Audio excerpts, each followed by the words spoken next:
Chapter 1. Rebirth after 10,000 years. The divine level cultivation system. 10,000 years later, gazing out at the towering black iron skyscrapers that floated 1,000 meters above, and the desolate landscape beyond the city walls that resembled a primordial wilderness, Feng Chuanyi was utterly astonished. This was certainly not the scene one would expect on Ocean Blue Star. He had been an ordinary high school student in the great flower nation of Ocean Blue Star, diligently preparing for the impending college entrance examination, which represented his sole opportunity to alter his fate. Who could have foreseen that upon awakening today, he would find himself reborn in this body? This body, also named Feng Chuanyi, belonged to a graduating student of Xinyuan Academy in the primordial central domain. In his haste to complete the graduation assessment, he had become consumed by his cultivation, ultimately exhausting his life force to the point of death. Well, since I'm here, I might as well make the best of it. Having acquired the ability to cultivate, he could only resign himself to inheriting all the honors and disgraces of this identity and continue to survive. From his memories, he learned that he had arrived on Ocean Blue Star 10,000 years in the future. Approximately 5,000 years prior, the entire universe had undergone an indescribable transformation. Consequently, technology collapsed, martial arts flourished, spiritual energy revived, and spirit beasts invaded. Thus began an era where martial prowess reigned supreme. The cultivation hierarchy, comprising 10 realm spiritualists, spirit master, great spirit master, spirit king, and others formed a unified cultivation system for practitioners. Each realm was further divided into 10 grades. Ding, the graduation assessment will take place in 3 days. Please make the most of your time to cultivate. At that moment, a crystal stone suddenly emitted this message. Upon hearing it, Feng Chuanyi felt an overwhelming sense of pressure, then managed a bitter smile. Only 3 days left. With my strength as a third-grade spiritualist, how could I possibly pass the assessment? No one of the academy has given up on me. As a third-grade spiritualist, he was utterly at the bottom among the over 1,000 students in the graduating class, verging on being labeled as useless. In this era, only the strong had the right to survive, the weak had no rights whatsoever. Various academies across every state conducted assessments annually. Only those who passed could enter intermediate academies and gain access to greater resources. As for those who failed, sorry, they could only leave the academy to engage in menial labor, with their very lives often at stake. Unless the next generation proved to be exceptional, their lineage would remain in the lowest rungs of society. Contemplating the hardships of such a life, Feng Chuanyi clenched his fists. He refused to become one of the downtrodden. The plight of the lower class was unbearably harsh. They were not even masters of their own lives, existing as mere slaves devoid of dignity. If spirit beasts were to invade, they would become their prey. Moreover, they were burdened with exorbitant taxes, leading many to perish from overwork by their 30s. I will fight for it. I must pass the assessment in 3 days. This is my only path to change my destiny. Since he had arrived in this world, was he to live a life of mediocrity, remaining a lowly slave for eternity? No, absolutely not. Could it be that as a transmigrator, he was to be outdone by those favored by heaven? With a flicker of thought, a technique emerged in his mind: the 9 styles of body refinement. The most fundamental introductory technique of Xinyuan Academy. It was employed to temper one's foundation and refine the body. Yet, despite studying this basic technique for 6 years, he had only reached a proficient level. His lack of talent was evident. Technique proficiency levels: beginner, proficient, minor achievement, major achievement, mastery. Just as he prepared to meditate and begin his cultivation, a voice suddenly resonated in his mind. Ding! The divine level cultivation system has been activated. Detecting available techniques. Inferior grade body refinement 9 styles. The manifestation of the cultivation arena has been initiated. Would you like to enter? A system? Feng Chuanyi was taken aback. How could he not know of this? In his past life, system novels were all the rage. So, I have a system too? He chose to enter. In the next moment, his consciousness was drawn into an ancient room, where a girl in a blue gown awaited him. Above her head, the words Body Refinement 9 Styles were prominently displayed. Chapter 2. Training grants 1,000 vitality points. This can be played this way. The technique transforms into a beauty. Feng Chuanyi marveled within. Indeed, the environment of this cultivation arena was quite pleasant. Although somewhat antiquated, it was at least filled with the sounds of birds, fragrant flowers, clear blue skies, and occasional gentle breezes. Most importantly, the spiritual energy was abundant, making it exceptionally conducive for cultivation. Feng Chuanyi greetings. I am your instructor for the Body Refinement 9 Styles, the very embodiment of the technique. As Feng Chuanyi reveled in the surroundings, the girl in the blue gown spoke. Body Refinement 9 Styles, Cultivation Difficulty. Simple. Cultivation difficulty levels. Simple, average, difficult, exceedingly difficult, hellish. Upon hearing this, Feng Chuanyi couldn't help but express his amazement. It was quite intriguing. The instructor is actually the technique itself. At that moment, the girl's eyes sparkled, and she glanced at Feng Chuanyi before suddenly stating, Feng Chuanyi, your muscles and bones are lax, and your vitality is insufficient. It's unsuitable for cultivation. I will gradually grant you 1,000 vitality points to compensate for your bodhi's deficiencies, allowing you to cultivate the technique to mastery. Upon hearing this, Feng Chuanyi was inexplicably shocked. Even before I start cultivating, I'm gifted 1,000 vitality points? This is incredible. To put it into perspective, for an ordinary person to increase even a minuscule amount of vitality, they would need to train diligently and rely on rare herbs. To increase by 1,000 vitality points would typically require a decade of arduous training, supplemented with precious spiritual medicines. Yet for him, as long as he cultivates, 1,000 vitality points are freely given. How delightful. Moreover, it's to the mastery level. To reach that stage is no small feat. Even among those super geniuses, perhaps only one or two could achieve it. Feng Chuanyi felt so exhilarated he could hardly find words. He couldn't wait a second longer. Commence cultivation. Thus began his journey of cultivation. From the body of the technique, radiant streams of light continuously flew forth, infusing into Feng Chuanyi's body. These were either vitality points, or spiritual energy, or cultivation level. As he cultivated, Feng Chuanyi's understanding deepened, the spiritual energy surged, and his cultivation skyrocketed. Half an hour later, Feng Chuanyi, radiating warmth, felt an unprecedented sense of comfort as the sound of blood coursing through his veins resonated within him. This was a phenomenon indicative of reaching minor achievement. What had taken him 3 years to attain previously, he had now achieved in merely half an hour. Another half hour passed. Vitality surged like a torrential river. Sweat poured down like a dragon in flight. This was a phenomenon that signified reaching major achievement currently. Feng Chuanyi resembled a humanoid beast of fury. Bang!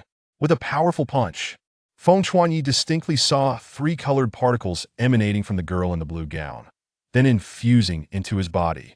Vitality 1, Cultivation 1, Spiritual Energy 1. At every moment, his progress was ceaseless, and Feng Chuanyi's heart swelled with joy. In a minute, he delivered 50 punches, each punch yielding 1 point of cultivation. In an hour, that amounted to 3,000 points of cultivation. If outsiders were to learn of this, they would surely be petrified. Bang, bang, bang. After 2 hours, Feng Chuanyi finally ceased. The girl in the blue gown had vanished. Before him appeared a panel. Hots, Feng Chuanyi. Cultivation. 6th grade spiritualist 985415000. Vitality. 1098 points. The higher the vitality points, the stronger the cultivation speed, physical defense, combat power, and other attributes. Technique. Body Refinement 9 Styles Mastery. Spiritual Energy. 8,954 points indicates the amount of spiritual energy possessed. The Body Refinement 9 Styles had reached mastery.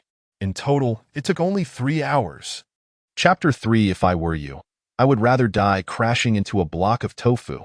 My spiritual skill did not appear on the panel. It seems this is related to my failure to manifest it. Feng Chuanyi pondered thoughtfully. He indeed possessed a spiritual skill. Never mind. Let us take a break for now. He exited the training ground, having drained all the spiritual energy within. As Feng Chuanyi returned to reality, he felt an overwhelming sense of disconnection, as if he had traversed through time. He wearily rubbed his temples and approached the strength-testing device. He flexed his arm, clenched his fist, and, with a unified motion of his waist and horse stance, he unleashed a furious punch. Boom. The numbers on the device flickered rapidly before settling at 500. Hiss. My punch actually has 500 June. Feng Chuanya's eyes widened in disbelief. He landed 2 more punches, 501, 503, to put this in perspective. 3 hours ago, his punch was merely 20 June, equivalent to 200 kilograms. 1 June is 10 kilograms, so 500 June translates to 5,000 kilograms. This was an ascension akin to riding a rocket. It is worth noting that even an average spiritual warrior would not possess such formidable strength. With this punch, even a spiritual warrior would be forced to spit blood and suffer broken bones. He was merely a 6th-grade spiritual practitioner, and it was already impressive for a normal 6th-grade practitioner to possess a strength of 100 June. This is what one calls a meteoric rise in strength. He was quite fond of this system. It was time to sign up for the graduation assessment, after taking a sip of water to calm his mind. Feng Chuanya made his way to the teaching building. By the time he reached the academic office, it was already teeming with people. He joined the queue. Despite the noise, a female voice pierced through. Zhang Yangming, are you certain you want to forfeit the exam? Leave the academy now. Another voice, tinged with resilience, responded. I am sure I do not wish to die. In response, the icy tone of the female voice retorted. At least you possess some self-awareness. Someone like you should have been expelled 3 years ago. Contempt and disdain. This is the world of the strong. The weak, even in their anger, can only endure. The owner of the female voice was the academic office director, Zhang Ruamin, a 9th-grade spiritual practitioner. Haha, worthless, coward. Go home and drink your milk. Among the crowd, a chubby figure, visibly enraged, stepped forward, a 4th-grade spiritual practitioner, eliciting mockery from those around. This was the norm in this world. After nearly an hour of waiting, it was finally Feng Chuanya's turn. Yet before he could speak, Zhang Ruamin disdainfully remarked, Feng Chuanya, you are even more worthless than Zhang Yangming. Do you think you deserve to take the assessment? Everyone from your level has already been disqualified by me. Feng Chuanya gazed at the somewhat acerbic older woman before him. It was worth a try. After all, you have no right to make such decisions without my consent. Zhang Ruamin, leveraging these disqualifications, stood to gain a considerable amount of resources, and she was quite willing to do so. Director Zhang, since he wishes to die, let him. Living is just a waste of resources. Let him embarrass himself. The surrounding crowd erupted in derision. Ha! Even after 6 years of practicing the 9 styles of body refinement to only proficiency, this waste dares to dream of a comeback. It is truly laughable, Zhang Ruamin sneered, yet still reluctantly registered Feng Chuanya. Under the watchful eyes of many, she did not dare violate the academy's regulations. After completing the registration, Feng Chuanya looked at Zhang Ruamin and coldly stated, Director Zhang, you call me worthless. I see you, at your age, are still merely a 9th-grade spiritual practitioner. If I were you, I would have long since taken a block of tofu to end it all. Do not underestimate the youth in poverty. With a punch that surged like a dragon, exuding an overwhelming vitality, he struck the strength-testing device. Leaving behind a stunning value of 506 June, he departed. This value, even a 2nd-grade spiritual warrior could barely match. If this level of prowess is deemed worthless, then those present are likely even less than that bastard. Faintly, Feng Chuanya heard Zhang Ruamin's roar. Chapter 4 Practicing with a Spear. The kind that grants talent. With just over 2 days remaining, there is still time. Upon returning home, Feng Chuanya took a deep breath and once again entered the system. Now, he possessed a terrifying amount of power. What he needed to do next was utilize his spiritual skills to better harness this strength. With a mere thought, the spiritual skill materialized in his mind. Ding, detected usable medium-level ordinary-grade spiritual skill. The domineering bear spear technique. Manifestation training ground has been opened. Would you like to enter? Enter. Feng Chuanya did not hesitate. His consciousness was then drawn into a room filled with a rich and sharp aura. A girl clad in white, adorned with 2 small bear ears on her head, appeared before him. Without a doubt, Feng Chuanya recognized her as the manifestation coach for the domineering bear spear technique. The difficulty of the domineering bear spear technique? Challenging. The golden-clad girl glanced at Feng Chuanya, stating, You lack a suitable weapon, your bloodline is insufficient, and your spear technique talent is inadequate. You cannot train. Upon hearing this, instead of feeling disheartened, Feng Chuanya revealed an expression of anticipation. Previously, when he was training the 9 styles of body refinement, the system had said the same thing and then gifted him 1,000 points of vitality. So, what would this set of spiritual skills offer him? Bestow upon you a superior ordinary grade spiritual weapon, the domineering bare bone spear, domineering bare bloodline, spear technique talent, compensating for deficiencies, complete the training. Suddenly, he found himself holding a white bone spear intricately carved with ancient patterns. Simultaneously, a powerful sense of strength surged forth, instilling within him the illusion of being able to shatter the heavens and the earth. Then, he felt as though he had experienced a moment of enlightenment. Many previously unclear aspects of the domineering bear spear technique suddenly became clear to him. He believed that even if the technique girl did not practice with him, he could master the domineering bear spear to perfection within 3 days. Ordinary grade weapon type spiritual skills grant ordinary grade spiritual weapons. Feng Chuanya forcibly restrained his excitement. Does this mean that in the future, when practicing advanced or earth grade weapon type spiritual skills, he would also receive corresponding spiritual weapons? The system was truly generous, offering him the spear technique talent so readily. Feng Chuanya's smile nearly reached his ears. With the system in hand, who would dare still call him worthless? Everything was in place. Only the wind was lacking. The training commenced. The entire training ground was filled with the sound of howling winds and chilling rays of light, sending shivers down his spine. Feng Chuanya felt as if he were ablaze, continuously absorbing the rolling spiritual energy around him. Ding, ding, ding. The training ground reverberated with the violent clang of metal against metal, shaking the very air. The girl in white continuously snapped her fingers as streams of light flowed into his body. Cultivation 1, Spear Technique Realm 1, Spiritual Skill Proficiency 1 in less than half an hour. The proficiency of the domineering bear spear had reached a skilled level. Feng Chuanya's eyes suddenly gleamed with brilliance as he fiercely struck down with the domineering bare bone spear. The technique girl did not evade, and the silver spear crashed down violently as the two of them sparred like raging dragons. Cultivation 1, Spiritual Energy 1, Spear Technique Realm 1. Another hour passed, and Feng Chuanya's proficiency with the spiritual skill had reached a minor completion. His cultivation continued to surge. 5 hours later, Feng Chuanya came to a halt, and his panel appeared before him. Host, Feng Chuanya Cultivation, 8th Grade Spiritual Practitioner 13580200000, Technique. 9 Styles of Body Refinement, Free Spirit, Spiritual Skill, Domineering Bear Spear Technique, Free Spirit, Spear Technique Talent, Superior Ordinary Grade Realm, Sharpness, Superior Ordinary Grade, 40, Spiritual Weapon, Domineering Bare Bone Spear, Superior Ordinary Grade, Vitality, 1425.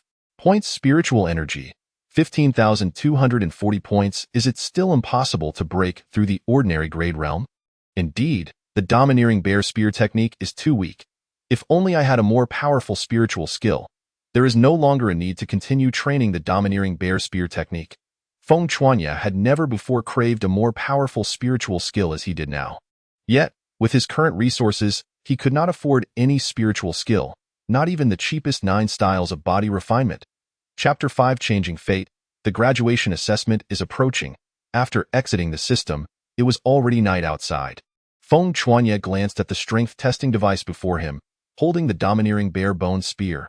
He gathered all his strength into his right hand, then swiftly thrust it forward, summoning the winds and thunder. Crashing into the testing device. Bang! The entire room shook violently. The numbers on the testing device spun wildly. 612, 625, 642, 657. Ultimately, the numbers settled at this value. Crack! The testing device shattered on the ground. Hey, hey, hey! Is it really that exaggerated? Upon witnessing this, Feng Chuanya couldn't help but scratch his head and chuckle bitterly. This testing device, constructed from ultra-strong alloy, could not be shattered without the strength of a 3rd-grade spiritual practitioner. This meant that even a 3rd-grade spiritual practitioner he could now provoke. Feng Chuanya retracted the bone spear, feeling a surge of excitement within, yet he was unaware that Zhang Ruomin, whom he had humiliated, was plotting her revenge, as the academic office director.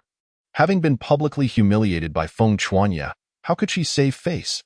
Every year, A few candidates fail the assessment. You all go and take care of him. I guarantee you will enter the intermediate academy." Zhang Ruomin addressed the three powerful prodigies before her, saying, "Humph, rest assured, Director Zhang. With our strength as spiritual practitioners, taking care of such a waste is a piece of cake." The young man in a blue robe, Li Donghua, scoffed disdainfully. "What use is mere brute strength? He lacks even the most basic spiritual techniques, and he dares to challenge us? It's akin to an ant trying to stop a chariot." The youth clad in white, Zhou Ku, dismissed Feng Chuanya entirely, stating, "A first-tier spiritualist is hardly a match for us. To contend with him alone is already a considerable acknowledgement of his worth." The young man in black robes, Wu Go, smirked coldly and added, "All three of us possess the strength to defeat first-tier spiritualists. Dealing with a sixth-tier spiritualist is but child's play. I have yet to see a sixth-tier spiritualist capable of triumphing over a first-tier. Go on, we await your good news." Zhang Ruomin nodded and waved goodbye. 2 days later, Feng Chuanya opened his eyes, exhaling deeply as he rose from his bed and stepped outside. Today marks a pivotal moment that will determine their fates. Whether they can rise above the rest hinges on today. At Zhongnan Square, when Feng Chuanya arrived, it was already a sea of people, with all members of Xinyuan Academy present. "Look, there is the top student, the sword immortal Xiao Lin. I hear he has already been reserved by the Intermediate Academy of Qinjian. And there is the cold and icy Mei Chaoxue, who has personally slain fifth-tier spirit beasts. And Lu Feng, the blood spear, who is said to be someone even Xiao Lin dares not provoke easily." The surrounding din was filled with discussions of these prodigies. Feng Chuanya cast a glance at these paragons. They stood proud and independent, seemingly radiating a light of their own, drawing attention effortlessly. They were destined to be in the spotlight. With the graduation assessment approaching, lasting for 7 days, 900 passage tokens were scattered throughout the Death Valley. After 7 days, those who possess these tokens will pass. It is hoped that everyone will strive hard. The top 10 with the most tokens will receive rewards, and the first place will earn a high-grade mysterious spiritual technique. The Celestial Bone King Spear Technique. The president of Xinyuan Academy, Xinyuan Hong, dropped this monumental bombshell. A wave of excitement swept through the crowd as everyone reacted to the announcement. That is the strongest mysterious spiritual technique of Xinyuan Academy, President Xinyuan Hong's own technique. It was through this very technique that Xinyuan Hong, with the strength of a 9th-tier spiritualist, defeated the vice president, a 1st-tier spiritualist, to seize the position of president. Such a reward is simply maddening. Even Xiao Lin and others displayed expressions of desire. The Celestial Bone King Spear Technique? Excellent. This championship shall be mine, murmured the inconspicuous Yang Mu Yang amidst the throng. Chapter 6. The system truly does not disappoint. That little brat is our target this time. Feng Chuanya. Not far away, Li Donghua crossed his arms, pointing in Feng Chuanya's direction. Director Zhang has been insulted by this waste. Truly, attracts like, Zhou Ku said scornfully. Hearing this, Wu Go couldn't help but scoff. Wasn't Zhang Ruomin also a waste back in the day? If it weren't for his looks, would he even be the director of the Academic Affairs Office now? Suddenly, Feng Chuanya felt a peculiar sensation and turned his gaze toward Zhou Ku and the others. Interesting, he can actually sense our scrutiny. Upon noticing this, Zhou Ku and the others exchanged knowing smiles. The assessment begins. With a command from President Xinyuan Hong, all the graduating students surged toward the Iron City gates. The remaining students would learn of the battle situation through the super projection screen. Waste, tremble in fear. When your terror reaches its peak, we shall come to reap your life. Zhou Ku and his companions approached Feng Chuanya, their faces filled with mockery. Then, they abruptly accelerated, vanishing from view, leaving Feng Chuanya in a cloud of dust. Feng Chuanya squinted at them, clenching his fists in frustration. If it weren't for the prohibition against fighting here, he wouldn't mind sparring with these 3 Death Valley, a realm teeming with perilous spirit beasts. Spanning 10 miles, composed of 99 interconnecting branch canyons, where countless students perish each year. Among the 1,800 participants, only 900 passage tokens are available. This means that, on average, each person must eliminate one individual to secure their passage. Moreover, rankings will be determined by the number of tokens acquired. Feng Chuanya chose the 56th branch canyon and ventured inside. Barely 200 meters in, a sharp sound of slicing air echoed from behind him. He swiftly dodged to the side and upon focusing, he realized it was a green demon spider, a peak-level spirit beast. Chirp, the spider, dissatisfied with its failure to defeat Xiang Mu Yang in one strike, transformed into an illusion and lunged toward Feng Chuanya again. With its long, sword-like limb descending, Feng Chuanya unleashed the bear dominance. The bone bear spear pierced through the air, its intent fierce and enveloped in boiling spiritual energy, effortlessly severing the spider's limb as if it were made of paper. The spear struck directly into the green demon spider's vital point, achieving a decisive kill. Ding! You have slain a green demon spider. Cultivation 70. The sudden alert from the system astonished Feng Chuanya, followed by a rush of joy. Truly, the system does not disappoint. The green demon spider can be recovered and decomposed. Would you like to decompose it? The system's voice astonished Feng Chuanya once more. It can be done like this. He promptly chose to decompose. Ding. You have decomposed a green demon spider. Spiritual energy 100, vitality 20, green poison demon pearl 5. Feng Chuanya felt as if he were glowing, his aura becoming even more robust. He glanced at the green poison demon pearl, a concentrated amalgamation of all the toxins from the green demon spider, which, when activated with spiritual power, can paralyze a spiritualist. Used at a critical moment, it may yield extraordinary results. Feng Chuanya pressed onward. Ding. You have slain a mighty frog. Cultivation 60. Ding. You have slain a flame boar. Spear technique mastery 30. Ding. You have slain a sky demon centipede. Spiritual energy 200. Chapter 7. Seeking destruction? In just 1 hour, he had vanquished nearly 100 spirit beasts, and through this, he also broke through to the 9th tier of spiritualists. The system now held a plethora of decomposed materials. While Feng Chuanya was showcasing his prowess, several individuals passed by. However, due to the ferocity of his battles, they completely failed to recognize his true identity, mistaking him for another strong graduate.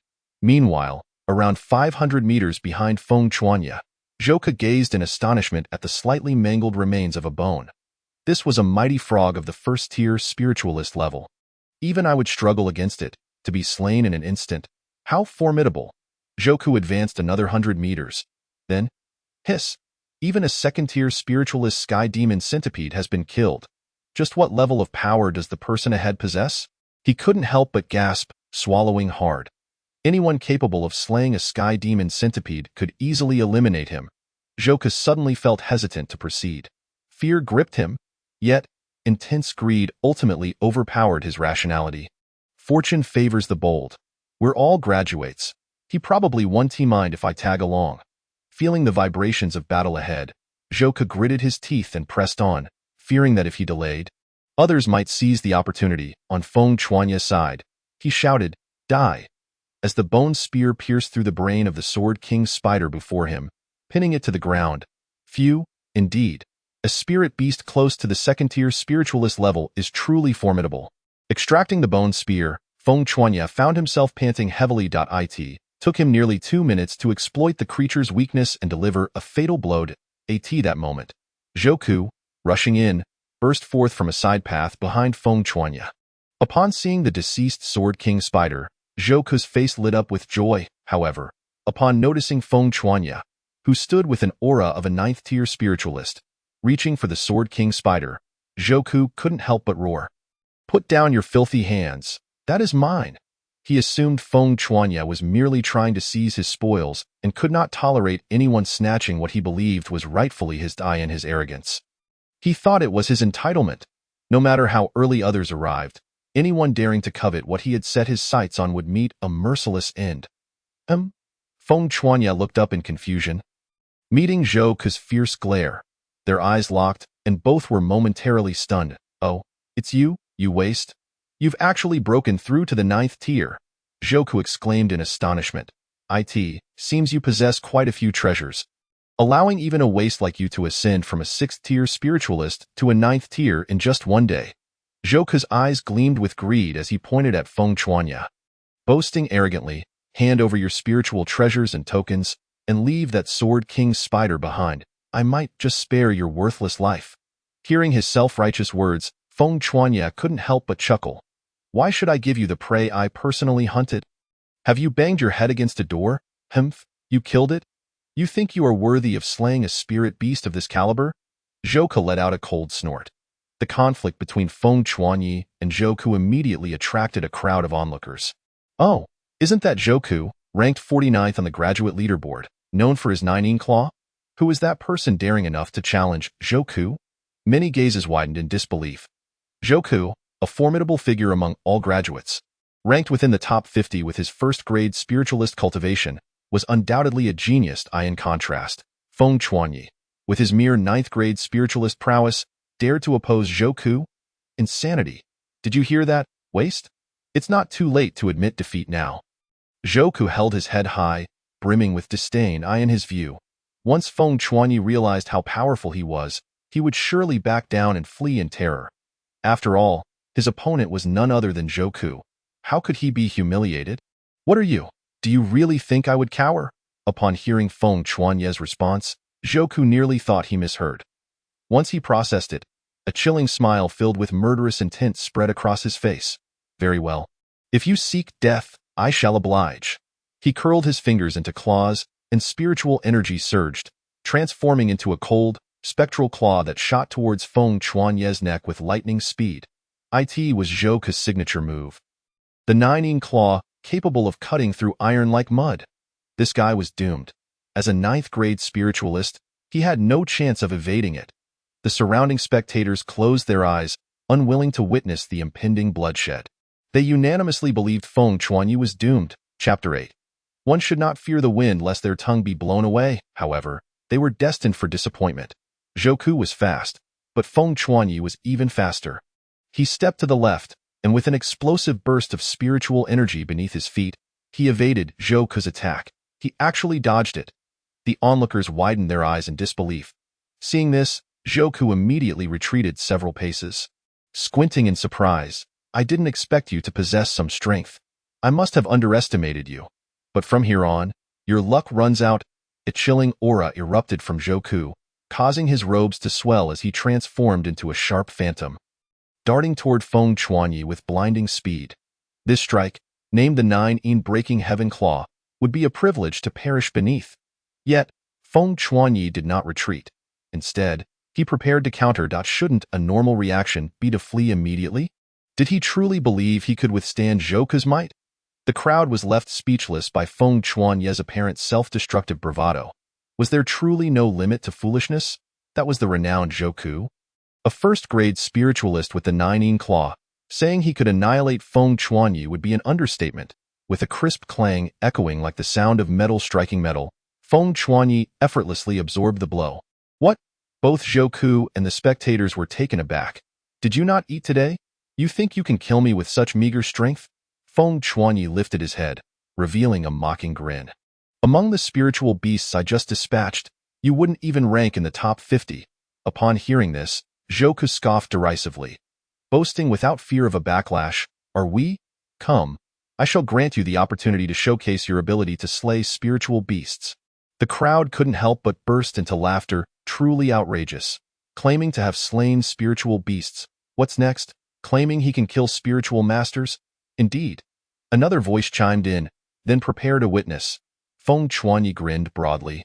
Suddenly, a surge of potent energy erupted from his arm, causing the ground within a 50-meter radius to explode, sending many spectators flying in shock. Even Zhouke was thrown back several paces. With a powerful step, Feng Chuanyi dashed towards Zhouke like a bolt of lightning, unleashing a full-force thrust.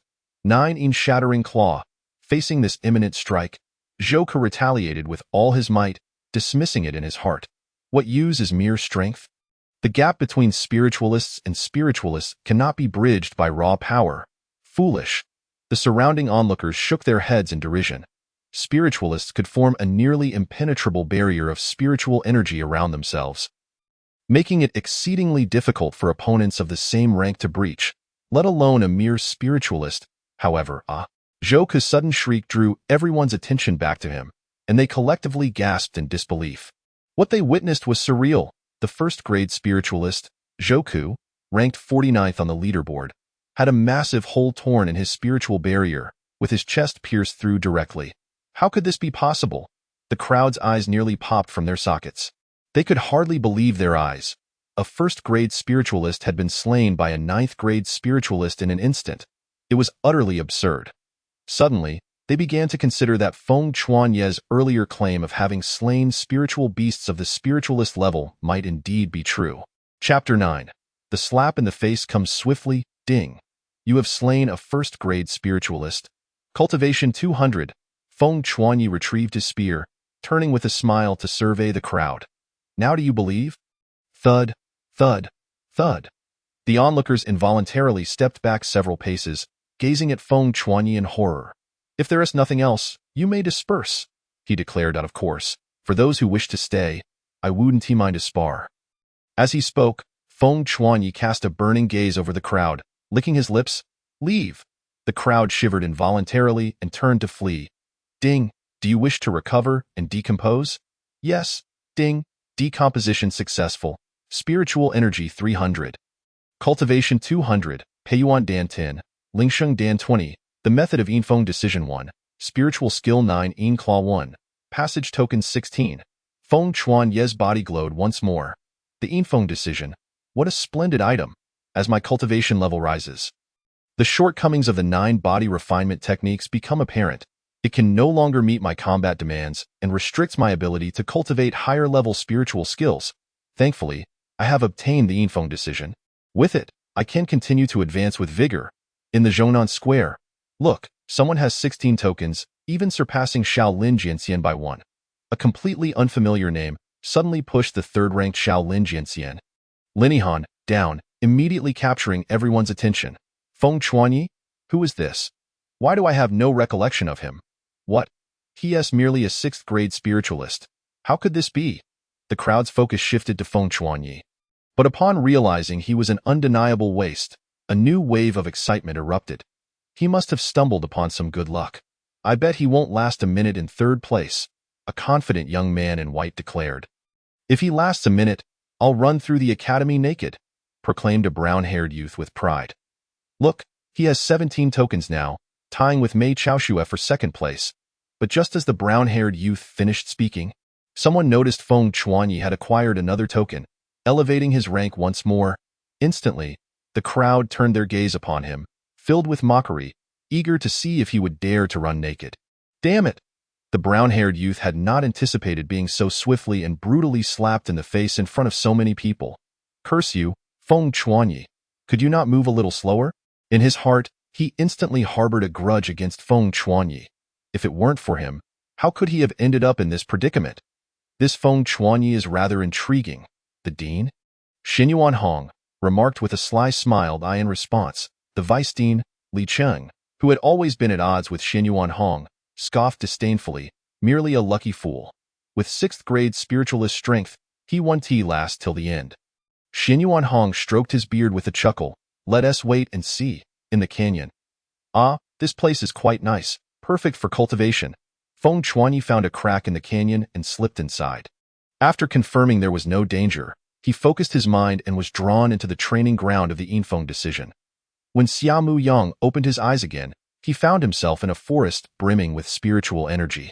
Across from him stood a gentle and graceful woman, her head adorned with the words Yinfeng Decision. Chapter 10. This instructor is rather peculiar. Her eyes shimmered green, like sparkling jewels, and a glimmer of spiritual energy flickered in the center of her brow. Hello, I am the instructor of the Yinfeng Decision. The gentlewoman spoke, her voice soothingly soft. Yinfeng Decision. A superior mortal-level technique. Difficulty. Challenging. After practicing the Yinfeng Decision, the speed of spiritual energy absorption and release is doubled, making the energy more condensed. The meridians become stronger, capable of supporting the cultivation and use of higher-level spiritual skills. Let us begin. Xiaomu Yang nodded, signaling her to proceed. Whoosh! As soon as she spoke, Xiaomu Yang felt a warm sensation behind him, a fragrant aroma wafting into his nostrils. The instructor of the Yinfeng Decision unexpectedly embraced Feng Chuanyi from behind, her face filled with affection as she stroked his cheek. Sleep now, the gentle woman softly spoke, her voice possessing an enchanting quality that penetrated into Feng Chuanyi's mind, causing his eyelids to feel unexpectedly heavy. This coach certainly does not adhere to conventional methods. Enveloped in a warmth reminiscent of the womb, Feng Chuanyi peacefully succumbed to slumber, nestling against this gentle coach like a child. Spirit 50, Cultivation 30, Stamina 40. The surrounding spiritual energy surged into Feng Chuanye's body, strengthening his aura immensely. 1 hour later, he had reached a proficient level in his training. 5 hours later, he broke through once more, attaining the pinnacle of a spiritual practitioner. The spirit attraction technique had reached a perfected state. A continuous flow of luminescence emanated from the gentle woman, infusing into Feng Chuanye's being, causing him to radiate a soft glow, a smile gracing his lips, creating a harmonious scene. Vitality 10, Cultivation 40, Stamina 50. 4 hours later, he achieved a state of spontaneity. The gentle woman cast a final soft glance at Feng Chuanye before vanishing without a trace. 5 minutes later. Ah, how delightful! Feng Chuanye awoke from his slumber. His body crackling with energy, he felt utterly invigorated, as if brimming with boundless strength. Before him, the system panel materialized. Host. Feng Chuanye Realm. Pinnacle of Spiritual Practitioner. 225-402-5000. Spiritual Technique. Dominating Bear Spear Technique. Spontaneous. Cultivation Method. Spirit Attraction Technique. Spontaneous. Intent. Sharpness. Upper Grade Mortal Level. 70. Physique. Dominating Bear Body Weapon. Dominating Bare Bone Spear. Upper Grade Mortal Level. Outside. To think there would be someone hiding here. How fortunate for me. A lean young man gazed at Feng Chuanye, who was in a meditative state, a sinister grin spreading across his face. Kid, allow me to escort you to the western heavens. The lean young man unslung a secret silver longbow from his back, drawing it into a crescent shape, unleashing a surge of spiritual energy that transformed into an arrow aimed at Feng Chuanye's head. Then, with a furious release, it flew through the air. Lower your head and move to the right. Just as Feng Chuanye prepared to exit the system, he suddenly received a prompt from it. Without hesitation, he followed the system's instructions. Hiss! A chill of terror instantly coursed through his body, raising every hair on end. He quickly exited the system, and as he opened his eyes, he found an arrow of spiritual energy slowly dissipating just a foot away from him, leaving a gaping hole as wide as an arm. Across from him stood the lean young man, his eyes wide with astonishment. You scoundrel! Feng Chuanye shouted in anger, a wave of fear washing over him. Had it not been for the system's warning, he would have undoubtedly met his demise. Chapter 11. Truly Seeking Death. Look, that Feng Chuanye, who killed the 9 Claw Zhou. He clashing with Xiao Yu again. Suddenly, a chorus of gasps arose from below the two. The crowd had gathered beneath them, watching intently. Hey, it really is him. However, with Xiao Yu targeting him this time, he is likely in grave danger. The gazes directed at Feng Chuanye were filled with schadenfreude. Xiao Yu, a second-grade spiritualist, could defeat Zhou Ku in just a few moves. In contrast, Feng Chuanye was merely a 9th-grade spiritual practitioner. The disparity in their strength was akin to heaven and earth. If Xiao Yu wished to kill him, it would be as easy as pie. Oh, I didn't expect you to be able to dispatch that Zhou Ku fellow. Not too shabby. At these words, the lean young man Xiao Yu raised an eyebrow, a hint of surprise flickering across his face. Just luck, but now, it's time to settle the score for that earlier arrow. Feng Chuanye tightened his grip on the dominating bare bone spear. His voice cold. Ha ha ha, a mere pinnacle spiritual practitioner dares to be arrogant before me. Your life is truly short-lived. Xiao Yu laughed heartily, his tone laced with disdain. Who is Xiao Yu? He is a prodigy ranked 34th on the heavenly rankings. In Xiao Yu's eyes, Feng Chuanye was unworthy even to carry his shoes. Feng Chuanye must have lost his mind. Instead of fleeing from Xiao Yu, he dares to provoke him. It seems we have a show to watch. The onlookers regarded Feng Chuanye as if he were a fool, their laughter echoing around them. Very well, let me see. Xiao Yu's eyes gleamed with excitement, eager to settle this score with him. First star technique. Xiao Yu drew his bow into a crescent shape, the spiritual energy surging forth, and an arrow sped through the air towards Feng Chuanye. This arrow, like a phantom, reached Feng Chuanye in an instant. With its might, it could severely injure a first-grade spiritualist. Die! Xiao Yu bellowed menacingly. Faced with the oncoming arrow of spiritual energy, Feng Chuanye showed no sign of retreat. Break the dominance of the world. He shouted furiously, instantly unleashing a piercing intent from his spear, his blood surging, casting a terrifying aura. It was a spectacle of blood surging like a rainbow. How could this fellow's vitality be so formidable? The surrounding onlookers gasped in astonishment. Roar! The dominating bare-boned spear shot forth, colliding fiercely with the arrow. Boom! The entire cliff trembled violently, followed by a series of cracking sounds. The spiritual energy arrow shattered before Xiao Yu's astonished gaze. It actually blocked it. The crowd stared in disbelief at Feng Chuanyi. Feng Chuanyi raised his spear, pointing it at Xiao Yu, challenging him. Is this all the strength of the so-called 34th rank prodigy? Do not be like Zhou Ku, who can only boast. Upon hearing this, Xiao Yu's expression darkened. It had been a long time since anyone had spoken to him in such a manner.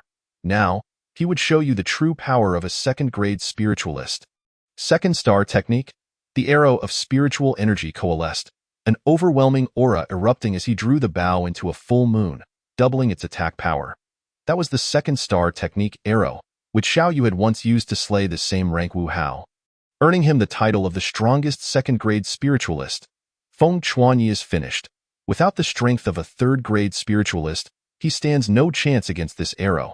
Hearing the gasps from the crowd below, Xiao Yu smirked triumphantly, knowing that it was already too late for Feng Chuanyi to backtrack. After all, one cannot retrieve an arrow once it has been loosed. Chapter 12. I suspect he is playing the fool.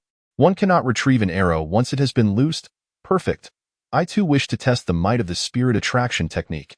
If I had not cultivated the spirit attraction technique, I would have had my doubts. But now, I am eager to give it a try. Furious dragon pierces the heart. Feng Chuanyi roared, transforming his grip into a claw, his right arm swelling as he fervently activated the spirit attraction technique. The boiling spiritual energy surged entirely into this thrust, launching forth in a furious attack. Out! Xiao Yu shouted furiously, unleashing his spiritual energy arrow, which whistled like lightning towards the dominating bare-bone spear. Let me use this strike to erase everything about you. Bang! The heavens trembled, the surrounding cliffs violently shaking, rocks crumbling as a sharp, grating sound echoed in all directions, the surrounding air distorting from the impact. Crack! A sound of shattering rang out. Ha ha ha! Did you hear that? Your precious spiritual artifact shattered. I wonder what you will use to fight me now. Hearing this, Xiao Yu burst into laughter. He believed that it would not be long before he would witness Feng Chuanyi nailed to the cliff like a string of gourds. Is defeat imminent? Sigh, it seems so, as the gap is simply too vast. He could blame no one but himself for provoking Xiao Yu. Dying at the hands of Xiao Yu is not a disgrace. Do all you geniuses possess such arrogance? Feng Chuanyi suddenly interjected, clearly seeing whose artifact shattered. It was not your spiritual artifact that shattered. Could it be mine? Upon hearing this, Xiao Yu shook his head in disbelief, his pupils widening, his words faltering. How is this possible? He cried out in terror as he watched his spiritual energy arrow become riddled with cracks, only to be shattered by Feng Chuanyi's spear. Then, in full view, the spear, like lightning, pierced through his chest, embedding itself into the cliff, leaving only the spear's tail. Oh. Xiao Yu cried out in despair, unwilling to accept his fate. He had not even had the chance to employ his agility technique before meeting his end. Bang! Xiao Yu's lifeless body fell heavily to the ground, the vitality in his eyes fading away. What the hell? Is this fellow a monster? Observing the lifeless body of Xiao Yu, staring blankly at the scene before them, the crowd was left utterly speechless. Incredible. This is the so-called strongest second-grade spiritualist, the Gale Arrow Xiao Yu, who was effortlessly defeated by Feng Chuanyi. When did our Xinyuan Academy produce such an extraordinary graduate? Surely only a third-grade spiritualist could achieve such a feat. Allow me to apologize. Feng Chuanyi landed, a smile gracing his face, yet sending chills down the spines of those present, prompting them to flee as if they feared being devoured by him. Truly, the spirit attraction technique is remarkable, an inferior-grade mystic technique that differs entirely from mortal-level techniques. The very same technique, when compared to the 9-body techniques, exhibited a potency 2 to 3 times greater. With the speed of spiritual energy accumulation also doubling, with a firm grasp of his palm, Feng Chuanyi contentedly proclaimed, "Ding! You have slain a second-rank spirit master, gaining 400 cultivation points. Would you like to recover and decompose the remains?" "Yes, Ding. You have decomposed the second-rank spirit master, acquiring 400 spiritual energy, 20 vitality, and 300 cultivation points." You have also received 30 Spirit Life Pills, 1 medium-grade Shin-level Technique Meteor Arrow Technique, 1 low-grade Shin-level Technique Wind Chase Step, and 8 passage tokens. In the Zhongnan Square, look, Feng Chuanya has transformed into 25 tokens. My heavens, he has even pushed Blood Spear Lu Feng down. Now only 1 token behind the first place Mei Chaoxue. Is this fellow truly not a wolf in sheep's clothing? Chapter 13. A new conflict arises. The entirety of Zhongnan Square erupted in excitement due to Feng Chuanya's astonishing achievements. Point 1 was a favored daughter of heaven, while the other was a mere underachiever. Yet, the gap in their results was merely a single token, which, until now, had been utterly unimaginable. However, it had indeed come to pass. This could no longer be described as mere luck. If it truly was, then such fortune was extraordinary. Look, Mei Chaoxue has reached 30 tokens. Hey, if he were to surpass Mei Chaoxue within an hour, I would genuinely concede to him. You're dreaming. If he surpasses Mei Chaoxue in an hour, I would kneel and call him father without hesitation. Among the crowd, a brown-haired youth scoffed disdainfully. Why do I have the feeling someone is about to face misfortune? Some onlookers, relishing the moment, glanced at the one who had spoken harshly earlier. Muttering, "Biffed, with his kind of trash, he thinks he could bring me misfortune." It was merely his luck before. At these words, the brown-haired youth could not help but chuckle derisively, his face a mask of contempt. In the Valley of Death, help! As Feng Chuanya continued onward, he suddenly heard a cry for help and immediately rushed to the rescue. However, upon arriving at the source of the cry, he could not help but inwardly lament. As soon as he entered, he was surrounded by 2 grinning individuals, their expressions clearly conveying, "You have taken the bait." These 2 were none other than Wu Go and Li Donghua. What an intriguing reunion with familiar faces. I never expected to encounter you, you worthless wretch. Moreover, you have actually broken through to the peak of Spirit Master. It seems you stumbled upon some extraordinary luck in the valley. Wu Go gazed at Feng Chuanya with a greedy glint. In his understanding, someone like Xiaomu Yang, if not for sheer luck, could never have advanced from a 6th-rank Spirit Master to the peak of Spirit Master. You worthless fool, hand over your spirit treasures. Then kneel and bark like a dog for us to hear. Perhaps we might show mercy and spare your pitiful life. Li Donghua sneered contemptuously. What did it matter that he had reached the peak of Spirit Master? In their eyes, he was still nothing but refuse. He believed that if Feng Chuanya had any sense of self-preservation, he would immediately surrender all his belongings and plead for mercy, allowing them to humiliate him at will. But was that truly the case? Zhouke once spoke to me like that too. Yet he ended up dead. Feng Chuanya regarded the 2 with eyes ablaze with determination. Ha ha ha, this is truly the most amusing joke I have ever heard in my life. You, a mere wretch, claim to have killed Zhouke, and you are not afraid of biting your own tongue. Li Donghua found Feng Chuanya's words utterly nonsensical, while Wu Go laughed, thinking that perhaps Feng Chuanya had lost his mind to speak such delirium. Try me if you dare, Xiaomu Yang proclaimed. Then let me see just how capable you truly are. Li Donghua grinned menacingly and charged at Feng Chuanya. He firmly disbelieved that Feng Chuanya possessed the ability to defeat Zhouke. Yet, in the next instant, bang! As Li Donghua advanced, he was unexpectedly sent hurtling into the cliff wall by a single punch from Feng Chuanya. Impossible! When did that guy acquire such strength? Wu Go exclaimed in astonishment. Look, isn't that Feng Chuanya? He has clashed with someone again. Suddenly, a voice from behind the 3 cried out in surprise. Ha ha ha, yet another spectacle to behold.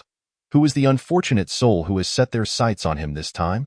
Another voice chimed in, and Wu Go noticed 4 or 5 individuals standing at a distance, all adorned with eager expressions. Chapter 14. Pummeling into a pig's head. Upon hearing the remarks from those around him, Wu Go furrowed his brow. It seemed these individuals did not hold them in high regard. That worthless fool, daring to provoke Feng Chuanya with his 1st-rank Spirit Master cultivation, they truly have no fear of death. One person remarked, isn't that quite normal? After all, not everyone is aware of Feng Chuanya's formidable prowess. Under ordinary circumstances, if you or I were to see Feng Chuanya, who is merely at the peak of Spirit Master, would we resist the urge to snatch his tokens? Another agreed, indeed, but who can blame this fellow for not being a normal person? Not only did he instantly kill the 9-claw Zhouke, but he also obliterated the Wind Chase Arrow Xiaoyu. He is truly a prodigy among prodigies. Their words were clearly aimed at Wu Go. Boom. Upon hearing this, Wu Go was left utterly dumbfounded. What did I just hear? Feng Chuanya defeated Xiao Yu. The very Xiao Yu who could contend with a third-rank spirit master. How could that be possible? How could this worthless fool possibly defeat Xiao Yu? He doesn't deserve it, Wu Go thought to himself, and no matter how one looked at it, Feng Chuanya did not appear to be a strong contender. He suspected that these individuals were merely actors in a play set up by Feng Chuanya. You bastard, I will make you pay. Li Donghua, of course, did not hear what the others had said and remained oblivious to Feng Chuanya's true strength.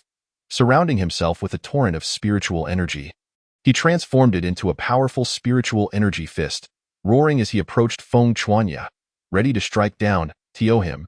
It seemed that Feng Chuanya had merely been lucky to land a hit earlier. He could not believe that this worthless fool, who had relied on spirit treasures for his ascension, could evade his serious blow. Look, someone is about to be sent flying. Among the spectators, a voice filled with anticipation remarked. I wonder if the trajectory will be graceful. Another mused Li Donghua assumed they were referring to Feng Chuanya, who was about to be struck down. Yet, would everything unfold as he envisioned? Bang. The scene Li Donghua imagined of Feng Chuanya being sent flying did not occur. Instead, he himself was forcefully knocked back several steps. Impossible. This outcome was utterly unacceptable to Li Donghua. Then let us see just how far you can go. Feng Chuanya surged forward, not even employing spiritual energy, relying solely on his physical strength to deliver a punch to Li Donghua. Seeking death. Seeing Feng Chuanya dare to underestimate him so, Li Donghua's fury ignited, and he unleashed a powerful punch aimed at the air. Yet, at that very moment, Li Donghua, like a mere punching bag, crashed heavily into the cliff wall. Impossible. Boom. You bastard. Accursed. Bang. The surrounding spectators could scarcely bear to watch. After several exchanges, Li Donghua had been thoroughly beaten into a state of utter disarray. Do you believe it now, Li Donghua? Feng Chuanya brushed off the dust from his clothing, casting a sidelong glance at the fallen Li Donghua, and scoffed. Impossible. Li Donghua could not accept this reality at all. Wu Go, I recall you once said you would teach me a lesson, right? Now is your chance. Make your move. Feng Chuanya turned to face the astonished Wu Go, a smile gracing his lips. You scoundrel. Wu Go clenched his fists tightly, yet trembled at the thought of advancing. Given how easily Feng Chuanya had dispatched Li Donghua, he did not believe he would fare any better. Now he began to entertain the notion that perhaps Feng Chuanya truly possessed the strength to defeat Xiao Yu. But it was too late. Chapter 15. Call me father. A man must stand up to his actions. It seems you dare not advance. Then hand over your tokens to appease the situation. Feng Chuanya approached Wu Go, a cold smile gracing his features. Must you be so ruthless? Wu Go attempted a final struggle. Ruthless? What kind of world do you think this is? It is a world where the strong prevail and the weak perish. I offer you two choices. Either surrender your tokens or face death. You scoundrel. After struggling for several seconds, Wu Go chose to surrender his tokens to save his life, having no doubt of Feng Chuanya's murderous intent. You shall not regret this choice. Collecting the tokens, Feng Chuanya then approached the now battered Li Donghua, stripping him of all his tokens. To his surprise, the two individuals possessed quite a number of tokens. Totaling 17, he casually tossed 4 of them to the bystanders, saying, Don't say I didn't provide any benefits. A little strategic generosity would not harm Feng Chuanya. Hee. Of course, with that, we shall take our leave. The 4 individuals, having received tokens from Feng Chuanya, were momentarily astonished before departing without delay. It was evident that a battle would soon erupt among them, but that was of no concern to Feng Chuanya. Giving them tokens was merely to silence them. As for whether they could retain their tokens, who could say? Feng Chuanya sauntered past Wu Go and Li Donghua, casting a glance at them, declaring, Should you seek revenge?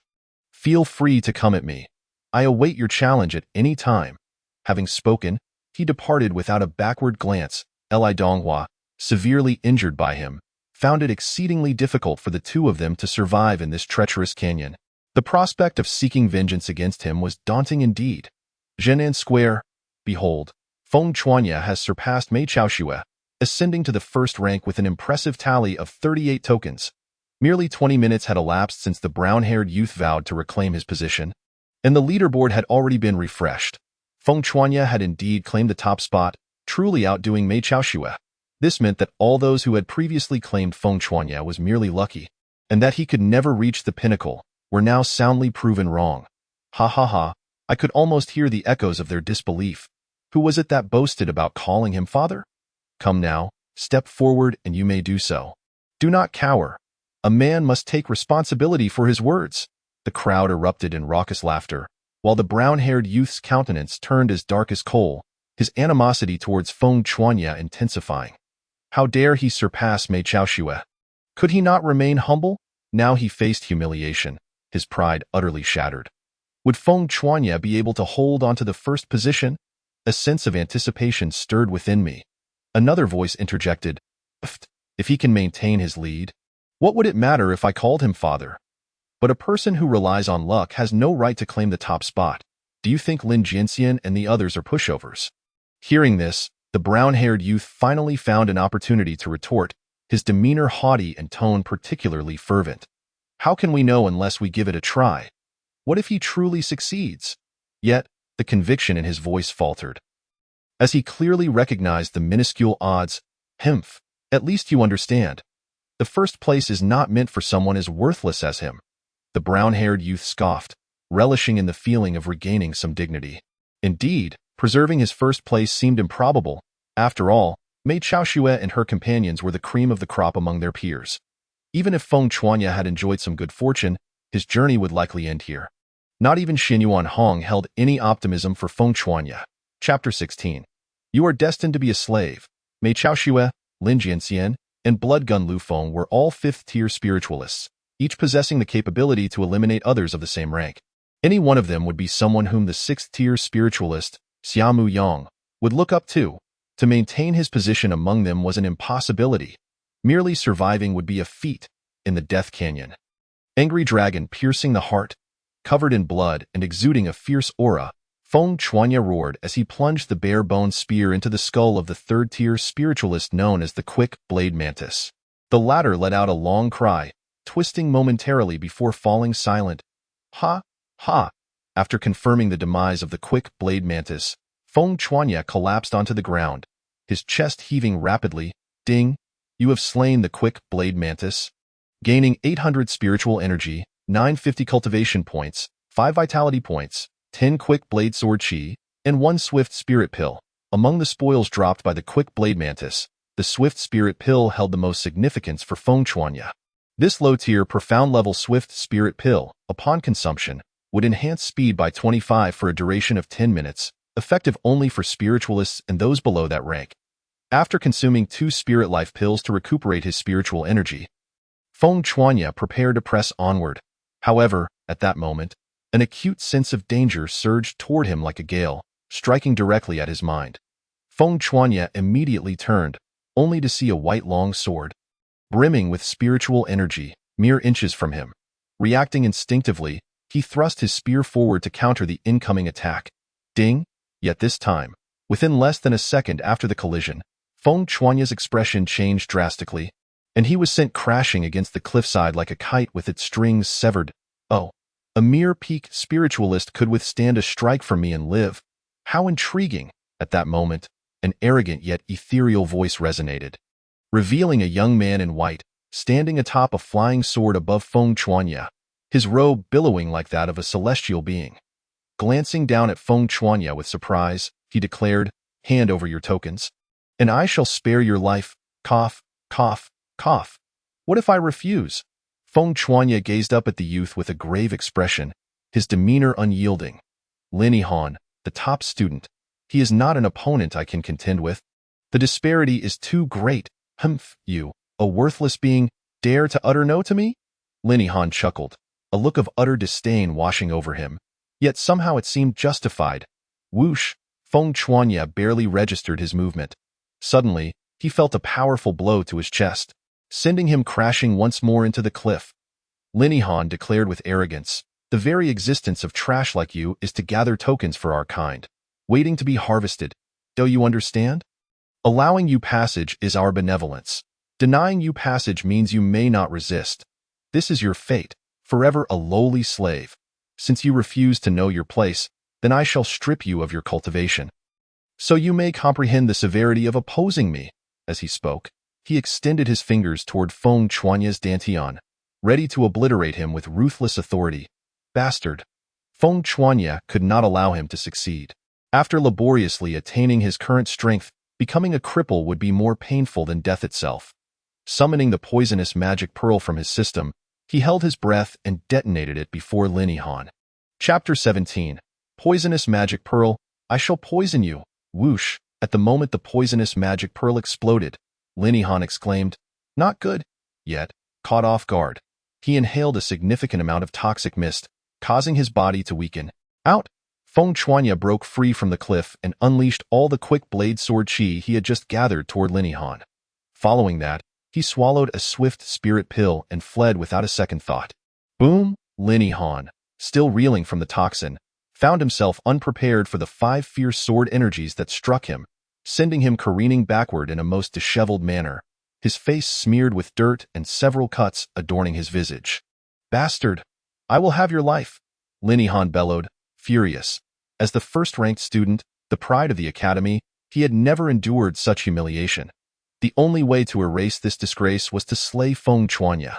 He swallowed an antidote pill and, mounted on his flying sword, unleashed his full spiritual energy, hurtling after Feng Chuanya. Whoosh! Feng Chuanya dared not pause, not even to glance back. Fleeing desperately, he was all too aware of Lin Yihan's prowess. If caught, his fate was sealed. Found you. Within mere 5 minutes, Feng Chuanya heard Lin Yihan's terrifying voice, his heart racing as he gritted his teeth and accelerated once more. Boom! Just where he had recently stepped, a red long sword plunged into the earth. Boom! Crack! Boom! Crackle! Feng Chuanya's wounds multiplied, yet he could not afford to halt. Wherever the flying sword passed, spiritual beasts fell in droves, the cliffs crumbled, creating a cacophony of chaos. Such commotion inevitably drew the attention of onlookers. What a pitiful lad, being hunted by Lin Yihan. His days are numbered. Isn't that the one who eliminated Xiaoyu, Feng Chuanya? Heh, he's finally bitten off more than he can chew. Being targeted by Lin Yihan, he's doomed. The crowd relished in his plight. Among them, Wu Go and Li Donghua wore the widest smiles, reveling in their satisfaction. Provoking Lin Yihan leads only to death. To perish at his hands is a privilege. He is fortunate. One person proclaimed haughtily. 10 minutes later, as the effects of the swift spirit pill waned, Feng Chuanya's speed diminished sharply. As his pace slackened, several gashes sliced open his thigh, causing him to stumble and fall to the ground. You worthless fool, prepare to die. Lin Yihan's gaze sharpened, for long swords suddenly shooting forth simultaneously, flashing like lightning. Not good. Feng Chuanya was struck with terror, feeling as though he had plunged into an ice chamber. Instinctively twisting his body die in an instant, 4 swords converged from all directions, piercing through Feng Chuanya's chest. Ugh! Feng Chuanya coughed up a mouthful of blood, but due to his earlier maneuver, he was fortunate enough to avoid a fatal blow to his heart. Without hesitation, he swallowed 5 spirit life pills. Facing the descending Lin Yihan, exuding lethal intent, he hurled another poisonous magic pearl, detonating it once more. Boom! Feng Chuanya, despite the pain, sprinted away. Bastard! Lin Yihan could hardly believe that Feng Chuanya still had the strength to move. In the eyes of the crowd, he had once again fallen victim to the toxin, rendering him immobile.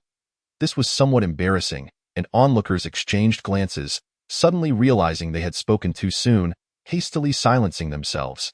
Chapter 18. You lack the ability to cripple me. Yet, how could Lin Yihan remain oblivious? I will take your life. He was utterly enraged. As a prodigy, how could he tolerate such a blemish on his record? Feng Chuanya must die. Until Feng Chuanya was dead, he would not rest easy. Lin Yihan, it is truly astonishing that you, the top student, have fallen for the same trick twice in a row. What a disgrace. Feng Chuanya taunted. Damn it! Enraged, Lin Yihan trembled with fury, consuming another antidote pill and pursuing once more. How reckless of him to provoke Lin Yihan. It was nothing short of foolishness. Who could argue otherwise? A chorus of mocking laughter erupted from the onlookers, who followed closely behind Lin Yihan, eager not to miss such an exhilarating spectacle. Feng Chuanya scurried like a rat, desperately trying to evade capture, while Lin Yihan pursued him like a cat, intent on exhausting his every ounce of strength. What a thrilling cat-and-mouse game it was! An hour passed, and Feng Chuanya was relentlessly driven from the 32nd canyon to the 7th canyon. Beyond that lay the true realm of death, where monsters of the 6th rank resided, creatures far beyond the capabilities of mere graduates like them. Thus, Feng Chuanya found himself in a dire predicament. Unless he truly wished to throw caution to the wind and dash into the 6th canyon, run, keep running. Hadn't he been so swift just moments ago? Linihan suddenly accelerated, closing the gap and seizing Feng Chuanya by the throat, slamming him against the cliff face. This time, he was in dire straits. Would he bow and plead for mercy, or would he abandon his cultivation to beg for Lin Yihan's forgiveness? Only time would tell. For Lin Yihan would not let him off so easily. The surrounding spectators were all eyes and ears, relishing the unfolding drama. In a world where life was cheap, those without power were regarded as nothing more than cattle. Devoid of any standing, Lin Yihan gazed at Feng Chuanya, who struggled futilely in his grip, his eyes filled with a sinister light. Feng Chuanya, those who offend me shall find themselves reduced to mere shadows, forever subjected to humiliation. But you have embarrassed me so profoundly in front of everyone. Merely crippling your cultivation will not quell my wrath. I shall shatter every bone in your body and sever every sinew. Ha ha ha! I will reduce you to a lifelong wretch, even beneath the status of an ordinary person. As he spoke, his right hand formed into a sword-like gesture, once again aiming for Feng Chuanya's dantian. There was no way he would allow this to happen. If his dantian were destroyed, Feng Chuanya would be utterly ruined for life. Such a fate was unacceptable. Thus, he cast aside any hesitation and resolved to fight back. The emerald poison orb explode. Feng Chuanya unleashed the remaining green magic spiders in one breath. Celestial demon centipede needle, celestial silkworm venom, venomous quail feathers. Feng Chuanya hurled every offensive item he possessed at Linihan. Linihan likely never anticipated that the seemingly easy prey, Xiamu Yang, would suddenly unleash such terrifying attacks. It hurts. My face. Lin Yihan screamed in agony, while Xiamu Yang seized the opportunity to swallow 5 spirit recovery pills and fled. Damn it, I will make you pay. Lin Yihan could not possibly allow this, immediately summoning his sword to pursue. However, just as he began to channel his energy, his heart tightened, and he spat out a mouthful of blood. By the time Lin Yihan lifted his gaze again, Feng Chuanya had already vanished without a trace. Chapter 19. A starved camel is bigger than a horse. That accursed fellow, enjoy your fleeting days of triumph. Once I purge the poison, I shall personally flay you alive to assuage my rage. The crowd gaped in disbelief at the reversal of fortunes as Feng Chuanya turned the tables, their expressions a mix of shock and astonishment. Yet now was an opportune moment. All eyes turned toward the heavily poisoned Linihan. Brothers, let us go. In this canyon, all were competitors. What of Lin Yihan? Poisoned, he was now vulnerable to their bullying, and they were determined to take a piece of him. Facing the crowd rushing toward him like vultures, Lin Yihan chuckled coldly. After swiftly consuming an antidote pill, he focused his thoughts, and 5 beams of icy light shot forth from behind him in an instant. All those charging toward him widened their eyes in horror as they fell to the ground, their throats sliced open by a single, swift strike, a sword to the throat. Among them were several 3rd and 4th rank spirit warriors. Yet they were still slain in an instant by Lin Yihan's blade. Do you wish to try your luck? A terrifying glint flickered in Lin Yihan's eyes as he glared at the remaining onlookers, causing them to feel as if they were being cut by knives. No, we dare not. With the fate of their fallen comrades fresh in their minds, they fled in panic. Feng Chuanya, savor these last few days. Lin Yihan soared away on his flying sword. He needed to eliminate the poison coursing through his body. Once the toxins were purged, it would be Feng Chuanya's time to meet his demise. As for Feng Chuanya, he realized it was imperative to bolster his strength. Only 4.5 days remained, and time was of the essence. He sought a safe, hidden location to cultivate. While Feng Chuanya searched for a sanctuary, news of his confrontation with Lin Yihan spread throughout the canyon. Although I admire his tactics, I believe his actions are utterly foolish. Lin Yihan could kill him with ease. I heard Feng Chuanya took down Xiaoyu. I wonder how much truth there is to that. Lin Yihan is known for his vendettas. Feng Chuanya's fate will be dire. I've heard Linihan has already mobilized people to hunt him down. He has finished. Once Linihan has him in his sights, even if he escapes the canyon, his future will be bleak. Such conversations echoed everywhere, with no one believing Feng Chuanya could evade Lin Yihan's grasp. After all, who would think an ant could escape the clutches of a dragon? Feng Chuanya, while seeking a hidden refuge, was well aware of the rumors circulating about him. Since you refuse to believe in me, then prepare to have your faces slapped by the truth. Actions speak louder than words, and he was determined to retaliate with tangible results. After hours of searching, Feng Chuanya finally discovered a suitable location for cultivation. One that would remain undetected for the time being. Wind-chasing steps, meteor arrows, one low-tier profound skill and one mid-tier profound skill. I wonder what level I will reach after my training. Feng Chuanya immersed himself in the system, first triggering the wind-chasing steps. Upon opening his eyes, he found himself atop a lofty mountain, where gentle breezes caressed him. Wind-chasing steps, low-tier profound skill, difficulty. Challenging. Cultivating to a realm of mastery renders one's traces nearly undetectable. Capable of creating numerous afterimages to confound the enemy, moving with the wind, light as a feather. Chapter 20. Mastery of Cultivation, Slaying Beyond One's Rank. Greetings, I am your instructor for the wind-chasing steps. A stunning woman in a flowing silk gown appeared before Feng Chuanya. Her hair elegantly styled, standing upon a cloud. Let us begin. Feng Chuanya inhaled deeply and declared, I am ready to start my training. The instructor waved her delicate hand, and a multitude of shimmering orbs surged into Feng Chuanya's body. Agility 10, Speed 20, Cultivation 10. With no prior understanding of the wind-chasing steps, Feng Chuanya suddenly experienced a revelation, and his body began to move in concert with the teachings. He adopted an unusual gait, gliding through the training space.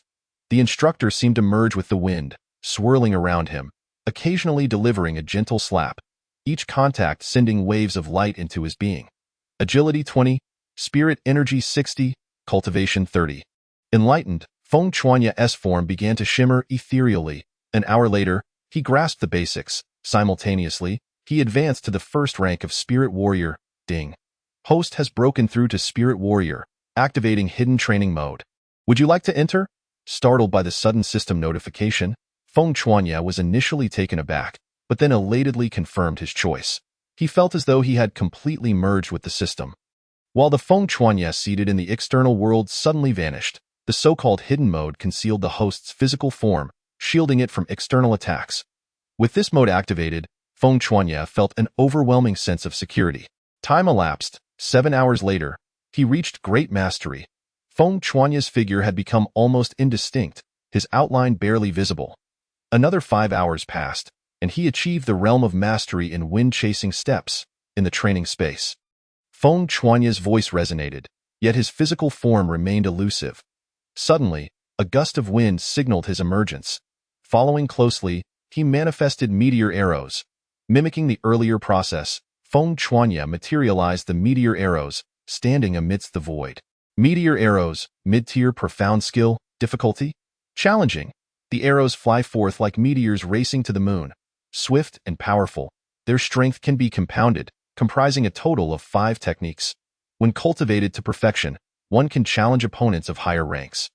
With the arrow's power increasing proportionate to the user's vitality, greetings, I am your instructor for meteor arrows. A regal ice queen clad in silver armor materialized before Feng Chuanya, her hands gripping a gleaming silver bow.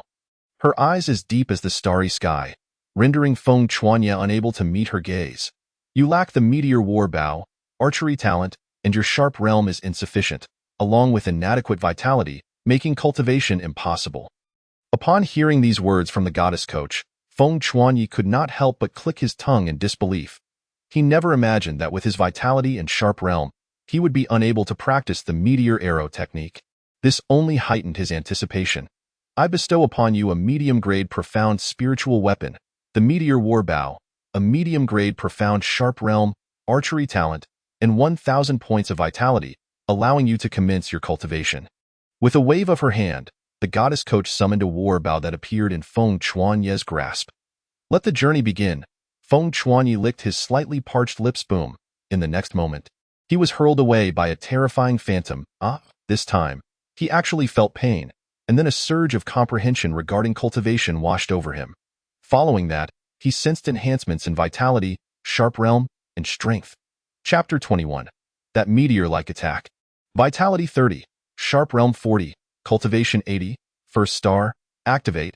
Feng Chuanyi rose to his feet, drew the meteor warbow, and unleashed a meteor-like spiritual arrow towards the coach. For an entire day, the training ground resonated with the terrifying sound of whistling spiritual arrows. Time passed within Feng Chuanyi's cultivation, and another day and night slipped away. Only 2 days remained until the assessment concluded. Feng Chuanyi finished his cultivation. He opened his eyes and stretched lazily. Crackle, crackle. In an instant, the entire valley reverberated with a sound akin to thunder, shaking the surroundings. Subsequently, a powerful vitality erupted forth, exerting such immense pressure that nearby spiritual beasts trembled and prostrated themselves on the ground. He felt an overwhelming sense of strength, as if he could shatter mountains with a single punch. Indeed, in such a world, only by possessing formidable strength can one feel secure.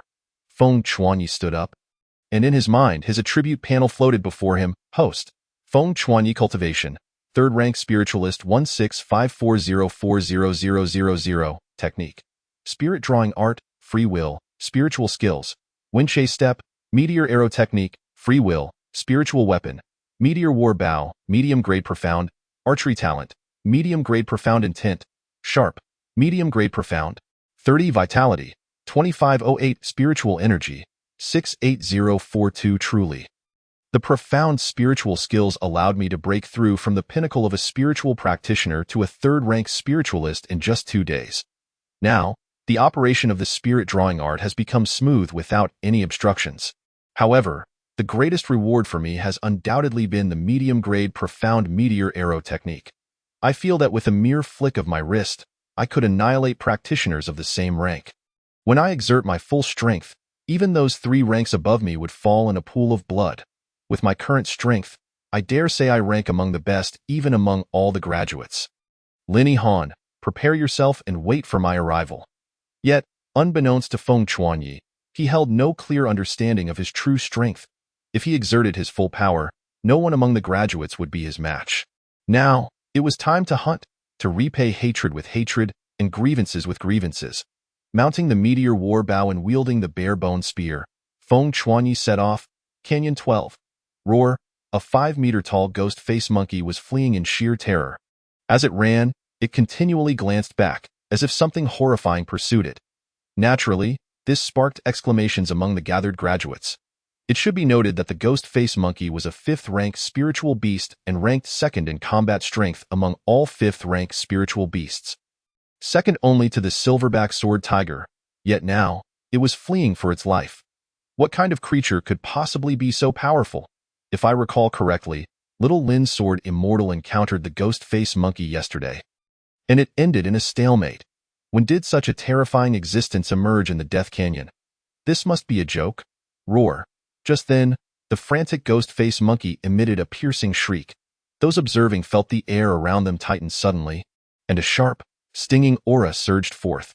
Following that, they witnessed 4 meteors streak past them, tearing through the air. With a roar of spiritual energy, they pierced through the ghost face monkey's head as easily as breaking tofu. Chapter 22. Useless. Your time of death has arrived. Bang. The massive body of the ghost face monkey crashed heavily to the ground, devoid of life. Hiss. The onlookers felt a chill run down their spines. Who could possibly be so powerful as to slay a creature that even Little Lin's sword immortal could only stalemate? They all turned their gazes towards the source of the attack, eager to identify this formidable figure. Swish, in the next moment, they saw a fleeting shadow approaching with the speed of the wind. However, they could barely catch a glimpse of the figure before it brushed past them. What? The crowd stood in bewilderment, only to see a young man in a gray long robe standing before the now skeletal remains of the ghost face monkey. Who could it be? Curiosity piqued.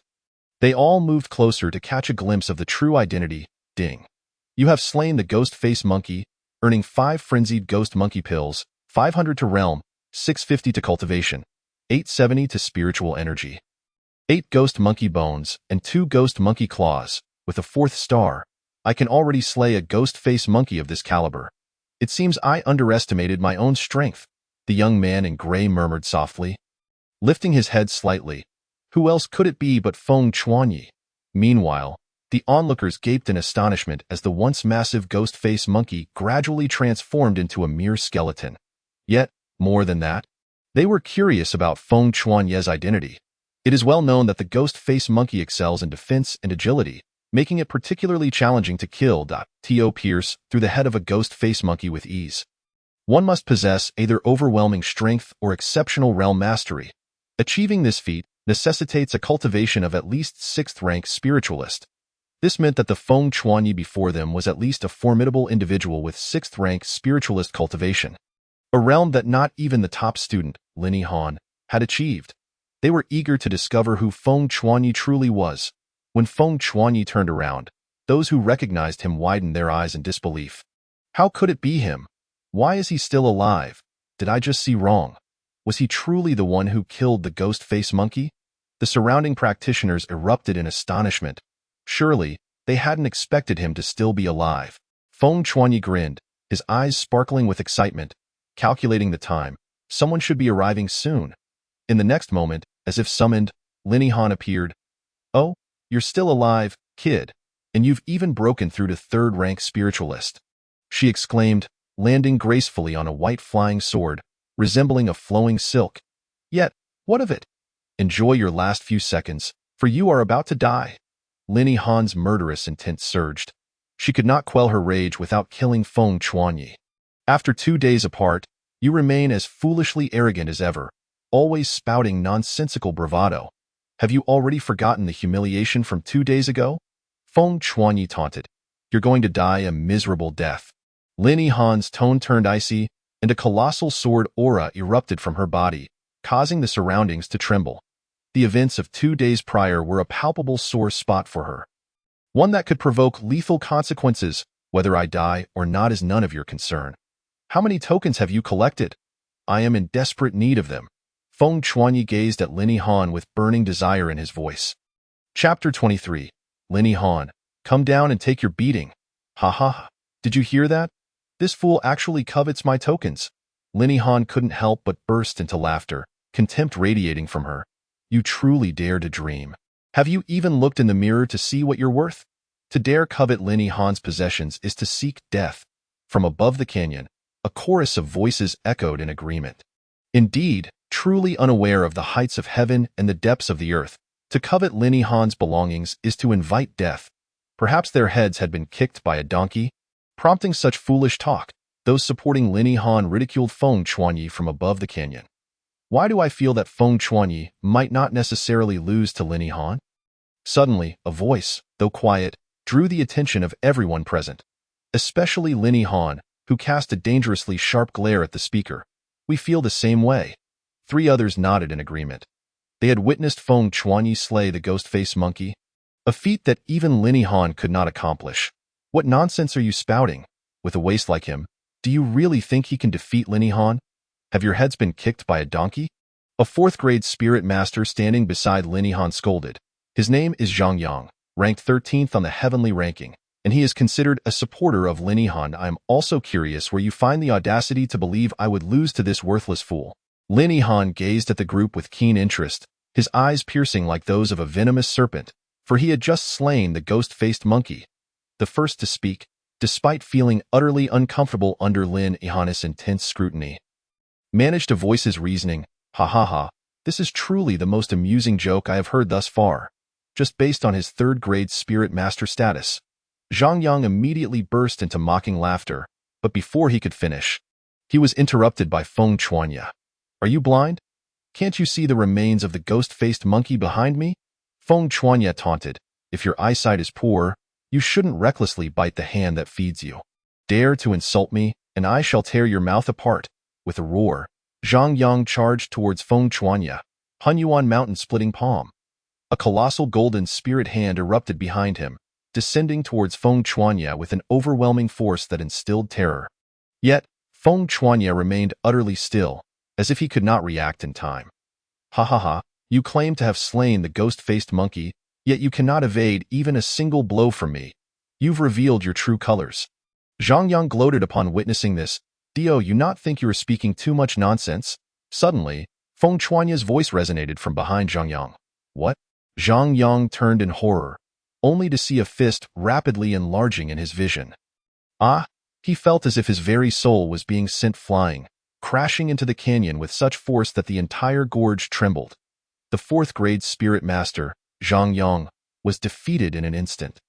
Come on, Lin Yihan. It's your turn to take a beating. Feng Chuanya provocatively pointed at Lin Yihan with a cheeky grin. Go, little Lin Sword Immortal, teach him a lesson. Let him know the authority of being the top of the class. The supporters of Lin Yihan immediately began to cheer. Very well, it seems I underestimated you. However, do not think that defeating Zhang Yang grants you the capital to provoke me. Allow me to demonstrate what true top-tier strength entails. He could not believe that Feng Chuanya could possibly slay the ghost-faced monkey, even with its remains lying there. Then open your eyes wide and watch closely, Lin Yihan shouted, unleashing a streak of azure energy that shot forth. Arriving at Feng Chuanya in an instant, ha ha ha, he is doomed. That is Lin Yihan's renowned signature technique, the sword control technique, a mid-tier mysterious skill. It is said that when 4 swords are unleashed simultaneously, even cultivators of the same level would bleed. Look at him. He is utterly unresponsive. He must have been frightened senseless. The onlookers began to jeer again as Feng Chuanya displayed no reaction. In an instant, Feng Chuanya was torn apart by the flying sword, yet Lin Yihan's brow furrowed in concern. He had not struck an entity. Is this what the so-called top-tier strength amounts to? How pathetic. Feng Chuanya appeared not far away. A look of disdain on his face, he actually dodged it. How did he manage that, just like before? Those supporting Lin Yihan were in disbelief. Quite intriguing. It seems I have indeed underestimated you. But from now on, I shall not underestimate you in the slightest. Out! Lin Yihan shouted once more, and 4 phantoms shot forth from various directions, rushing towards Feng Chuanya with lightning speed, leaving no chance for a response. Here it comes, the sword control technique. Lin Yihan once used this move to slay a 5th-grade spirit master-level steel-armored locust. Feng Chuanya is doomed. The supporters of Lin Yihan cheered. Whoosh! Just as the flying sword was about to strike Feng Chuanya, his figure suddenly became ethereal, moving with an unusual grace to evade the attack. He dodged again. The onlookers gasped in astonishment. Humph! Too easy.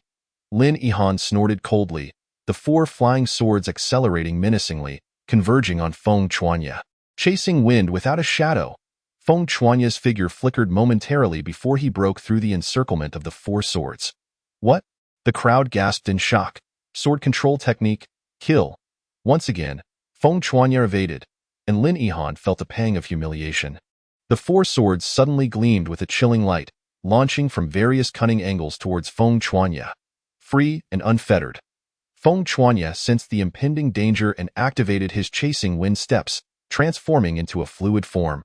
Evading a strike aimed at his ribs and bending backward to avoid another aimed at his chest. Then, he performed a swift roll, dodging 2 incoming beams of cold light from behind, lightly leaping onto the last sword. Soaring into the air like a deity, Lin Yihan, after attacking for so long, it is my turn now.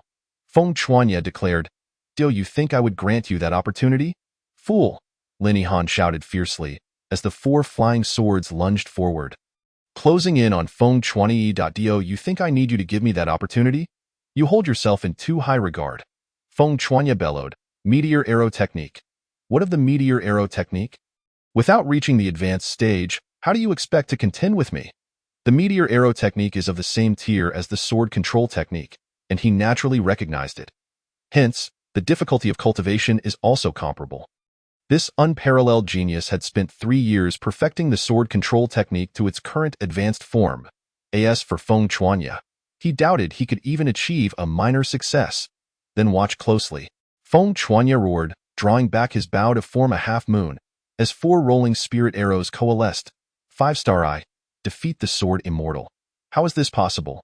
Upon witnessing Feng Chuanya draw 4 spirit arrows, Lin Yihan exclaimed in fury. For arrows signify mastery. Go!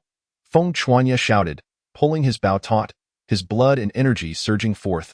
In an instant, his vitality blazed, and he seemed to ignite, emitting a tremendous steam. Boom! The bowstring released, arrows flew like shooting stars. swift as lightning. The spectators only saw 4 beams of brilliance shooting forth, followed by a thunderous clap that shook the entire gorge. Then, they witnessed Lin Yihan suddenly spew forth a mouthful of blood, plummeting from the sky. Are you kidding me? The supporters of Lin Yihan were left dumbfounded. What on earth? How could it be possible that Lin Yihan was defeated by Feng Chuanya? Those drawn to the battle were equally astonished. They witnessed the first ranked on the heavenly ranking, the top graduate, Lin Yihan, being vanquished in a single blow by Feng Chuanya. You have lost, Lin Yihan. Feng Chuanya looked down with a victorious demeanor at the disheveled Lin Yihan as he fell. How can this be? The techniques are both at the advanced stage, and yet your cultivation is so much lower than mine. Why is your attack so much more potent? Even my 4 inferior mysterious grade spirit artifacts were rendered useless. Impossible! How could you unleash such a powerful attack? Lin Yihan gasped for breath as he struggled to rise, his face contorted with disbelief as he roared, "Ha ha ha, mastery! Who told you my meteor arrow technique was perfected?" Hearing this, Xiang Muyang could not help but chuckle. Not perfected? Could it be that you? Lin Yihan stood up, his eyes wide with horror, only to immediately deny it. Impossible. It cannot be. I have not reached that realm. How could you possibly achieve it? The last words Lin Yihan nearly shouted in disbelief. He absolutely refused to accept it. Then observe closely what it means to be an unparalleled genius in my presence. You are not even worthy to carry my shoes. 5-star eye? Feng Chuanya roared in fury, his entire being seeming to radiate brilliance as his surging blood energy transformed into billowing waves, instilling fear. Release! The meteor battle bow reached full moon status, and spirit energy roared into the air, coalescing into 5 arrows as thick as 2 fingers. Boom! At the moment the spirit arrows formed, a terrifying sharp aura and oppressive blood energy enveloped the entire area, causing everyone present to involuntarily stagger back a few steps, their eyes filled with dread. Lin Yihan, your time of death has arrived. Feng Chuanya aimed directly at Lin Yihan, the piercing spirit arrows sending chills down Lin Yihan's spine. Go! All 5 arrows launch. Do you think it is so simple to kill me, fool? Lin Yihan bellowed, summoning a heavy spirit artifact to shield himself. Bang! A grand and mighty sound reverberated. The spirit energy exploded, sending shockwaves through the souls of the onlookers. However, no matter how violently the spirit arrows attacked, they could not breach Lin Yihan's giant spirit shield. Ha ha ha, Feng Chuanya. Even a 6th grade spirit master cannot shatter the giant spirit shield. To kill me? Dream on. Observing this, Lin Yihan regained his confidence. Yet, Feng Chuanya laughed. You seek death. I can only oblige. The turtle shell may be tough, but since you sincerely desire to perish, I shall fulfill your wish. Allow me to showcase the true power that manifests once the meteor arrow technique has been cultivated to the realm of spontaneity. Maximum rotation, commence. As the words fell, 5 ethereal arrows of spiritual energy began to whirl at an astonishing speed, swelling to the girth of an arm, unleashing a terrifying sharpness that erupted forth with great force. Crack! The massive spirit shield trembled violently, and then, with another crack, fissures appeared. No! Stop! Observing this, Lin Yihan suddenly panicked, exclaiming in horror. Death? Feng Chuanya bellowed fiercely. Bang! The power of the ethereal arrows surged once more, and with a thunderous explosion, the giant spirit shield shattered. No! Lin Yihan immediately emitted a terrified cry. Yet, he could only watch helplessly as the 5 ethereal arrows pierced through his head, heart, throat, and dantian, stealing away his very life force. No.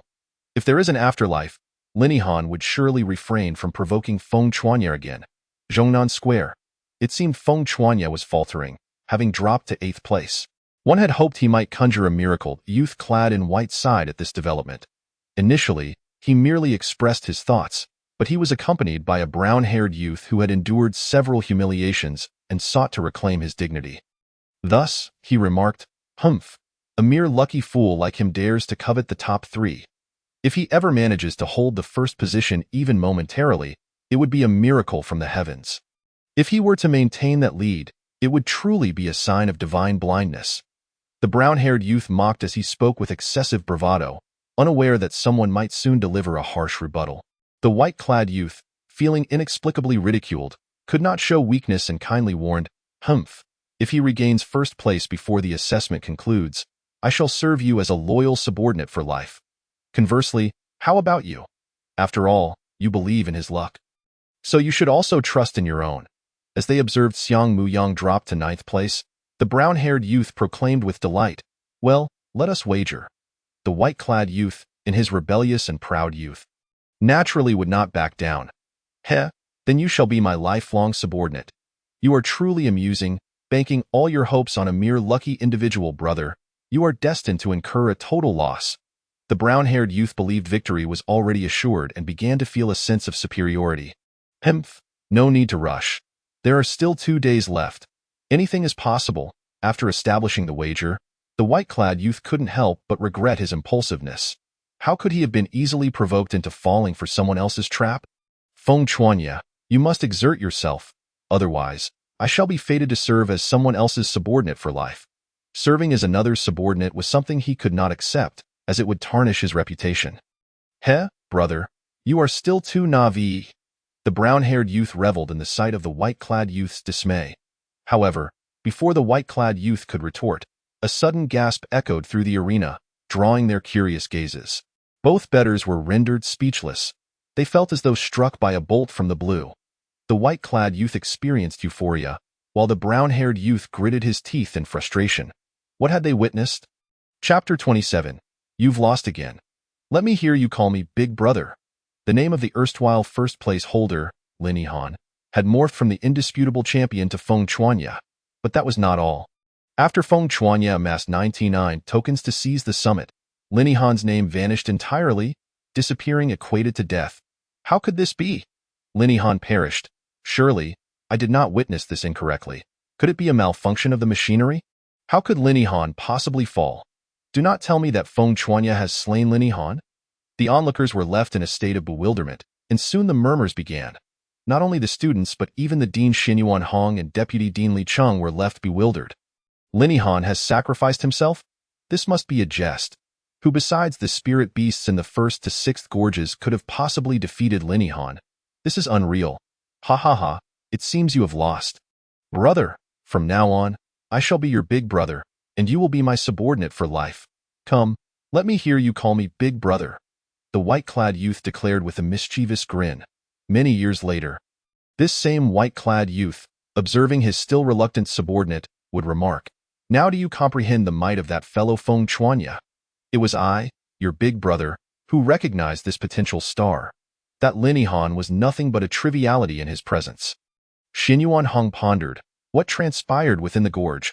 How did Lin Yihan's name suddenly vanish? He would rather believe it was a malfunction than accept that Lin Yihan had met his demise. After all, Lin Yihan was regarded as one of the most promising candidates for the Intermediate Academy. His existence held significant importance for Xinyuan Academy.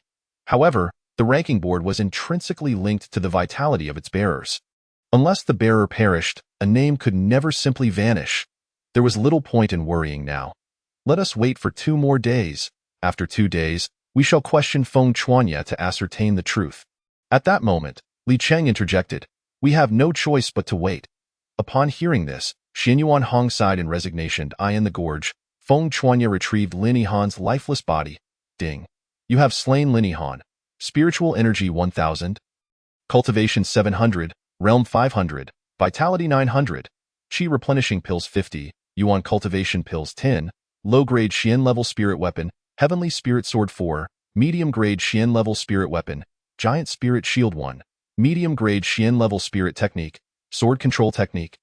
Low-grade Xian level skill. Spirit invocation technique. Feng Chuanya cast a detached glance at the onlookers, but none dared to meet his gaze. This fellow, he wouldn't dare to attack us again, would he? The collective thought resonated among the crowd as they swallowed hard. Fortunately, Feng Chuanya merely glanced at them before resting his war bow upon his shoulder and vanishing with a swish, leaving them in awe. It was nearly a minute after Feng Chuanya departed that they finally breathed a collective sigh of relief. How terrifying! The intensity of Feng Chuanya's gaze felt as if it could claim a life on the spot. In the days to come, they hoped to avoid encountering him. If they did, they could only resign themselves to their misfortune. Given Lin Yihan's prowess had been extinguished by Feng Chuanya, their own fates would surely be dire in confrontation. Thus, it seemed that traveling in groups had become their most prudent choice. Just a few minutes after these individuals departed, a youth clad entirely in crimson, wielding a blood-red spear, appeared above the gorge. Chapter 28. Here I come, little brother. Has it concluded already? Have I arrived too late? Oh, the air is imbued with Lin Yihan's essence. Someone has engaged him in battle? How intriguing. When did such a formidable individual emerge in this cohort? The strength of their aura is enough to send shivers down my spine. This youth wielding the blood spear was none other than Lu Feng, the second ranked on the heavenly ranking. Heh. With 2 days remaining, I should still have the opportunity to cross paths with him. At that time, I shall thoroughly assess this powerful adversary's capabilities, and Lin Yihan, your first place shall be relinquished to me. After the assessment concludes, I shall challenge you, ascending to the pinnacle of the academy in full view of all. Lu Feng grinned, revealing a decidedly aggressive smile before departing. He naively assumed Lin Yihan had merely engaged in a battle and then retreated amicably. He never considered that Lin Yihan could fall to another's hand. After all, in his eyes, only he, Lu Feng, possessed the strength to best and slay Lin Yihan. Time swiftly advanced to the evening. Alone, Feng Chuanya kindled a fire, roasting a hind leg of a grass-fed swift sheep. Though one could nearly forego sustenance upon becoming a cultivator, it did not preclude Feng Chuanya from relishing his meals. This flavor is exquisite. The unique aroma of the grass-fed swift sheep is entirely awakened beneath the flames. A further 10 minutes should suffice for cooking, gazing at the delectable, oil-sizzling leg of lamb. Feng Chuanya's mouth watered profusely. In this perilous gorge, only he would dare to kindle a fire and roast lamb. Heh. How many will come to partake? Feng Chuanya grinned widely, watching the luscious, dripping, and now golden-brown leg of lamb. His smile growing ever brighter, akin to a weasel eagerly awaiting its prey, his eyes gleaming with cunning. Not far from Feng Chuanya, 2 cultivators halted, casting their gaze toward him. Look, there's a fool who has foolishly lit a fire. Exposing his position, let us teach him a lesson. The 2 second-grade spiritualists exchanged knowing glances, each reflecting a glimmer of amusement. Yet, who would truly teach whom a lesson remained uncertain. 2 minutes later, the 2 cultivators landed boldly before Feng Chuanya, haughtily proclaiming, "You, foolish one, are truly the epitome of stupidity. While others strive to conceal themselves, you blatantly ignite a fire to reveal your whereabouts. Hurry up. If you encounter us, consider yourself unfortunate. Hand over the tokens, and I might spare your miserable life." The one on the left, named Zhang Yida, arrogantly declared, "If you want to blame someone, blame your own foolishness for daring to light a fire in this darkness. Truly a death wish. Encountering us is your misfortune." The one on the right, Zhang Chao, echoed the same tone. "Ha! Such fools. You so-called geniuses speak so effortlessly." Feng Chuanya slowly lifted his head, a smile gracing his lips. "Here we are, my dear brother." Hiss! The moment the 2 brothers caught sight of Feng Chuanya's expression, regret coursed through their veins. They recognized Feng Chuanya and were well aware of the kind of calamity he represented. Who, then, is the true fool? If I hadn't lit the fire, would you have come flying into danger? Shamu Yang, having taken down a roasted leg of lamb, bit into it and extended his left hand. "Come now, gentlemen, leave behind a toll for your passage." Chapter 29. It's all a trap, the rampage of the Diamond Bears. How infuriating, given the chance to redo their choices. Zhang Yida and his companion would rather die than be lured by the flames. Gritting their teeth, they left behind their tokens and fled as if their lives depended on it. Hee, who will be next? Feng Chuanya chuckled as he pocketed the 8 tokens left by the brothers. The second batch of victims arrived merely 3 minutes later.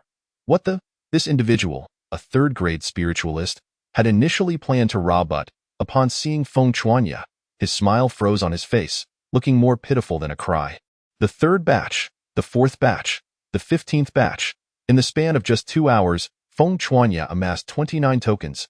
Meanwhile, the canyon was filled with many faces wearing expressions of deep resentment, growing increasingly ruthless and extorting tokens from others. Collecting 29 tokens is quite sufficient. After extinguishing the flames and masking his scent, Feng Chuanya vanished into the shadows of the canyon. The next day, The final day of assessments. Just one more day? And I shall soon possess that exquisite advanced-level spiritual technique. Feng Chuanya continued slaying spiritual beasts while scavenging for tokens. For the first place must indeed reflect its status, however. He remained blissfully unaware of the vast distance he had created from the second-place contender. Mei Chaoxue, in the Zhongnan Square. To Feng Chuanya's astonishment, he had already amassed 128 tokens. My heavens, his luck was beyond terrifying. Mei Chaoxue, in stark contrast, had only 86 tokens, a full 42 tokens behind. Was he a celestial being? Could this truly be mere luck? Perhaps he embodied the archetype of the underdog from ancient tales, feigning ignorance while outsmarting his competitors. The observing graduates were genuinely awestruck by Feng Chuanya's prowess. Before closing his eyes to rest, he had stood at 99 tokens, not far behind the second place. Yet upon reopening his eyes, the gap had widened dramatically. This fellow may indeed possess genuine skill. At this point, Li Cheng could no longer dismiss Feng Chuanya's achievements as mere fortune. If it were all luck, who could boast such fortune? Perhaps, as the ancients once said, the loss of a horse may lead to unforeseen blessings. While Lin Yihan's fate remained uncertain, Feng Chuanya had emerged as a worthy substitute. In the canyon, roar.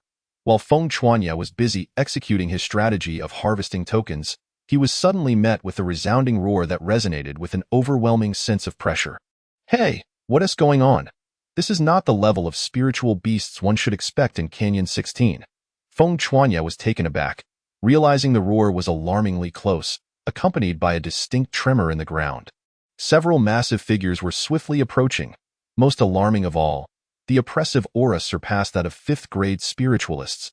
Sure enough, the next moment, Feng Chuanya beheld a girl cloaked in black gauze, her demeanor haughty, sprinting past him in a panic. Hot on her heels were 3 colossal armored bears, each towering 10 meters, their eyes filled with ferocity, giving chase. Run! 3 sixth-grade diamond bears have broken loose in Canyon 6, the girl exclaimed, noticing the presence of others. What? Feng Chuanya was momentarily stunned. What are you standing there for? Run, unless you wish to be turned into mush by the diamond bears. Seeing Feng Chuanya frozen in place, the girl unhesitatingly returned, seizing his hand. Chapter 30. The Great Escape from the Canyon. With a swift motion, the girl propelled herself forward, creating some distance in the next instant. The ground where they had just stood was trampled by the diamond bears. This girl is remarkable. In this duplicitous world, such kindness is a rare treasure. To be fair, most individuals in her position would have pushed Feng Chuanya towards the bears, buying themselves precious seconds to escape. But she did not. Not only did she alert him, but when she saw that he remained motionless and the situation had become dire, she saved his life. The ferocity of the diamond bears sent tremors through the canyon, causing the other spiritual beasts to tremble in fear. Why are the diamond bears here? Help! I don't want to die.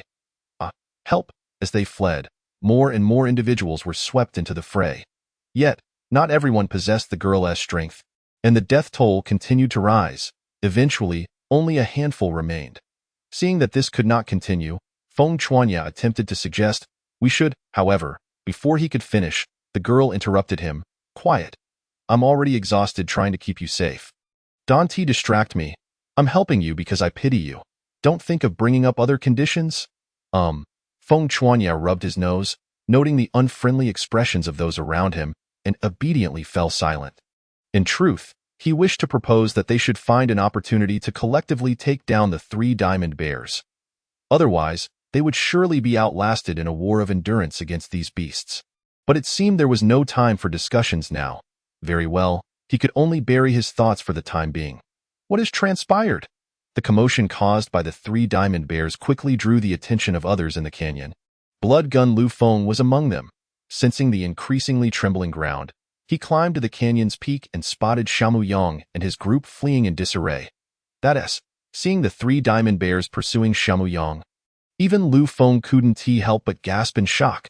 Then he noticed the girl who was grasping Shamu Yang's hand, Mei Chaoxue, also there. She remains as kind-hearted as ever, rescuing a burden like a third-grade spiritualist. Lu Feng squinted, then concealed himself. He had no intention of getting caught up in this chaos.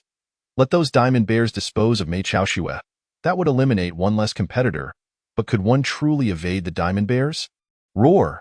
As Lu Feng calculated his escape, he suddenly felt a heavy, oppressive presence and heard a deafening roar. A diamond bear, agile as ever, charged directly at him. In an instant, Lu Feng felt a wave of terror wash over him. With a desperate roll, he barely evaded the bear's paw and joined the ranks of those fleeing alongside Mei Chaoxue, the girl who was pulling Feng Chuanya along. Why heavens! The others, embroiled in their own battles, were equally terrified by the diamond bears and hastily fled. Following closely behind the bears was a throng of spiritual beasts, eye in the air and on the ground. They were everywhere. For Feng Chuanya and his companions, escape was their only recourse. There was no choice. They couldn't fight back, so they had to run. Chapter 31. Sacrifice, a glorious honor. Faced with this dire situation, Feng Chuanya attempted to speak again, but once more, he was interrupted. Shut up, what qualification does this burden have to speak? This time, it was Lu Feng. The surrounding crowd wore hostile expressions. Coincidentally, none among the fleeing group recognized Feng Chuanya. Naturally, he, the weakest among them, was labeled as a burden. Everyone, be quiet and focus on escaping this crisis. Mei Chaoxue urged, redirecting everyone's attention. We cannot outrun them. Someone must act as bait to divert their attention. Lu Feng's gaze immediately fixed on Feng Chuanya. His intention was clear. Let the seemingly weakest Feng Chuanya serve as the bait. What a splendid idea! The crowd's eyes suddenly brightened, all fixating their unfriendly gazes on Feng Chuanya. Very well, it's settled. With the group's consensus, Lu Feng revealed a cruel smile. Lu Feng, don't you dare! Seeing Lu Feng's malicious intent, Mei Chaoxue exclaimed in alarm, desperate to thwart him. But she had underestimated the despicable actions people might take when their lives were at stake. Mei Chaoxue, this is a necessary sacrifice. You cannot intervene. A multitude of individuals surged forth to assail Mei Chaoxue, compelling Deng Chaoyue to relinquish his hold on Feng Chuanya. Subsequently, Lu Feng forcefully stamped his foot upon Feng Chuanya's chest, sending him tumbling into an adjacent ravine. Upon witnessing Feng Chuanya isolated, a formidable King Kong bear immediately altered its course, pursued by a considerable number of spirit beasts, and set its sights on Feng Chuanya. No! Mei Chaoxue exclaimed in alarm, yet she was swept away by Lu Feng and his companions, helplessly watching as Feng Chuanya faced his demise, the hands of the King Kong bear. Lu Feng, you have gone too far. Mei Chaoxue shouted in fury. Ha! This is a world where the weak are devoured by the strong. It is not his fault for being weak. Lu Feng expressed no remorse, but rather exuded pride. With the absence of one King Kong bear, the pressure on Lu Feng and his group was significantly alleviated. If you must place blame, let it be on their insufficient strength. Others echoed in agreement. Everyone, quicken your pace. I shall cover your retreat. If we unite our efforts, we shall surely escape this peril. Only one day remains. Hold on. Lu Feng suddenly fell to the back of the group, adopting a benevolent demeanor. Now this is the mark of a true man, sacrificing himself to shield us from danger. We shall forever be indebted to Lord Lu Feng for his immense kindness. The rest of the group was moved by Lu Feng's noble actions, showering him with praise. This is vastly superior to that dead weight from earlier. He wouldn't even sacrifice a little for our sake. With such character, what great achievements can he hope for in the future? Someone began to harshly denounce Feng Chuanya. Indeed, this sentiment swiftly garnered the agreement of the others. However, they failed to notice Lu Feng suddenly revealing a sinister grin. The next ravine fork is just ahead. Ah? Lu Feng abruptly attacked, kicking the two cultivators before him into another ravine. What are you doing? The others exclaimed in confusion. As you can see, the burden must be sacrificed to secure our survival. Lu Feng retorted. Only those who survive are the elite, are they not? This is our school's rule. As yet another King Kong bear and a few spirit beasts dispersed, Lu Feng displayed a satisfied smile. Chapter 32. A ruthless betrayal. His objective was accomplished. Had they not scattered these three King Kong bears, survival would have been impossible. Brothers, only one King Kong bear remains along with several third-tier spirit beasts. Our moment for counterattack has arrived. No matter how powerful it may be, if we unite our strengths, it too shall fall before us. Lu Feng cried out passionately. Oh. The individuals, not particularly familiar with one another, had only questioned Lu Feng to caution him to temper his actions. As for the two who had fallen, their demise was inconsequential. After all, the paramount task at hand was to eliminate the King Kong bear. Die, beast? Lu Feng exuded a potent, sharp aura, charging forth like a spear. Seeing him take the lead, the others breathed a sigh of relief. Being the vanguard was the most exhausting role, draining the most energy, and left little room for deceit. Mei Chaosu and the others joined the fray. Roar. The King Kong bear was indeed formidable, yet the combined might of these individuals in their dire straits was not to be underestimated. Moreover, Lu Feng, as the main force, was fighting with utmost fervor. 10 minutes later, after a fierce battle, the King Kong bear collapsed. Finally dealt with. That was perilously close. We nearly lost our lives after defeating the King Kong bear. The spirit beasts that had followed immediately scattered, sensing the tide had turned. Thank heavens, it was finally over. Even Mei Chaosu was utterly exhausted, her spiritual energy reduced to a mere fraction, just as she was about to meditate to recover. The equally weary Lu Feng spoke up. Brothers, here are 12 spirit recovery pills. Everyone take one to better face the unknown dangers ahead. He distributed one pill to each person with precision. We are truly grateful. You are such a good person, willing to share even such precious items with us. The individuals expressed their heartfelt thanks upon receiving a spirit recovery pill. What are you all saying? We are all in the same boat. So we must help one another. Lu Feng laughed heartily, consuming one of the spirit recovery pills himself. Upon witnessing this, a glimmer of sharpness flashed in the eyes of the others, and they too consumed their pills. However, Mei Chaosu frowned slightly, employing a sleight of hand to discard her spirit recovery pill. All right, now that everyone has taken their spirit recovery pills, we should discuss serious matters. Lu Feng suddenly stood up, his face beaming with smiles. I wonder what business Lord Lu Feng wishes to discuss. Everyone, please hand over your tokens to me. After all, I exerted such great effort earlier. Lu Feng abruptly demanded without any preamble. Do you think that is possible? You wouldn't assume we wouldn't guard against your underhanded tactics, would you? We never consumed the spirit recovery pills you provided. As they spoke, the group opened their mouths and spat out the pills. Impossible! You actually saw through my ruse! Lu Feng exclaimed in shock, disbelief etched across his face. Your excessive enthusiasm only serves to raise suspicion. Mei Chaosu interjected. Opportunities do not simply fall from the sky. We are not so foolish as to believe you on mere words. The fate of those 3 from earlier remains fresh in our minds. The others laughed triumphantly. Chapter 33. Mei Chaosu, prepare to die. The tides had turned. Everyone was weak, yet they had united as one, while he stood alone. Lu Feng, if you are wise, hand over the tokens, and we shall not make things difficult for you. Unexpectedly, Lu Feng burst into laughter. You truly are foolish. What do you mean? The others instantly grew wary. Lu Feng's eyes widened as he unleashed an overwhelming aura. He was in peak condition, showing no signs of weakness. You dare. The others' expressions shifted drastically.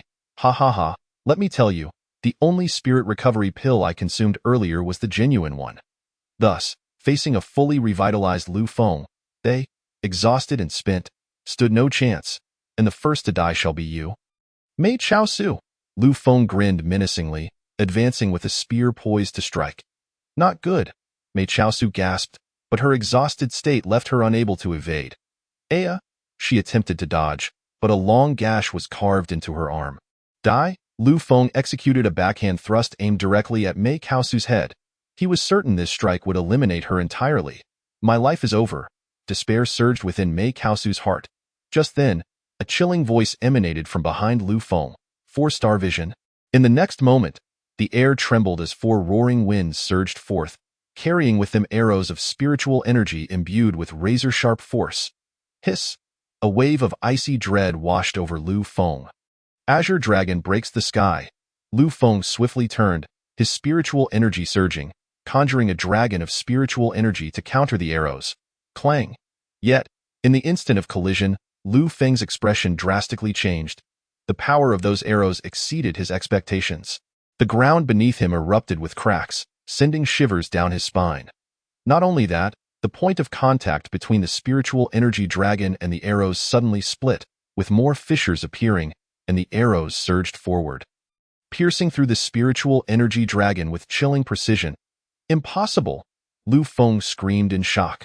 The remaining arrows, albeit reduced in strength, crashed against his constructed barrier of spiritual energy, sending him careening into the cliff face.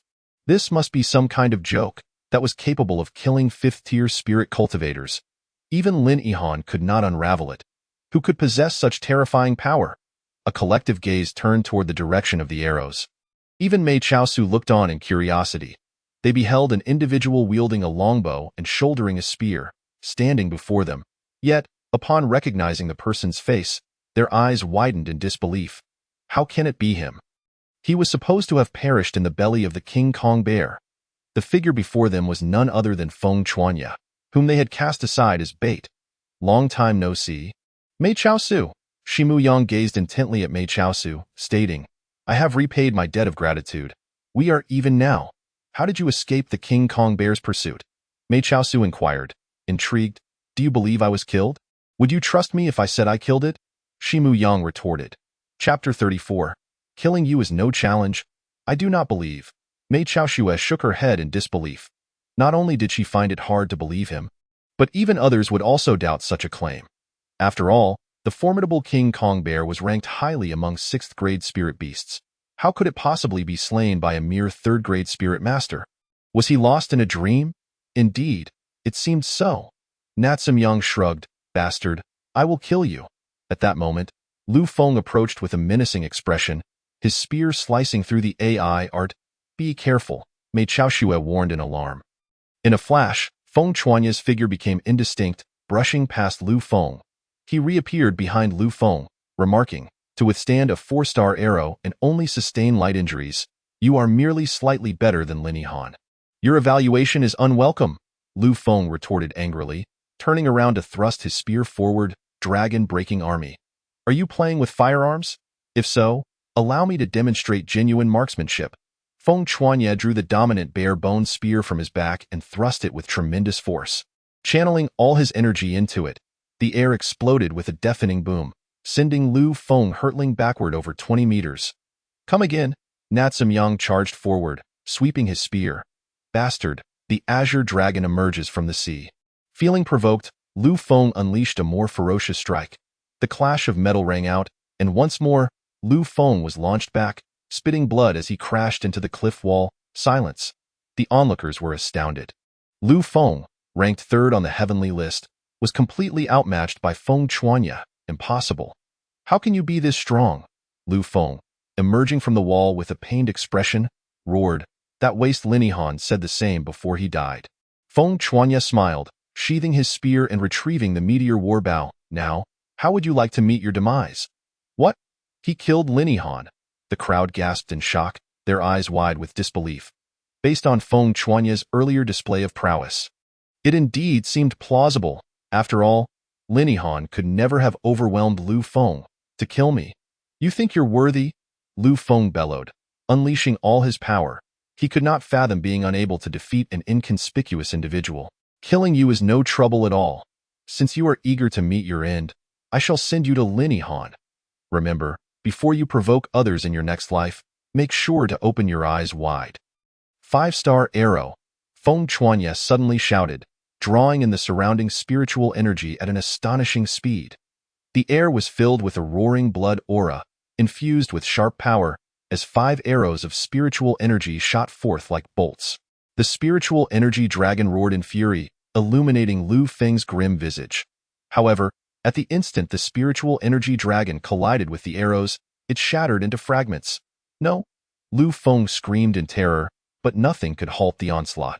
The arrows pierced through his spiritual barrier and impaled his body. The cliff trembled violently, creating 5 gaping, bottomless pits.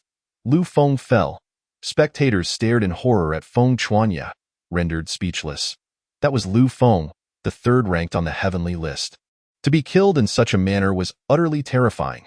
Mei Chaosu covered her mouth in shock, suddenly realizing that Feng Chuanya might indeed possess the strength to slay the King Kong bear. Chapter 35. Rest assured and recover. I shall return soon. Do not be astonished. Danger approaches swiftly. Nat Yang glanced back at Mei Chaoxue and the others. Roar! The resounding roar of the King Kong bear echoed again. Mei Chaoxue and the others turned pale.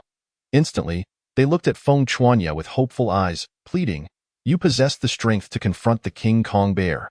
You cannot abandon us," one among them morally pressured. "Hee hee, why should I save you?" Nat Yang scoffed. "When you used me as bait earlier, you had no hesitation.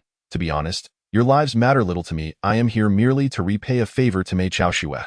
Having said that, he appeared behind Mei Chaoxue, lifting her effortlessly into his arms, and without giving the others a chance to react, he vanished into the distance. "Don't!" The others cried out in terror, scrambling to escape. Roar! At that moment, the King Kong bear came into view. Spotting the group ahead, its eyes gleamed with ferocity as it charged forward with increased speed. Its long arms swung down in a furious strike. The onlookers felt a shadow pass over them as the bear's paw descended with overwhelming force. "No!" They screamed in horror, utterly powerless to evade. Thud!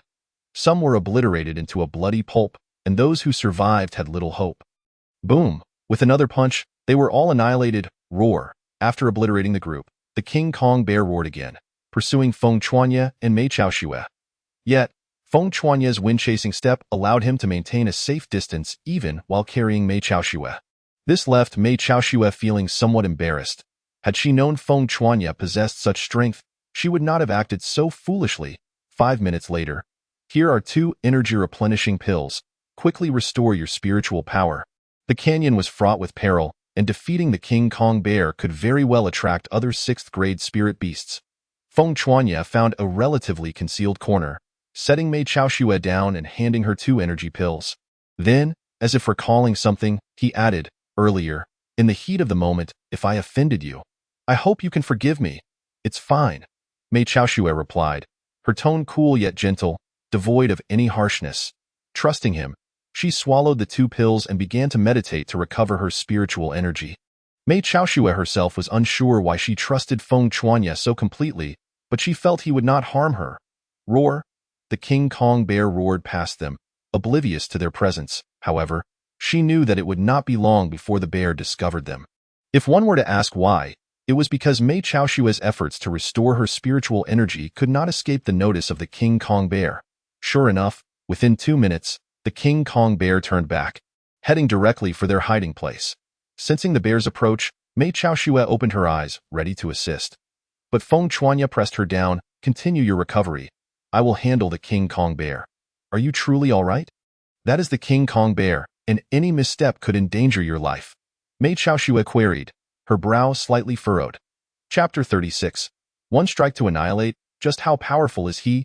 Hey, don't worry. It's just a King Kong bear. One has already perished at my hands, and I wouldn't mind taking down another. Upon hearing this, Nat Yang grinned confidently and transformed into a blur, racing toward the King Kong bear. 4-star arrow. Drawing his bow, he unleashed a torrent of spiritual energy, sending forth 4 meteoric arrows that collided with the bear's massive chest. Boom! A deep, thunderous sound erupted, scattering flesh and blood.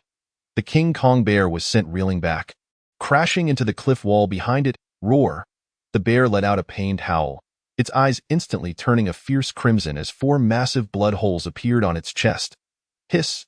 Who is this guy? Able to directly engage a terrifying spirit beast like the King Kong bear.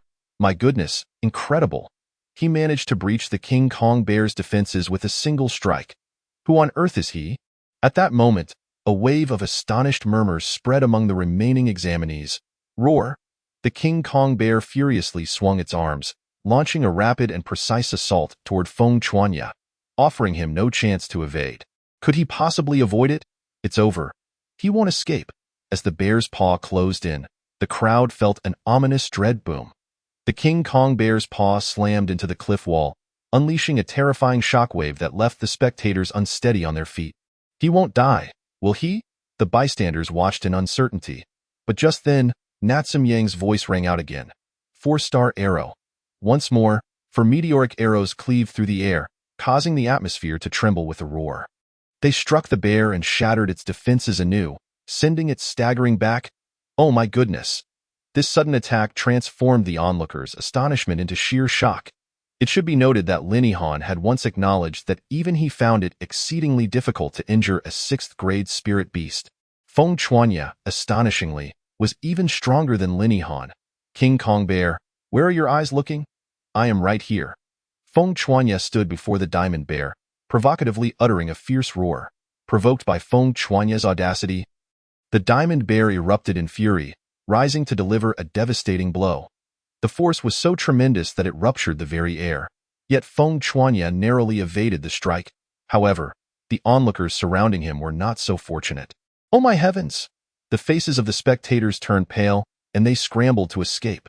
This is bad. We won't make it in time. A significant number of them were caught off guard, unable to dodge the impending disaster. They dared not hesitate and hastily unleashed their most powerful attacks against the bear's paw, believing that the best defense was a good offense. Alas, in an instant, all their assaults were obliterated with a resounding crash by the bear's paw. How is this possible? That was a strike comparable to Lin Yihan's full power. A terrified young man at the 5th rank of Spirit Master exclaimed, only to be swiftly crushed into the cliffside alongside his companions.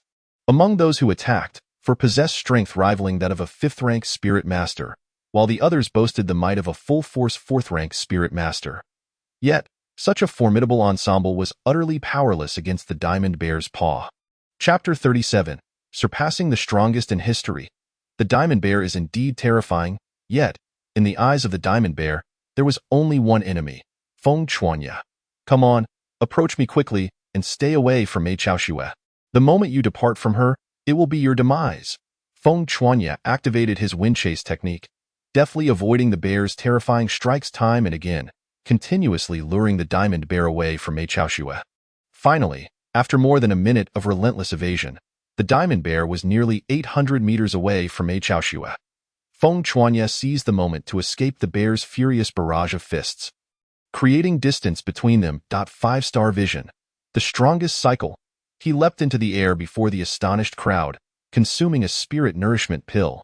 With a bow drawn taut like a crescent moon, and amidst the surging spiritual energy, 5 arrows manifested. Then, amidst the torrent of bloodlust, they shot forth, causing the air to wail in agony. Like a comet, they pierced through the Diamond Bear's chest. Oh my goodness! All the graduates watching this spectacle gaped in shock. Their mouths agape as if they could fit 4 or 5 eggs inside. Their eyes nearly bulged out in disbelief. That was the Diamond Bear, an entity that had instilled despair within them. And now it was slain before their very eyes. They were at a loss for words to express their astonishment and horror, but they knew they had to flee immediately, otherwise they would surely meet their end. Coughing, after landing, Feng Chuanya stumbled and half-kneeled on the ground, hastily retrieving a spirit nourishment pill and a chi recovery pill to consume. If I hadn't stocked up on so many spirit nourishment and chi recovery pills, I wouldn't have dared to act so recklessly. That one strike drained all my spiritual energy. Sweat poured down Feng Chuanya's forehead as he wiped it away, rising to head towards the hiding spot of Mei Chaoxue. Ding! You have slain the Diamond Bear. Spirit Energy 1500, Cultivation 1400, Vitality 40, Diamond Bear Hide X1, Diamond Bear Claw X1. The system's voice echoed in his mind. In just 1 minute, Feng Chuanya returned to Mei Chaoxue's hiding spot, where she was still recuperating. You possess the strength to slay the Diamond Bear, so you have been concealing your abilities, intending to astonish everyone during this assessment, haven't you? Mei Chaoxue inquired, her eyes wide with curiosity. I claimed I obtained a treasure, which is why I now possess this strength. Though you believe me? Feng Chuanya replied with a wry smile, adopting a joking tone. He merely jested, but to his surprise, Mei Chaoxue immediately responded, I believe you. Therefore, I truly did not intend to become the dark horse. All right, you should be nearly recovered. With your strength, no one in this canyon should pose a threat to you anymore. I must take my leave. After speaking, Feng Chuanya prepared to depart. Don't you want to know why the Diamond Bear appeared here? Mei Chaoxue asked. Are you willing to tell me? If so, I will listen. If not, then it matters not, Feng Chuanya countered, taking the initiative. For this was the final assessment, designed to subdue the pride of the candidates, a yearly occurrence. Yet, in previous years, everyone had collaborated to ensure mutual survival. Only this year had produced such an anomaly as him, single-handedly slaying 2 beasts. Mei Chaoxue slowly revealed the answer. Chapter 38. The birth of a new historical champion. Is it truly so? I had thought there was an issue with the Sixth Canyon. After hearing this, Feng Chuanye could not help but feel somewhat speechless. Until we meet again, he said, departing. Does this mean I lack any allure? You won't even linger a moment longer. Mei Chaoxue observed Feng Chuanye's retreating figure, playfully waving her delicate fist, looking utterly adorable. Feng Chuanye arrived at the spot where Mei Chaoxue had previously stayed, collecting the tokens of those who had perished. Zhongnan Plaza. Look, Feng Chuanye's number of tokens has changed again. Oh my heavens, 198 tokens. Is he a devil? Such speed. How could he possibly achieve this? The crowd was astounded by Feng Chuanye's remarkable token-gathering prowess. He alone accounted for 1/5 of all tokens, leaving others in disarray. No one had expected him to truly solidify his position at the top. 198 tokens, an unprecedented achievement, having completely surpassed the highest record in Xinyuan Academy's history of 154 tokens. Xinyuan Hong, too, was taken aback by Feng Chuanye's formidable display.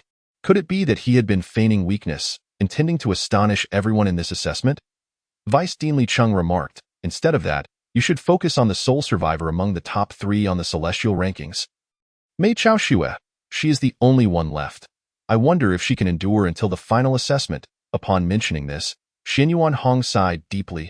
Indeed, he had not anticipated that 2 of the top 3 would perish, leaving only Mei Chaoxue still standing. Yet, the final test had been designed based on the assumption that Lin Yihan, Mei Chaoxue, and Lu Feng would all be present. Now, with only Mei Chaoxue remaining, how would they proceed? He could hardly bear to think of Mei Chaoxue trapped in dire straits, her life hanging by a thread. The very thought of her potential demise caused a sharp ache in his heart. The significance of genius within Xinyuan Academy was undeniably paramount. If only he knew that Mei Chaoxue was currently enjoying her time and leisure, would he not be driven to the brink of fury? Moreover, he wondered if Feng Chuanye would ally with Mei Chaoxue. If they could join forces, perhaps there would be a glimmer of hope. Feng Chuanye was indeed a dark horse, leaving all others in his wake. Xinyuan Hong no longer believed Feng Chuanye's success was merely luck. After all, achieving such a level of accomplishment was beyond the realm of chance. Not only had he ascended to the first position, but he had also shattered the historical graduation score record of Xinyuan Academy. Such an achievement could not be attributed solely to fortune. In the canyon, oh my heavens, how did I encounter that harbinger of doom? Quick, run, run, run. Those who do not wish to be eliminated should flee at once. After Feng Chuanye had dispatched the Diamond Bear, everyone reacted with sheer terror at his presence. It was as though he would devour them alive. Akin to encountering a fearsome beast, and they scattered in all directions. Feng Chuanye was left bewildered, pondering, am I really such a terrifying creature? I do not look fearsome at all. Indeed, Feng Chuanye cast a glance at his reflection in the water. Noting his rather ordinary face and somewhat lean physique, in truth, he appeared to be just another unremarkable individual. Chapter 39. Let us forget each other in the rivers and lakes. If there was anything remarkable about him, it might be the piercing gaze that made him seem almost like a different person altogether. It turned out that even our formidable hero could experience such a moment of awkwardness. At that moment, a melodious voice resonated behind Feng Chuanye. Oh, the second-ranked genius of the celestial rankings, Mei Chaoxue, has graced us with her presence. How remiss of me not to welcome you properly. Feng Chuanye turned around, his expression returning to its usual indifference. What, am I not allowed to merely be passing through? Mei Chaoxue shot him a playful glance and replied, Of course you are. Indeed, indeed. Feng Chuanye rolled his eyes, thinking to himself that it was absurd for him to believe her words. With only a few hours left until the assessment concluded, how have you fared? I only have 125 tokens. How about you? Mei Chaoxue shifted the topic. Hey, are you not afraid of me stealing your tokens now that you've revealed your score? Feng Chuanye grinned wickedly. Not at all. I trust you won't. Mei Chaoxue shook her head, her eyes filled with belief. All right, you win. I have 198 tokens. Barring any unforeseen circumstances, I should emerge as the first. Feng Chuanye declared his score without hesitation. How straightforward. Aren't you worried I might deceive you and inflate my score? Mei Chaoxue inquired playfully. Not worried at all. I believe you would not. Feng Chuanye blurted out.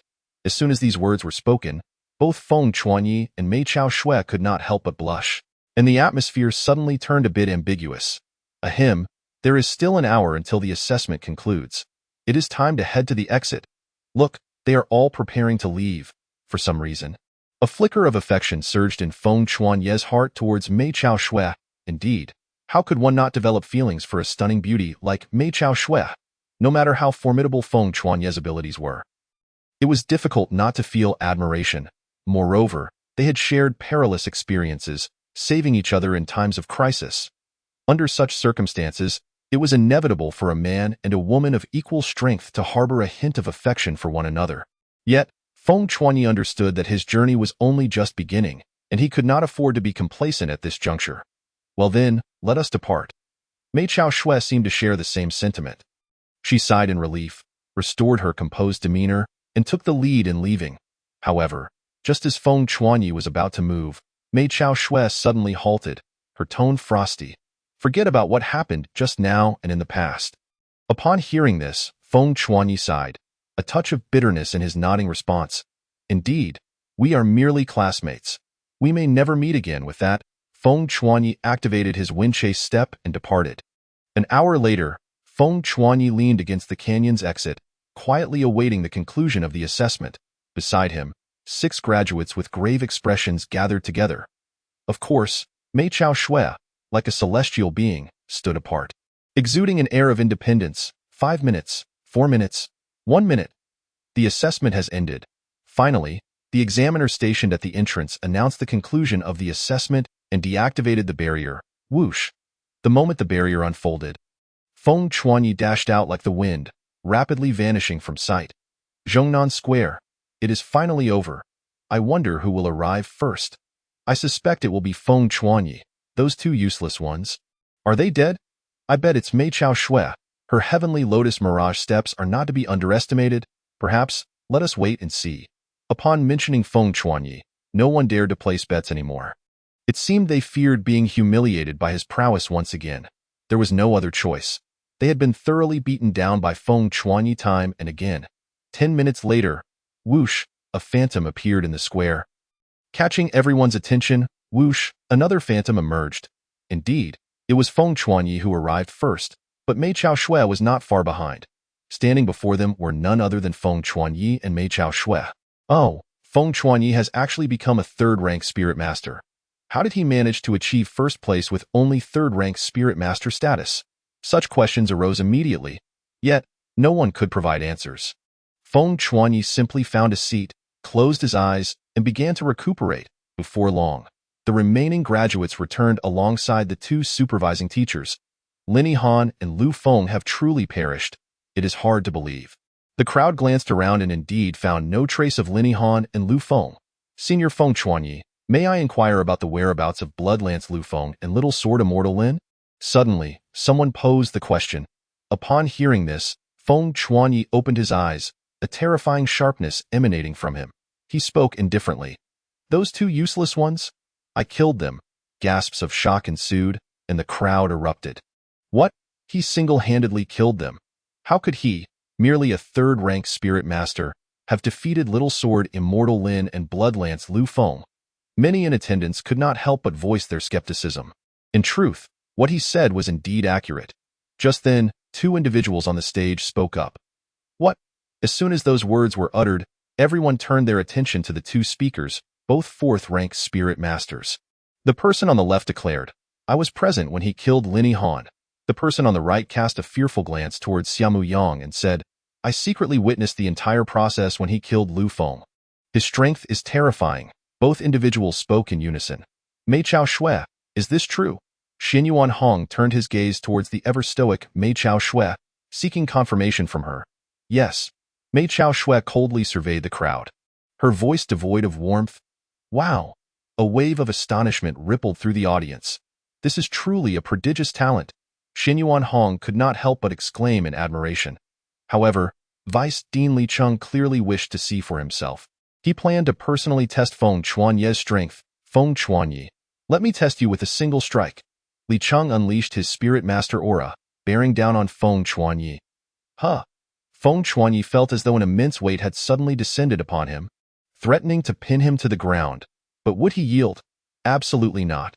He channeled all his energy into the spirit drawing technique, causing the surrounding spiritual energy to surge forth, unleashing a powerful aura. His blood energy ignited, roaring like a stampede of horses, creating an astonishing spectacle. Rise! Feng Chuanyi bellowed, his overwhelming blood energy erupting forth. Boom! The ground beneath him exploded, and he stood upright, then suddenly clenched his fist, unleashing a devastating blow. Boom! The air around Feng Chuanyi erupted with a terrifying roar, causing the entirety of Zhongnan Square to tremble violently. Chapter 41. Superior Shin-Level Spirit Technique, Celestial Phenomenon Bone King Spear. Excellent, your prowess surpasses those two. Li Cheng retracted his aura, offering a commendation, of course. Feng Chuanyi replied with a confident smile. The graduates below were utterly astonished, finally realizing the extent of Feng Chuanyi's terror. Well, let us commence the distribution of rewards for the top 10, Xinyuan Hong proclaimed, redirecting the attention of the crowd. 10th place, Zhang Hong, 15 tokens, a bottle of spirit birth pills. 9th place, Yu Yuan, 24 tokens, 2 bottles.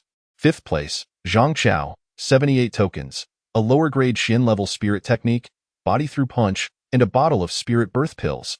2nd place, Mei Chao Shui, 125 tokens, a medium-grade Shin-level spirit technique, Tianshan Jime Hand, and 4 bottles of spirit birth pills. 1st place, Feng Chuanyi, 198 tokens.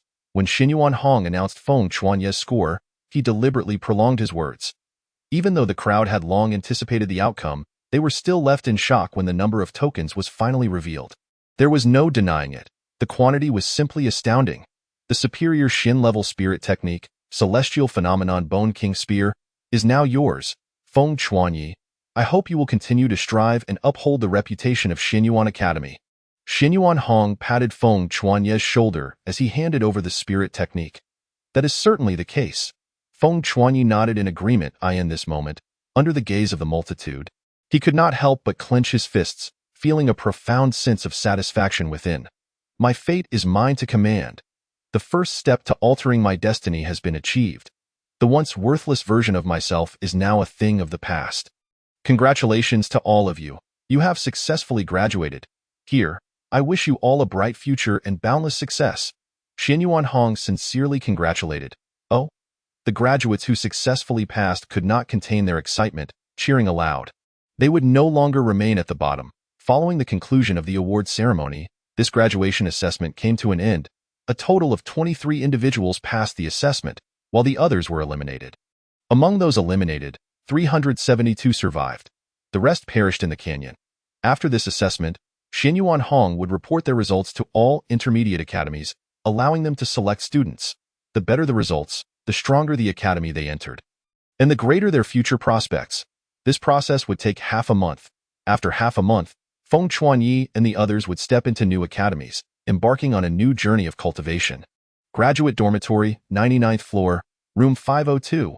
Upon returning to his former dormitory, everything remained unchanged, yet Feng Chuanyi could not help but feel a sense of the world's transformation.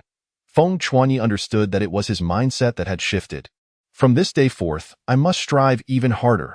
Entering an intermediate academy is merely the beginning. Human desires are insatiable. Since I have emerged victorious from the graduation assessment of the intermediate academy, I have every reason to pursue higher levels of cultivation resources. In this chaotic era, only the powerful can thrive. The quickest way to enhance strength lies in entering an academy for guidance. Most of the formidable individuals in this world hail from academies. Throughout history, very few rogue cultivators have managed to stand out. Moreover, they are like needles in a haystack, such as Ma Tianyun, Zhang Shangdong, and a few others. Chapter 42. Celestial Phenomenon King Body, commence training.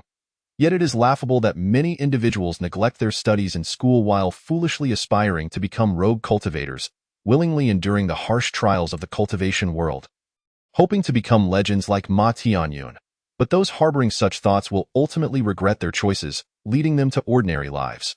Only 1% may achieve modest success by chance, drawing in the next generation to pursue the so-called rogue cultivation. It was a tranquil afternoon. On this rare afternoon, Feng Chuanyi did not engage in training. Instead, he squinted his eyes and fell asleep. Outside the window, A torrential downpour commenced, and with the soothing sound of raindrops as his lullaby, Feng Chuanyi succumbed to a deep, blissful slumber. He was unaware of how long it had been since he had experienced such comfort. It felt as though his very soul and body had attained an unprecedented state of relaxation. Indeed, the preceding 6 years had been fraught with anxiety over potential obsolescence, overshadowed by the pressures of graduation assessments, leaving little room for restful sleep. However, upon successfully passing the assessments and gaining admission to a more prestigious academy for further instruction, the tension that had coiled tightly within him finally began to ease. This sleep lasted an entire afternoon and extended into the night. When he awoke the following day, Feng Chuanyi felt transformed. Though he could not quite articulate how, yet he was undeniably different. With only half a month remaining before entering the intermediate academy, he resolved to master this superior Shin-level spiritual technique. He retrieved the Tianxiang Bone King spear technique. Ding, detection of usable spiritual techniques has been made. Would you like to materialize? Yes, ding. The superior Shin-level Tianxiang Bone King spear technique has successfully materialized, and the training space is now open. Would you like to enter? Enter. Feng Chuanyi found himself amidst a battlefield strewn with various corpses. The woman, clad in brown mammoth battle armor and wielding a refined iron spear, with a cluster of small horns atop her head, appeared before him. The words Tianxiang Bone King spear were emblazoned on her head, indicating her role as the technique instructor. Greetings, I am the instructor for the Tianxiang Bone King spear technique. You lack the Tianxiang King spear, the Tianxiang body, and the talent for superior Shin-level spear techniques, rendering you unable to complete the training. I bestow upon you the Tianxiang King spear, the Tianxiang body, and the talent for superior Shin-level spear techniques, enabling you to complete the training. With a wave of her hand, 3 orbs of differing colors flew toward him. The red orb transformed into a hefty spear, while the other 2 entered Feng Chuanyi's body. Buzz! Instantly, a multitude of revelations surged through his mind, granting him a sense of profound clarity. Let us begin, the technique instructor proclaimed, charging toward Feng Chuanyi. The training process mirrored his previous experiences. Sparring remained the most effective method. Spirit energy 50, vitality 30, sharpness realm 30. Feng Chuanyi's aura intensified, and the spear in his hand became increasingly fierce, causing the air to howl in response. Cultivation 80, spirit energy 50, vitality 80. Time within the training space always seemed to pass swiftly. In the blink of an eye, 5 days had elapsed. Boom! With a furious thrust, Feng Chuanyi cleaved the ground, producing a sharp, spear-like shadow of spiritual energy. The earth erupted, creating a chasm over a meter wide and extending more than 100 meters. Trembling violently, Chapter 43, 5 days of minor accomplishment. What more could you desire? Truly, the superior Shin-level techniques are formidable. 5 full days, and he had only attained the minor accomplishment stage. Nevertheless, he had managed to break through a level, which was a modest gain. Exhausted, Feng Chuanyi collapsed onto the ground, gasping for breath. His current level remained slightly inadequate, and he had yet to fully assimilate the training provided by the system. Hence, 5 days had only yielded a minor accomplishment. After all, the difficulty of the cultivation was indeed formidable. If it were so easily mastered by Feng Chuanyi, it would surely tarnish the system's reputation. Yet, he remained undeterred. Reaching the desired realm was merely a matter of time. Observing the still-composed technique instructor, Xiamu Yang couldn't help but reveal a wry smile. Without engaging in sparring, one could never grasp the true extent of this seemingly capable instructor's terrifying strength. Thus, Feng Chuanyi was also curious about the degree of his current power. He exited the training space, rising from his bed, his legs slightly numb from 5 days of seated meditation. Taking a deep breath, it was time to test his newfound abilities. Feng Chuanyi headed toward the dean's office. The dean's office? What? You wish to venture to the 6th canyon? Is your current strength sufficient to handle it? Upon hearing Feng Chuanyi's request, Xian Yuanhong was momentarily taken aback. Fear not, Dean. I am well aware of my limits. Sensing Xian Yuanhong's reluctance, Feng Chuanyi flashed a confident smile. We will discuss that later. Have you practiced the Tianxiang Bone King spear technique? It has been 5 days, and you haven't sought my guidance. Have you become complacent, believing that your top score in your age group is sufficient? You must understand, the path of cultivation is endless. I have indeed practiced 5 days of continuous training. Feng Chuanyi replied hurriedly, hoping to prevent Xian Yuanhong from continuing his admonishments. You have some awareness. Now, tell me, how far have you progressed in these 5 days? With your talent, you should have reached the entry level by now. Xian Yuanhong regarded Xiaomu Yang with an inscrutable expression. No, not the entry level. Xiaomu Yang shook his head, refuting Xian Yuanhong's assumption. Not yet broken through to the entry level? That's understandable, considering it is the Tianxiang Bone King spear technique. When I was at your stage, it took me 10 days to reach the entry level. Very well, you have 10 more days. I will personally instruct you. You shall achieve the entry level before entering the intermediate academy. What do you think? Xian Yuanhong made a decision. Upon hearing this, Feng Chuanye's expression turned slightly peculiar. Dan, I actually seeing Xiaomu Yang's strange demeanor, Xian Yuanhong assumed he was feeling bashful and said, There is no need to feel embarrassed. You are a student of Xian Yuan Academy, and I have a responsibility to help you grow stronger. As he spoke, he began reviewing a document that in truth, I have already attained the minor accomplishment stage, Xiaomu Yang stated, looking directly at Xian Yuanhong. Minor accomplishment stage, quite commendable. You must continue to strive, Xian Yuanhong remarked. Suddenly, he felt something was amiss. Without warning, he leapt from his seat, grabbing Feng Chuanyi by the shoulders. What you just said about the minor accomplishment stage is, his eyes widened in disbelief. The Tianxiang Bone King spear technique? I only reached the minor accomplishment stage after 5 days. Observing Xian Yuanhong's expression, Feng Chuanyi feigned dissatisfaction, saying, What you just said. Hearing this, Xian Yuanhong nearly spat blood, feeling a crushing blow to his pride. What do you mean, only 5 days to reach the minor accomplishment stage? Do you have any idea how many people would chase after you with swords if they heard that? Chapter 44. Superior Xin level, terrifying indeed. Have you truly reached the minor accomplishment stage? You're not deceiving me. Are you? Xian Yuanhong inquired again, genuinely fearful of having misheard. Indeed, I have cultivated the Tianxiang Bone King spear technique to the minor accomplishment stage. That is why I wish to venture into the first canyon to test my strength. Is there a problem? Feng Chuanyi feigned ignorance, putting on a show of innocence to, oh dear, my heart. After receiving confirmation from Feng Chuanyi once more, Xian Yuanhong sank back into his chair. And after a brief silence, he lamented, Now I finally understand the meaning of that saying. Comparing people will make you angry, comparing goods will make you discard them. You are a monster. You must be doing this to undermine me. You reached the minor accomplishment stage in 5 days. What more do you desire? Do you have any idea how long it takes others to achieve this level? A whole year. An entire year. I spent an entire year just to reach this stage. Now when I see you, I feel like vomiting blood. I was so proud of reaching this stage in a year, only to find out you did it in 5 days. I feel utterly humiliated in your presence. Xian Yuanhong's lamentations grew more heart-wrenching, as if Feng Chuanyi had committed some grievous offense against him. Ahem, how was I to know that this was unusual? I thought all of you were at a similar level to me. Feng Chuanyi coughed awkwardly to it, seemed that he had overstated his capabilities. What about the first canyon? Feng Chuanyi cautiously inquired. Wary of further provoking this emotionally fragile Dean, go ahead. With your current abilities, there are no spirit beasts there that could pose a threat to you.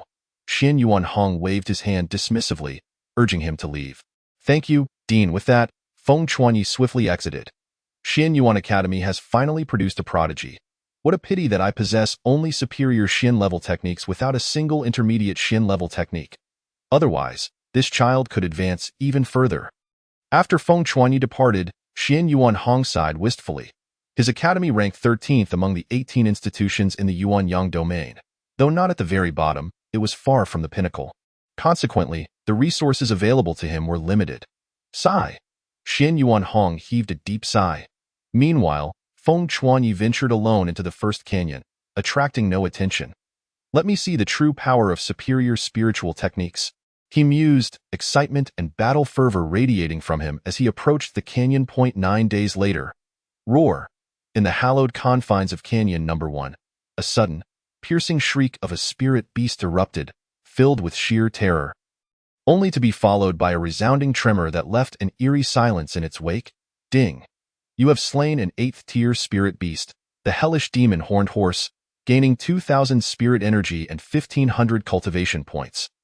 Along with one hellish demon horn, Feng Chuanya withdrew his spear from the earth, exhaling weakly before turning away, his body marred with wounds.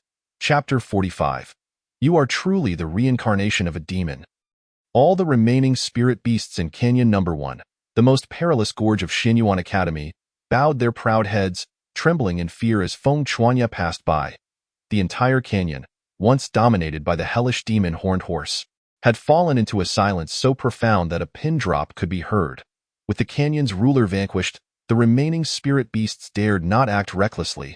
Truly, the upper-tier Shin-level spirit technique, the Celestial Bone King Spear Art, is astonishingly formidable. Even after achieving mastery, I can still contend against opponents 3 levels higher. This is far mightier than the Meteor Arrow technique. One must understand that as one progresses, overcoming greater challenges becomes increasingly arduous. Moreover, my current adversary is capable of engaging an 8th-tier spirit master for a considerable duration, heightening the difficulty. Feng Chuanya's attribute panel materialized before him. Host: Feng Chuanya, Cultivation, 4th-tier spirit master, 358-004-5000. Technique: Spirit Summoning Method, Free, Spirit Skills, Wind Chasing Step, Meteor Arrow Technique, Free, Celestial Bone King Spear Art, Mastery, Spirit Artifacts, Meteor War Bow, Medium Shin Level, Celestial King Spear, Upper Shin Level, Bow Talent, Medium Shin Level, Spear Talent, Upper Shin Level, Realm, Sharpness, Upper Shin Level, 10, Vitality, 4580, Spirit Energy, 80542.at present. Slaying 7th-tier Spirit Masters is no longer a formidable challenge, and I can endure against 8th-tier Spirit Masters for a time. Wonderful, this powerful sensation is truly reassuring. Feng Chuanya departed from Canyon Number 1, making his way back to the academy without pause. After tending to his wounds and changing into fresh attire, he hurried towards the academy's exchange room. Exchange room. What would you like to exchange? An elderly man of 9th-tier spirit mastery regarded Feng Chuanya with a courteous demeanor. He naturally recognized this exceptional student. Elder Zhang, you flatter me. I wish to exchange for the heavenly feather clear radiance armor. Could you assist me in this matter? Feng Chuanya dared not act presumptuously in front of this 8th-tier spirit master. Such strength commanded his respect. That armor is of upper-tier Shin level, and one must present at least an item from an 8th-tier spirit beast as collateral. The unspoken words of Elder Zhang were clear. Did you not notice the disdainful smirks from his 2 aides, their eyes gleaming with mockery? Their gazes seemed to convey that an upper-tier Shin-level spirit artifact was beyond Feng Chuanya's current means. This is the horn of the hellish demon Horned Horse I just defeated. I wonder if it is sufficient for exchange? Feng Chuanya produced the horn, a spiraled length of approximately half a meter, as thick as a thigh, exuding an aura of terrifying oppression and extreme sharpness. Indeed, it is the horn of the hellish demon Horned Horse. Elder Zhang suddenly realized, his expression shifting to one of astonishment. Yes, it is, Feng Chuanya affirmed nonchalantly. Hiss, upon hearing this, Elder Zhang inhaled sharply, and his gaze toward Feng Chuanya transformed entirely. The 2 aides behind him appeared nearly stunned, their eyes bulging. The hellish demon Horned Horse from Canyon No. One could contend with 8th-tier spirit masters for a time, and yet it was slain by a mere 4th-tier spirit master Feng Chuanya. What a jest! Chapter 46. The Machinations of Men, Deep as the Ocean. Just how formidable is Feng Chuanya now? You are genuinely astonishing. Just a few days prior, I was impressed that you, as a 3rd-tier spirit master, could defeat a 6th-tier spirit beast, the Diamond Bear. Yet, you have now bestowed upon me an even greater surprise. Remarkable, truly remarkable. The girl who receives the heavenly feather clear radiance armor is indeed fortunate. Elder Zhang suddenly regarded Feng Chuanya with a smile that hinted at an experienced past, causing Feng Chuanya to blush slightly. It is merely a gift for a friend. Please do not misunderstand. Feng Chuanya attempted to clarify, only to realize that the more he explained, the more it seemed like a cover-up. Here you go. The upper-tier spirit artifact, the heavenly feather clear radiance armor, can withstand ordinary continuous attacks from an 8th-tier spirit master for 5 minutes, and a full force strike for 10 seconds. Elder Zhang beamed, patting Feng Chuanya on the shoulder as he handed over the armor. Farewell, Elder. Feng Chuanya bid adieu and swiftly vanished from the exchange room. Feng Chuanya summoned Mei Chaoxue using spirit consciousness, arranging to meet in the spirit energy forest behind the academy. spirit consciousness serves as a universal means of communication across the world, enabling exchanges as long as one knows the other's spirit consciousness incantation. Half an hour later, Mei Chaoxue arrived as promised. "Speak. Why have you summoned me here?" Mei Chaoxue said coolly, striving to avoid meeting Feng Chuanya's gaze, fearing her growing infatuation with this young man. "This spirit artifact is a gift for you, my final present as a friend." Feng Chuanya approached, retrieving the heavenly feather clear radiance armor from his storage ring and presenting it to Mei Chaoxue. No, this is too precious. I cannot accept it." Yet before she could finish, Feng Chuanya interrupted, "Please accept it. Otherwise, my trip would be in vain, and it would not be wise to be seen by others. Wishing you a brilliant future, may all your endeavors be prosperous." With that, Feng Chuanya placed the heavenly feather clear radiance armor into Mei Chaoxue's hands and prepared to leave. "Feng Chuanya," if Mei Chaoxue suddenly called out, stopping him, 10 years hence, if I remain unmarried and you too, may I be your celestial partner?" It was evident that it required considerable courage for Mei Chaoxue, a girl of her demeanor, to utter such words. Hearing this, Feng Chuanya trembled, pausing in contemplation before responding, "The future is unpredictable. Let us focus on cultivating diligently and strive to rise above in this chaotic world." Feng Chuanya waved his hand and fled like the wind. In the days to come, when Feng Chuanya held Mei Chaoxue in his arms, reminiscing about this moment, Mei Chaoxue would exclaim in indignation, "The schemes of men are unfathomably deep." After that assessment concluded, "I endeavored to forget you, merely a little distance from success. Yet, you disrupted all my plans with an upper-tier Xin-level spirit artifact, stealing away my heart." To this, Feng Chuanya would reply, "Such is the design of fate." The following day, Feng Chuanya and 22 others prepared to embark towards Yuanyang Domain, to Jingling City. There, in Jingling City, all students who had passed the graduation assessment would learn of their final outcomes and which academy had chosen them. Jingling City, Xinyuan Hong, it has been a while. Your Xinyuan Academy has performed admirably this time. Upon their arrival at Jingling City, approximately 200 individuals from 10 academies had already gathered there, naturally, as qualified graduates. They garnered attention from all sides. Chapter 47. Allow me to experience your skills. Indeed, Xinyuan Hong, your top student is on the verge of breaking through to 6th-tier Spirit Master. What a promising talent. Quite so, this young lady should be able to attend a commendable academy. The surrounding academy heads, familiar with Xinyuan Hong, offered their congratulations. Such mutual flattery was commonplace. As they beheld Mei Chaoxue standing at the forefront, they instinctively assumed she was the top student. How embarrassing for the boys to be outdone by a girl. At that moment, a discordant voice rang out. This prompted immediate displeasure from Xinyuan Hong and his companions. While the boys behind Mei Chaoxue glared furiously, the speaker was from Tsangyan Academy, 8th in ranking among all academies in Yuanyang Domain. The one who had mocked them was named Zhou Xing, a 6th-tier spirit master.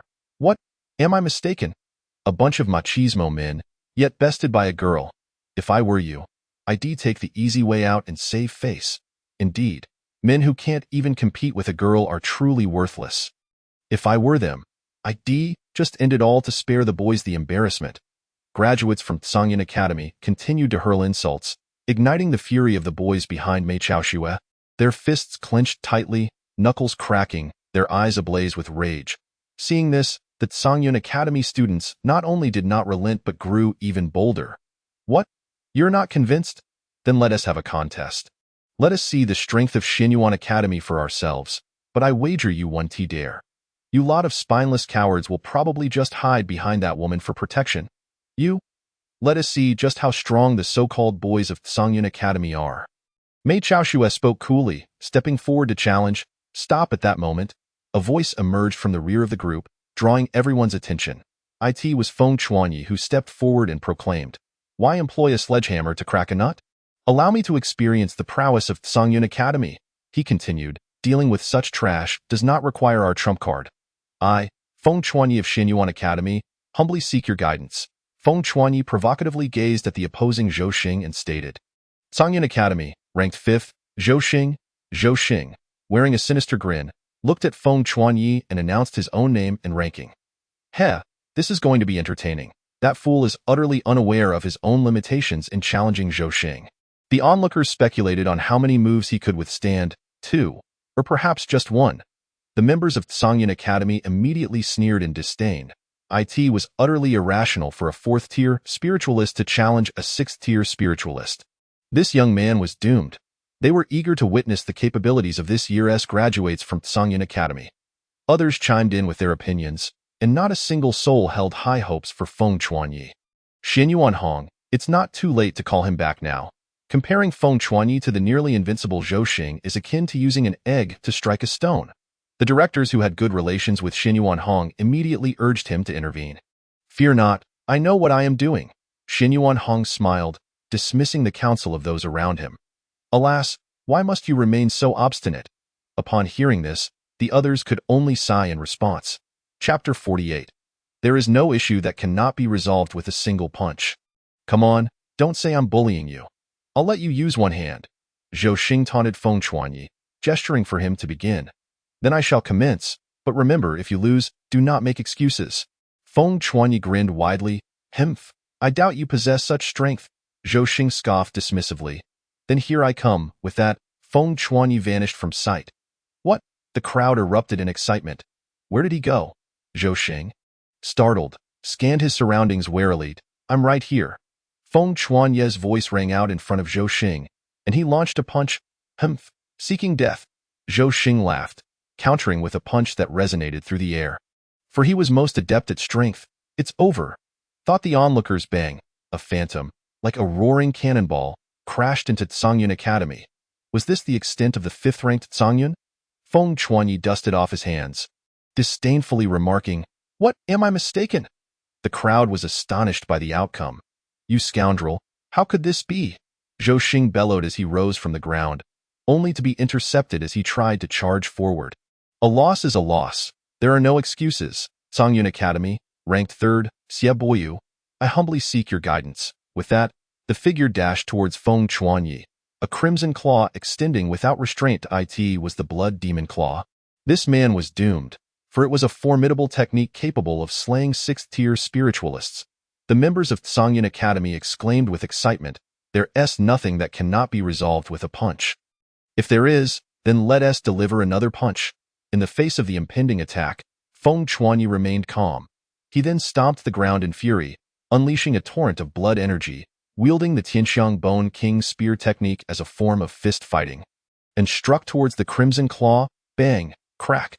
The two sounds resonated simultaneously, and the entire room trembled. The onlookers watched as Xie Boyu spewed blood and, like Zhou Xing, was sent flying. Hiss! How is this possible?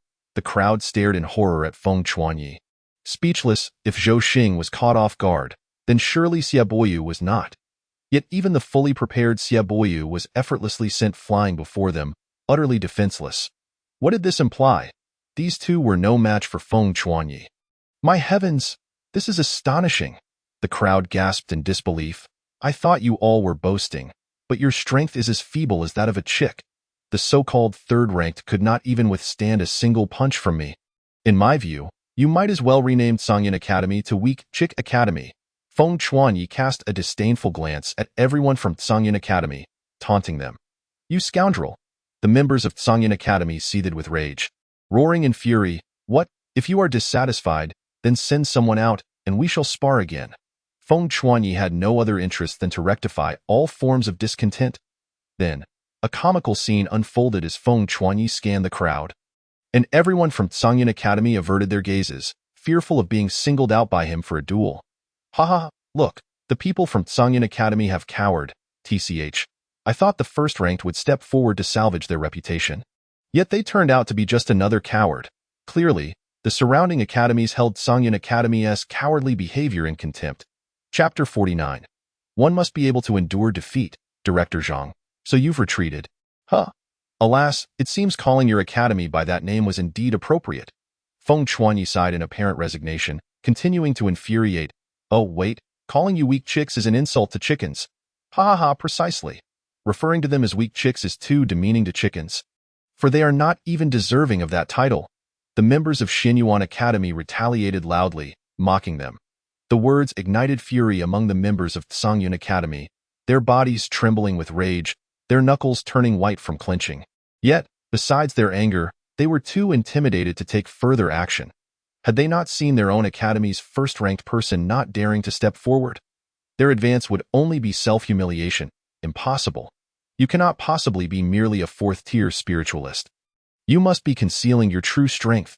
Just as Feng Chuanyi prepared to turn and leave, a voice suddenly rang out.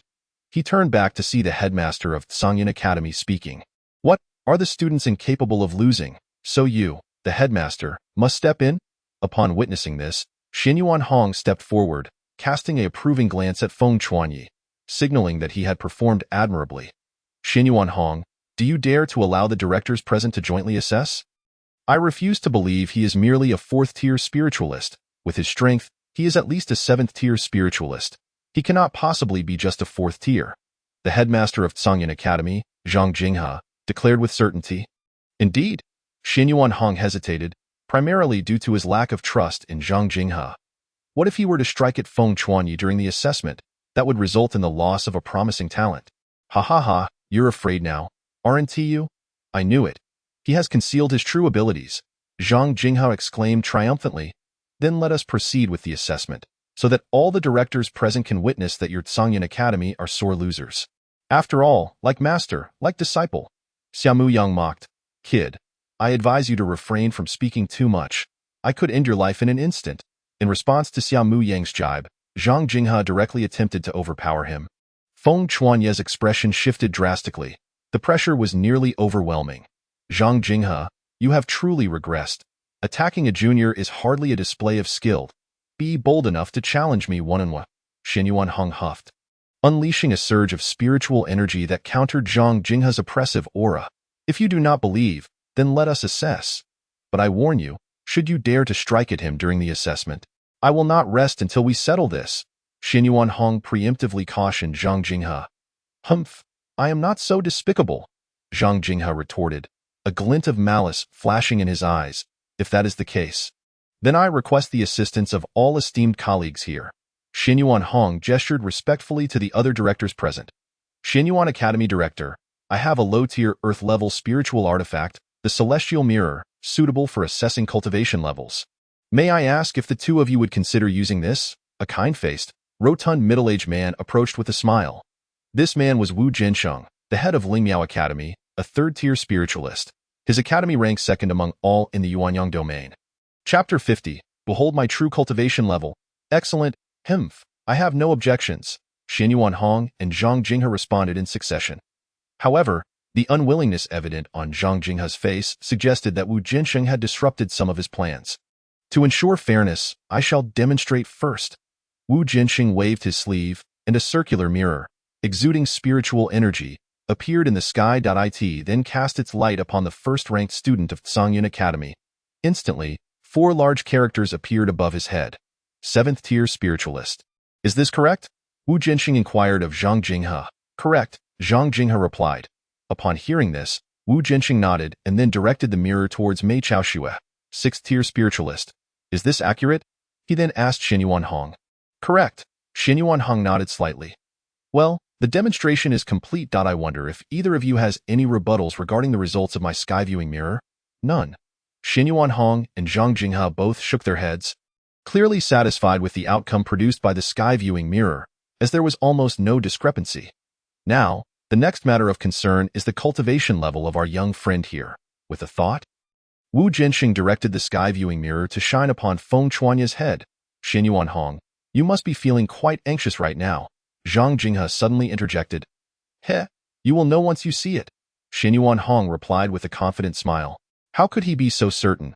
Could it be that this fellow truly possesses only the cultivation of a 4th-grade spirit practitioner? Impossible. He must be more than just a 4th-grade spirit practitioner. Observing Xinyuan Hong's calm demeanor, Zhang Jinghe inexplicably felt a sense of panic. He focused on Feng Chuanye's head, and upon looking, his heart immediately sank. There, inscribed in bold letters above Feng Chuanye's head, were the 4 characters, 4th-grade spirit practitioner. Now, is there any doubt left, Dean Zhang Jinghe? One must be able to accept defeat. Feng Chuanye cast a sidelong glance at Zhang Jinghe, once again speaking with a serious and heartfelt tone. Ha ha ha, indeed, one must be able to accept defeat. Dean Zhang Jinghe. The The surrounding crowd erupted in laughter. How infuriating! Zhang Jinghe couldn't help but mutter under his breath, feeling utterly humiliated. At this moment, Songyun Academy had completely become the laughingstock, truly fitting of the saying, "Those who insult others will inevitably be insulted in return." Meanwhile, Feng Chuanya naturally returned to his team. However, after this spectacle created by Feng Chuanya, the surrounding individuals grew even more curious about the strength of the students from Xinyuan Academy. A fourth-grade spirit practitioner like Feng Chuanya was already so formidable, capable of defeating sixth-grade spirit practitioners Zhou Xing and Xia Boyu, who were not ordinary in their own right. Zhou Xing possessed the ability to defeat most of his peers, while Xia Boyu was invincible among those of the same rank. Yet, these two had been effortlessly overwhelmed by Feng Chuanya. Just how strong was he? What about Mei Chaoxue, the sixth-grade spirit practitioner? How formidable were those at the fifth-grade level? In an instant, Xianyuan Academy became the focus of everyone's attention. Subsequently, the other academies began to arrive in succession. Soon, all 18 academies had gathered. Then, the enrollment mentors from various intermediate academies also arrived. One must admit, intermediate academies are indeed distinguished, as all the enrollment mentors possessed cultivation levels of 5th-grade spirit practitioner or higher. Let the selection begin. The mentors from the intermediate academies appeared to be quite impatient. Once they all arrived, they immediately commenced the selection process. The first to begin was the lower-tier intermediate academy, naturally selecting those with the lowest scores. Chapter 51. Songyun Academy feels like vomiting blood. After these individuals had taken away those of lower strength, the second batch of academies began their selections. They chose from the ranks of the top 10 to the top 6. Next, the intermediate academies of a higher tier selected from the top 5 to the top 2. Songyun Academy, Zhou Xing, Xia Boyu, entered Kanglan Academy, Lingmiao Academy, Zhang Xinyu, Liu Guowei, entered Lingxian Academy, Xinyuan Academy, Mei Chaoxue, Lu Zixin, entered Qingyun Academy. Wait, wasn't Mei Chaoxue the first place? Why was she chosen by a second-tier intermediate academy? Suddenly, someone noticed something amiss. The person they had always considered to be the top student of Xinyuan Academy, Mei Chaoxue, was actually in the lineup of a second-tier academy. Xinyuan Hong, what is the meaning of this? The dean, who had a good rapport with Xinyuan Hong, turned to him, seeking an explanation. Hee, I never claimed she was the first place, did I? Xinyuan Hong chuckled, stroking his beard. Mei Chaoxue isn't the first, is she? The crowd around them heard Xinyuan Hong's words and turned their gaze to the center of the arena, only to see Feng Chuanya, whom they had regarded as the weakest among Xinyuan Academy's eligible graduates. Still standing there, meanwhile, the others who remained were all the top students from various academies. You can't be telling me he is the first, can you? The dean, who had been friendly with Xinyuan Hong, couldn't help but express disbelief. You will know when the first-tier intermediate academy announces the names, Xinyuan Hong replied nonchalantly. However, the smile at the corner of his mouth undoubtedly conveyed to everyone that Feng Chuanya was indeed the first. The enrollment mentor from the first-tier intermediate academy cleared his throat and announced, Songyun Academy's Zhang Lingyun, Lingmiao Academy's Lin Jidong, Balong Academy's Xian Kursin. He continued to read nearly 17 names before the mentor felt somewhat exhausted. After taking a breath, he continued, Xinyuan Academy's Feng Chuanya, enter Wujin Academy for study. Hiss. At this utterance, the crowd collectively gasped in astonishment. No-one had anticipated that the one they deemed the weakest, Feng Chuanya, would actually be the strongest. This left the enrollment mentor from Wujin Academy feeling quite bewildered. Was it really necessary for these bumpkins to be so excited over announcing a single candidate? How infuriating. He is actually the first. The students of Songyun Academy felt as though they might vomit blood. They had unknowingly gone up against the ace of Xinyuan Academy from the very beginning. How foolish they were to believe in Feng Chuanya's facade, thinking he was as weak as his cultivation suggested. Xinyuan Hong, you are quite impressive. That was a beautiful move. Zhang Jinghe's glare could practically kill. Hee. In response, Xinyuan Hong merely chuckled, not wishing to engage in conversation. The selections have been made. If there are no objections, then let us embark, said the representative from the Intermediate Academy. Yes, Feng Chuanya and the others responded in unison, following their respective enrollment mentors to the Intermediate Academies. This round of enrollment was exclusively from the same domain, the Eastern Domain. Within the Eastern Domain, there were a total of 27 lower-tier domains, with Yuan Central Domain being just one of them. It was clear that Feng Chuanya and the others could not make the journey on foot. all the intermediate academies arrived aboard spirit vessels. Feng Chuanya had previously seen spirit vessels flying across the sky, but he had never imagined that one day he would also board such a vessel. This gave him an intense sense of unreality. Chapter 52.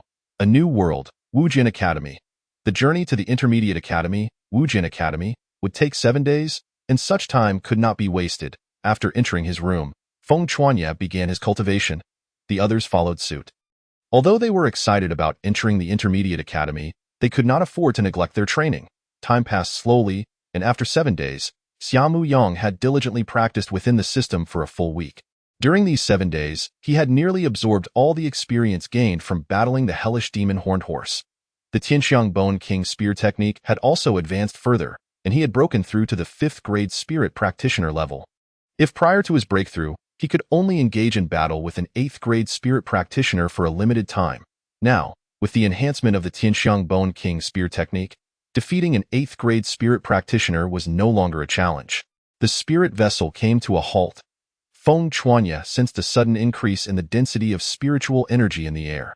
Taking a gentle breath, he found it refreshing, evoking a feeling akin to being on the brink of ascension. All right, talented individuals, you have arrived at Wujin Academy. From this day forth, you will be first-year students at Wujin Academy. Congratulations on joining Wujin Academy. After gathering Xiaomu Yang and the others, the enrollment mentor finally revealed a smile. Feng Chuanya noticed that around them, many spirit vessels had arrived simultaneously. These were students from academies and other domains, who would henceforth be their peers.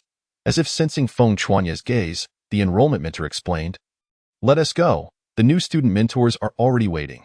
We shouldn't keep them too long with that." The enrollment mentor led Xiaomu Yang and the others off the spirit vessel. "Oh, isn't that Zhou Sheng? How is it that he has stooped to recruiting students in the Yuan Central Domain this time? Truly pitiful. Once a prestigious first enrollment mentor, now reduced to a second-tier Yuan Central Domain recruiter. How tragic." At that moment, an unpleasant voice rang out. A pale-faced young man, accompanied by a group of students, all of whom were at least 7th grade spirit practitioners, approached. Feng Chuanya noted that the leading figures in the group had already attained spirit practitioner status.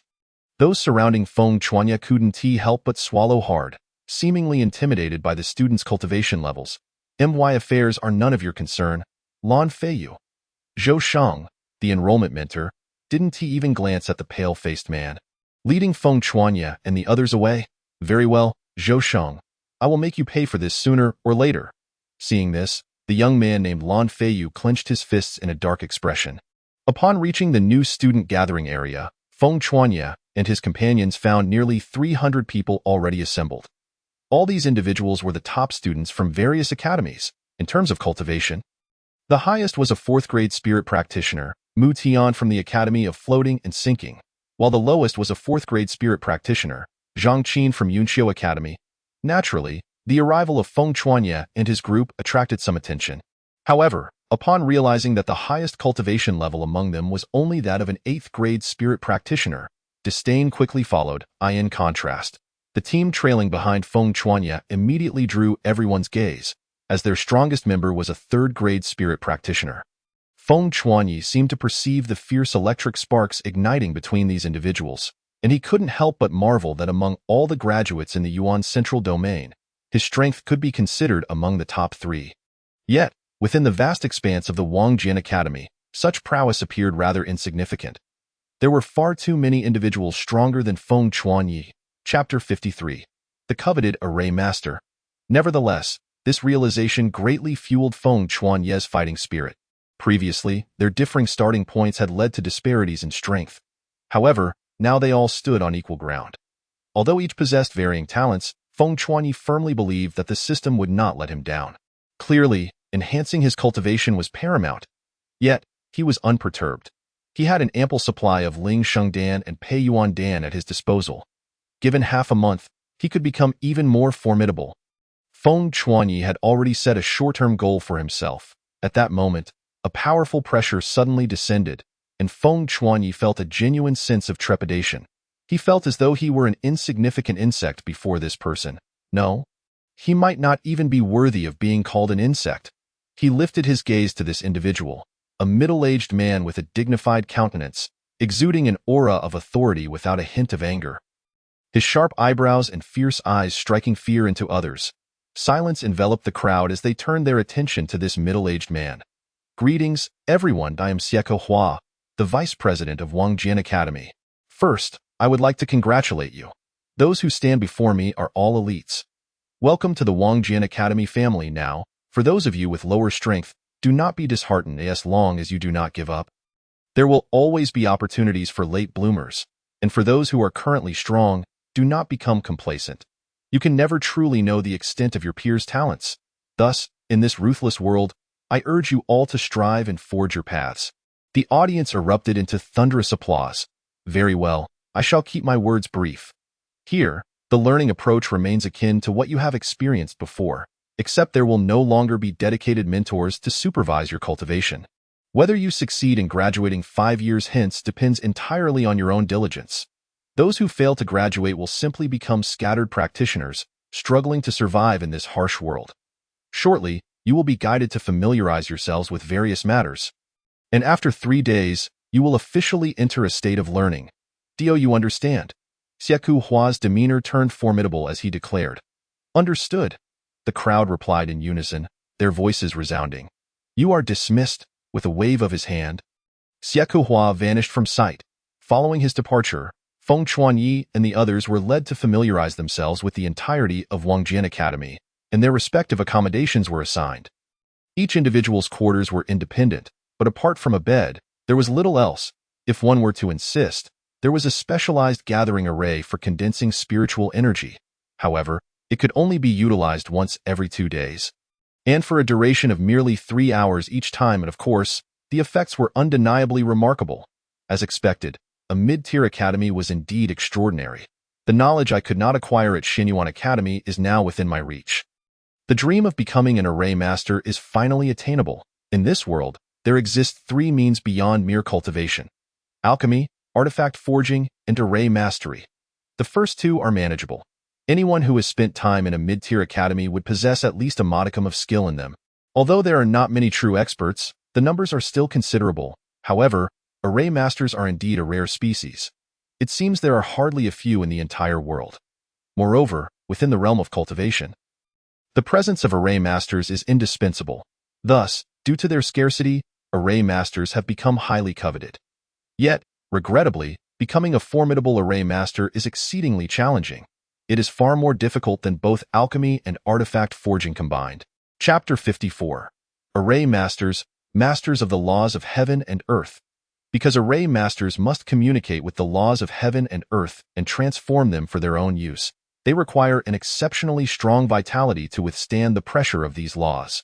Thus, every array master possesses immensely powerful vitality. Yet, enhancing such vitality is no simple feat. It demands a substantial accumulation of resources. Consequently, this makes the cultivation of array masters quite arduous. Furthermore, the resources required to cultivate 1 array master could suffice to nurture 3 alchemists or 1 artifact forger. Thus, fewer and fewer academies are willing to invest in the training of array masters. However, Feng Chuanye's desire to become an array master is quite simple. He possesses an abundance of vitality. An upper-tier Earth-level array master wields strength equivalent to that of a peak Great Spiritual Master. Once one breaks through to a heavenly-level array master, they can contend with a 5th-grade Spiritual Lord, cultivation levels. From lowest to highest: Spirit Practitioner, Spirit Scholar, Spirit Master, Great Spirit Master, Spiritual Lord, Spiritual King, Spiritual Sect Master, Spiritual Venerable, Spiritual Emperor, Spiritual Sage, Spiritual Deity. Upon breaking through to a king-level array master, they will instantly possess strength comparable to that of a spiritual venerable, wielding the might to shatter mountains and move the earth, capable of manipulating the laws of heaven and earth. As for imperial-level array masters, none have yet emerged. The strongest array master in the current world is the scattered practitioner Ma Tianyun, an upper-tier king-level array master, rivaling a peak spiritual sage. His formidable prowess can alter local climates, scorching the heavens and boiling the seas. He is undoubtedly a powerhouse in this world. Moreover, Wangjian Academy happens to have its own upper-tier Earth-level array master. Thus, Feng Chuanyi is determined to pursue array mastery. As the saying goes, a plethora of skills does not weigh one down. Feng Chuanyi does not perceive learning additional skills as a burden. He has heard tales of how Ma Tianyun, in a fit of rage, unleashed the great Zhou Tian demon suppression array, utterly obliterating a highly ranked higher academy. Every individual within that academy, including the 9th grade spiritual sage president, was reduced to mere dust. Even the Cultivators Alliance could do nothing against him. The Cultivators Alliance is an organization composed of various academies, responsible for managing all academies in the world, similarly divided into upper, middle, and lower tiers, with the alliance leader elected by the various academies to represent their collective will. In this world, strength reigns supreme. Feng Chuanyi sighed and resolutely activated the gathering array. This gathering array will become a paid service after 3 days. Regardless of whether or not one has experienced it, it will remain so. Feng Chuanyi entered the system to continue his practice of the Tianxiang Bone King spear technique. The cultivation methods in the mid-tier academy are akin to those at Xinyuan Academy, operating on a point system. Engaging in various activities within the mid-tier academy necessitates the use of points. Especially for cultivation, their regular training takes place within the Tong Tian Tower. The Tong Tian Tower is a treasure tower equipped with ecological simulations, capable of replicating various combat scenarios, comprising 40 floors, each corresponding to cultivation levels from Spirit Scholar to Spirit Sect Master. Earning points is straightforward. Any victory in combat within the Tong Tian Tower yields varying amounts of point rewards, if fortune smiles upon them. They may also receive rewards such as spiritual techniques, cultivation methods, and spiritual artifacts. Within the academy, points can be exchanged for a myriad of items. There is nothing one cannot acquire, only items one may not think to seek. Presently, what Feng Chuanyi most desires to exchange for is a potent cultivation method. At this juncture, the Ling-Yin decision has become somewhat inadequate to sustain his practice. That once obscure sensation has returned. Chapter 55, Tong Tian Tower, A New Journey. For 3 consecutive days, Feng Chuanyi devoted himself to cultivation within his quarters, as did the other students. No one would squander even a moment of their precious training time. After 3 days, Feng Chuanyi and his peers would officially commence their cultivation within the Tong Tian Tower. Feng Chuanyi felt both anxious and excited. The 3 days swiftly passed. He could not help but marvel. The gathering array was indeed a remarkably effective tool. 1 hour of cultivation within the gathering array equated to an entire day of practice under normal circumstances. Before him, Natsum Yang's attribute panel materialized. Host: Feng Chuanyi Cultivation Level, 6th Grade Spirit Scholar, 958060000. Cultivation Method: Ling-Yin Decision, Free Spirit, Spiritual Techniques, Wind Chase Step, Meteor Arrow Technique, Free Spirit, Tianxiang Bone King Spear Technique, Great Achievement, Spiritual Artifacts, Meteor Battle Bow, Medium Shin Grade, Tianxiang King Spear, Upper Shin Grade, Bow Technique Talent, Medium Shin Grade Spear Technique Talent, Upper Shin Grade Intent, Sharpness, Upper Shin Grade, 25 Vitality, 4599 Spiritual Energy, 124350 over the course of 3 days. Combined with the effects of various pills, he had broken through 2 levels. Cultivation is indeed an expensive endeavor. Without sufficient resources, one cannot hope to become a formidable warrior. This was merely at the Spirit Scholar level, and it was already becoming somewhat burdensome for him. He truly did not know how to manage his cultivation in the future. Yet, there was no alternative. In this world, strength is all that matters. Natsum Yang clenched his fists, declaring, "Now, I possess the strength to contend with 9th grade Spirit Scholars, and even a peak Spirit Scholar cultivator cannot easily overpower me." This newfound confidence stemmed from the Tianxiang Bone King Spear Technique. Boom, boom, boom. Suddenly, a resounding chime echoed, signaling the assembly of the new students. Their training at the mid-tier academy was about to commence. As Feng Chuanyi arrived at the assembly area, approximately 200 individuals were already present, with the remaining 200 arriving 1 minute later. Each new cohort typically comprises around 486 students, a number that has remained unchanged for nearly a century. It has begun a new journey. Gazing upon Xieku Hua, who had descended before them, Feng Chuanyi mused within his heart. Dear students, today marks your inaugural entry into the Tower of Babel, a realm imbued with countless treasures awaiting your exploration. The simulated training scenarios within the tower far surpass the realism you experienced in your previous academy, and I trust they will provide you with an exceptional training experience. The specific precautions remain unchanged from what you are already familiar with, and I have full faith that you have them memorized. Naturally, the training method within the tower operates through the spirit realm. Given the constraints of space, the only way for you to truly experience the myriad wonders of this cultivation world is through this medium. Every action you take within the tower will have an immediate reflection upon your physical forms. Should your spirit become too feeble and you fail to withdraw in time, I regret to inform you that you will be deemed deceased and interred within the Academy's designated spirit grave. The path of cultivation is indeed harsh. I implore each of you to take this matter seriously and not jest with your own lives. I must emphasize one point. Mutual harm is strictly forbidden within these walls. This is the only decree of the tower. Any disputes must be settled within the arena. Chapter 56. The 10th Layer, the Evil-Eyed White Tiger. Upon entering the Tower of Babel, each of your identities will be instantaneously activated, and your unique cultivation tokens will be irrevocably bound to you. The tower possesses specialized sensing capabilities, allowing your points to be instantly credited to your cultivation tokens. Henceforth, all actions you undertake within the Academy will be conducted through these tokens. Every location requiring point expenditure will be equipped with devices that can sense your cultivation tokens. That is all I wish to convey. I shall refrain from superfluous chatter, if everyone is clear. Then let your journey commence. With that, the grand doors of the tower behind Siekahua slowly swung open.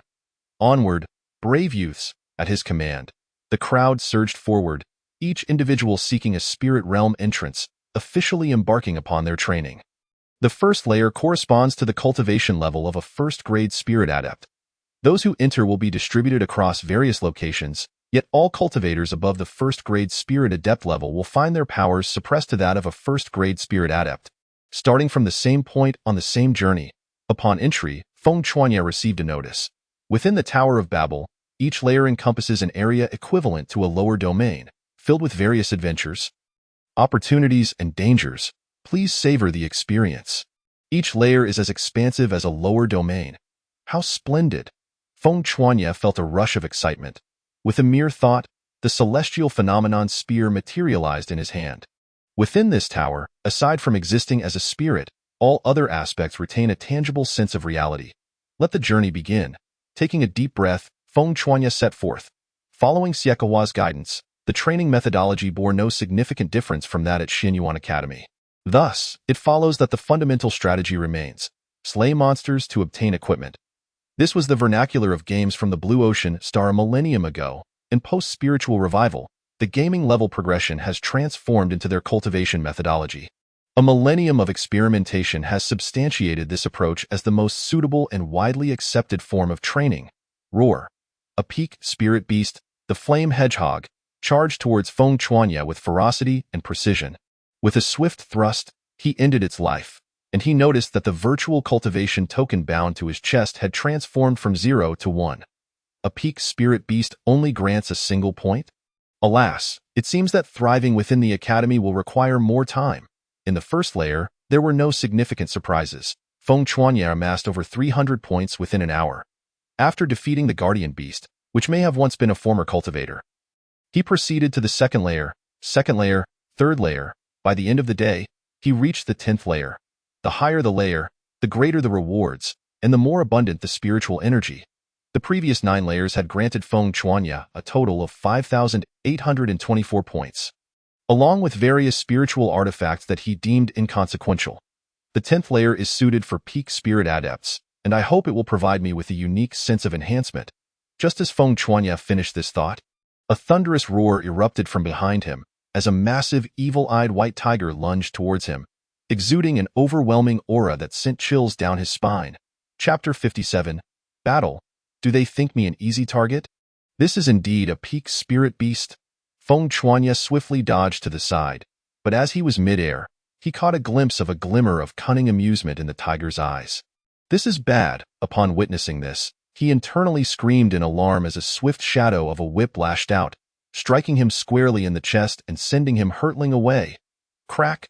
Feng Chuanya distinctly heard the shattering sound of his spirit body, and his heart sank. He glanced at his spirit's status.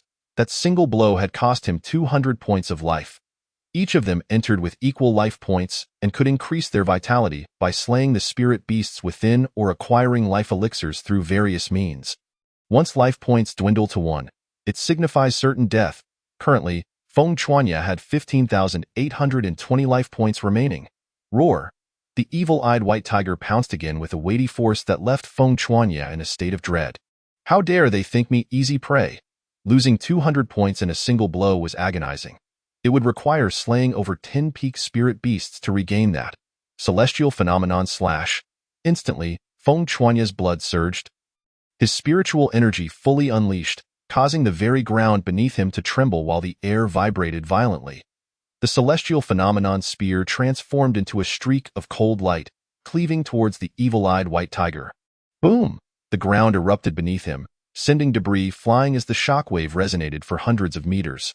Feng Chuanya was thrust back several steps, his arm still trembling from the impact, and he noticed his life points had decreased by 0.07. Such a formidable strike inflicted no damage on the evil-eyed white tiger. How could this be? Feng Chuanya felt a chill run down his spine. A peak spirit beast could not possibly be this terrifying. This must be the guardian beast of this lair, he surmised within his mind. Having the capability to slay peak spirit beasts, he should possess the ability to contend against peak spirit adepts. Yet facing such a foe, he should not be in this suppressed state. This must be the power of a guardian beast, possessing an extraordinary strength that surpasses its peers. Roar! The evil-eyed white tiger charged again. Preparing to strike down with a paw, boom! Feng Chuanya swiftly evaded, narrowly escaping the attack, but the next moment, he was sent flying by the force of the paw's wind. Whoosh! The evil-eyed white tiger closed the distance, delivering another paw strike that sent Feng Chuanya soaring as if he were a mere ball. Life points -100. Feng Chuanya felt as though he might spit blood. Escape. Without a moment's hesitation, Feng Chuanya recognized that this evil-eyed white tiger was far too powerful for him to contend with. Roar! Seeing Feng Chuanya turn to flee, the evil-eyed white tiger could not allow that. It roared and gave chase. The ground trembled and shook with their pursuit. The evil-eyed white tiger moved with astonishing speed. Despite its massive form, it sprinted with the grace of the wind, covering over 150 meters in the blink of an eye. Feng Chuanya activated his wind chase step to its fullest, his movements becoming ethereal, weaving left and right in a seemingly erratic pattern. Were it any other peak spirit beast, it would likely have already created distance. Yet, the evil-eyed white tiger maintained a steady 50-meter gap behind him. Never letting up. Chapter 58. A bug discovered. An hour slipped by in the blink of an eye. The evil-eyed white tiger had pursued Feng Chuanya for nearly 10 kilometers. Several times, he narrowly avoided being struck by the tiger's powerful wind, which would have sent him flying to his doom. His body was already riddled with injuries from the wind's assault. Suddenly, the evil-eyed white tiger slammed its paw to the ground, causing Feng Chuanya to lose his balance and be sent airborne by the force. This is bad. Feng Chuanya's heart raced as he caught sight of the giant beast lunging towards him. Facing a gaping maw that seemed to eclipse all hope, his pupils constricted in despair. And he shouted within his heart, "Am I to meet my end here? I refuse to accept this." Yet, what good is resistance? In merely half a second, he would meet his demise within the tiger's jaws. However, after 2 seconds passed without any pain, he opened his eyes to find the evil-eyed white tiger halted just 1 meter before him, unable to advance any further. Could it be that this guardian beast has a limited range of movement? Upon witnessing this, Feng Chuanya began to speculate, recalling similar mechanics from the online games he had played as a traveler. To ascertain his conjecture, he fervently swung the celestial spear, launching a fierce strike towards the evil-eyed white tiger.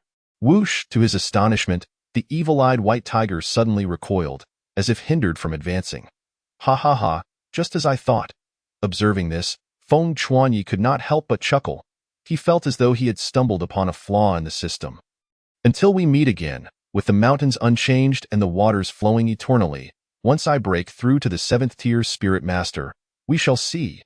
With a deep gaze cast upon the grinning, evil-eyed white tiger, Feng Chuanya vanished in an instant. In the central region of the 10th layer, Feng Chuanya had just vanquished a 9th-tier spirit master-level Haotian giant python when he suddenly felt the ground tremble violently. Then, 9th-tier spirit master-level mighty golden bear dashed into his view, along with 3 panicked 7th-tier spirit masters fleeing for their lives. Run. You cannot contend with this.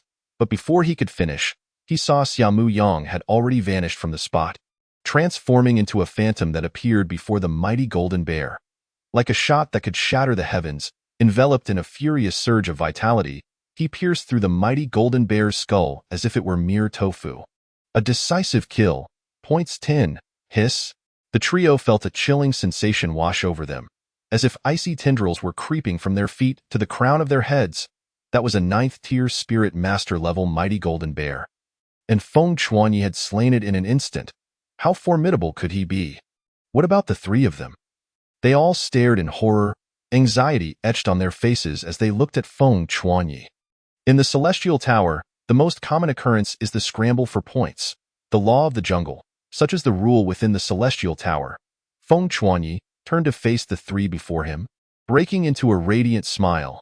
I had intended to seize your points, but considering your timely warning, I shall let you go this time. Should we cross paths again? Heh, you know the consequences with that. Feng Chuanyi departed without a trace. The three felt as if a great reprieve had been granted, and they hastily fled without looking back. Chapter 59.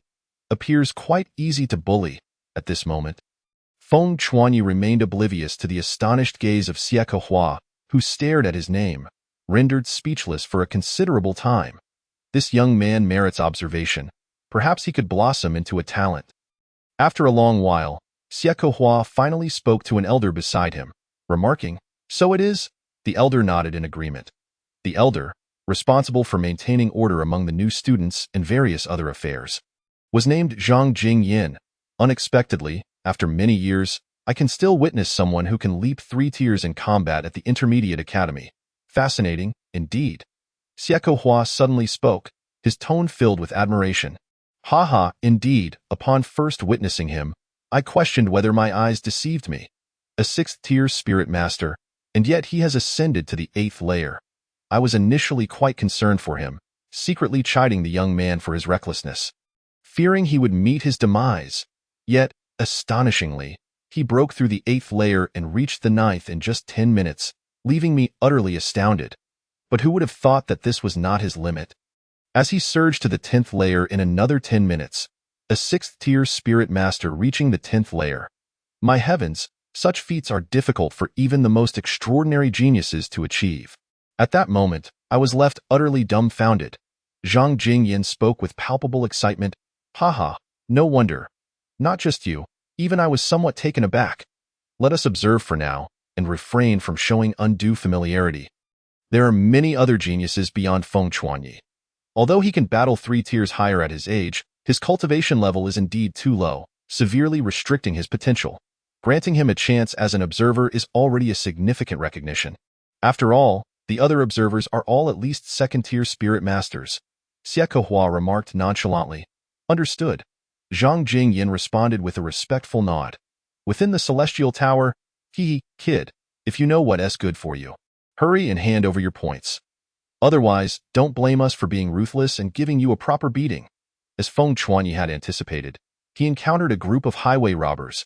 TSK.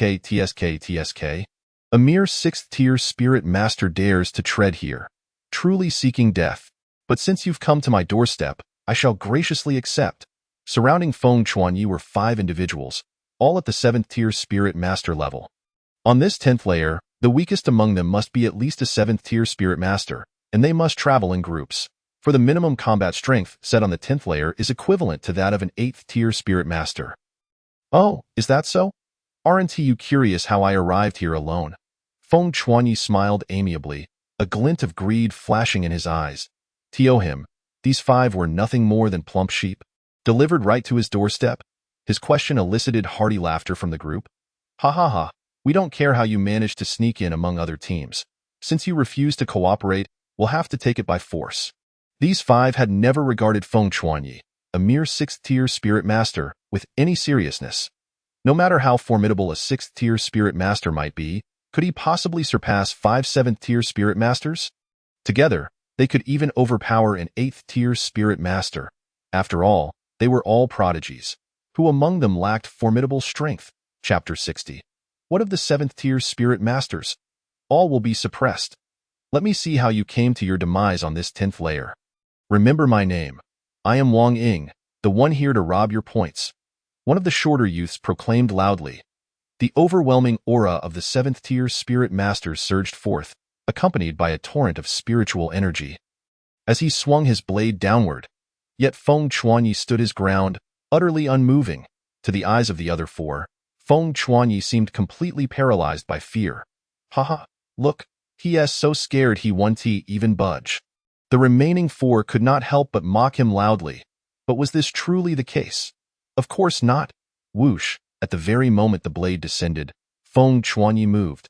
The spear shot forth like a dragon. Ethereal and unseen, bang.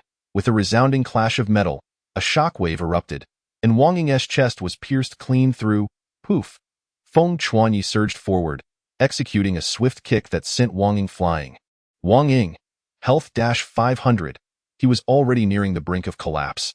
All of this transpired within mere seconds. It was only after Wang Ying had been sent flying for several seconds and had used a healing pill to regain some vitality that they finally reacted. Simultaneously, they gasped in disbelief, their faces painted with shock.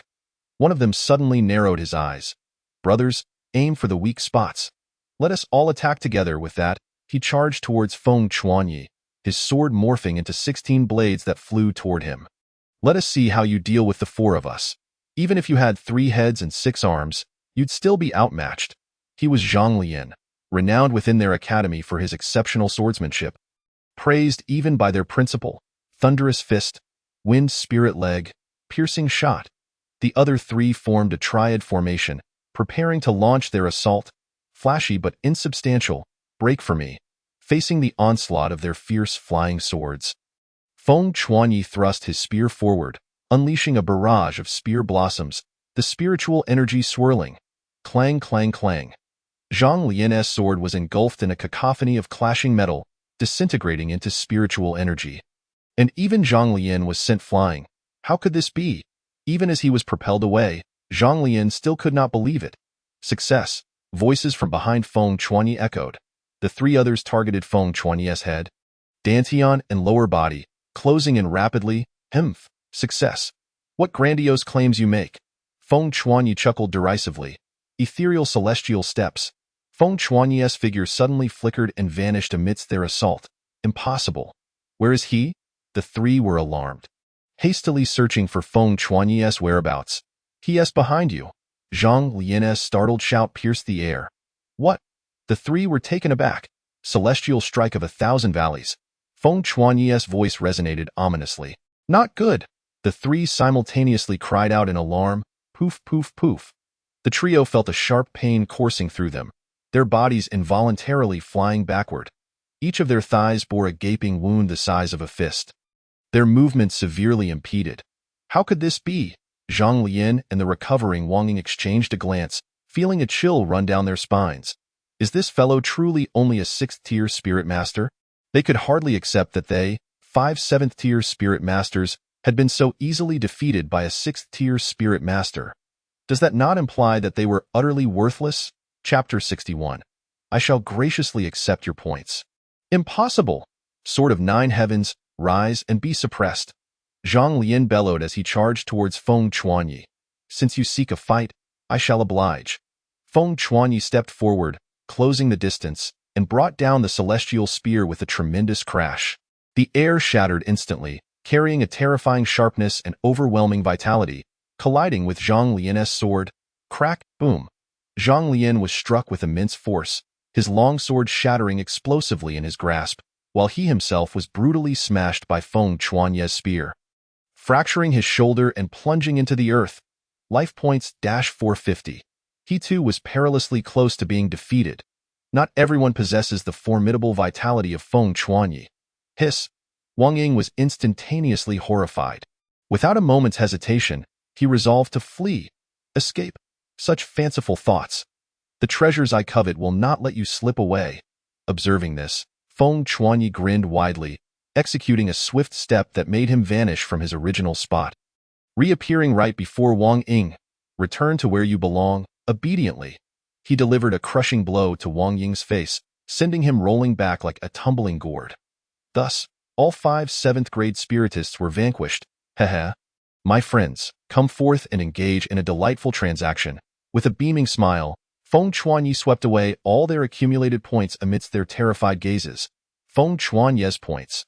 11852. The 7 of them had a total of 6,028 points. All snatched away by Feng Chuanyi.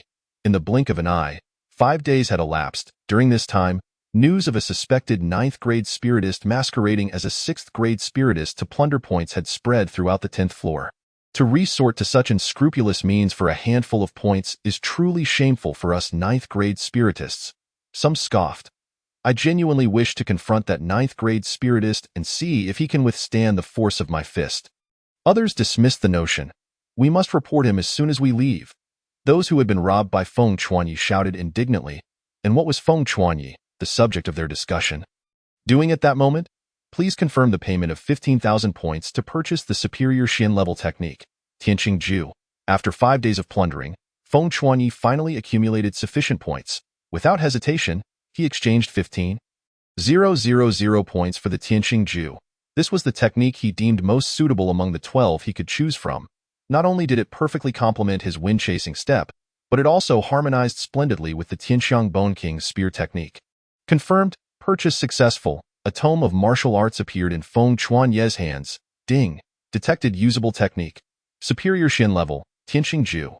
The manifestation of the training ground has been activated. Do you wish to enter? At this moment, the voice of the system echoed in his mind. Enter. Feng Chuanyi stepped inside, activating the hidden cultivation mode. The training commenced. When Feng Chuanyi opened his eyes again, a mature woman with black hair and emerald eyes, clad in a flowing Luoxing robe, stood before him. Tianqing Ju, superior Xin level technique, difficulty, challenging. The emerald-eyed mature woman spoke, initiating the training.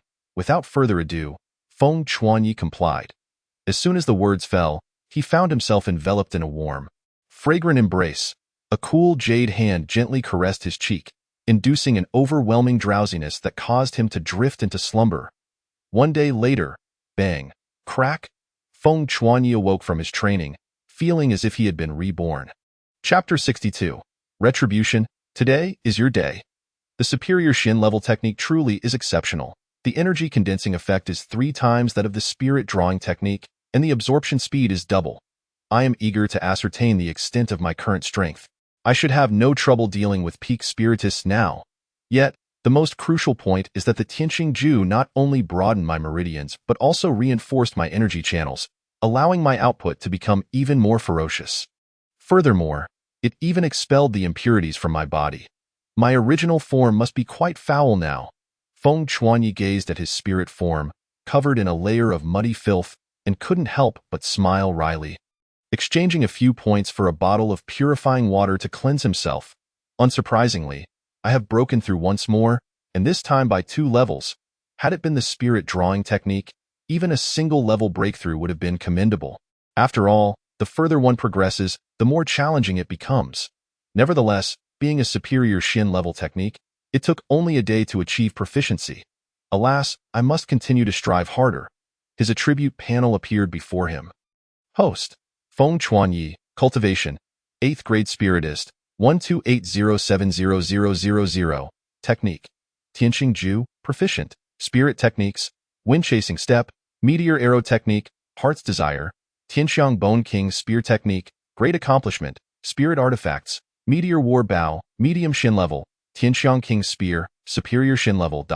Archery Talent, Medium Xin Level, Spear Technique Talent, Superior Xin Level, Intent, Sharpness, Superior Xin Level, 30, Vitality, 4612. Spirit Energy, 152315. Feng Chuanyi rose to his feet, exiting the system. If he were a snake just a day prior, he was now a soaring dragon. He himself was unaware of his newfound strength. Yet, he believed that peak spiritists would find it impossible to contend with him. Outside the Tower of Heaven, Xiekou, speaking of which, the evil-eyed white tiger on the 10th floor was mistakenly designated as the guardian beast due to an error in judgment, yet its power reaches that of an 11th floor spirit beast. Moreover, curiously, some individuals encounter it while others do not. I wonder who will cross paths with it. Zhang Jingyan. I sincerely hope that those below the 1st grade spirit master rank do not encounter it. Otherwise, they would be doomed. Their meager life points are utterly insufficient to withstand the evil-eyed white tigeress wrath. Xie Kehua sighed. Indeed, I hope that everyone below the first-grade Spirit Master rank avoids it. Only a truly formidable first-grade Spirit Master could hope to defeat such a creature. Within the Tower of Heaven. You there? Are you the one impersonating a sixth-grade spiritist, scouring for points? Just as Feng Chuanyi was about to test his strength. Having walked merely a few hundred meters from the training ground, he was intercepted. Two peak spiritists stood before him. Hand over your points obediently, and then kneel and call us Father a couple of times to entertain us. Otherwise, don't blame us for being ruthless. One of them threatened. In his eyes, Feng Chuanyi would undoubtedly not dare to resist. Look, that fellow has fallen prey to the Zhang brothers, Zhang Ping and Zhang Jian. An eighth-grade spiritist? He is doomed. Those two brothers can already contend with a first-grade spirit master together. Ha ha ha, this fellow has truly met his match. Let him play the fool as a sixth-grade spiritist. Retribution? This is retribution? The crowd was soon filled with onlookers, some reveling in his misfortune, others wearing expressions of delight. This entire scene reminded Feng Chuanyi of the trials in the Death Valley. Chapter 63. How can this be an eighth-grade spiritist, if I refuse? A slight smile graced Feng Chuanyi's lips. Once, someone had spoken similar words to him, and then, that individual met their demise. Ha ha ha, big brother. It seems we must teach this fellow a lesson. In that case, little brother, let him witness our prowess. The Zhang brothers exchanged knowing glances and simultaneously charged at Feng Chuanyi, just as I wished. Seeing this, a glimmer of brilliance flashed in Feng Chuanyi's eyes. He took a heavy step back, instead of advancing. The Tianxiang King's spear swung in a wide arc, unleashing a ferocious force that roared forth. He actually chose to confront them head-on instead of fleeing. Surely he has lost his mind. Realizing he could not escape, he opted for a more dignified defeat. There is some strategy in that. The onlookers merely perceived his retreat as a tactical feint. No one believed that Feng Chuanyi could withstand the combined assault of the Zhang brothers. After all, the absolute disparity in strength was apparent. Yet, in the next moment, their mockery lodged firmly in their throats. Boom. The Zhang brothers were sent hurtling through the air like kites severed from their strings, resembling comets as they crashed violently, spewing blood uncontrollably. How is this possible? The spectators gaped in disbelief, their mouths agape in shock. Those were two peak spiritists, renowned for their undefeated record against first-grade spirit masters, and yet, they were blasted away by Feng Chuanyi in a single strike. This must be a fabrication. Just how powerful is Feng Chuanyi? The crowd watching felt their throats dry and their hearts filled with dread. Zhang Jian, Zhang Ping, right? Feng Chuanyi approached the two brothers, his spear resting against Zhang Jian's throat, and smilingly remarked, "You two should understand the rules, yes? How can this be? You are merely an eighth-grade spiritist. How could you defeat both of us in a single blow?" Zhang Ping shouted in a frenzy, utterly unwilling to accept the reality of the situation. To achieve what even first-grade spirit masters cannot, could it be that Feng Chuanyi is a second-grade spirit master? You must be concealing your true strength. You are undoubtedly one of those exceptional first-grade spirit masters. You cannot possibly be an eighth-grade spiritist. Zhang Jian similarly shouted, "Spare me your nonsense. Will you hand over the points or not? Why concern yourselves with my cultivation level? You only need to know that you have already fallen to my hands." Feng Chuanyi dismissed their banter. Feng Chuanyi, allow some leeway for a future encounter. If you spare us today, we promise not to trouble you again. Zhang Ping's heart flickered with resentment, yet he feigned submission, saying, Yes, Feng Chuanyi, if you let us go today, we will assuredly not provoke you again." Zhang Jian quickly chimed in, "Hand over your points or be left in a state of near death. The choice is yours." Feng Chuanyi calmly uttered these words, a sneer echoing within his heart. "If I were the one at a disadvantage today, you would undoubtedly be ruthless in draining me dry." As for what Xie Kuhua once said about not engaging in infighting, indeed, Feng Chuanyi did not slay them. He merely left them in a state of near defeat.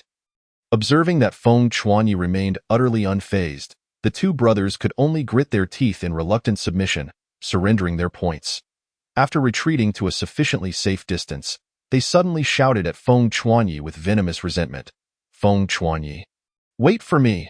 I swear I will avenge this grievance." With that, they vanished in an instant. Humph! I shall see what sort of allies you can muster. Feng Chuanyi paid no heed to the threats of the two brothers. Chapter 64.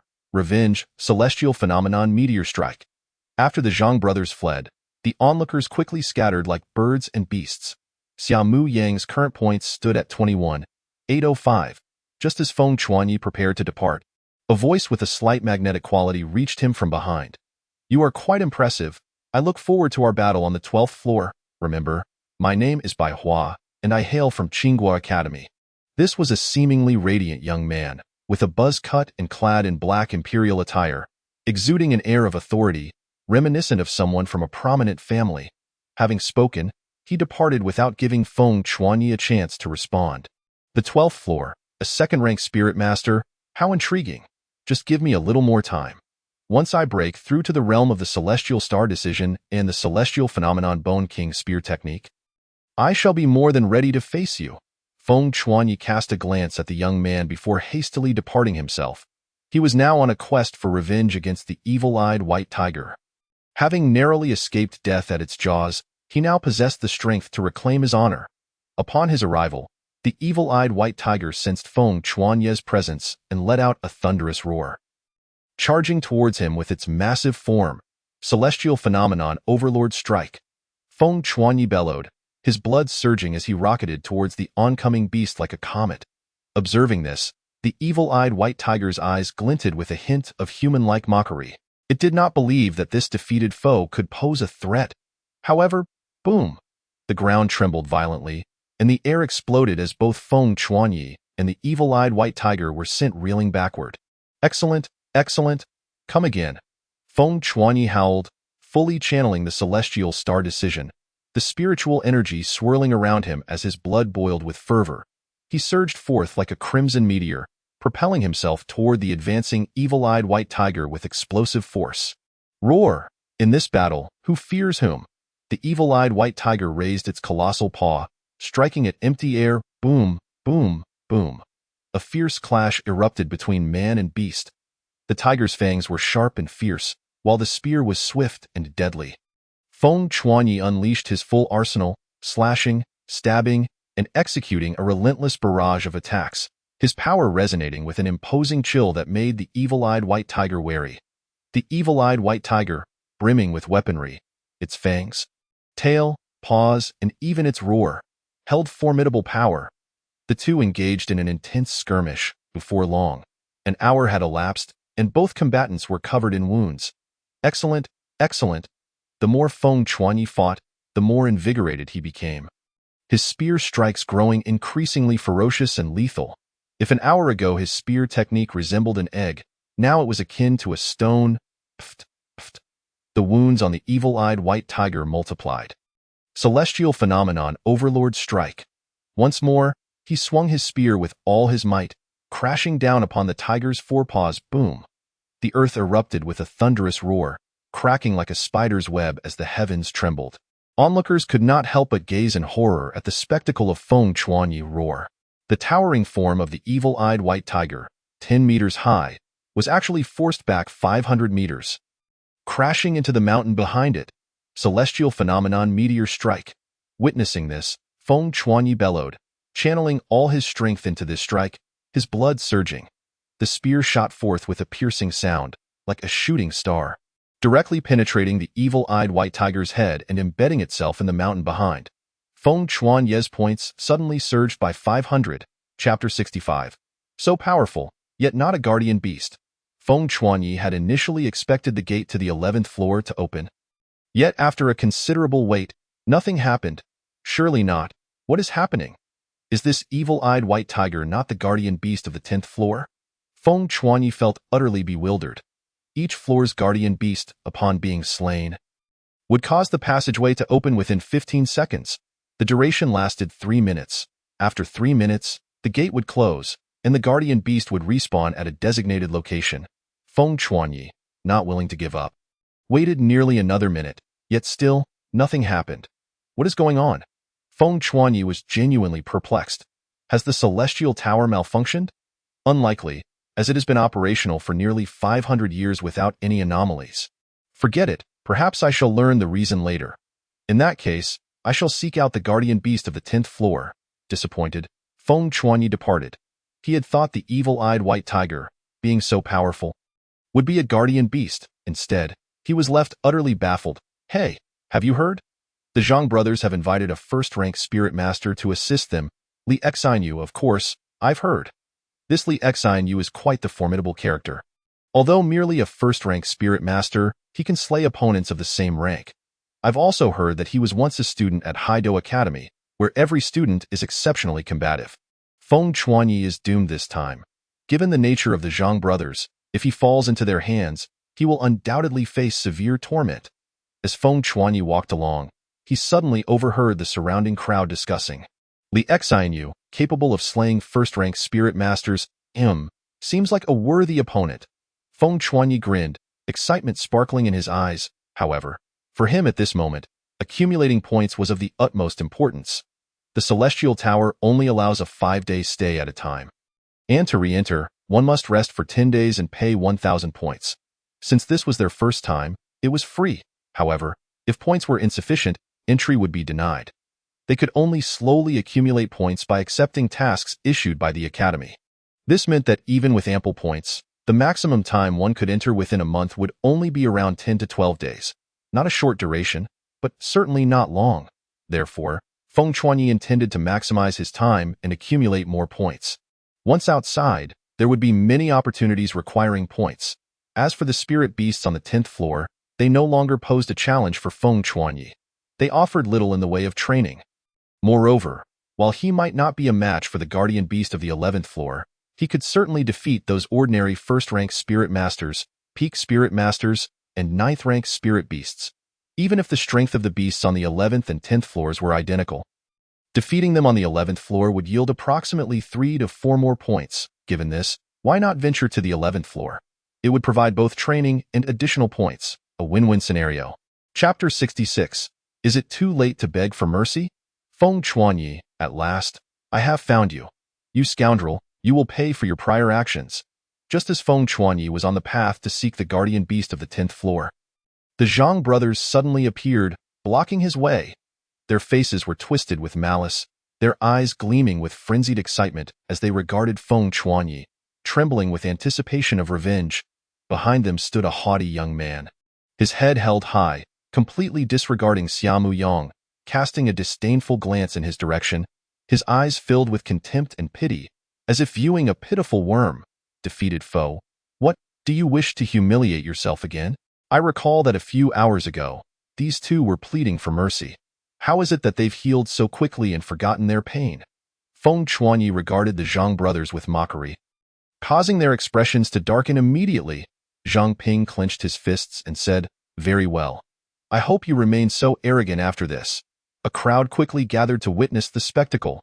That est Li Xinyu, whose strength is said to command respect even from some second-rank spirit masters.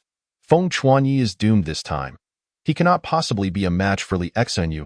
Hee, how the tides have turned. A few hours ago, Feng Chuanyi taught the brothers a lesson, and now the tables have turned. Those surrounding were not from their own academy, nor were they there to assist Feng Chuanyi. You must be the infamous Feng Chuanyi. I offer you a chance. Kneel and apologize to them, surrender all your points, and I will allow you to leave with some dignity. Otherwise, do not blame me for leaving you in a severely weakened state. I assure you, in this perilous 10th floor, you will not survive an hour. Having come to a clear resolution, dying here would indeed mean death. I am already showing mercy by allowing you, this pitiful wretch, a chance to survive.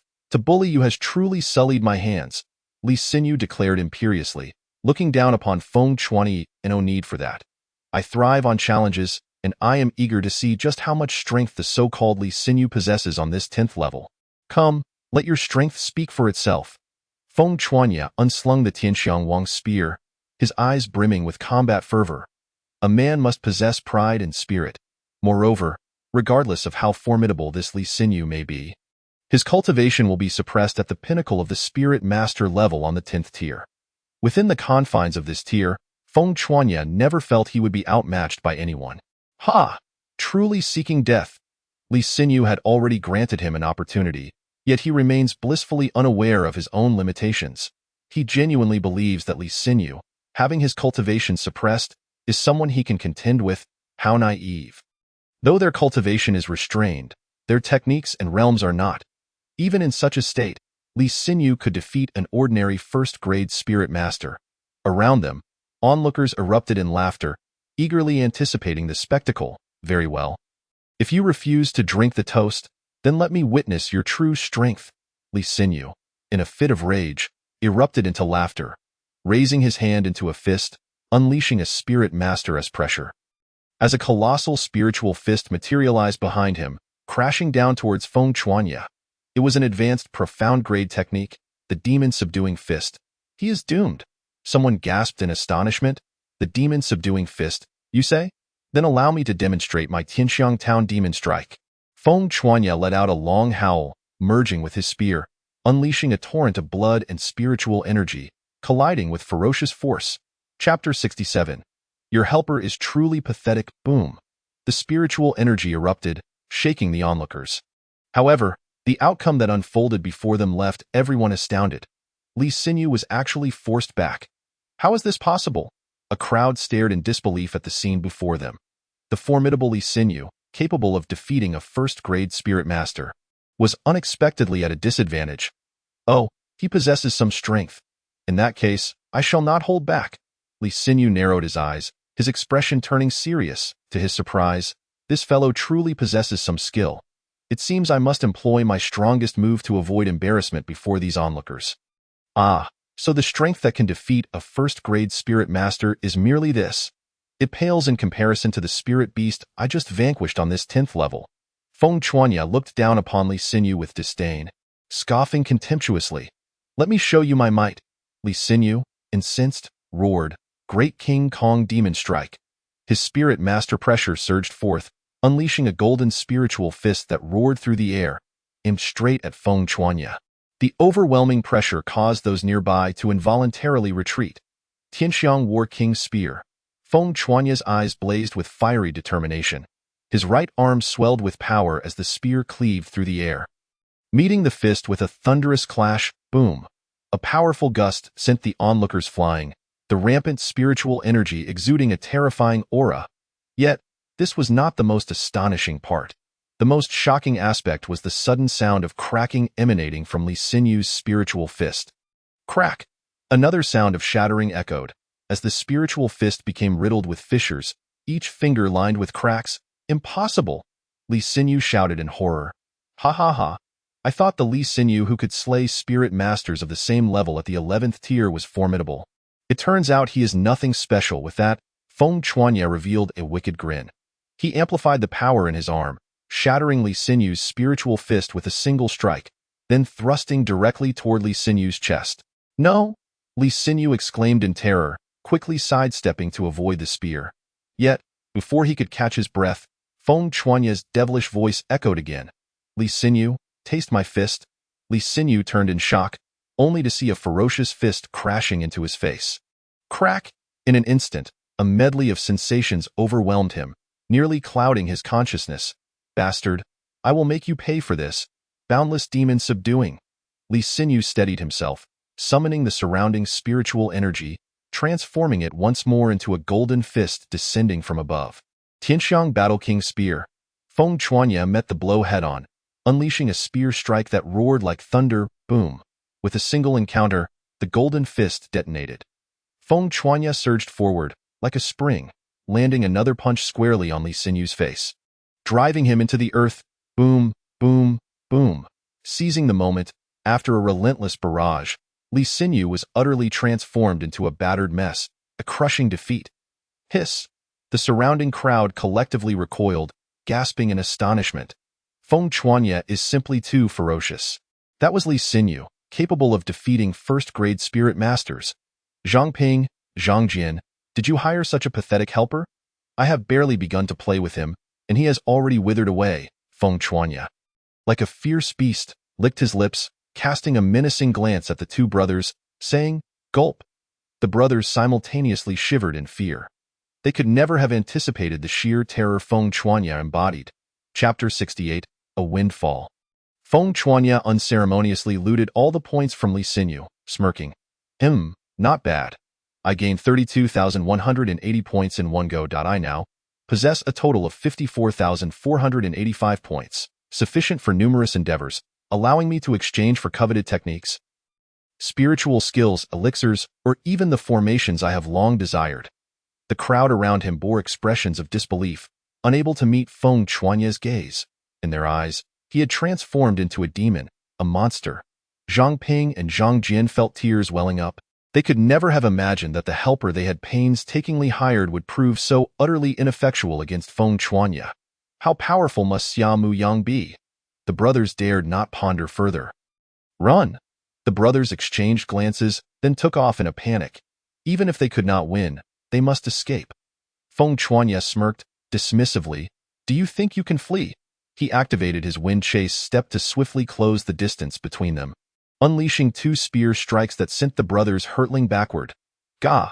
They immediately spewed blood, grievously wounded. Bro, we need to discuss how to settle this matter. Feng Chuanya pressed the spear against Zhang Jian's throat, arrogantly inquiring, What do you want from us? Zhang Ping and Zhang Jian stammered, their voices trembling with fear. Hand over all your valuables and swear an oath. If you ever trouble me again, may lightning strike you down, shattering your dantian, ensuring you never cultivate again, and may your descendants live as slaves. Only then will I spare your lives. Otherwise, do not blame me for my ruthlessness. Feng Chuanya smiled sweetly at the two. Laying out his conditions, impossible. Zhang Ping vehemently rejected. Pfft. The spear pierced through his chest, draining 1,000 life points. Think carefully. A couple more strikes, and you will be left with scant life. Here on the 10th tier, you will be doomed. Feng Chuanya withdrew the spear, wiping the blood off and grinning like a butcher. Please, no. Pfft. Another strike, and Zhang Ping was reduced to a mere 1,000 life points. You don't want to die here, do you? Feng Chuanya's devilish grin sent shivers down their spines. All right, I will comply, but you must guarantee our safety. Zhang Ping, genuinely frightened by Feng Chuanya's cold-blooded methods, feared that if he did not comply, Feng Chuanya might indeed kill him. That's more like it. Cooperation is what good children do. Feng Chuanya's demeanor shifted abruptly, catching them off guard. After they swore their oaths, Feng Chuanya cheerfully looted all the treasures from the two brothers, casting a disdainful glance at the battered Li Xinyu before whistling a cheerful tune as he departed. You'll pay for this, Feng Chuanya. Just wait until we're outside. I will not rest until I have avenged my fury. After Feng Chuanya left, Li Xinyu clenched his fists, his heart boiling with murderous intent. A day later, having become a formidable presence on the 10th tier, Feng Chuanya concluded his last battle and exited the Tower of Heaven. 5 days and nights without rest would wear down even a cultivator. Phew, it's time for a thorough sweep. Feng Chuanya opened his eyes to the real world, exhaling deeply. Chapter 69. Feng Chuanya. Do you dare to duel? Most individuals emerging from the Tower of Heaven immerse themselves in intense training. After all, they lacked a system as extraordinary as Feng Chuanya's, making it arduous to cultivate spiritual skills and techniques within. Moreover, training inside was an utter waste of time. What they ought to focus on in the Tower of Heaven was collecting points, just as students should focus on listening in class. Feng Chuanya. Do you dare to face me in the arena? Just as Feng Chuanya emerged from the spirit soul chamber, he was intercepted. Upon closer inspection, he recognized Li Xinyu, whose obsidian-like eyes shimmered with intense murderous intent. His words immediately garnered the attention of the crowd. What is this? A defeated foe seeking to humiliate himself once more. If that is your wish, I wouldn't mind granting you that opportunity again. Feng Chuanya cast him a sidelong glance, disdain dripping from his words. Instantly, his utterance stirred a tempest of astonishment among the gathered crowd. All present turned their incredulous gazes towards Feng Chuanya. If they had not misheard, then Li Xinyu had indeed been bested by Feng Chuanya. Could this possibly be true? Who is Feng Chuanya? Merely an 8th-grade spiritual scholar, yet so formidable? The atmosphere suggested that this could not be a mere fabrication. The onlookers erupted into fervent discussions, causing Li Xinyu's countenance to darken ominously. Enough of this prattle. Do you dare or do you not? Speak plainly. Are you afraid of being humiliated by me? He challenged. Let me assure you, whether you dare or not, You must summon the courage to face me in the arena. That is your only option. And there is no room for retreat. Li Xianyu unleashed his spiritual energy, exuding a chillingly domineering presence. Very well, however. If we are to engage in battle, there must be stakes worthy of our efforts. He declared that I offer you 10,000 points. Should you emerge victorious, all my points shall be yours. Come now, Li Xianyu. What do you propose as your stakes? If your terms lack allure, it will be difficult to ignite any motivation. Feng Chuanyi crossed his arms, resembling a greedy merchant. Ha ha ha, splendid. Since you wish to bestow upon me such a bounty of points, I shall graciously accept. This is a superior mysterious grade spiritual technique, the demon-slaying fist. How does that sound for stakes? A student from a small, remote region like you has likely never encountered a technique of this caliber. Li Xianyu retorted, brimming with superiority. Ha! You think a mere superior mysterious grade technique suffices as stakes? Have you no shame? 10,000 points could easily be exchanged for 2 superior mysterious grade techniques. You need not make such a desperate display. Unfazed, Feng Chuanyi scoffed. Ha ha ha, Li Xianyu. How amusing it is that you dare to bully an 8th grade spiritual scholar. How delightfully absurd. This prompted a wave of ridicule from the crowd. Very well, then let us add 2 solidifying element pills to the wager. Li Xianyu's eyes gleamed with malice as he produced 2 exquisite porcelain vials containing the precious pills. Solidifying element pills.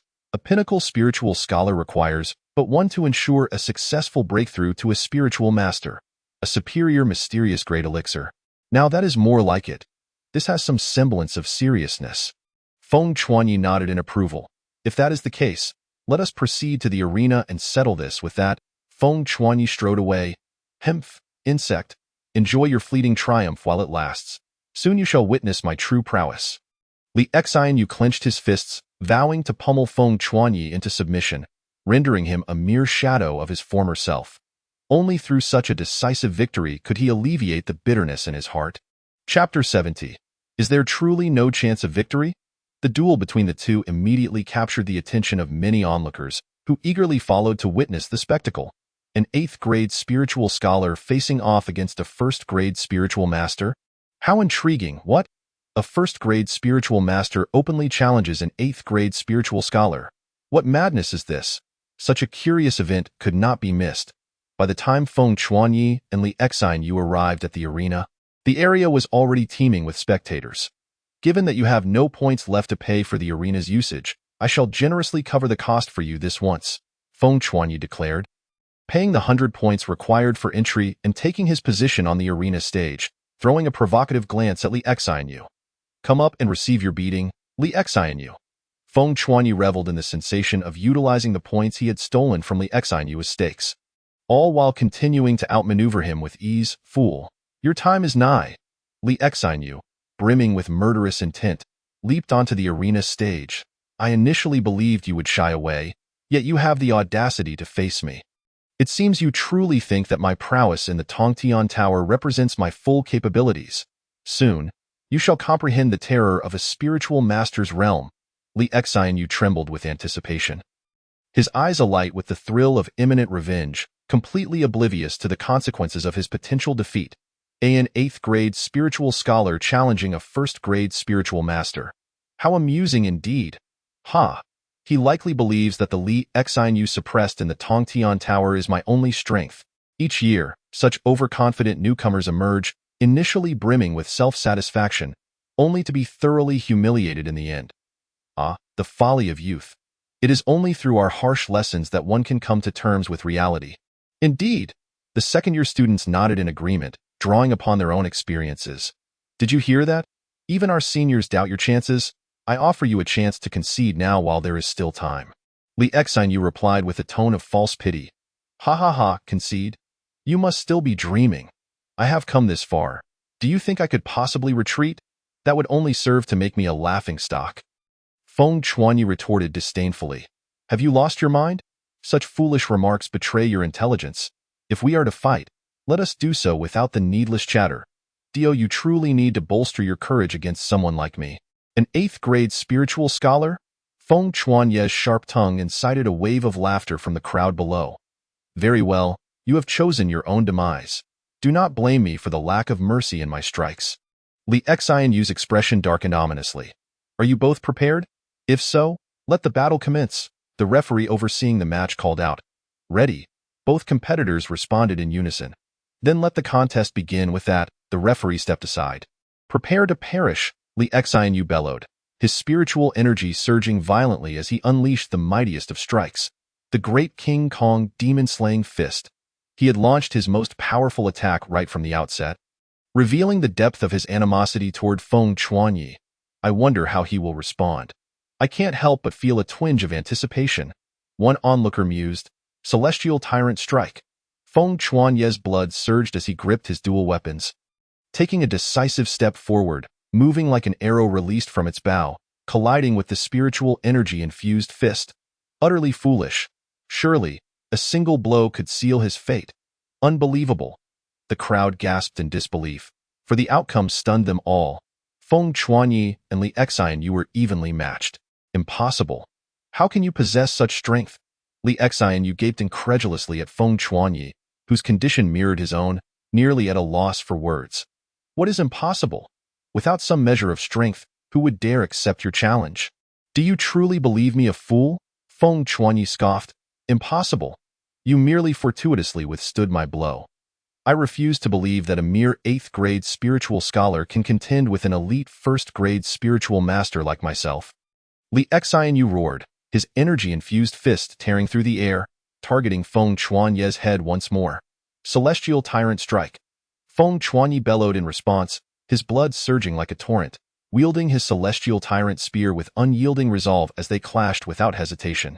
Boom, boom, boom. On the arena stage, the two engaged in a fierce exchange, their energies clashing with ferocity, each blow resonating with unparalleled might.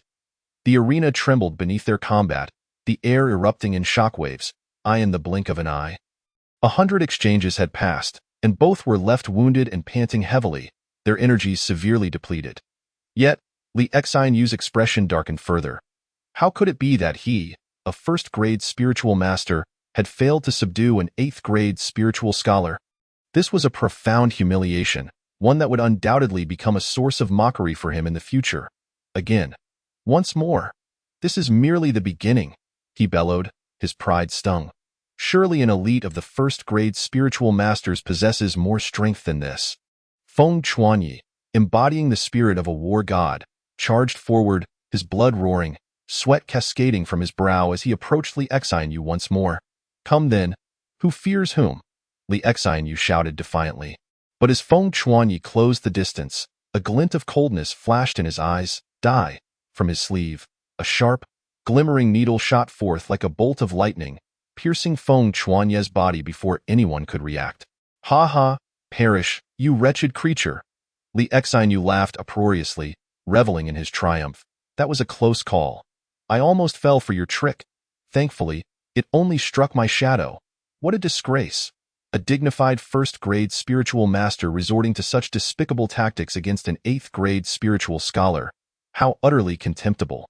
Yet, suddenly, Feng Chuanye's voice resonated from behind him, causing Li Xianyu to startle. Spinning around, he was met with a fist rapidly approaching. Li Xianyu reacted swiftly, dodging the punch just in time. Despicable? That is merely part of my strength, he retorted fiercely, channeling his energy into another powerful fist aimed at Feng Chuanye's back. Swish! Feng Chuanyi evaded the strike with a burst of speed. Becoming a fleeting shadow, however, at the very moment he reappeared, a spiritual energy-infused fist awaited him. What? Feng Chuanyi had never anticipated that the trajectory of his wind-chasing steps would be so easily discerned.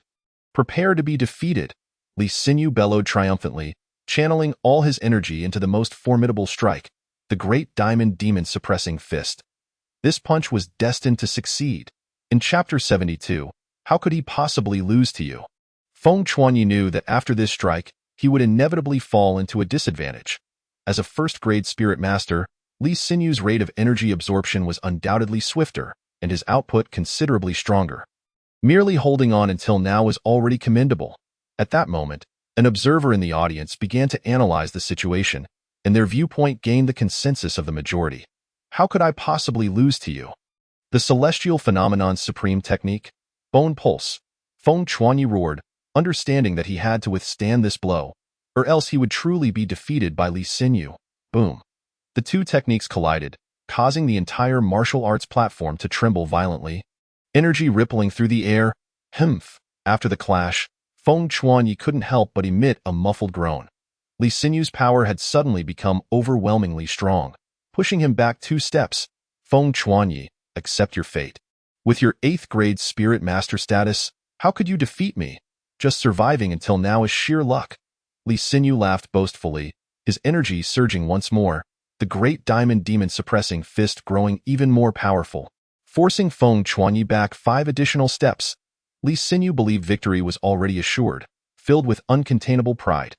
Indeed, as a 1st grade spirit master, if he couldn't triumph over an 8th grade spirit master after gaining the upper hand, he might as well find a piece of tofu to smash his head against. How could I possibly lose to you? I cannot lose to someone like you. Blood and energy surged within him. Break for me! Energy exploded forth. Break for me!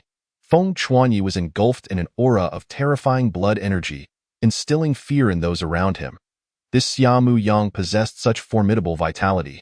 It was no wonder he could contend with the 1st grade spirit master Li Xinyu for so long. The crowd below was astonished by the terrifying vitality displayed by Feng Chuanyi. Give up, Feng Chuanyi. Your only outcome is defeat. There is no need to struggle any longer. No matter how much you resist, you remain a loser, merely a stepping stone on my path to strength. Everything you possess will become mine after your defeat. Li Xinyu continuously berated Feng Chuanyi, attempting to undermine his state and confidence. However, Feng Chuanyi would never allow himself to lose to Li Xinyu. He bore a system and possessed exceptional resources, carrying the pride of a bloodline not belonging to this era. How could he lose? He absolutely could not lose.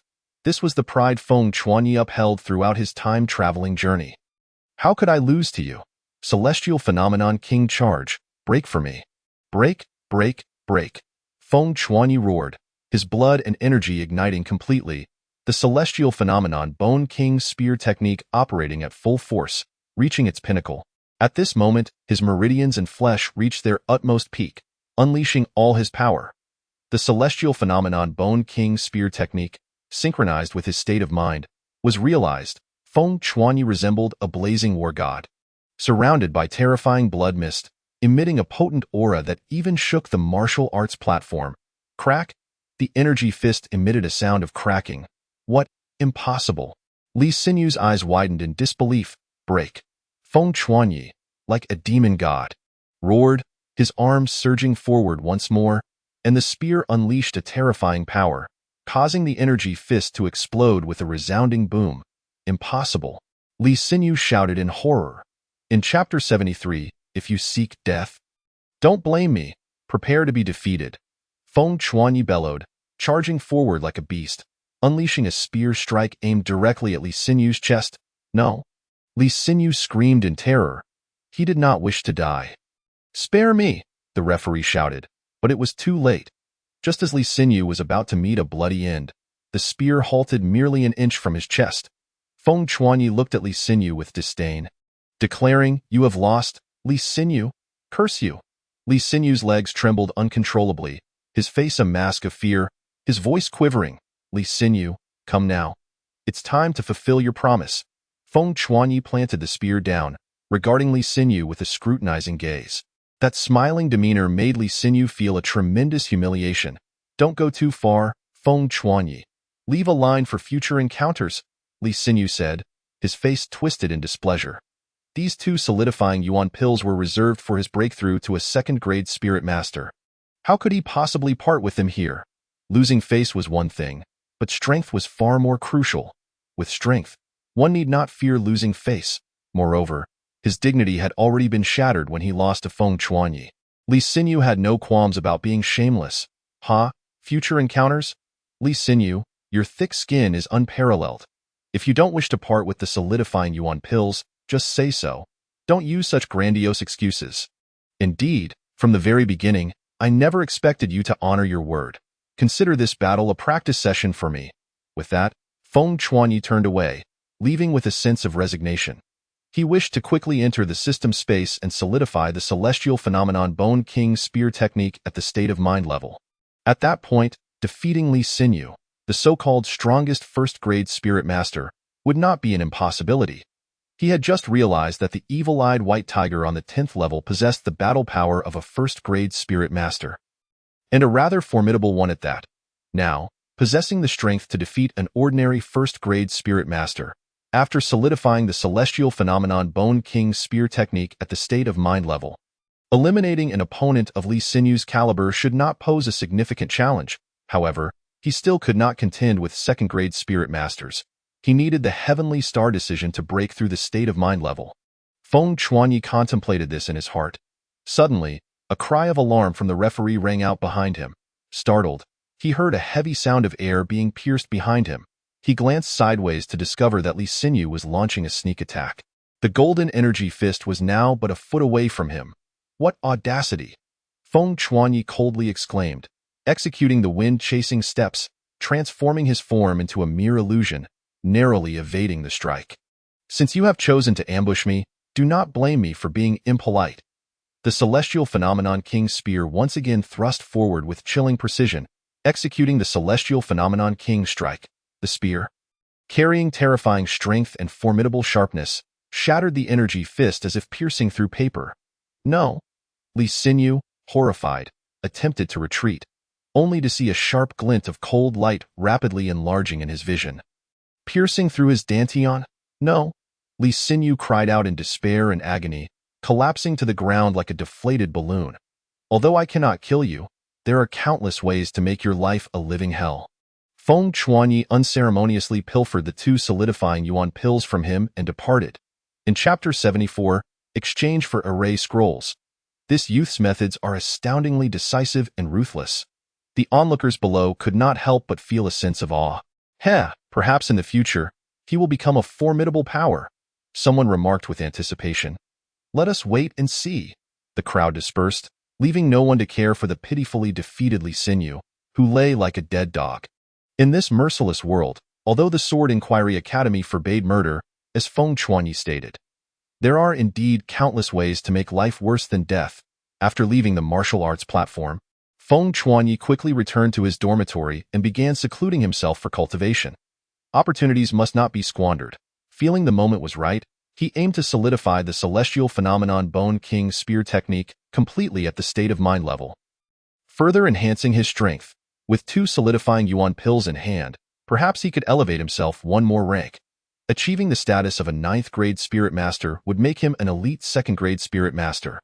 Capable of fighting too, this consolidation process took 2 days. 2 days later, Feng Chuanyi's attribute panel, host, Feng Chuanyi, Cultivation, 9th-grade Spirit Master, 225-407-5000, Technique, Heavenly Star Decision, Great Accomplishment, Spirit Techniques, Wind-Chasing Steps, Meteor Arrow Technique, State of Mind, Celestial Phenomenon Bone King Spear Technique, State of Mind, Spirit Weapons, Meteor Battle Bow, Medium Profound Grade, Celestial Phenomenon King Spear, Superior Profound Grade, Bow Technique Talent, Medium Profound Grade, Spear Technique Talent, Superior Profound Grade, Intent Realm, Sharpness, Superior Profound Grade, 32, Vitality, 4700, Spirit Energy, 172153. The solidifying yuan pill, a potent medicinal pill, only allowed me to break through from an 8th-grade Spirit Master to a 9th-grade Spirit Master in 2 days. It seems that with such robust vitality, the required medicinal strength is extraordinary. Normally, a single solidifying yuan pill should suffice for a Spirit Master at their peak to break through to a 1st-grade Spirit Master. With 2, one might directly reach the pinnacle of 1st-grade Spirit Masters. Yet for Feng Chuanyi, it merely facilitated a single rank advancement. This clearly illustrates how much medicinal strength his terrifying vitality demands. Phew, it's time to head to the treasure pavilion and exchange for what I desire. Feng Chuanyi's wish was simple. Detailed explanations of array formations. He firmly believes that with a system at his disposal, there is nothing he cannot master. Moreover, his formidable vitality makes him exceptionally suited for the study of formations. He wonders what level of formation master he could achieve with the aid of the system, perhaps Earth level, or even Heaven level. Feng Chuanyi mused to himself, contemplating the possibility of reaching spirit level. He is convinced that the system has such potential.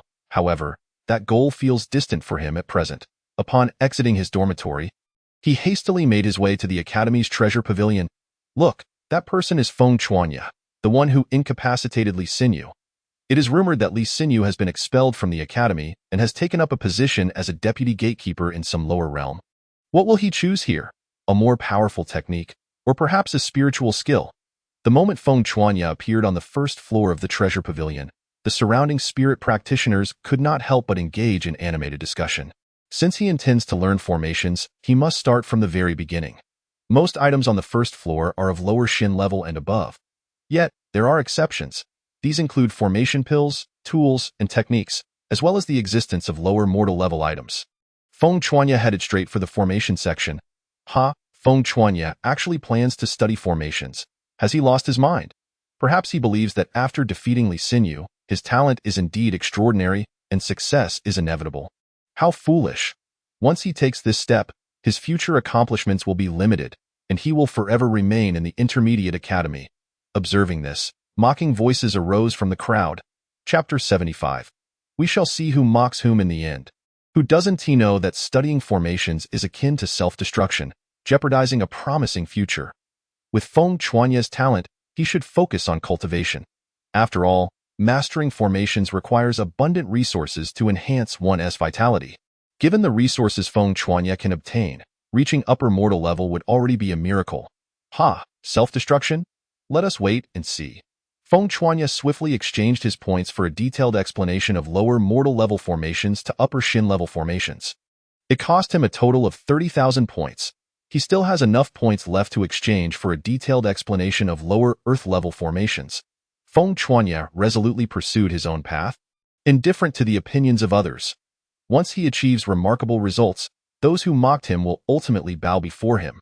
He proceeded to the second floor, where, under the incredulous gazes of the onlookers, he exchanged 20,000 points for a detailed explanation of lower earth level formations. After completing his exchanges, he was left with only 1580 points, just enough to enter the Celestial Tower for cultivation.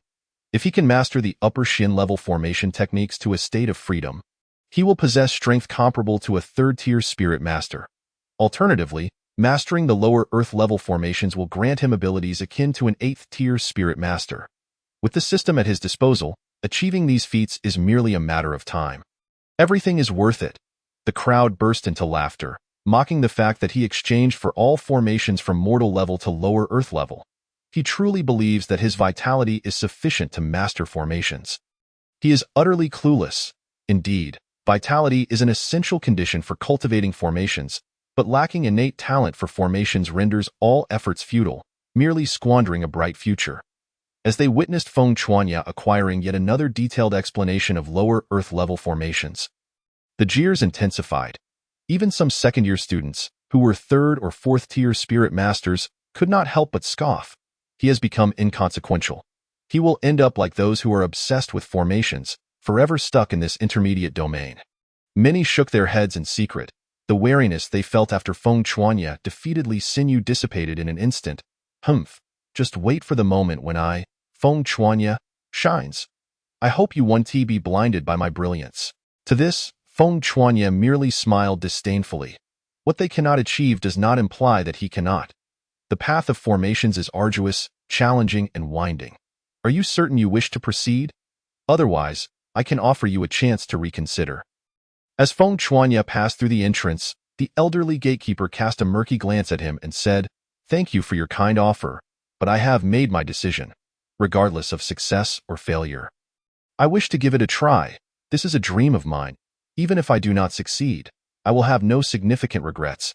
Nat Samyang clasped his hands in respect and replied, "Very well, may it be as you say, and may you have no regrets. Go forth." The elder regarded Feng Chuanya with appreciation before rising to leave. This elder seems to be quite remarkable. Feng Chuanya glanced at the elder before stepping outside. Upon returning to his dormitory, he immediately began his training in formations, starting from the simplest lower mortal level techniques.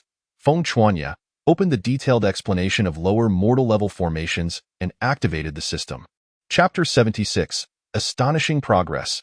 When he opened his eyes again, A girl with emerald green eyes, clad in a gown adorned with stars, appeared before him. "Greetings, host. I am the spiritual skill instructor for the lower mortal level formation techniques." Ding! Detected available techniques. Lower mortal level special spiritual skill, formation explanation. Lower mortal level formation explanation, cultivation difficulty. Simple. Would you like to begin cultivation? Yes. Feng Chuanya confirmed. Ding! Detected that you lack the innate talent for learning formations. Granting you lower mortal level formation talent. Cultivation complete. Just as Feng Chuanya had envisioned, the system bestowed upon him the talent to cultivate formations, assisting him in his training. In an instant, Feng Chuanya felt a surge of understanding. As if clarity enveloped him, and he perceived the world with newfound depth. Time spent in cultivation always passes swiftly. Ding! You have completed the cultivation of the lower mortal level formation explanation. You are now a lower mortal level formation master. Ding! You have completed the cultivation of the intermediate mortal level formation explanation. You are now an intermediate mortal level formation master. Ding! Your formation talent has reached upper mortal level. You have completed upper level formations and become upper mortal level. Ding! Congratulations, host. You have cultivated the upper Shin level formation explanation to a state of freedom. You are now an upper Shin level formation master. In just 8 days, Feng Chuanya's mastery of formations continued to ascend. He now emanates an aura of profundity, and his gaze holds an unsettling depth. Over the span of 8 days, he has memorized over 1,000 formations, now ingrained in his mind as if second nature. Before him, his attribute panel appeared. Host, Feng Chuanya Cultivation, 9th Tier Spirit Practitioner, 682-547-5000, Technique.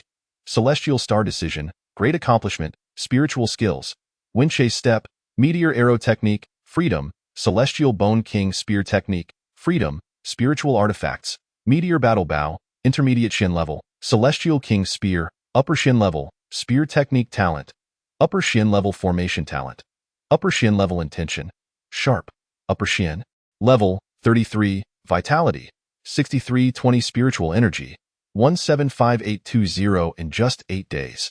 His vitality has surged significantly. He now possesses a strength akin to an unparalleled fierce beast, capable of defeating a first-tier spirit master with sheer vitality.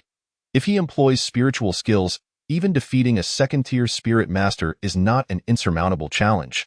When utilizing formations, a third-tier spirit master would also have to concede, unless that third-tier spirit master possesses exceptional prowess. A successfully cultivated formation master wields such formidable power. The enhancement from vitality ensures they do not resemble alchemists or weapon masters, who often lack combat prowess. Formation masters have always been synonymous with strength. Otherwise, why would so many flock to such a challenging path? It is said that the Academy also offers a Formation Master level certification. Perhaps I should check it out. Once I pass the test, even if I cannot progress further, the protection of the Formation Master Alliance will ensure my lifetime is worry-free. Feng Chuanya rose from his bed, washed his face, and tidied his appearance before heading to the Formation Hall. Congratulations to Senior and Ruaji for becoming an intermediate Shin level Formation Master. Truly impressive, Senior. Achieving this at 18, indeed, becoming an intermediate Shin level Formation Master at such a young age. Senior's future is undoubtedly bright. The Senior's family must be proud of such an accomplishment. In the entire Eastern region, only a handful have achieved this before turning 18. We hope the Senior can guide us, allowing us to become lower Shin level Formation Masters soon, so we can boast about it. When Feng Chuanya arrived, he noticed an 18-year-old robust young man being showered with flattery by a crowd of admirers. This young man returned the compliments with an air of superiority, his demeanor replete with arrogance, to the extent that Feng Chuanya stood there for over 2 minutes without anyone acknowledging him. This junior seemed oblivious to the purpose of his visit. Finally, the young man noticed Feng Chuanya and lazily inquired, "Oh, isn't this Feng Chuanya? What brings you here? Seeking knowledge or testing?" Someone recognized Feng Chuanya and asked with a rather acerbic tone. Chapter 77. Is this level of strength something to be ashamed of? Testing, Feng Chuanya replied, casting an indifferent glance at the person before continuing. You've only been cultivating for 8 days, yet you've already come for a test.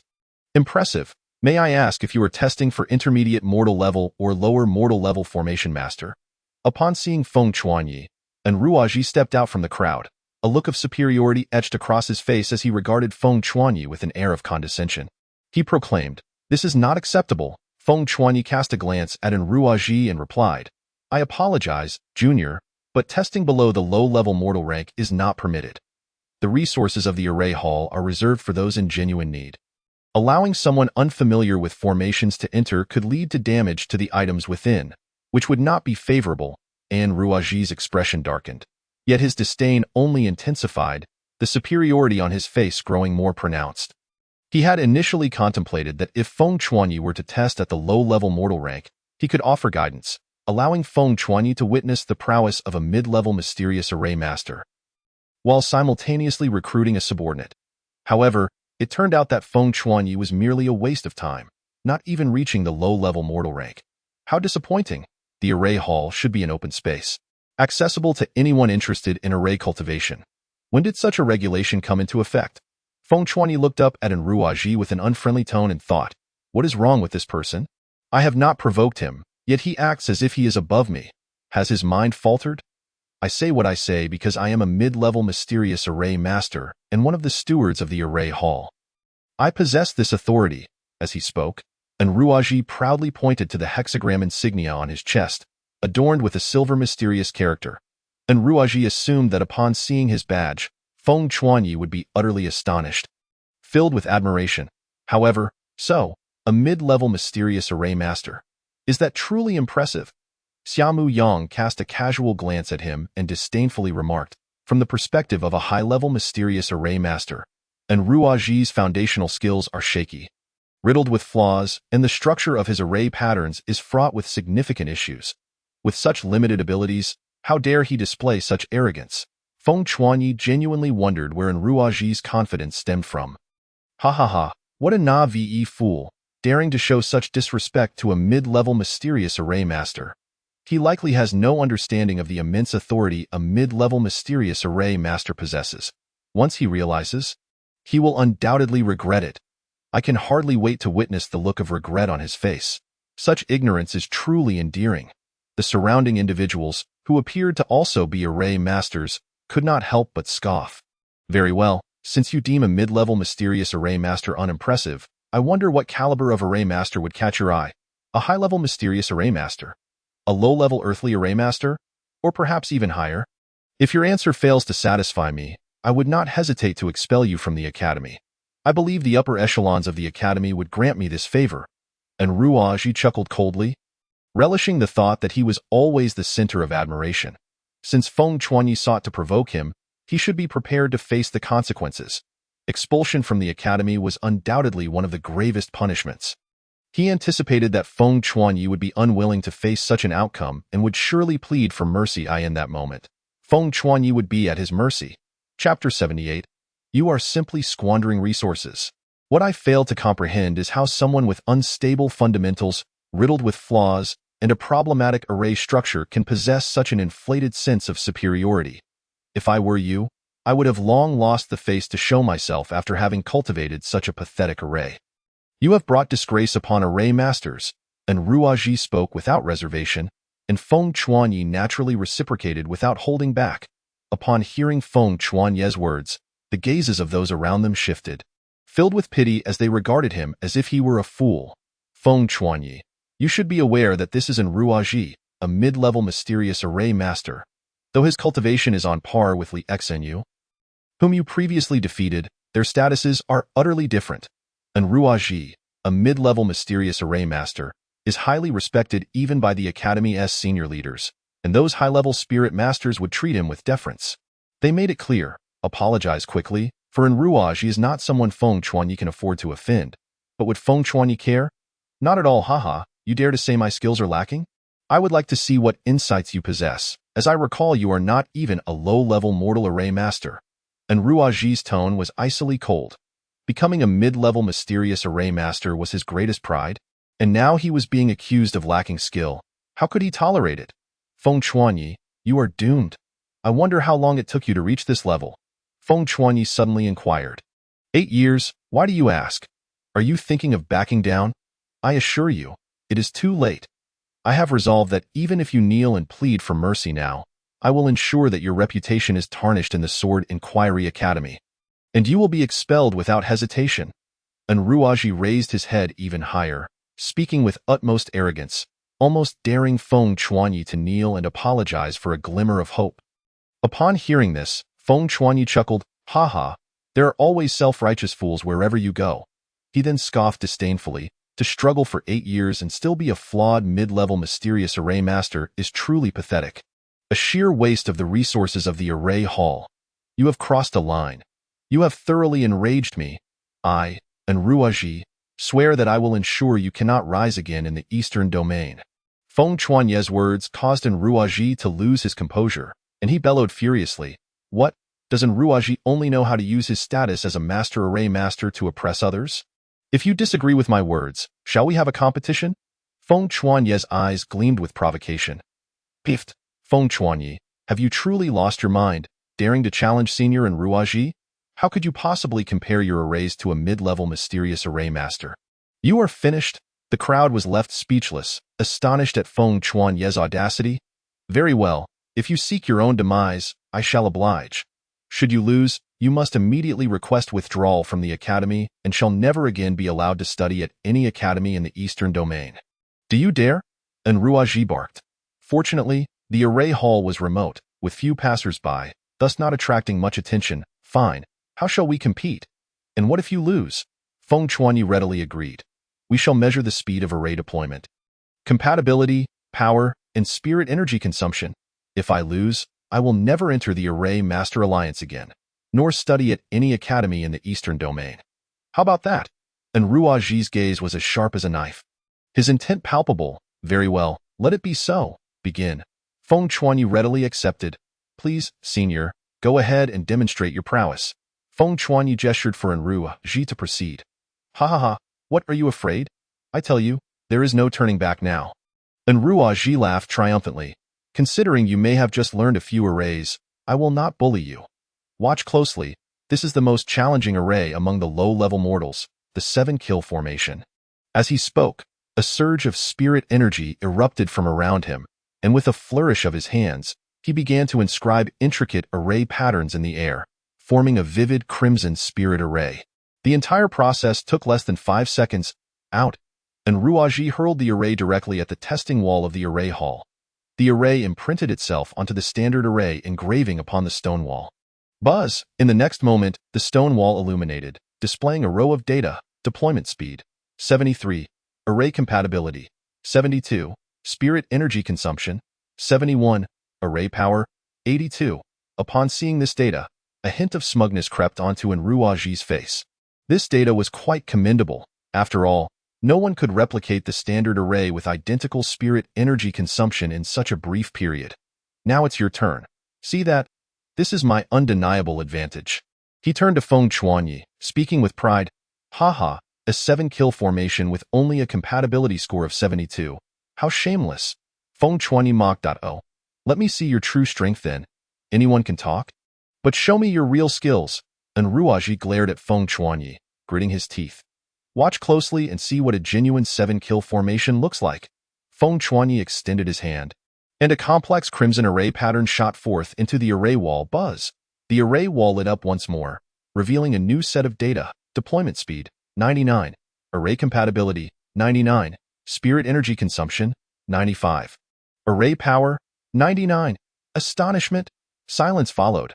The crowd was taken aback by Feng Chuanye's data. Gasps of disbelief echoed around them. They could not fathom how Feng Chuanyi could be so extraordinary. How is this possible?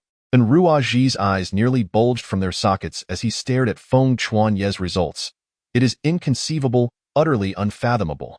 You have only been acquainted with the art of array mastery for a mere 8 days. How could you possibly achieve such results? You must have resorted to deceit."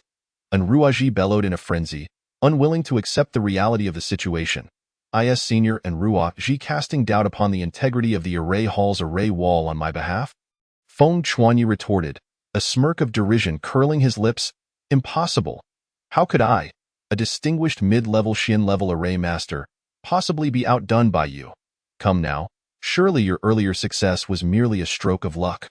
And the 7 kills array must be your forte. Dare you to choose a more challenging array?" Based on your previous technique, you should possess more than the skills of a mere elementary-level array master. Shall we compare our prowess in a mid-level Shin-level array? And Ruaji was determined to reclaim his honor, provoking Feng Chuanyi. Chapter 80. You have lost again, senior. Very well, I have no objections. If you wish to continue embarrassing yourself, I shall indulge you. Feng Chuanyi grinned broadly. Humph. I shall no longer underestimate you as I did before. Prepare yourself to witness my prowess. And Ruaji seethed at Feng Chuanyi. Behold, this is the infernal array of the low-level Shin grade. And Ruaji declared, his demeanor suddenly grave as he began to inscribe in the air with his hands, albeit at a markedly slower pace. Yet, from the moment he commenced his drawing, the array's aura surged in power exponentially. After a full 30 seconds, and Ruaji finally completed the infernal array. In certain moments, he displayed an expression of utmost caution, causing his drawing speed to slow further. An array, imbued with profound mystery and a chilling aura of lethal intent, materialized above Ruaji's head. Truly, Senior Ruaji is remarkable. Such a challenging array completed with such swiftness. A voice of admiration echoed from the audience. All present were array masters, fully aware of the formidable difficulty of this array. It could be said that out of 100 low-level Shin-level array masters, only 10 could successfully wield the infernal array. Go! And Ruaji thrust his hand forward, and the blood-red array imprinted itself upon the array wall. A moment later, the results were revealed. Casting speed, 70. Array compatibility, 70. Spirit energy consumption, 71.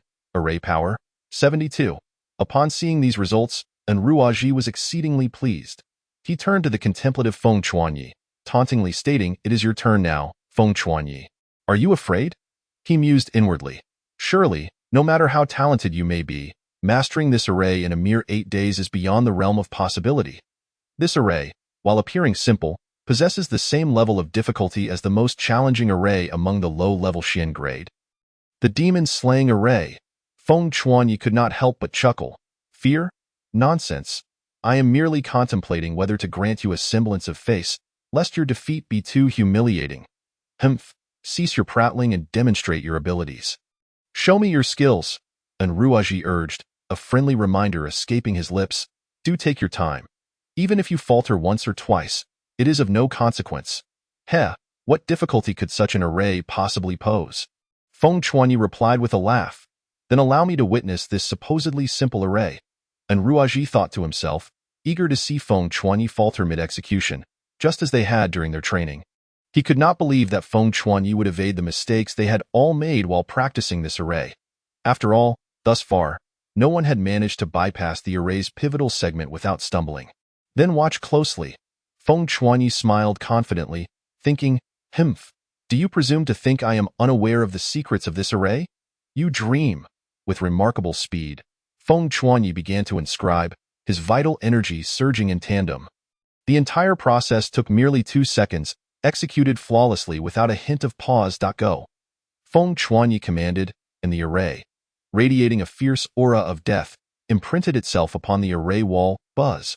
The data displayed for Feng Chuanyi. Casting speed, 95. Array compatibility, 98. Spirit energy consumption, 98. Array power, 98. How is this possible? Such scores should not belong to one who has merely dabbled in arrays for 8 days. How could he not stumble? How could he execute it flawlessly? I achieved mid-level Shin-level array master status at 18. How could I be outperformed by a first year who has only just begun? Gazing at Feng Chuanyi's results, and Ruaji was in utter disbelief. My apologies, but you've lost again, Senior Ruaji, Feng Chuanyi remarked with a cheerful grin. Chapter 81.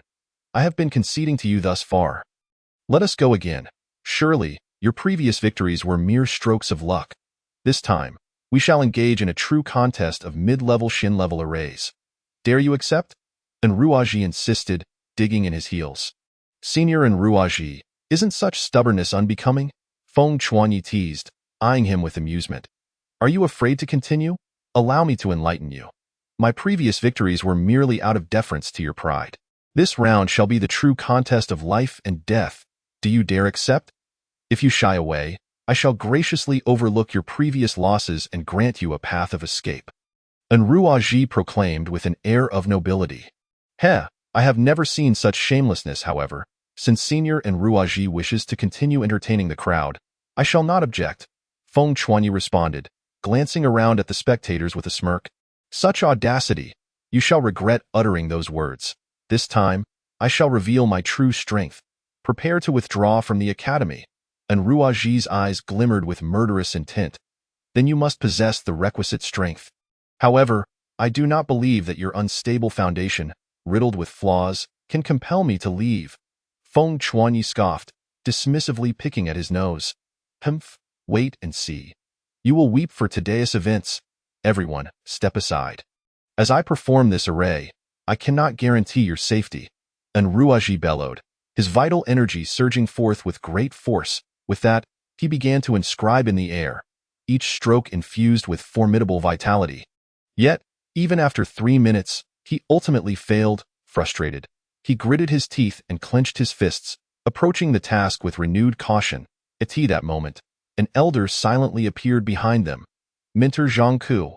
The surrounding array masters bowed respectfully upon recognizing the elder. Bang!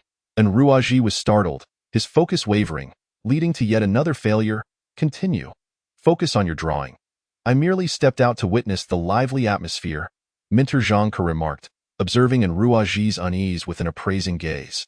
Young man Feng Chuanyi, I greet you. Mentor Zhangku. Feng Chuanyi felt an overwhelming pressure emanating from the elder and hastily returned the greeting. Zhangku nodded nonchalantly.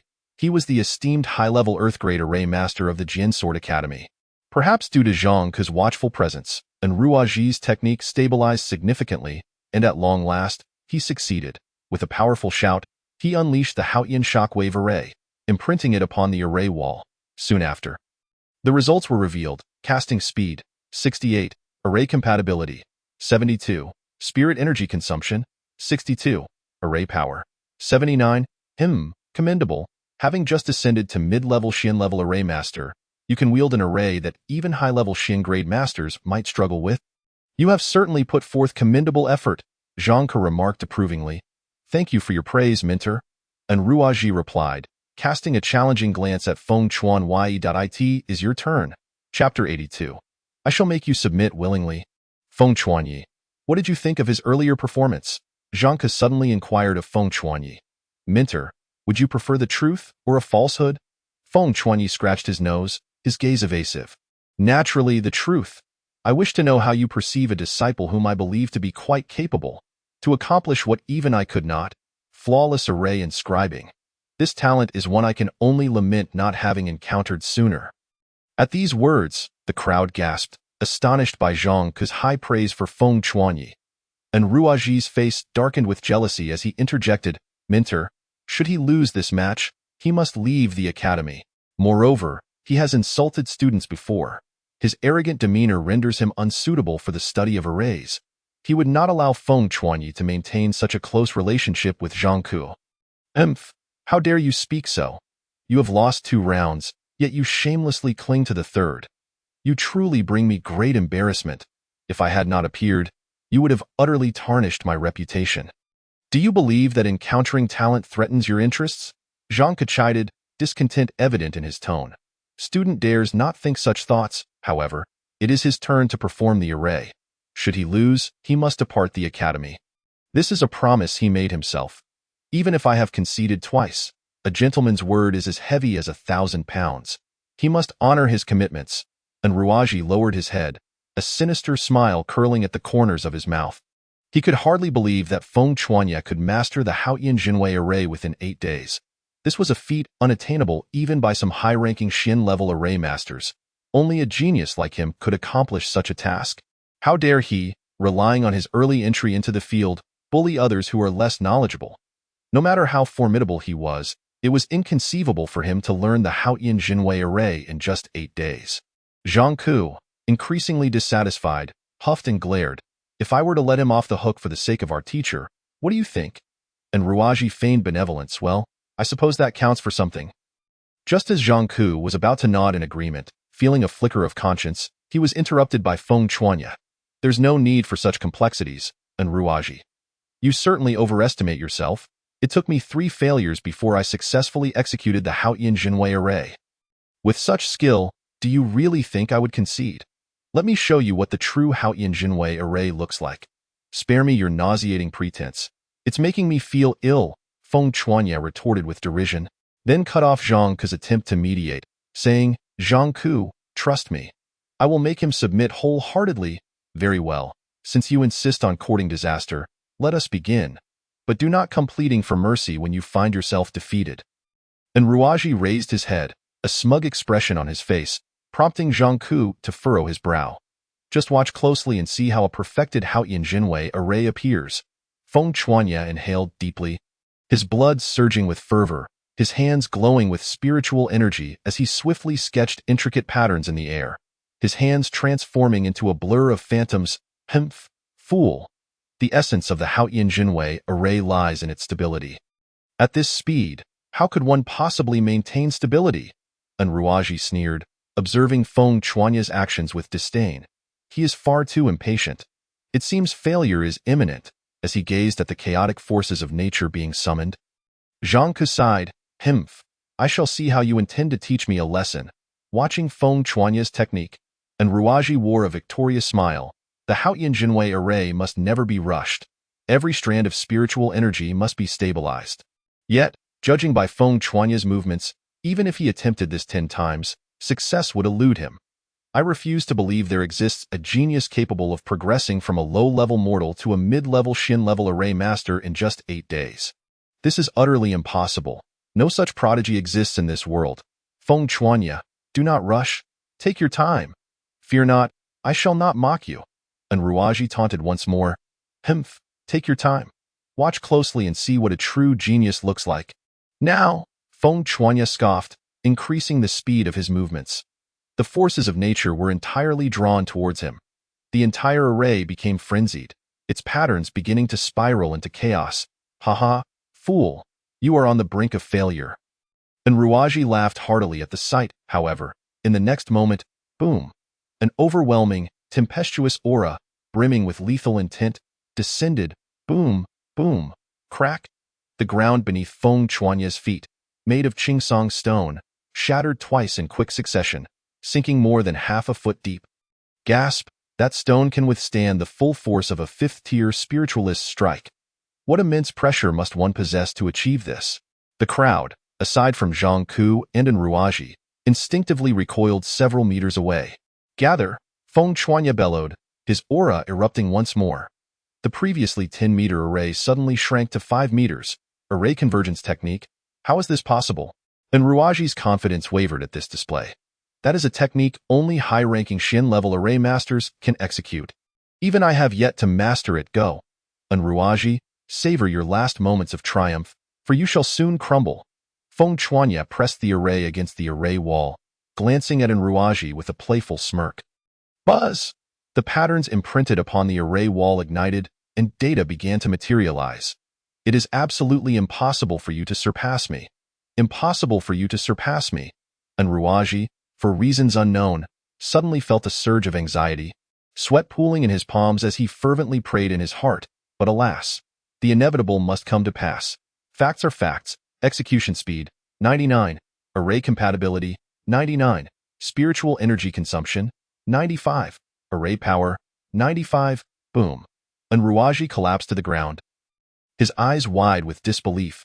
How could this be? Impossible, impossible, he chanted repeatedly, his face ashen. Absolutely overwhelming.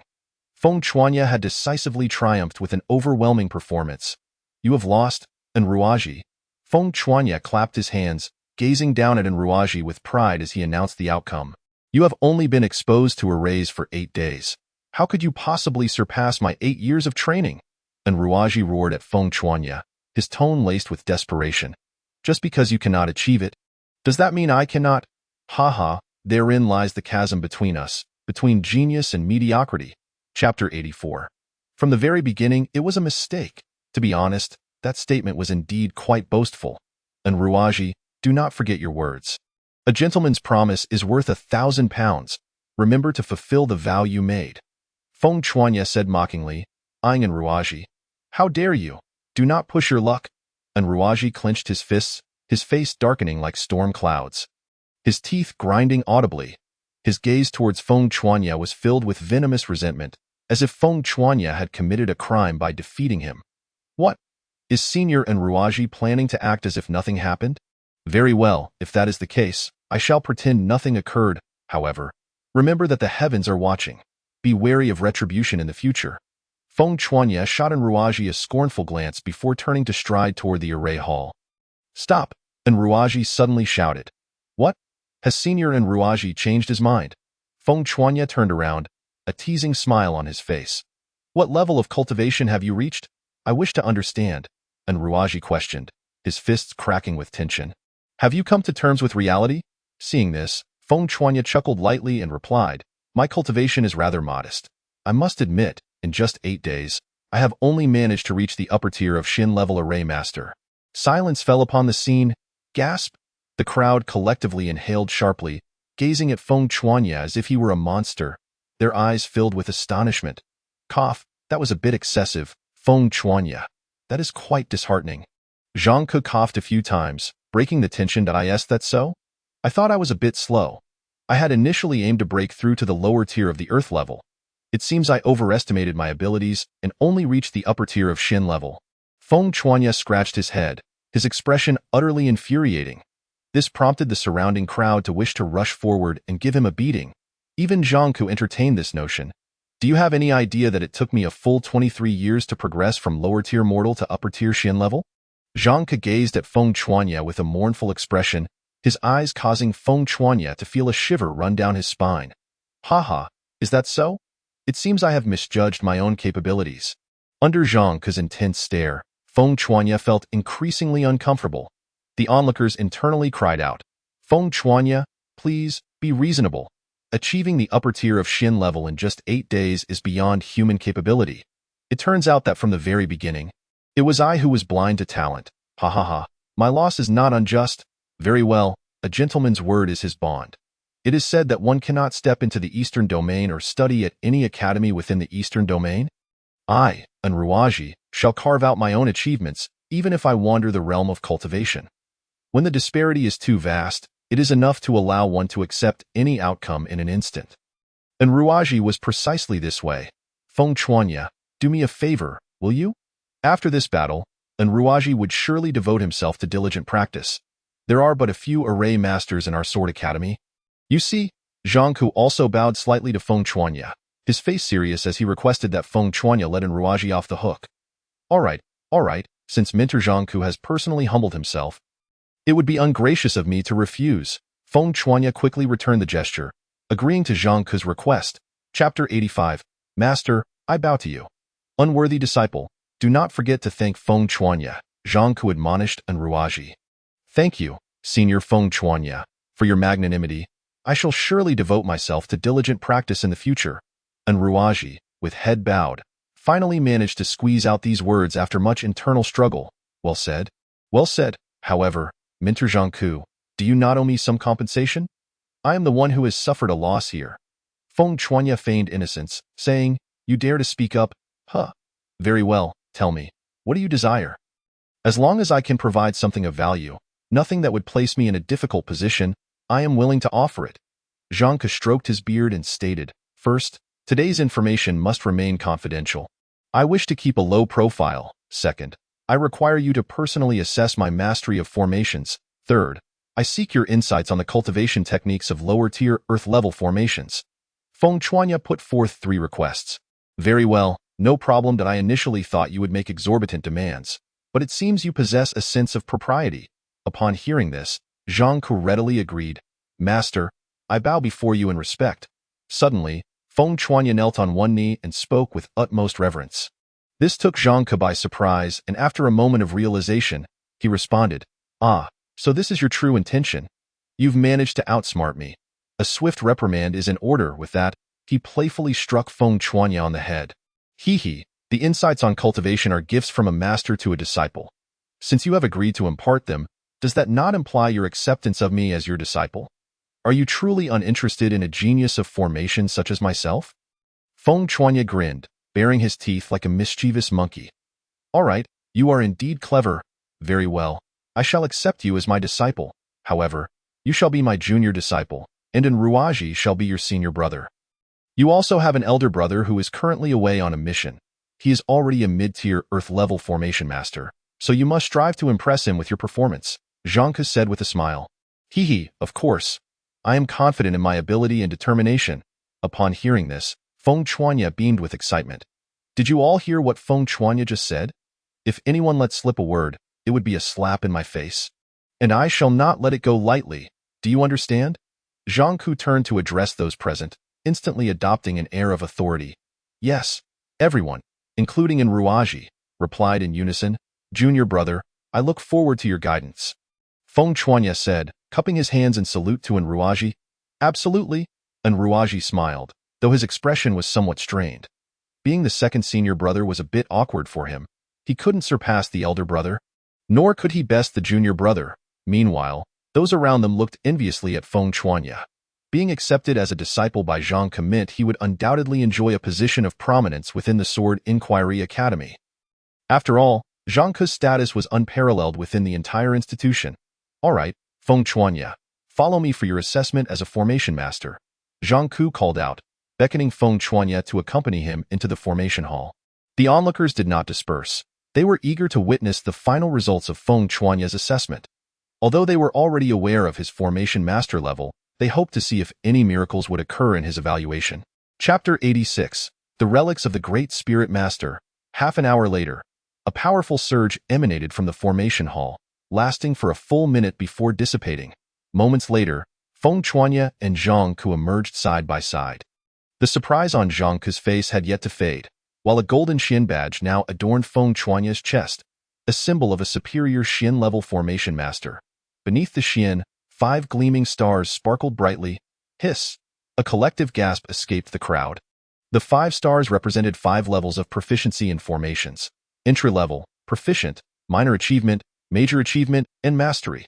This meant that Feng Chuanya was not only a superior Xin-level formation master but also a standout at the mastery level. How extraordinary! The onlookers thought to themselves. They had anticipated that Feng Chuanya would merely reach the entry level of a superior Xin-level formation master, but his prowess surpassed their wildest expectations from now on. Do not grow complacent. You must diligently practice. Zhang Ke admonished. One's energy is finite. Learn to make choices, of course, with your talent. Pursuing both formations and cultivation simultaneously is not insurmountable. However, formation should be your primary focus. Do not slacken your efforts, understood?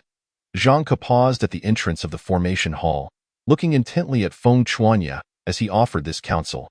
Thank you for your guidance, master. I will remember your words. Feng Chuanya replied, bowing respectfully before taking his leave. Having encountered such a prodigy in this lifetime, I have no regrets.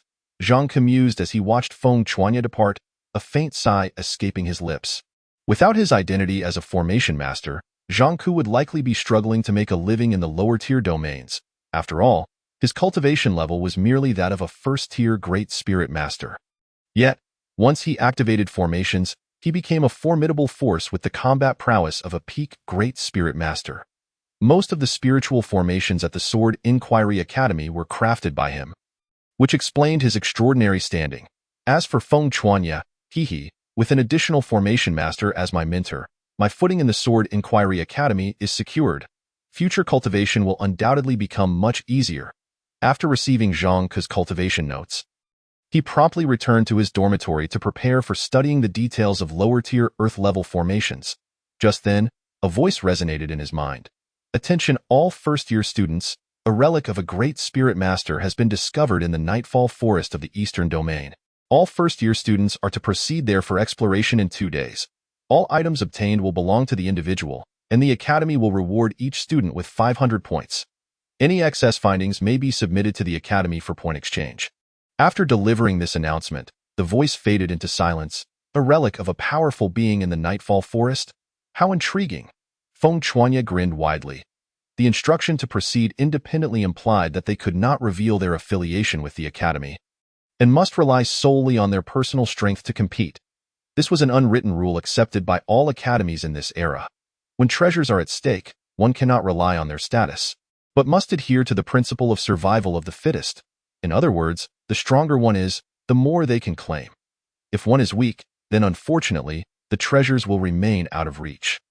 Excellent. Among these treasures, there must be a share for me. With 2 days to prepare, he was confident that with the help of the system, he could master the details of lower-tier Earth-level formations. While achieving mastery might be out of reach, attaining minor accomplishment would suffice. Chapter 87. Lower-tier Earth-level, Strength is Confidence. Ding. Special spiritual technique detected. Detailed study of lower-tier Earth-level formations. Ding. Formation cultivation notes detected. Beginning manifestation. Difficulty of cultivating detailed study of lower-tier Earth-level formations. Difficult. Your formation talent is too low. You are not suited for this technique. Bestowal of lower-tier Earth-level formation talent granted. Please complete the cultivation. A woman in a palace-style green gown appeared before Feng Chuanya, her eyes sparkling with brilliance and wisdom, her attire adorned with intricate formation patterns. She emanated an aura of transcendence, inspiring awe. Commence cultivation. Feng Chuanya commanded. The training began. The green-clad woman gracefully moved her fingers, and Feng Chuanya followed suit. As they practiced, ethereal sparks occasionally flew from her body, merging into Feng Chuanya's form. Enlightenment surged within him. Simultaneously, the manifested notes from Zhang could transformed into runic symbols, each entering Feng Chuanya's being, deepening his understanding of formations. 2 days later. Phew. I never anticipated the difficulty of cultivating Earth-level formations would be so great. It took me 2 days merely to reach proficiency, and I still have a long way to go before achieving minor accomplishment. Feng Chuanya awoke from his training, and as he opened his eyes, a mysterious light flickered within, distorting the surrounding air. Phew, in terms of cultivation, I remain a 9th-tier spirit scholar. But then again, the cultivation of formations does not significantly enhance my cultivation level. However, I am no longer to be underestimated. Even relying solely on my level of cultivation, I can contend with 2nd-tier spirit scholars without defeat, and the same goes for elite 2nd-tier spirit scholars. And should I employ formations, even 5th-tier spirit scholars would find it challenging to best me. Feng Chuanya rose, stretching luxuriously. He felt quite content with his current strength. It is worth noting that just over half a month ago, he was merely a 5th-tier spirit scholar, and those of his cohort who were 3rd and 4th-tier spirit scholars seemed entirely out of reach. Yet now, he has caught up to them. Although those individuals have since progressed to 4th, 5th, and 6th-tier spirit scholars, the gap between them has narrowed significantly. This is precisely why Feng Chuanya holds such confidence regarding the upcoming relic of the great spirit master. No sooner had Feng Chuanya stepped out of his dormitory than the voice rang out in his mind again. All first-year students, please assemble immediately at the Qianlong Square in preparation for departure. A gleam flickered in Feng Chuanya's eyes. Qianlong Square? How intriguing! Qianlong Square, located to the south of the Sword Inquiry Academy, serves as the primary gathering place for first-year students. The Tongtian Tower and the training grounds are situated not far from Qianlong Square. Shortly thereafter, Feng Chuanya arrived at Qianlong Square, where over 200 students had already gathered. Many familiar faces had appeared, and they all seemed to have grown stronger. Feng Chuanya quickly scanned the square with his gaze and soon spotted some recognizable figures. The familiar faces Feng Chuanya referred to included Zhang Lingyun from Tsangyan Academy, Lin Zido from Lingmiao Academy, and Xian Kursin from Balong Academy. They all hail from the Yuan Central Domain. As if sensing the gaze of Feng Chuanya, the 3 individuals turned their eyes toward him in unison. The other 2 nodded slightly, but only Zhang Lingyun from Tsangyan Academy revealed a flicker of hostility in his eyes. He had not forgotten the insult directed at their academy by Feng Chuanya. Yet, Feng Chuanya merely exchanged a glance with them. Soon, all the new students had gathered. Chapter 88. Comparisons that incite frustration. This outing comes with few regulations, only a handful to follow. First, do not reveal your academy's identity. Second, if you encounter a fellow academy member in peril, strive to assist them. Third, remain vigilant. Do not suffer losses outside. The speaker was Xiekahua. Understood. The group responded in unison, according to Xiekahua's earlier words. It implied that within the ruins, members of the same academy could even engage in mutual slaughter. This was certainly not a favorable piece of news. At least, for most, it was not good tidings. Feng Chuanya rubbed his nose, a glimmer of light flashing in his eyes. If there are no further inquiries, let us set off. With Xiekahua's command, Feng Chuanya and his companions immediately darted forth. What kind of surprises will the great spirit master ruins bestow upon me? On the journey to the Nightfall Forest, Feng Chuanya mused to himself, It took them a total of 5 days to reach their destination. When they arrived, a multitude of people were already waiting outside the ruins. However, the ruins had yet to open, with more than a day's wait remaining. This time, nearly all the new students from every academy in the Eastern Domain had come. The vicinity of the ruins was a sea of humanity, yet everyone maintained their own camp, warily observing others. What a grand assembly of talent! I can only wonder how many will perish this time. Feng Chuanya thought, surveying the spirited young cultivators around him. The oldest among them barely reached 20, while the youngest was no more than 15. The highest cultivation was naturally Mu Tian from the Sword Inquiry Academy, a 6th-tier spirit master, but there were several 5th-tier spirit masters, both from the Sword Inquiry Academy and other institutions. As for those at the 4th and 3rd tiers, their numbers exceeded a dozen. Undoubtedly, the majority were still spirit practitioners. Not everyone could achieve the spirit master realm at such a young age as Mu Tian and others. With a day left before the ruins opening, Feng Chuanya had no intention of wasting time. He sought a comfortable and relatively secluded spot, set up a few formations capable of withstanding 5th-tier spirit masters, and then entered the system to continue his cultivation. Unbeknownst to him, among the crowd, a girl cast a complex glance in his direction after his arrival at the ruins. Mei Chaoxue, the celebrated prodigy studying at the Intermediate Academy, Qingyun Academy. At Xinyuan Academy, Mei Chaoxue was a standout talent. At Qingyun Academy, she remained so. In just half a month, she had ascended from a 5th-tier spirit practitioner to a 7th-tier spirit practitioner. Such a rate of advancement was remarkably swift. The academy regarded her quite favorably, or at least she believed so until she laid eyes on Feng Chuanya. Upon seeing him, she felt her confidence had taken a severe blow. She could not discern the level of Feng Chuanya's cultivation. This meant that his rank was indeed higher than hers. It was worth noting that just over half a month ago, Feng Chuanya had only been a 4th-tier spirit practitioner. She was desperate to inquire how Feng Chuanya had cultivated. In just that brief time apart, his cultivation had skyrocketed as if propelled by a rocket. The saying, "Comparisons that incite frustration," truly held merit. Mei Chaoxue sighed softly, then, alongside several classmates collaborating with the academy, she chose a spot to sit cross-legged and began her meditation, awaiting the opening of the ruins. Chapter 89. Alliances in a world of the strong. The latecomers settled into their own routines. No one instigated trouble, and everyone sought a place to rest while they awaited the opening. However, those of spirit master cultivation differed significantly. They domineeringly seized many prime locations, absolutely forbidding anyone from encroaching.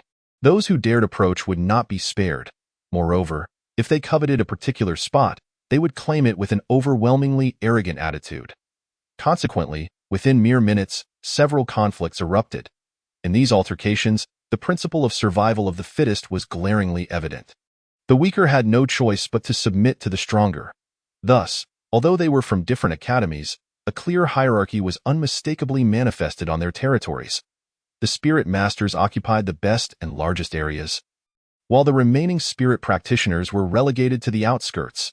The lion's share of this venture will undoubtedly belong to us spirit masters. As for you spirit practitioners, your fortune depends solely on our whims. We may allow you a taste of the spoils, and you might reap some rewards. Should we choose otherwise, you shall leave with nothing.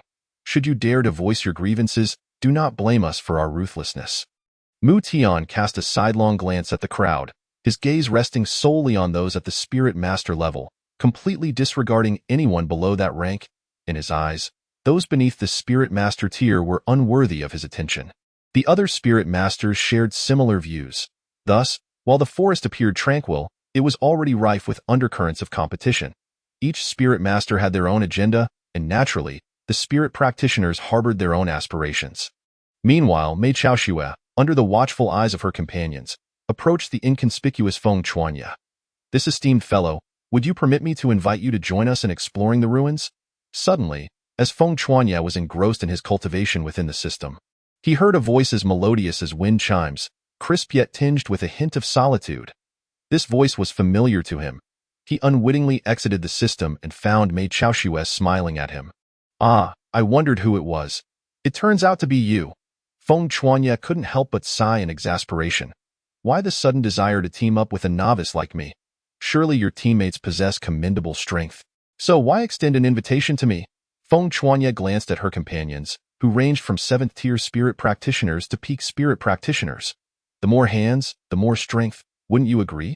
Mei Chaoxue replied calmly. Gazing at Feng Chuanya, very well, very well. Since the illustrious talent Mei Chaoxue herself has personally invited me, how could I refuse? Feng Chuanya nodded in agreement. At that moment, Mei Chaoxue's classmates approached as well. Among them was a woman at the peak of the spirit practitioner tier, likely the leader, who spoke in a notably cold tone, glancing at Feng Chuanya with a furrowed brow. Wen Ruowan. Feng Chuanya, upon meeting her gaze, Feng Chuanya responded, So? You are the prodigy Feng Chuanya whom Mei Chaoxue mentioned. You seem rather ordinary. I wonder if you will be a liability for us later. Just then, a girl with phoenix eyes beside Mei Chaoxue interjected, her tone laced with disappointment. Linger, how could you speak like that?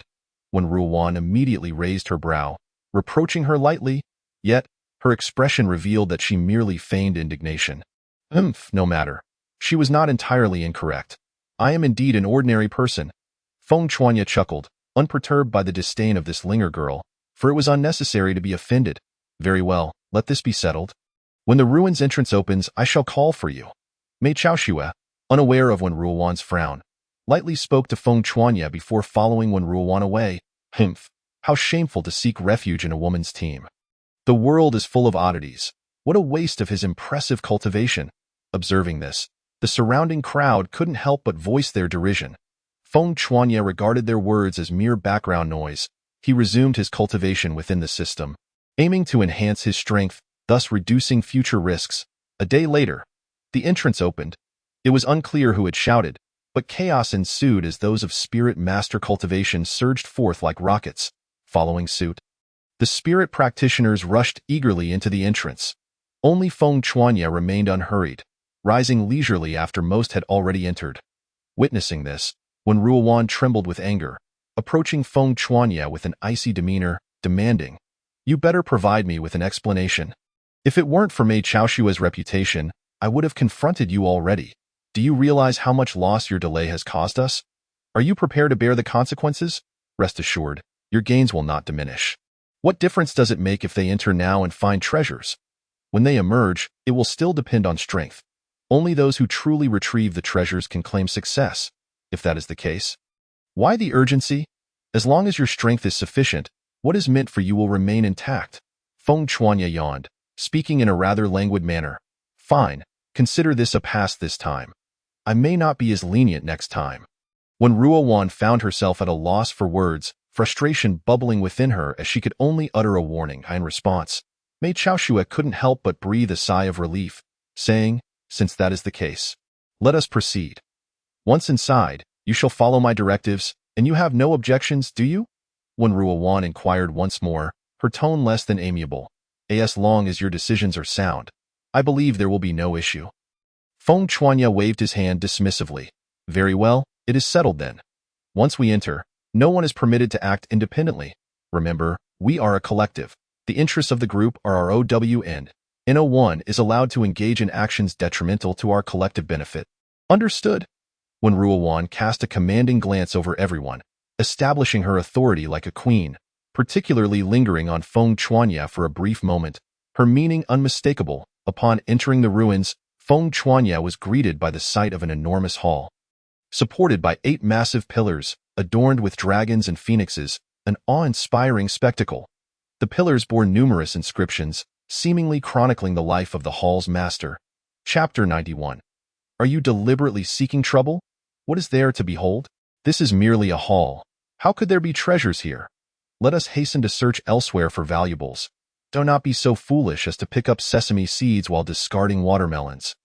Upon seeing Feng Chuanya neglecting the search for treasures in favor of examining the inscriptions, Wen Ruowan immediately interjected with what was more a mockery than a reminder. Yes, treasure hunting, treasure hunting. Feng Chuanya replied nonchalantly, following behind Wen Ruowan and the others, passing through the hall and heading toward other areas. Just as they were about to step through the door leading to another section, Feng Chuanya suddenly sensed a surge of ominous energy. Wait, he called out, prompting the group to halt. Yet, the moment they stopped, the dangerous aura vanished, leaving Feng Chuanya in an awkward position. What is it? Did you discover something? Mei Chaoxue inquired, halting at once. Nothing, it may have been my imagination. Feng Chuanya responded, his brow slightly furrowed. Feng Chuanya, remember, I am the leader of this team.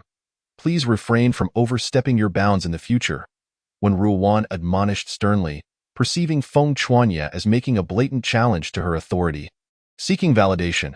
Sister Wanner, he is only concerned for our safety. Do not be so fierce. Mei Chaoshue playfully interjected. Right, Feng Chuanya? She turned to him. He nodded, continuing into the hall.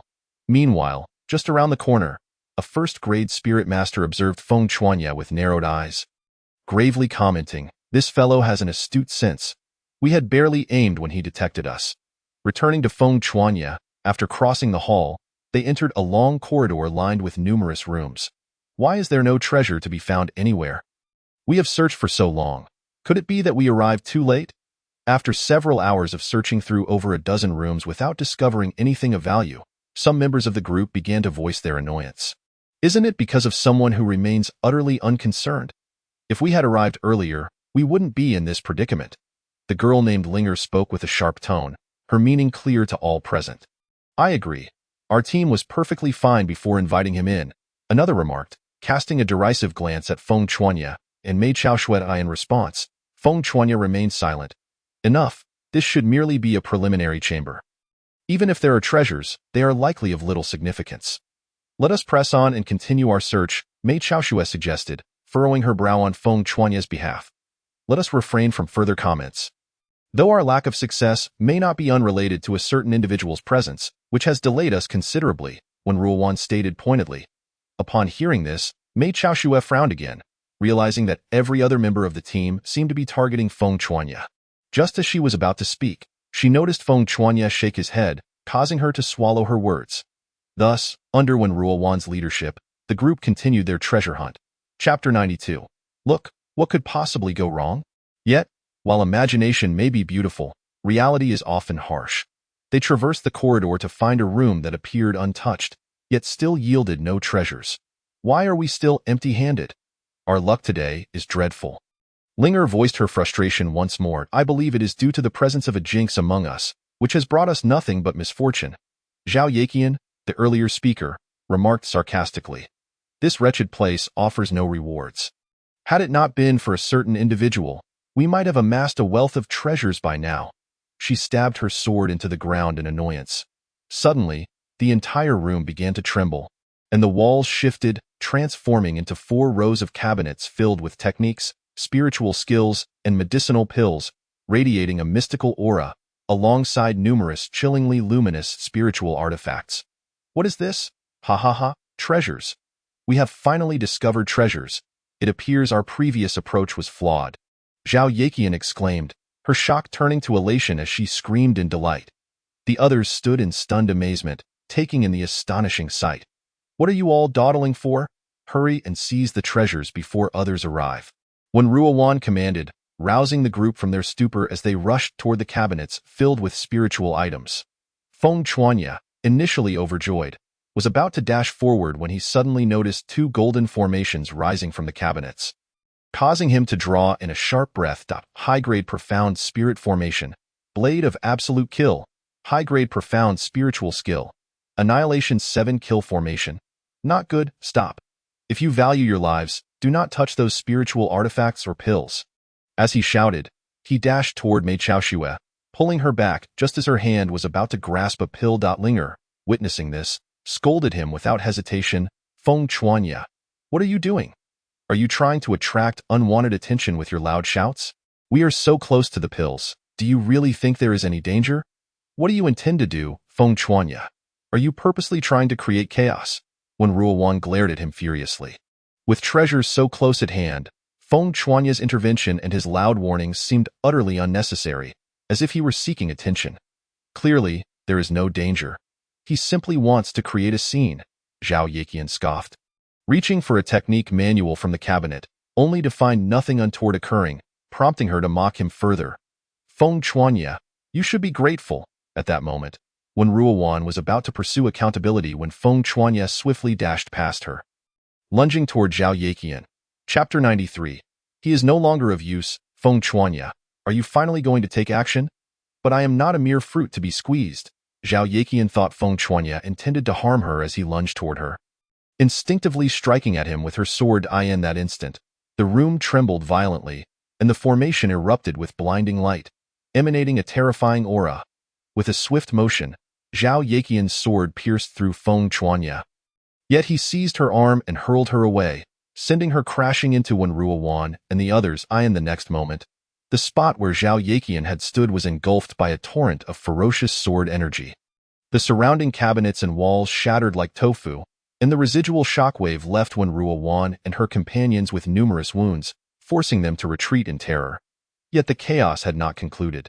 Beams of light erupted from the cabinets, unleashing more terrifying sword energy and tangible flying swords, all targeting Feng Chuanya. Feng Chuanya.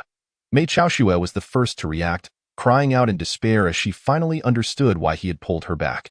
Had he not done so, she would have perished in that moment. How is this possible? This must be a trick. The sudden peril left Zhao Yeqian and Wenrua Wan in a state of shock. The terrifying aura emanating from the formation was so overwhelming that it left them gasping for breath. They had not anticipated that such a dreadful killing intent could be concealed within the cabinet where the elixirs were stored. Moreover, despite Feng Chuanya's prior attempts to intervene, they stubbornly pressed on, ultimately provoking this tragic outcome. Reality had dealt them a harsh blow. After all, just moments ago, when Ruowan had been telling Zhao Yeqian that Feng Chuanya was merely causing chaos, deliberately stirring trouble to seek attention, insisting that the formation posed no danger. Yet the scene before them starkly revealed the gross error of their assumptions. The two women swallowed hard, unsure of how to respond as they glanced toward Feng Chuanya, who was drenched in blood yet still under assault. The room echoed with the sound of tearing, and the air was saturated with the metallic scent of blood. What should we do now? Zhao Yeqian turned to Wenrua Wan, seeking her guidance. We must leave at once. Such a commotion is bound to attract many people. If we don't escape now, we may never get the chance. To their astonishment, Wenrua Wan planned to withdraw, showing no intention of rescuing Feng Chuanya. Yes, we should retreat immediately. If others arrive, we may find ourselves besieged. Zhao Yeqian readily agreed, completely forgetting that it was her actions that had led to Feng Chuanya's predicament. Agreed. Then let us depart swiftly. The others echoed their consent, preparing to leave. But what about Feng Chuanya? Mei Chaoxue suddenly interjected, her tone icy. He saved me, and I will always be grateful to him in my heart. But now he has lost all hope. He is no longer of any use to us, thus we cannot squander our time on him. We must hurry. If we delay, it will be too late. Zhao Yeqian expressed her regret. Then you may leave. I will not. I believe he still has a chance. Mei Chaoxue clenched her delicate fists and charged toward the formation. Fine, if you choose to be foolish, then so be it. We shall not accompany you. Upon hearing this, Zhao Yeqian ceased her attempts to persuade, and Wenrua Wan did likewise, offering a hasty farewell before swiftly departing. The so-called sisterly bond was indeed laughable. Chapter 94. A sudden crisis, encountering a fourth-rank spirit master. How could there be no hope? This is a human life at stake. You ungrateful wretches, I misjudged you all. Seeing these individuals abandon her without hesitation, Mei Chaoxue could not help but shout in fury. Then she gathered her spiritual energy and unleashed her most powerful strike towards the formation. Boom! The entire room shook violently, yet the formation remained unscathed. Instead, Mei Chaoxue was repelled by the force of her own attack, crashing against the wall and suffering severe injury, causing her to spit out a mouthful of blood. Damn it, Feng Chuanya, you must hold on. Do not die. Mei Chaoxue supported herself against the wall, her face pale, gazing hopefully at Feng Chuanya within the formation. Well then, if you don't want me to die, how could I possibly perish? Suddenly, Feng Chuanya's voice emerged from within the formation, enveloped in sword energy. Swish! This astonished Mei Chaoxue, who turned to look. She noticed that the surrounding spiritual energy was suddenly converging en masse towards Feng Chuanya within the formation. Then, Mei Chaoxue felt an overwhelming aura of powerful heavenly rules in motion, and amid a tremor and chaotic energy, the spiritual formation exploded with a resounding boom. Cough, cough. I've never been in such a dire situation before. Feng Chuanya gasped for breath, quickly consuming 2 spirit-replenishing pills. Are you all right? Seeing Feng Chuanya, Though covered in wounds, still exuding strength, Mei Chaoxue asked in surprise. She had witnessed the formidable power of that formation. How could he remain unscathed from such an attack? Naturally, I am a formation master. Such a level of formation cannot claim my life just yet. But enough talk. We must leave this place immediately. Feng Chuanya pulled a robe from his storage ring and donned it, seizing Mei Chaoxue's delicate hand as they swiftly exited the room. Just as they had barely escaped for 10 seconds, a second-rank spirit master appeared. A woman? Have I arrived too late? Humph, do not think you can escape. She surveyed the chaotic scene and, following the scent lingering in the air, pursued Xiaomu Yang and the others. Use the scent pill, quickly. We cannot allow anyone to track us down. Sensing the approaching presence behind them, Feng Chuanya handed a red pill to Mei Chaoxue.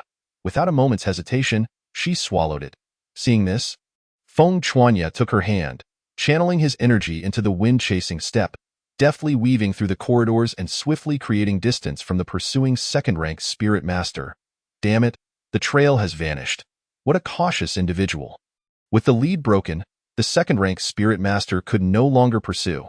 Feng Chuanya and Mei Chaoxue fled onward until they entered an abandoned room, which contained only a statue and a lurking fourth-rank spirit master. This is bad, Mei Chaoxue gasped in horror, preparing to flee when the fourth-rank spirit master suddenly unleashed their oppressive aura. Humph! Mei Chaoxue's steps faltered, her body feeling as heavy as lead. Even Feng Chuanya could not help but let out a groan. Staggering back several steps, this pressure is truly terrifying, like a mountain pressing down on me, leaving me breathless. Chapter 95. Look closely. What level am I? Heh. Trying to escape after walking into your own trap? No one can escape from my grasp. Die. The individual radiated a menacing killing intent, striking out with a palm that transformed into a massive blood-red handprint.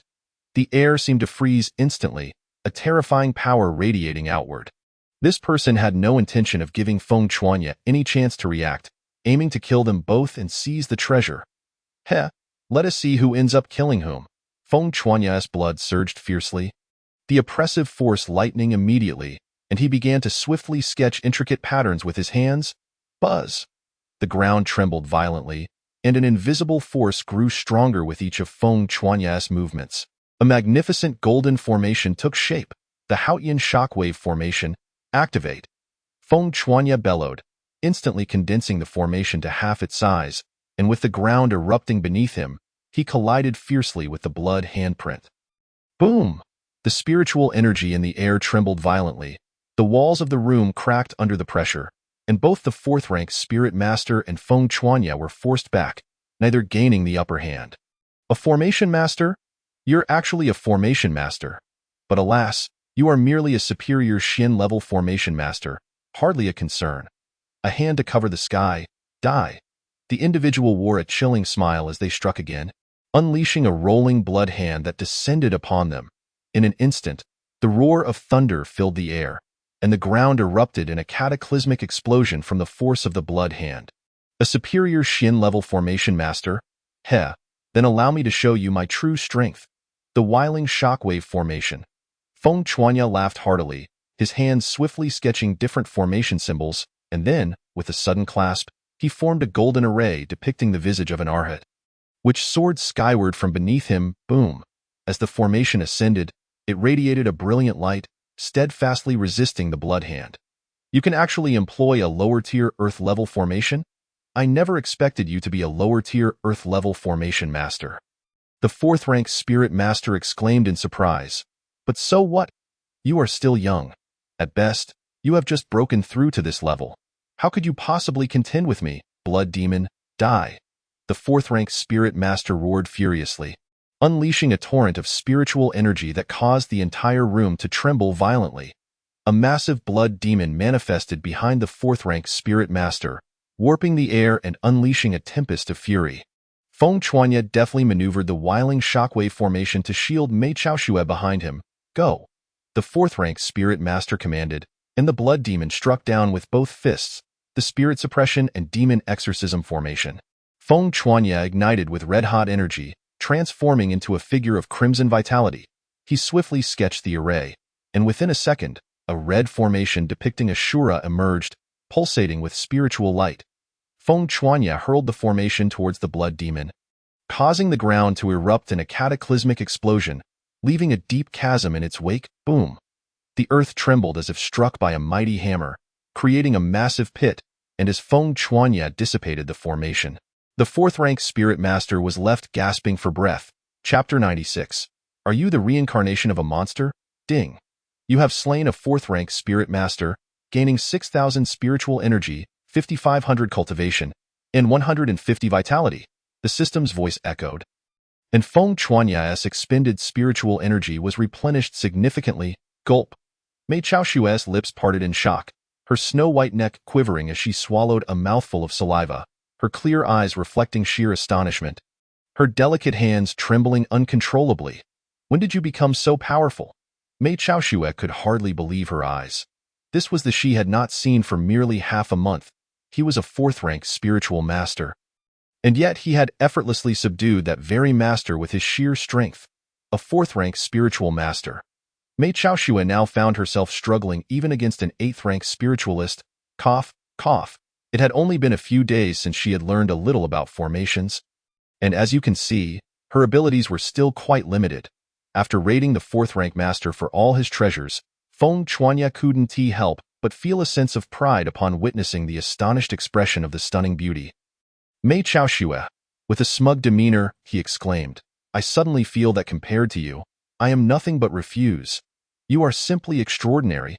It hasn't been a month since we left Xianyuan Academy, and you have transformed into something divine. When we departed, you could barely contend with an eighth-rank spiritualist, and now you have effortlessly dealt with a fourth-rank master.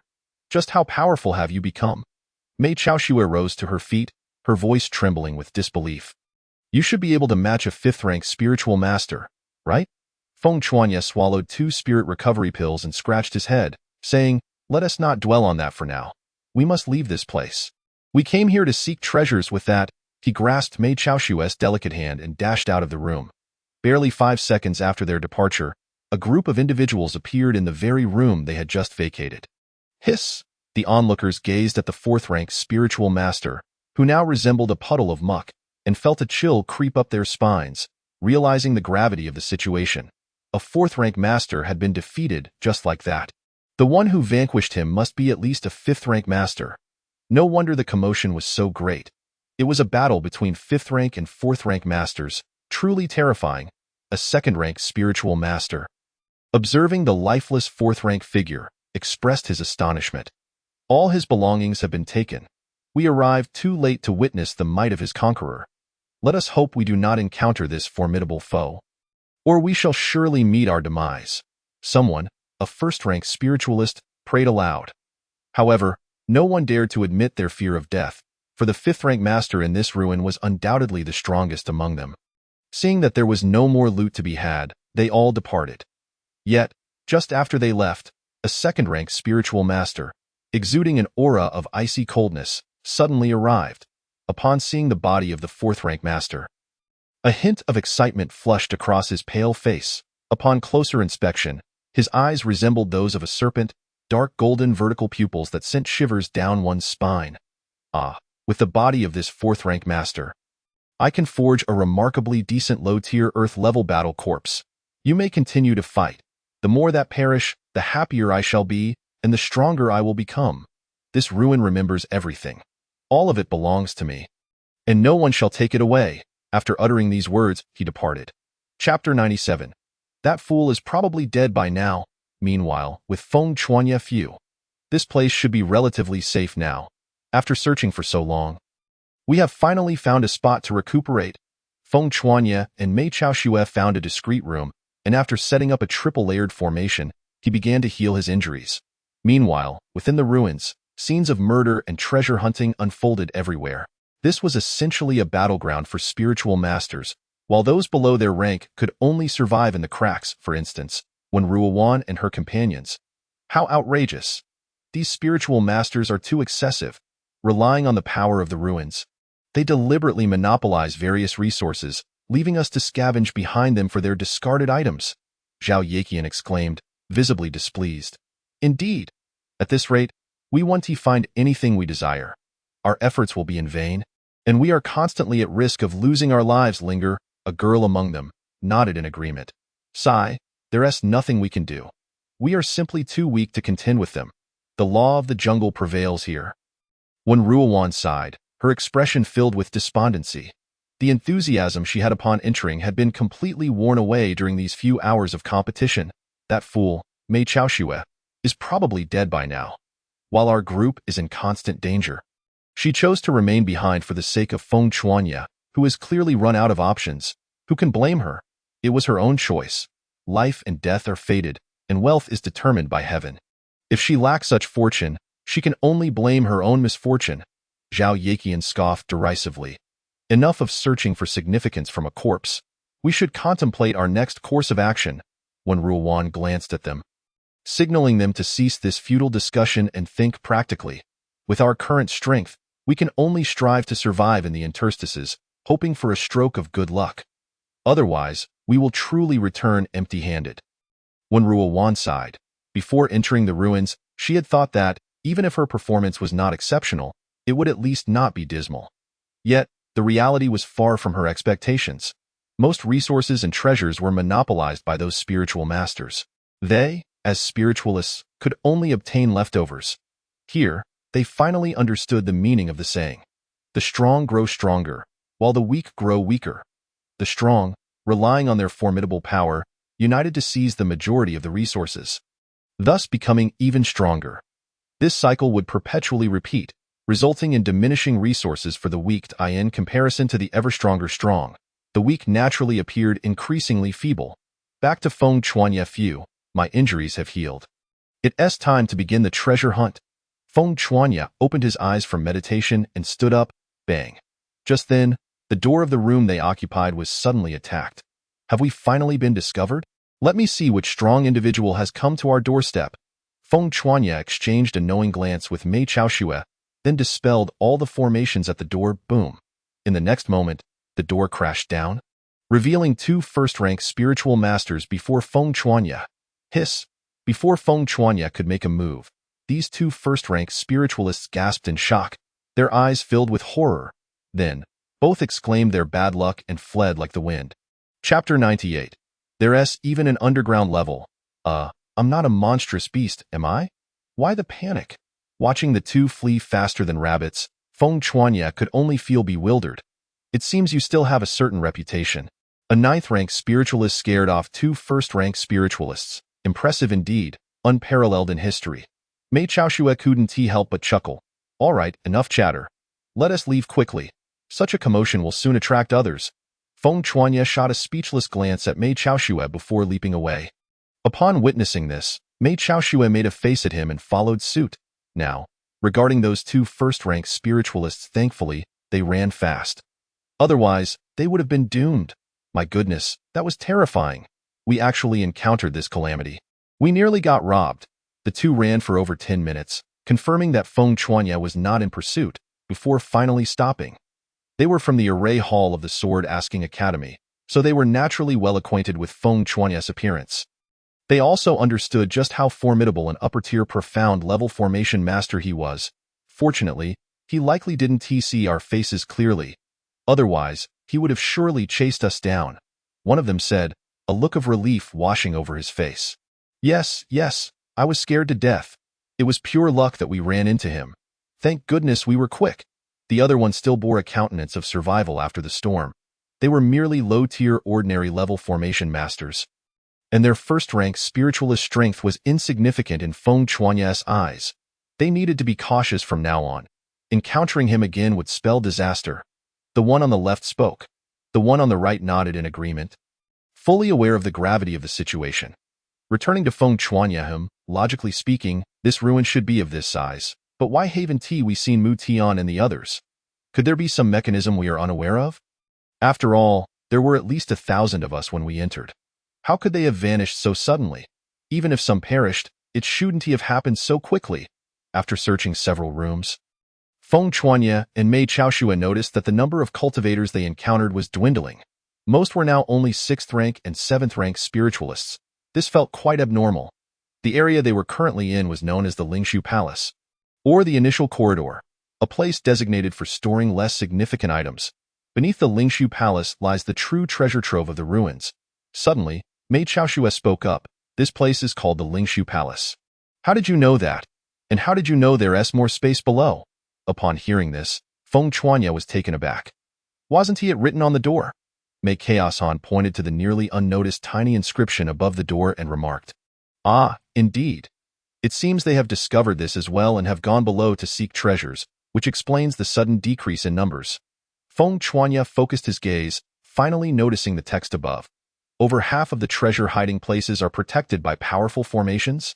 How intriguing! It appears that, as I suspected, the master of this relic was indeed a formation master. Continuing to read the minuscule script, Feng Chuanya learned that the master of this relic was not only a grand spirit master, but also a mid-level Earth-grade formation master. Chapter 99. Do not underestimate others. In that case, let us swiftly search this initial corridor and then proceed to the underground level. Feng Chuanya turned to Mei Chaos-Han and said, Excellent. Mei Chaos-Han nodded in agreement. Given that half of the locations harboring treasures are protected by spiritual formations, our search targets have significantly reduced. Spiritual formation search, activate. As a formation master, it was fundamental for him to possess the skills for searching formations. Buzz! In the long corridor, just in front of them, a room suddenly illuminated. Aha! This is it. Feng Chuanya quickly stepped forward and rushed towards it. Open. With all his might, Feng Chuanya wielded the Celestial Bone King spear technique, delivering a powerful strike that shattered the door. However, just as he was about to enter, a voice suddenly resonated from behind them. I advise you not to act recklessly. There are numerous spiritual formations within that room. Without dismantling them, you cannot obtain the treasures inside. Once the formations are triggered, you will gain nothing, and everything will turn to dust. Instantly, Feng Chuanya and his companion halted and turned around, only to see a young man with a face full of acne stepping out from the shadows, his eyes glinting with obscure brilliance. Oh, may I inquire what your intentions are? I doubt you are genuinely concerned for our well-being. Feng Chuanya squinted his eyes and asked with a smile. This person turned out to be a mid-level profound-grade formation master. However, his cultivation was rather low, merely a fourth-tier spirit master. Heh, it's quite simple. I will help you dismantle all the formations inside, and in return, I request half of the treasures. How does that sound? It should be a very favorable deal for you. The acne-faced youth proclaimed arrogantly, Hee, indeed, that is quite a favorable bargain. However, are you not afraid that I might kill you right after you dismantle all the formations? Feng Chuanya's eyes suddenly revealed a murderous glint as he spoke. Hee. Firstly, I believe you are not so short-sighted. The acne-faced youth chuckled, then continued, Secondly, you wouldn't dare to kill me. Oh, I am curious to know where you derive such courage. You are merely a fourth-tier spirit master. Killing you would be effortless. Feng Chuanya cast a sidelong glance at him, asking with curiosity. Upon hearing this, the acne-faced youth smirked proudly, then took a step forward, pointing to a silver badge on his chest. Hee. With this 3-star mid-level profound-grade formation master badge, should you dare to kill me, you will surely face the pursuit of the entire Formation Alliance. Unless you are also a Formation Master or a talent valued by the Academy. Otherwise, even your own Academy will not be able to protect you at that time. We have 1,000 ways to make you admit your mistake. At this point, the acne-faced youth's expression turned utterly arrogant. As if he were certain Feng Chuanya would agree to him. In fact, he thought to himself, Humph, offering you 50% is already quite generous. Do not be ungrateful, otherwise, I will directly trigger the formations, destroying all the treasures within. If I cannot obtain them, neither will you. He gazed at Feng Chuanya with a look of certainty in his eyes, yet he failed to notice the strange expression in Mei Chaoshan's eyes beside him. Chapter 100. I am a once-in-a-century genius. What is this? A 3-star mid-level profound-grade formation master dares to tell a low-level Earth-grade formation master that they cannot succeed without him. Is this not akin to flaunting one's prowess before Guangong? A display of foolishness? Feng Chuanya. I must admit, until you mentioned it, I had no idea formation masters held such esteemed status. The acne-faced youth. Humph, of course. Since that is the case, let us commence. As previously agreed, 50-50. Saying this, he moved forward. Wait, I never agreed to your terms. Feng Chuanya suddenly interjected. What do you mean? Are you trying to deceive me? Upon hearing this, the acne-faced youth turned around abruptly, his face dark with anger as he glared at Feng Chuanya. Deceive you? I never agreed to your terms, so how could I be deceiving you? Feng Chuanya shot him a sidelong glance and scoffed. Moreover, it is not certain that without your assistance, we would be unable to acquire the treasures inside. Feng Chuanya strolled into the room. Very well. I shall see how you manage to dismantle the formations and retrieve the treasures unscathed. Just don't come crying to me later. By that time, my conditions will no longer be as lenient. I offered you a chance, and you failed to cherish it. The acne-faced youth spoke contemptuously, his head held high like a proud peacock. Hee. Then please observe closely, esteemed 3-star mid-level profound grade formation master, and see how skillful I am. Feng Chuanya smiled as he activated the formation eye in an instant. The entire room lit up, and Feng Chuanya raised both hands, the rules of the formation empowering him as he began to dismantle it. Fool, do you think you can? Just as the acne-faced youth was about to mock him, he watched in astonishment as the formations were dismantled one after another by Feng Chuanya. Impossible! The acne-faced youth shouted in disbelief. What? Surprised? Feng Chuanya turned around, still wearing that cheerful expression. You are also a formation master. This is impossible. When did such a formidable formation master appear in the Intermediate Academy of the Eastern Domain? Even I could not dismantle all the formations so quickly, nor could I simultaneously dismantle so many. The acne-faced youth, now with a rather twisted expression, bellowed. There was none before, but there is now. Feng Chuanya clapped his hands nonchalantly. Who exactly are you? I have checked, and among all first-year students in the Eastern Domain, I am the only one with the ability to dismantle these spiritual formations. No one in the entire first year has a higher formation cultivation than mine. The acne-faced youth pointed at Feng Chuanya, yelling uncontrollably, Hee, that is indeed impressive. Upon hearing this, Feng Chuanya smiled. Of course, I, Wen Qingtian, have possessed great talent in the art of formation since childhood. Now, merely 16 years have passed, and I have already become a 3-star mid-level profound grade formation master. My mentor has even stated that I am a genius seldom seen in a century. Among all the formation masters of my generation, I have kept an eye on them, yet I have never encountered someone of your caliber. Now tell me, who are you? Wen Qingtian, the acne-faced youth, shouted again.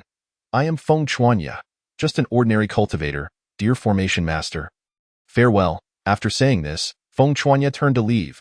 He had no interest in those of lesser achievement. You can't leave until we clarify things. Qing Ling sword formation, activate. Wen Qingtian unexpectedly launched an attack on Feng Chuanya. Chapter 101. In my presence, you are nothing. The acne-faced youth swiftly crafted a large silver-white formation, from which countless swords of spiritual energy flew out. Each emitted a fierce aura capable of slicing through iron, causing the entire corridor to tremble as they surged towards Feng Chuanya. Do not force me to kill, esteemed formation master, Feng Chuanya said darkly, suddenly channeling a surge of spiritual light in his hands to create a massive black formation blocking his path. Within that formation, a gigantic black vortex emerged, sucking in all the long swords, mid-level profound grade formation, void formation. How is this possible? You are capable of instantaneously activating it. Wen Qingtian cried out in disbelief, feeling his pride shattered. Isn't this quite normal for a high-level profound grade formation master?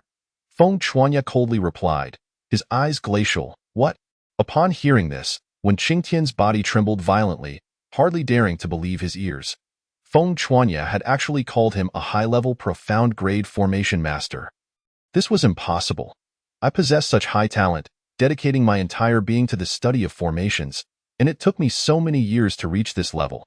How could you, being so much younger than me, possibly be a high-level profound grade formation master? I refuse to believe it. I refuse to believe it. Wen Qingtian shouted in a twisted rage, utterly unwilling to accept this reality. There are heavens beyond the heavens, and people beyond people. You have spent so many years confined to your own narrow worldview. Reaching your current level in formation cultivation is already a stroke of luck. A genius seldom seen in a century? Are they really that rare? This world is not lacking in talents. Feng Chuanya cast a sympathetic glance at him and said, if I were you, I would continue to work diligently rather than roar in frustration here. It is impossible. If you were truly a top-tier Shin-level array master, why have I never heard of you before? You must be lying. Indeed, you are certainly lying. When Qing Tian remained unwilling to accept this reality, you are truly insufferable, not only stubborn but also ignorant. Pray tell, what benefit would I gain from deceiving you? Behold, this is my array master badge. Surely, it cannot be fabricated. Feng Chuanyi shook his head and pulled his badge from his storage ring, tossing it to Qing Tian. Hiss, a 5-star top-tier Shin-level array master. Upon receiving it, Qing Tian's body trembled violently, his eyes widening in disbelief. The badge was genuine. He stared in horror at the emblem in his hand, then sank to the ground in utter defeat. A 5-star top-tier Shin-level array master. Feng Chuanyi was actually a 5-star top-tier Shin-level array master. The pride he had nurtured for 16 years was shattered in that very moment. A genius? Ha! Before Feng Chuanyi, he was nothing but a mediocrity. But why can't I find any information about you? You are a 5-star top-tier Shin-level array master. With such a status, even the head of a medium academy would treat you with great respect. When Qing Tian asked once more, his confusion unabated. Is being a 5-star top-tier Shin-level array master truly so impressive? What is there to boast about? I found it troublesome and did not add you. Feng Chuanyi glanced at him and replied, What, do you have doubts? Hearing this, Mei Chao Shui could not help but stifle a laugh. She realized that Feng Chuanyi was quite adept at boasting. Chapter 102. Not everyone can claim the treasure. Upon hearing this response, when Qing Tian felt the urge to spit blood, Feng Chuanyi was infuriatingly exasperating. Is being a 5-star top-tier Shin-level array master impressive? Of course it is. Many formations and medium academies require the participation of top-tier Shin-level array masters, such as the restrictions in the Spirit Artifact Pavilion, the Spirit Pill Pavilion, and the Treasure Pavilion, as well as the Spirit Exploration Arrays used for various academy pursuits, and the explosive Spirit Arrays that provide power to Spirit Vessels. Even the protective formation for the academy must involve top-tier Shin-level array masters. Arrays like the Spirit Gathering Array and the Spirit Devouring Array are essential for Spirit Masters and even Grand Spirit Masters to cultivate. With these formations in place, the chances of breakthroughs and the speed of cultivation can increase exponentially. Their benefits are even more stable than those of pills, with far fewer side effects. Not to mention, Xiaomu Yang is merely 12 or 13. A 12 or 13-year-old 5-star top-tier Shin-level array master has a brilliant future ahead. Wherever they go, they are sure to be in high demand. Enough. I shall not delay you any further. I must take my leave. After reclaiming his badge and gathering all the spirit pills and spirit stones in the room into his storage ring, Feng Chuanyi departed with Mei Chao Shui. Just after they left, a group of people appeared before Qing Tian, 3 third-tier spirit masters. What troubles you, esteemed array master? You appear rather unwell, one of them remarked. No matter. Let us proceed underground. Qing Tian took a deep breath, stood up, and cupped his hands in greeting to the third-tier spirit master. Yes, let us go. With an esteemed array master like you, I believe our harvest will be quite rewarding. The third-tier spirit master nodded, lavished some flattery upon Qing Tian, and then led the way to the underground level. In this ruin, half of the treasure-laden areas were protected by spirit arrays. And since they were offensive spirit arrays, brute force would only damage the treasures. Thus, the presence of an array master became particularly vital. However, the third-tier spirit master was unaware that a far more exceptional top-tier Shin-level array master was already present in this ruin. After a brief while, Feng Chuanyi and Mei Chao Shui found the entrance. The spirit array at the entrance had already been destroyed. They exchanged glances, heightened their vigilance, and then stepped inside. Upon entering, darkness enveloped them. That moment, too swift, piercing sounds sliced through the air, hurtling toward their heads. Heavenly Shield Spirit Array. Feng Chuanyi flicked his fingers to launch a white spirit array before him. Illuminating the area, boom! The spirit array quivered slightly, revealing 2 ant-like spirit beasts, each with sharp teeth and the size of basin lids, hissing and roaring ferociously. A first-tier spirit master level, heavenly demon ant? You almost caught me off guard. A flicker of brilliance flashed in Feng Chuanyi's eyes. The 2 heavenly demon ants, realizing their ambush had failed, attempted to flee. Since you have come, do you think you can escape? Feng Chuanyi dashed forward, unleashing a spirit array to protect Mei Chao Shui, and then struck out with his fists, creating a thunderous sound as he obliterated the 2 heavenly demon ants. Swiftly, He reached down and grasped two glowing red spirit crystals in his hand. These spirit crystals, unique to spirit beasts of the spirit master level, contained a wealth of pure spiritual energy, highly beneficial for cultivation. Just then, Mei Chao Shui suddenly gasped, prompting Feng Chuanyi to glance in her direction. To his horror, he saw that Zhao Yiqian and her companions had all perished, their bodies gnawed down to mere halves. A scene too ghastly to behold. The remnants of their faces retained traces of terror, suggesting they had encountered great horrors before their demise. Chapter 103. A perilous journey, abundant treasures. Death may be a fitting end for you. It serves you right, Mei Chao Shui said with a hint of resentment. Let us press on. Their fate is not worth our concern, Xiaomu Yang offered in consolation. Indeed, Mei Chao Shui replied. Ding, you have slain a heavenly demon ant. Spiritual energy 3000, vitality 10, cultivation 2000, heavenly demon ant carapace 1. The system's voice rang out at that moment. Spirit array, activate. Feng Chuanyi released a spirit array to protect himself and then deployed a spirit exploration array. Continuing onward with Mei Chao Shui. This was a very dark cavern. Though expansive, the shadows concealed myriad dangers. Perils lurked in the form of hidden arrays, concealed spirit beasts, and potentially toxic spirit pills, as well as preset explosive spirit artifacts. Even with Feng Chuanyi's spirit exploration array, he had been injured several times. Naturally, treasures were also abundant, those that others could not discover or were sealed by spirit arrays. Yet, before Feng Chuanyi's spirit exploration array, nothing could escape detection. These treasures, of course, became his spoils. In Feng Chuanyi's presence, these top-tier Xin-level arrays were hardly a challenge. As they progressed, Feng Chuanyi's storage ring quickly filled. A glance revealed an abundance of spiritual energy, spirit pills, and numerous cultivation techniques and spirit skills. He even discovered a few tomes of lower-tier Earth-level quality. It was unexpected for an array master to possess such capabilities. No wonder so many people were eager to learn the craft. As they walked, Mei Chao Shui gazed at Feng Chuanyi with envy. Your meticulousness has truly paid off. There were many places I would have overlooked had you not pointed them out. Your contributions to this bounty are significant. Feng Chuanyi smiled and praised her in return. Naturally, I am not merely a decorative figure. Mei Chao Shui could not help but huff playfully. Suddenly, a piercing scream echoed ahead, and the air was thick with the scent of blood. Additionally, a sound rushed toward them. Be careful, that creature is approaching. Feng Chuanyi warned, swiftly sketching an array with his hands. Hiss, before the shape had manifested. The foul stench accompanied a long, serpentine creature that broke through the air. Heavenly might shockwave array. Feng Chuanyi bellowed, his spirit array emanating a formidable pressure as it clashed with the oncoming creature. Boom! The creature was immensely powerful. Even Feng Chuanyi felt a tingling in his hands, and the entire cavern shook violently. Mei Chao Shui was blasted backward by the shockwave. In that fleeting moment, aided by the dim light of the spirit array, Feng Chuanyi glimpsed the approaching beast, a fourth-tier spirit master-level armored purple-striped python. Roar! Realizing its attack had failed, the armored purple-striped python bellowed again, its tail whipping through the air with explosive force. This strike was even more powerful than the last. Spirit will tremor array. Xiaomu Yang swiftly sketched an array with his left hand, drawing upon the laws of nature as spiritual energy rapidly dissipated. Then layering it atop the heavenly might shockwave array, colliding with the tail, boom! Like a meteor striking the earth, the cavern trembled violently once more, causing large stones to crash down.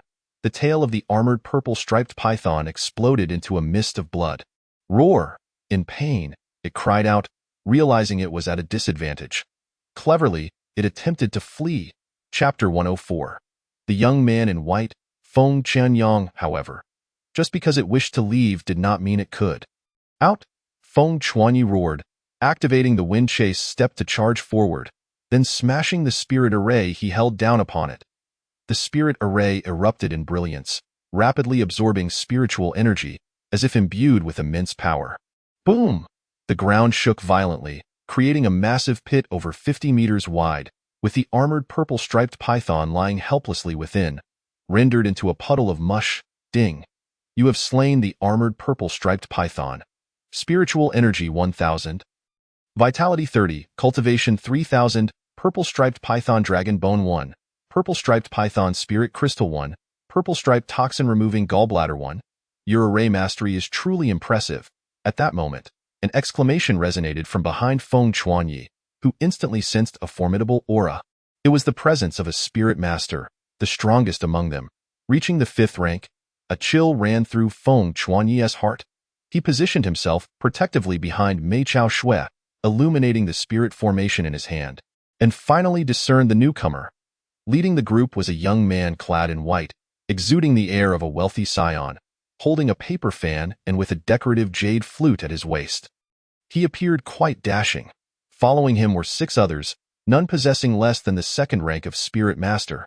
He chuckled. Such strength should be trivial in your eyes, I presume. With your capabilities, one would expect you to aspire for more. Unless there is a treasure here that piques your interest. Feng Chuanyi narrowed his eyes, his mind alert.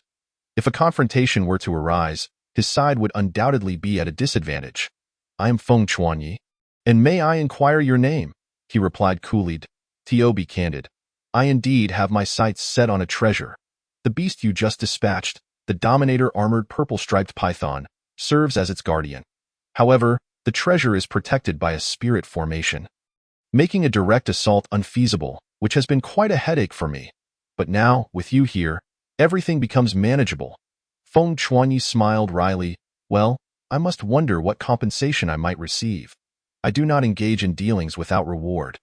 The notion of treasure guarded by the Dominator Armored Purple-Striped Python was certainly intriguing enough for him to consider. Who do you think you are to demand recompense? Inviting you to breach the formation is already a tremendous honor. Do not be ungrateful. At that moment, a burly youth behind the white-clad young man scoffed. Is that truly your response? If so, it seems there is little room for collaboration. Feng Chuanyi's expression grew icy. If others show me disrespect, why should I offer my goodwill? You dare. The burly youth, enraged, was about to charge at Feng Chuanyi for a lesson when the white-clad young man restrained him. According to the rules of formation masters, I can offer you half of the spoils. What say you? The white-clad youth remained unperturbed. Though it is less than I hoped for, considering your sincerity, I can acquiesce. Provided you ensure your subordinates remain compliant. There are numerous spirit formations in this cavern, and triggering one unexpectedly could easily lead to casualties. Feng Chuanyi consented to the white-clad youth's proposal but issued a warning. Chapter 105. One must be ruthless. This is impossible. You are delusional. It was the burly youth again, his face aflame with fury as he glared at Feng Chuanyi. This is no issue. The white-clad youth smiled slyly. Warm as sunlight, yet, for some reason, Feng Chuanyi sensed an underlying danger. Young master. Upon hearing the white-clad youth agree to Feng Chuanyi's terms, the burly youth grew anxious. Not just him, but all those behind the white-clad youth cast ill-intentioned glances at Feng Chuanyi. Calm yourselves. Having one more friend is better than having one more enemy. I trust you do not wish to find yourselves ensnared in formations without cause. The white-clad youth raised his hand to silence his companions. I apologize for the disturbance. He chuckled awkwardly before turning to lead the way. Feng Chuanyi exchanged a glance with Mei Chao Shui and followed suit. This is it. I sense something extraordinary within. But this spirit formation is too powerful. A direct assault would likely leave us with nothing. After traversing approximately 500 meters, the group turned a corner. That moment, they were suddenly dazzled, prompting Feng Chuanyi to instinctively shut his eyes and shield Mei Chao Shui. When he reopened his eyes, they found themselves in a radiant green expanse. On the cliffside, a blood-red spirit formation pulsated with spiritual light, slowly rotating. Behind the formation floated 3 green pills, each the size of a dragon's eye. The pills emitted a captivating fragrance, discernible even through the formation. One could only imagine their rich aroma. Merely inhaling the scent made Feng Chuanyi feel invigorated. However, why would a blood-fiend spirit formation appear here? Feng Chuanyi furrowed his brow as he regarded the formation sealing the cave entrance. The blood-fiend spirit formation is typically employed to seal demonic entities and malevolent forces. It is classified as a low-grade 5-star formation capable of contending with 8th-rank spirit masters. How could it be utilized to seal 3 pills exuding such rich medicinal fragrance? Feng Chuanyi involuntarily heightened his vigilance. Let us commence quickly. Should we successfully breach the formation, one of those pills will belong to you. They are capable of allowing a spirit master to instantaneously break through the barriers of a grand spirit master. Truly invaluable. Noticing Feng Chuanye's hesitation, Feng Chunyang urged impatiently, I believe this matter warrants careful consideration. This formation is not ordinary. Not ordinary? I beg to differ. To Feng Chuanye's astonishment upon hearing this, Feng Chunyang suddenly broke into a grin and forcefully hurled a third-rank spirit master against the formation. The formation activated instantaneously. Feng Chunyang then erupted in laughter. Brother Feng Chuanyi, even if you desire to avoid dismantling this formation, you must do so now. With that, he and several third-rank spirit masters vanished into the cavern. The abruptness of it all left Feng Chuanyi momentarily stunned. In the next moment, the third-rank spirit master emitted a blood-curdling scream, only to be absorbed into the spirit formation. Hiss! Mei Chao Shui gasped in horror. Feng Chuanye's expression changed dramatically. This Feng Chunyang was truly ruthless. Just then, an overwhelming, chilling pressure descended, causing the ground beneath Feng Chuanyi to shatter, forcing Mei Chao Shui to kneel. Witnessing this, Feng Chuanyi quickly activated the formation's rules to communicate with it and counteract the oppressive force. Chapter 106. Breaching the Formation, Blood Demon S Hand. Feng Chuanyi felt his blood energy surge as endless invisible waves flooded in, merging with the Blood Fiend spirit formation. Gradually, Mei Chao Shui sensed the immense pressure dissipating. Yet a terrifying sense of crisis loomed. Drink. Feng Chuanyi unleashed all his blood energy, reaching into the Blood Fiend spirit formation to sketch the necessary runes. However, he felt as if he were drawing in molasses. Hindered by a tremendous resistance, he realized it was due to his insufficient mastery of formations. At that moment, a scarlet mist began to seep out. Both he and Mei Chao Shui instantly felt an intense chill. Their hairs standing on end, gripped by a terrifying sensation of dissolution. Feng Chuanyi dared not delay. He unleashed his blood energy once more, augmenting the power of the laws of heaven and earth, and roared, Sever! Boom! Boom! Boom! The aura surrounding Feng Chuanyi intensified, and the speed of his sketching increased. Crack! Just as the crimson mist was about to engulf them, he successfully severed the attack runes of the formation. The blood-red mist dissipated, and Feng Chuanyi realized his back was completely drenched in cold sweat. However, the destruction of the attack runes meant the formation had sustained 50% damage. Boom! Before Feng Chuanyi could react, the formation exploded. A blood-red hand erupted from within, emanating an aura that made Feng Chuanyi's heart race.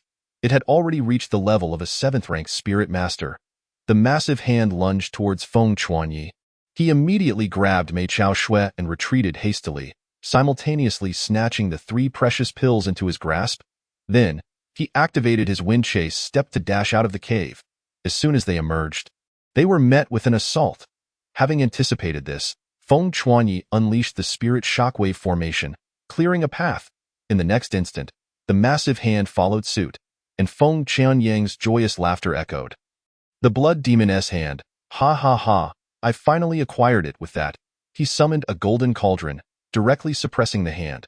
Witnessing this, Feng Chuanyi felt a wave of astonishment wash over him, then quickly sketched the high-grade Xin-level spirit formation. Swift shadow formation, empowering himself before vanishing in a flash. Facing a Blood Demon S Hand capable of instantaneously suppressing a 7th-rank spirit master, he knew he would be utterly defeated. Feng Chuanyi ran with Mei Chao Shui for nearly half an hour, ensuring Feng Chuanyang had not pursued them before he finally exhaled in relief. That scoundrel had deceived me from the start. His true goal was never the precious pills but rather the Blood Demon S Hand. Moreover, the owner of this relic was decidedly unfriendly, seemingly intent on eliminating all treasure hunters within. Indeed, who could have anticipated that the precious pills would be concealed behind a segment of a practitioner of dark arts Blood Demon S Hand? A moment's inattention could lead to death at its grasp. Mei Chao Shui, still shaken, offered words of comfort. You need not blame yourself. As the saying goes, a fall into a pit, a gain in your wit. We shall be more cautious in our treasure hunts henceforth. Shall we not? Indeed, you are right. Feng Chuanyi nodded, taking a deep breath. Let us proceed. As they continued down the path, the light gradually brightened, and the dangers lessened, greatly easing their journey. Chapter 107. What of the spiritual masters? They shall be soundly thrashed. 10 minutes later, the two individuals beheld the exit, simultaneously sensing the surging spiritual pressure in the air. Amidst this, Feng Chuanya discerned the spiritual pressure emanating from Mu Tian. Exchanging a glance, they heightened their vigilance and dashed forward. Following a blinding flash of light, they found themselves before a magnificent palace. They stood in the expansive square outside this grand structure, surrounded by cultivators in every direction. It could almost be said that nearly every practitioner who had entered the ruins was gathered here. However, they were all awaiting something, for two enormous spiritual formations adorned the grand doors of the palace. Interconnected with other formations, exuding a terrifying aura, a forceful attack would trigger all the formations, potentially leading to irreversible consequences. To avoid returning empty-handed, they could only wait for the formation masters to decipher the intricacies. "Look, here come two oblivious spiritualists," scoffed a first-tier spiritual master, his tone dripping with disdain. "Ha ha ha, it's impressive enough that they made it here on their own strength, even if they leave with nothing." Another spiritual master, a second tier, chimed in with sharper words that cut deeper. "As if some individuals have gained in abundance," he remarked, oblivious to the fact that in the eyes of stronger beings, they too were merely fodder. Not one to remain silent in the face of insults, Feng Chuanya smirked derisively, his expression laden with contempt. This remark drew astonished glances from several onlookers. Most gazed upon him with pity, for provoking a spiritual master as a peak spiritualist was akin to courting death. "Ha ha ha, it seems our two spiritual masters lack any intimidation. Even a peak spiritualist dares to mock you. Go on, let them experience the might of spiritual masters, and let others see why they only deserve to pick up what we discard." Someone, reveling in the chaos, deliberately instigated, "Humph, you needn't say it. I would do the same," replied one of the spiritual masters. His face darkened as he glared at Feng Chuanya. "Kid, remember this when you were reincarnated. Some individuals are not to be trifled with. Die!" The second-tier spiritual master bellowed, unleashing a powerful strike, his spiritual energy roaring forth with a heavy pressure. Simultaneously, the first-tier spiritual master lunged at the innocent Mei Chaoxue. "Indeed, some individuals are beyond your reach." A cold glimmer flashed in Feng Chuanya's eyes, playing the fool to catch the wise, feigning weakness. Not in his nature. Spiritual energy surged from him, the Tianxiang King's spear gripped firmly in hand. As he gathered his full strength, Tianxiang Overlord Charge, with his first move, he unleashed a full-power strike. Let us not forget, even without employing a formation, Feng Chuanya was capable of clashing with second-tier spiritual masters. Thus, the onlookers were astounded to witness an incredible spectacle. The second-tier spiritual master was sent flying by a single thrust from Feng Chuanya, spewing blood as he crashed against the cliff wall. Creating a shocking crater, gasp! The crowd gasped at this sight, while the first-tier spiritual master, who was about to harm Mei Chaoxue, was equally struck by Feng Chuanya's terrifying prowess. Is bullying a girl truly enjoyable? Feng Chuanya's voice resonated from behind the first-tier spiritual master. Chapter 108. You wouldn't believe it if I told you. What? The first-tier spiritual master exclaimed in shock. Yet before he could react, he felt an immense force slam against his chest, sending him hurtling like a sandbag. Crack! As he flew backwards, the sound of his bones fracturing echoed, sending chills down the spine. What of the second-tier spiritual master? Their power is rather mediocre. Feng Chuanya stood with his spear in hand, gazing arrogantly at the surrounding spiritual masters, and he noted the sudden wariness etched upon their faces. Tianxiang Overlord Charge, you are Feng Chuanya Mu Tian, who had been observing silently, slightly opened his eyes and spoke. Heh, I am truly flattered that someone of your caliber recognizes me. Feng Chuanya smiled faintly, unafraid to meet his gaze. Excellent, you are the first peak spiritualist to dare to meet my eyes. You are already superior to some empty-headed spiritual masters. Take care, Mu Tian, he replied, maintaining his aloof demeanor. That will depend on what they think. Feng Chuanya smiled lightly, then turned toward the city gate. At this rate, it might take these two formation masters 3 days and nights to unravel this formation. Perhaps I shall give it a try. Just a few minutes should suffice. What say you? Kid, I admit your strength is indeed commendable, but boasting requires a foundation. Do you think a formation master is someone you can simply become? Scoffed a third-tier spiritual master. I believe it would be worthwhile to let Lord Feng Chuanya give it a try. Let us broaden our horizons. One of the formation masters, who had been deciphering the spiritual array, immediately paused his work, turning with a sneer. Who can endure having their skills questioned to their face? Another formation master joined in, his lips curling in derision, his eyes glinting with the thrill of watching a spectacle. We are both intermediate profound level formation masters. We would not dare claim we could resolve this in a few minutes. Pray tell, what level of formation master are you? Lord Feng Chuanya? Lower tier mortal level? Or perhaps intermediate mortal level? With such confidence, why not show us your formation master insignia? The two formation masters taunted in unison, their tones dripping with mockery. I think that would be unwise, even if I showed you. You would not believe it, Feng Chuanya replied with a non-committal smile. I see you lack the courage. What now? Are you timid? The one on the left laughed even more raucously, more disdainful than before. Observing their behavior, Feng Chuanya regarded them and smiled. What if I claimed to be a top-tier profound level formation master? Would you believe me? Ha ha ha, that is the most amusing jest I've heard. You a top-tier profound level formation master? Then I must be a top-tier earth level formation master. Do you think the cultivation of formations is as easy as martial arts? Humph. Top-tier profound level master indeed. Even if I granted you another 20 years to multitask, you would never reach the top-tier profound level, do you understand? The two scoffed loudly. What nonsense! With their talents, it has taken them 18 years to reach merely intermediate 2-star profound level formation masters. Feng Chuanya looks no more than 13. How could he claim to be a top-tier profound level formation master without inviting laughter? See, I told you they wouldn't believe it. In response to their ridicule, Feng Chuanya shrugged, feigning helplessness. Chapter 109. If you're going to show off, do it thoroughly. Heh, I've seen many boast, but none quite like you. This is simply untrue. How can we believe you? Who besides yourself would believe your nonsense? The individual on the right sneered, his expression dripping with disdain. Rolling his eyes suddenly, a voice emerged from the exit ahead. Who is it? They both turned to look. The gathered spiritual masters also turned their attention. They beheld Wen Qingtian approaching, accompanied by 3 third-tier spiritual masters. A 3-star intermediate profound level formation master. The moment Wen Qingtian appeared, adorned with a 3-star intermediate profound level formation master insignia, gasps erupted from the crowd. Could it be true that he is a top-tier profound level formation master? They wondered in astonishment. Do you think I, a 3-star intermediate profound level formation master, am deceiving you? Wen Qingtian shot them a sidelong glance, brimming with arrogance. But the two faltered, their tone weakening, but before they could finish, Wen Qingtian interrupted. Lord Feng Chuanya is not only a top-tier profound level formation master, but also a 5-star top-tier profound level formation master. He merely lacks the desire to flaunt his prowess. Understand? Look, Wen Qingtian has included both himself and Feng Chuanya in his boast. It elevates himself while praising Feng Chuanya. Even Feng Chuanya couldn't help but give him a thumbs up. What?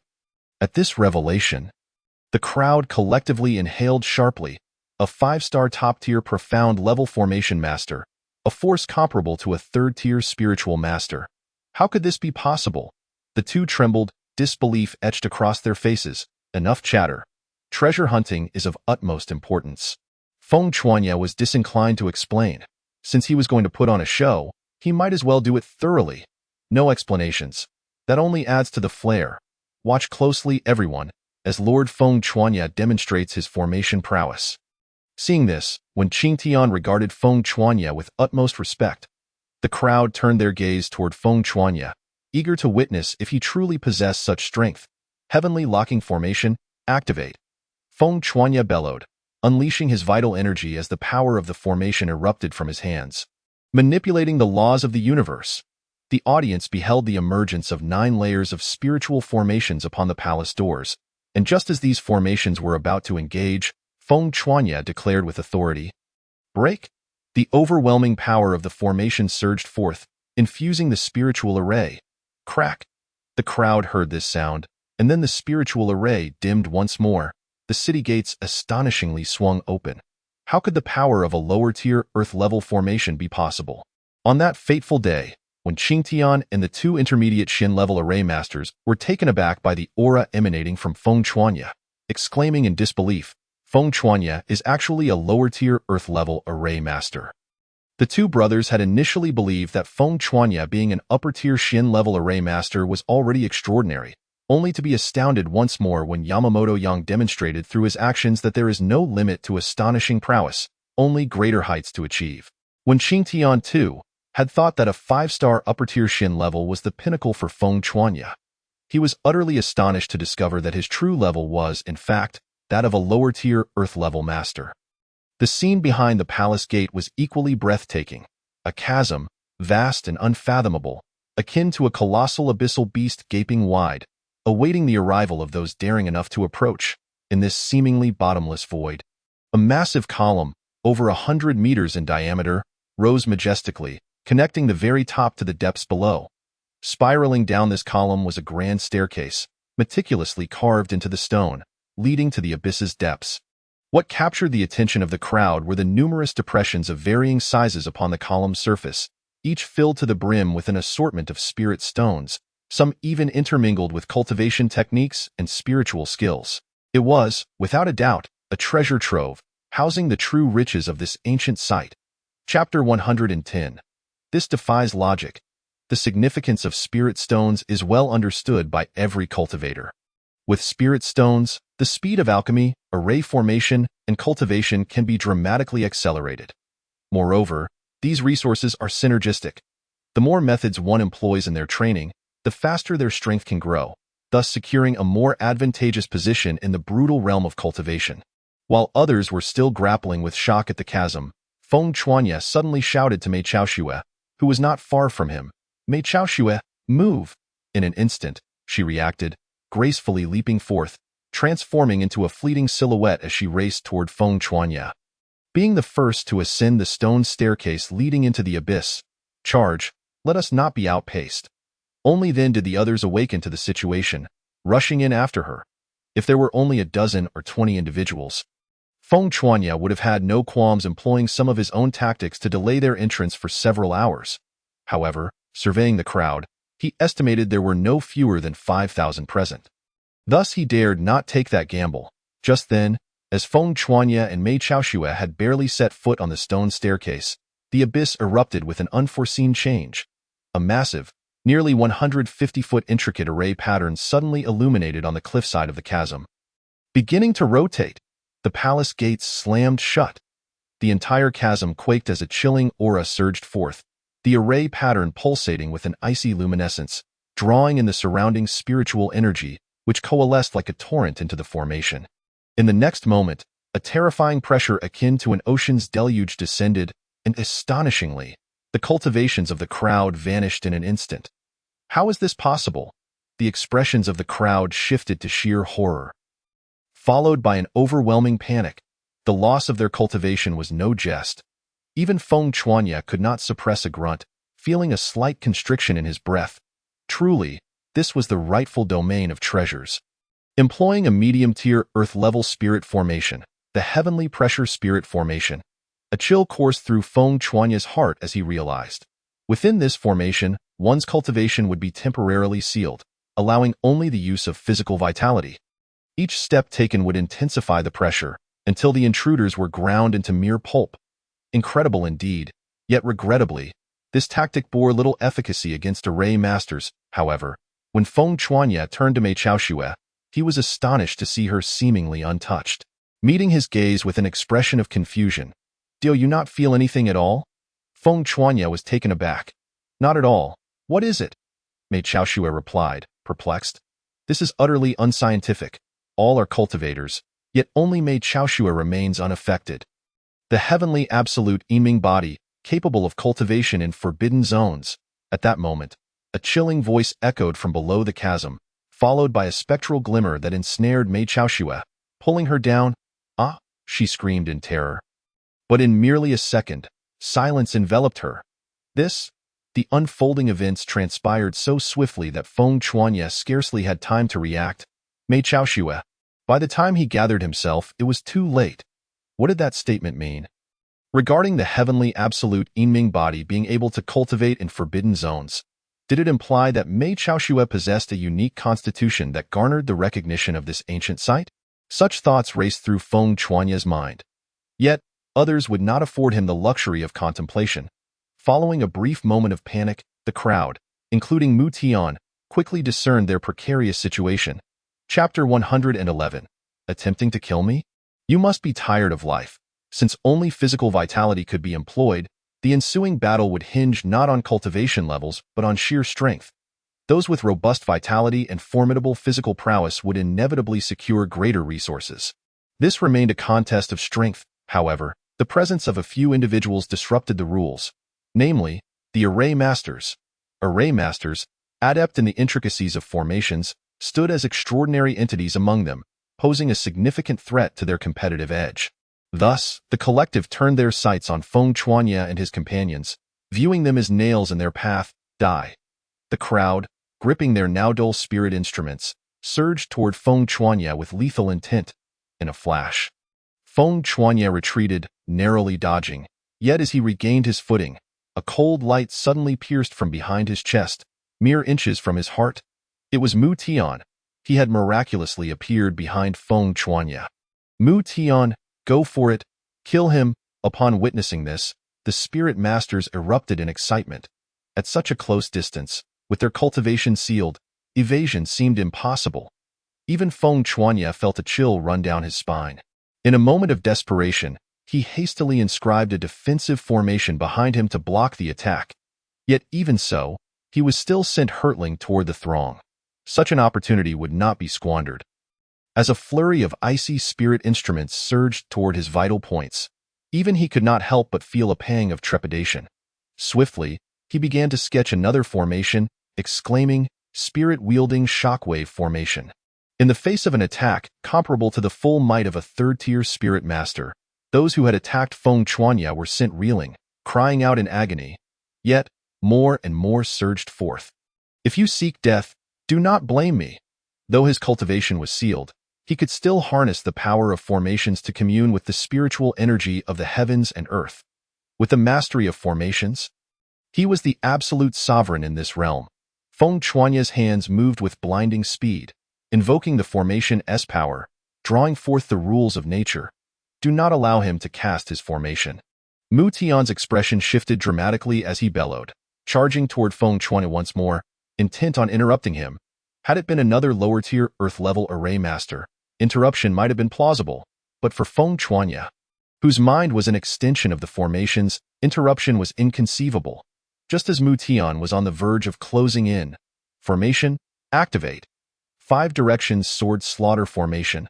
Suddenly, a radiant light erupted beneath the feet of the assailants. And then, like a torrent of swords converging, countless spiritual swords, suffused with an overwhelming pressure that warped the very air around them, surged forth from the formation. Not good. Mu Tian instinctively recoiled, utterly unwilling to confront it head-on. He sensed an overwhelming threat of death emanating from the formation. The crowd staggered back in horror, yet escape proved elusive. The 5 directions sword slaughter formation was potent enough to withstand a 5th-tier spirit master.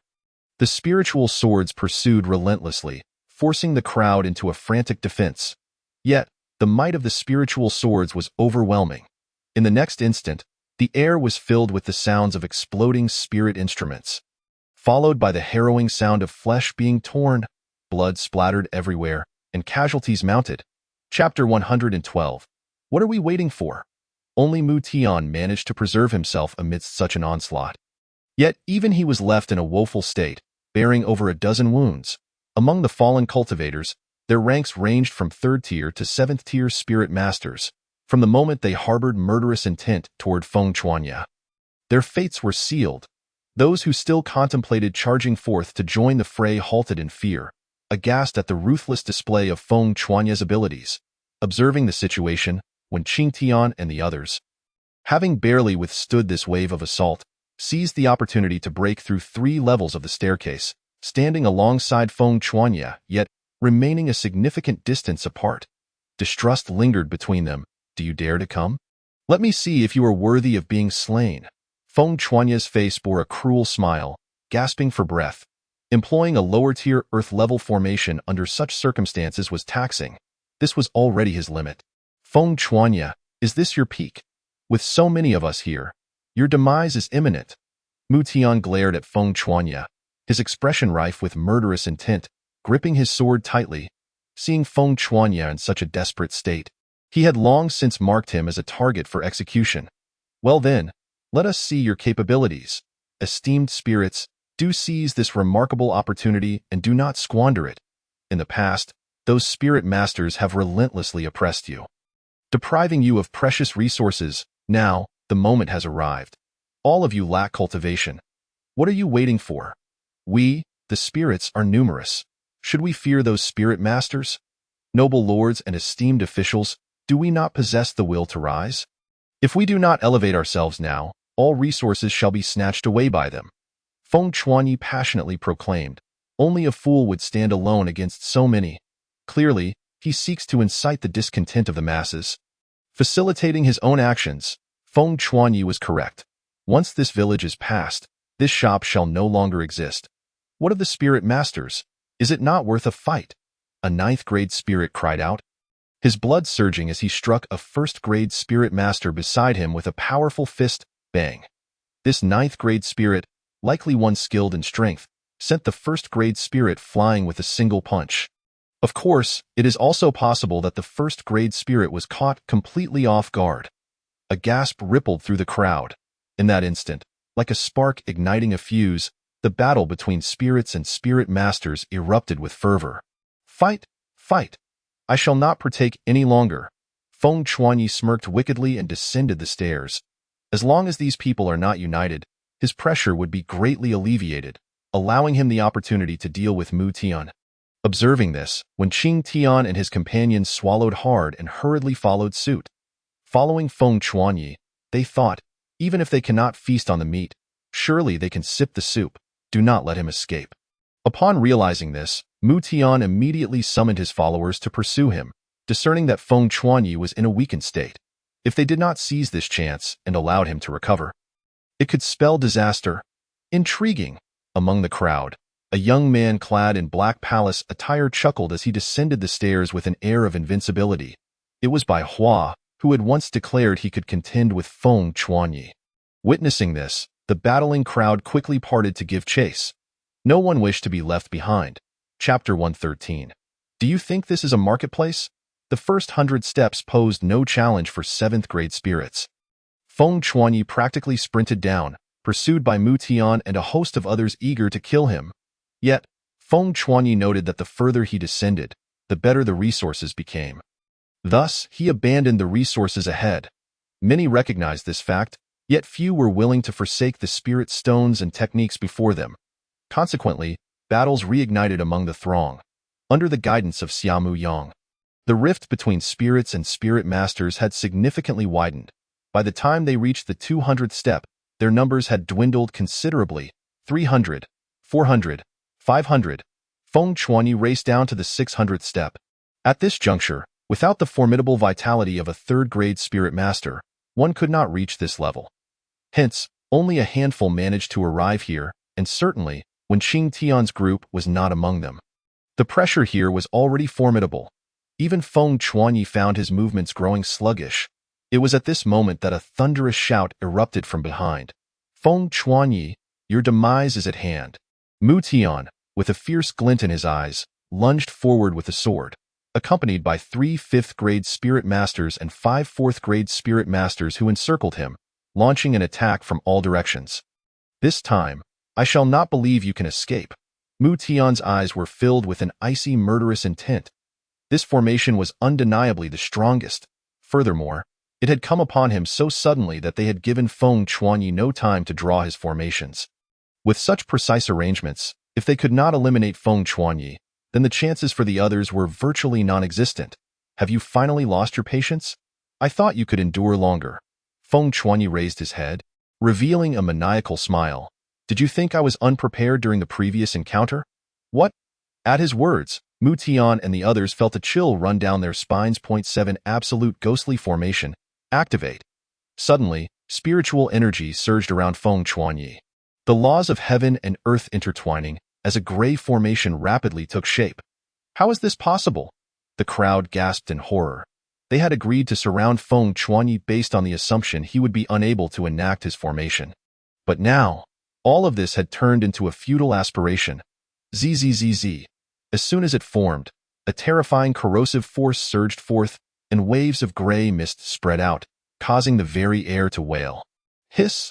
Seeing this, the assailants' pupils constricted as they instinctively sought to retreat. But it was too late. The gray mist enveloped them. A chorus of anguished cries erupted as those individuals were visibly melted away before Mu Tian's eyes. Feng Chuanyi, despite being within the formation, attempted to manipulate the mist to avoid contact, yet some still inevitably affected him. Fortunately, his injuries were minor. Meanwhile, Mu Tian reacted the fastest, sacrificing an arm and his spiritual weapon to escape. Thinking to flee after a failed ambush, do you presume this is a marketplace, where one may come and go at will? Feng Chuanyi revealed a cold smile, though he was panting heavily. His gaze was filled with madness. Chapter 114. The Slayer is ever slain. He summoned every ounce of spiritual energy he could muster, retrieving 4 spirit recovery pills from his storage ring to restore some vitality. Do you know how slim the chances are of escaping from a formation master? Feng Chuanyi grinned, exuding an air of arrogance, eyeing this relentless pressure upon the stone steps. Fleeing was an extravagant endeavor. Even though Mu Tian had ignited his blood to escape at considerable speed, Feng Chuanyi deemed him as slow as a snail in comparison. Mighty spirit shaking formation. Go! Feng Chuanyi roared, his vitality surging as he unleashed the formation. Not good. Mu Tian sensed the terrifying pressure from behind and shouted in alarm. Yet there was no time to evade. A 10-meter-wide spiritual formation enveloped the entire step, compounded by the oppressive force rendering him as if trapped in mud. Where was the time to escape? Damn it, do not presume I am easy to bully. Mu Tian roared in fury, twisting to channel his right arm's power. Launching a furious punch toward the spiritual formation, boom! The entire step trembled violently, and Mu Tian was sent soaring backward, like a kite severed from its string, accompanied by the sound of cracking bones. Soaring more than 10 meters away, Mu Tian, it is time to settle the score, Feng Chuanyi proclaimed, reveling in the sensation of overpowering a genius. What of being a genius? He specialized in subduing all haughty talents. Let this be a lesson. What of being from the same academy? Before our departure, it was well understood we could not harm one another. Feng Chuanyi empowered himself with a swift shadow spirit formation, immediately accelerating like a rocket, rushing toward Mu Tian. Mu Tian, receive my punch, Feng Chuanyi bellowed, and before the astonished gazes of the third-grade spirit masters, he hurled a punch at Mu Tian, who had just risen from the step. Damn it, do not push your luck, Mu Tian roared, akin to a furious lion, as he retaliated with another punch. Swish! Unexpectedly, Feng Chuanyi retreated, unleashing the power of the formation once more, the mighty spirit-shaking formation crashing down. Mu Tian realized that their strengths were comparable, but if Feng Chuanyi intended to teach him a lesson, how could he engage him head-on? To forego the formation and confront him directly would be sheer folly.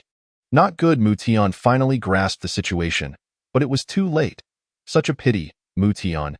You sought to kill me, yet you have failed. However, I am known for harboring grudges, so perish. Feng Chuanyi's eyes widened, his robes billowing, resembling a demonic deity, as the heavy formation descended upon Mu Tian. Bang! In an instant, Mu Tian's knees buckled, collapsing before Feng Chuanyi, his body bending under the immense weight. Hiss! The onlookers could only watch in horror as the seemingly demonic Feng Chuanyi instilled fear. Retreating several steps, crack, crack, the ground beneath Mu Tian and the sound of his bones fracturing echoed painfully. His face flushed crimson, veins bulging on his forehead. Damn it! Mu Tian roared, his eyes filled with rage. How could he, Mu Tian, a paragon among the heavens, ever endure such humiliation? Chapter 115. Overwhelming suppression, Mu Tian's demise. Break for me. His blood surged violently, erupting in explosive waves, emanating an extremely unstable and frenzied aura. The stone steps beneath him trembled violently as the surrounding crowd retreated in alarm, fearing the ensuing chaos. Such formidable power. This fellow was indeed a sixth-grade spirit master. Feng Chuanyi suddenly felt immense resistance, nearly unable to maintain his dominance. But was it merely the burning of vitality? I can do that too. Mighty spirit shaking formation. Suppress him. Mu Tian wished to kill him, and thus he must be prepared to be killed in turn. Feng Chuanye's blood surged, and a thunderous rumble echoed through the abyss, resonating like the sound of distant thunder. Crack! In an instant, the earth beneath Mu Tian's feet erupted once more, the stone steps threatening to collapse. Suppress him! Feng Chuanye's eyes seemed to blaze with light as he ignited with an overwhelming aura. A terrifying force akin to 1,000,000 tons of pressure erupted from the formidable formation. The third-tier spirit masters could only watch as Mu Tian's muscles tore, blood vessels burst, and bones shattered. Then, with a resounding crash, he was forced into the step beneath him. I refuse to accept this. In his final moments, Mu Tian let out a heart-wrenching scream that echoed through the abyss, a lament that lingered in the air. Feng Chuanyi reached out to claim his spatial ring, taking it without a hint of hesitation. As for the other spirit masters, they had already been obliterated alongside the great formation. Gulp! The surrounding third-tier and second-tier spirit masters instinctively retreated, feeling as though they had plunged into an icy cavern, their bodies trembling in fear. To them, Feng Chuanyi appeared as a demon. That was Mu Tian, the most powerful among those who ventured forth, a sixth-tier spirit master. And just like that, he was dead. At this moment, even the students of the Wangjian Academy dared not utter a word. To accuse Feng Chuanyi of disregarding camaraderie? Absurd. If he dared to kill Mu Tian, speaking up now would be akin to courting death. Rest assured, as long as you do not provoke me, I shall not harm you. After all, I am not a demon. Noticing the horrified expressions of the crowd, Feng Chuanyi grinned. However, as he swept his gaze over them, they felt as if they were being targeted by the Grim Reaper, every hair on their bodies standing on end. Farewell, everyone. I wish you all fruitful endeavors. With that, Feng Chuanyi departed. Killing those who posed a threat was sufficient. He was not a mindless butcher. Upon returning to the 600th step, all the treasures here would be his. Feng Chuanyi narrowed his eyes, a fiery light blazing within. The spirit stones at the 600th level, along with the techniques and skills, were already quite impressive. The spirit stones here were at least of the profound grade. The grading of spirit stones is similar to that of techniques and skills, but instead of the usual low, middle, and high tiers, they are classified into mortal, profound, earth, heaven, and spirit emperor levels. Even a single earth-grade spirit stone would suffice for Feng Chuanyi to cultivate for an hour. And in this 600th level, for any third-tier spirit master not focused on physical training, this place was practically their terminus. Chapter 116. A Frenzied Sweep. All the spirit stones, techniques, and skills were collected by Xiaomu Yang without a single item overlooked. Once back at the academy, these would be redeemable for a substantial number of points.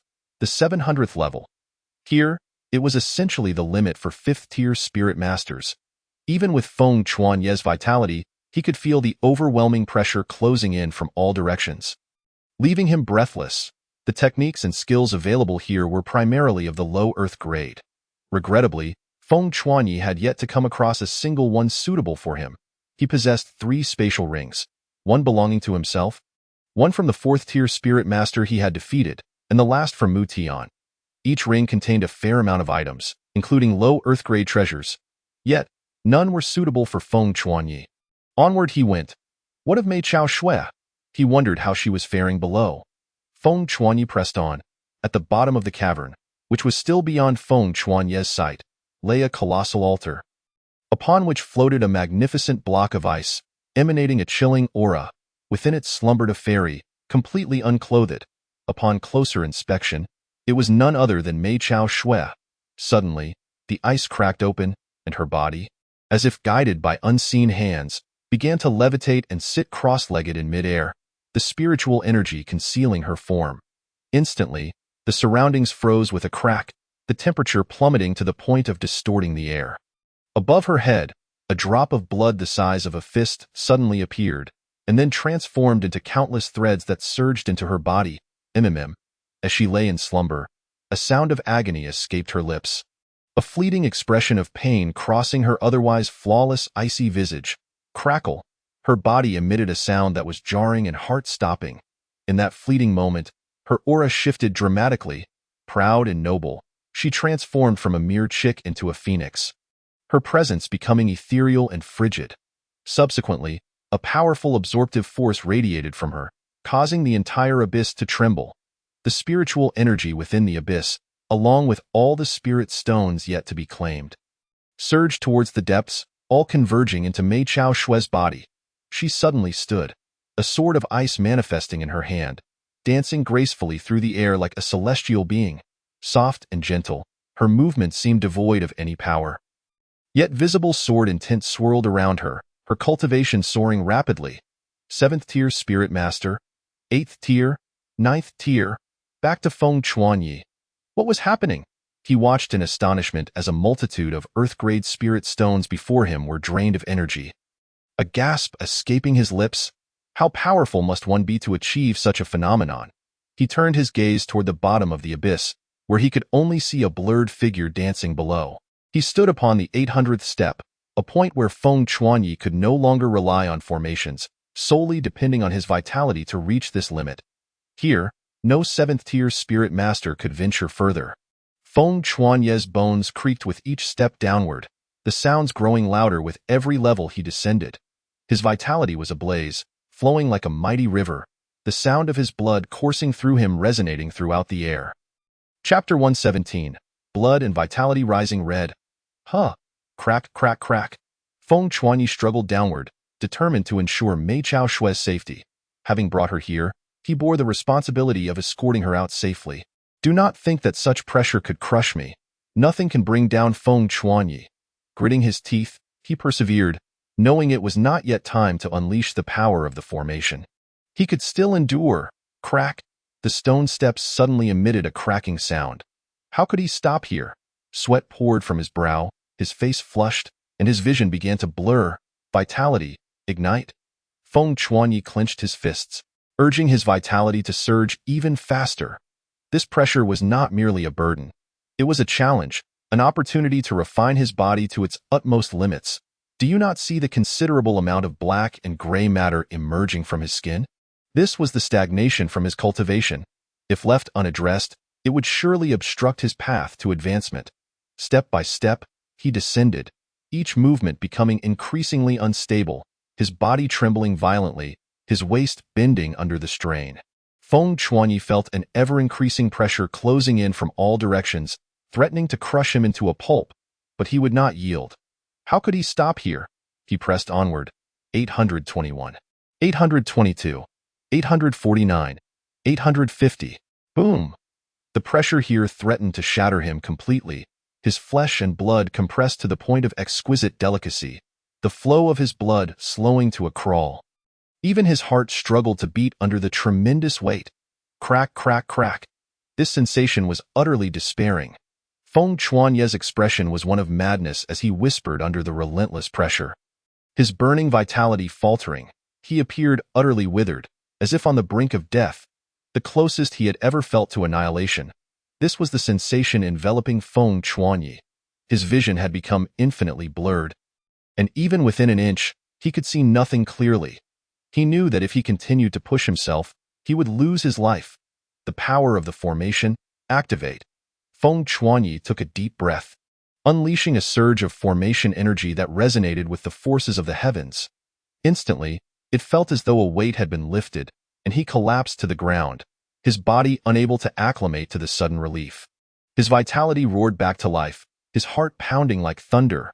Finally, he could see the scene below, but upon seeing it, Feng Chuanyi was left speechless. He had envisioned many scenarios for Mei Chao Shue, yet none prepared him for this. Approximately 1,000 meters below, Mei Chao Shue danced gracefully in the air, wielding her sword like a fairy. Around her swirled a visible sword intent, the air collapsing, leaving no room for a cry of alarm. Most astonishingly, Mei Chao Shue's cultivation continued to ascend. What sort of sword technique was this, to possess such terrifying power? Feng Chuanyi was taken aback. He had never heard of any sword technique wielding such formidable might. Just as he marveled at this sight, an unexpected event occurred. Chapter 118. Anomaly, Spirit Beasts Invade. The abyss, which had only just settled, suddenly trembled once more, and a fierce aura surged forth unexpectedly. From within the depths of the chasm, numerous thick iron chains shot out, directly connecting to the central column, forming a formidable iron bridge.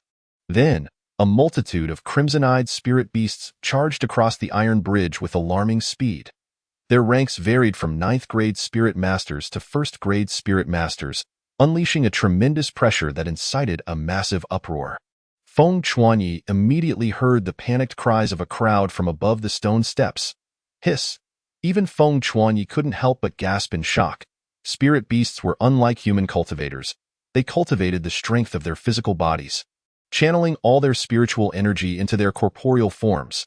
Thus, within this spiritual formation, their influence was not as severe as that experienced by Feng Chuanyi and his companions. Indeed, it bore a striking resemblance to the style of the owner of this relic, completely disregarding the lives of those who ventured here to explore. But alas, I must survive.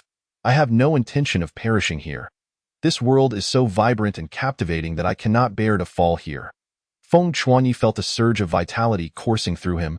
Clenching his fists resolutely, at that moment, a crisp voice suddenly echoed in his ear. "Help me!"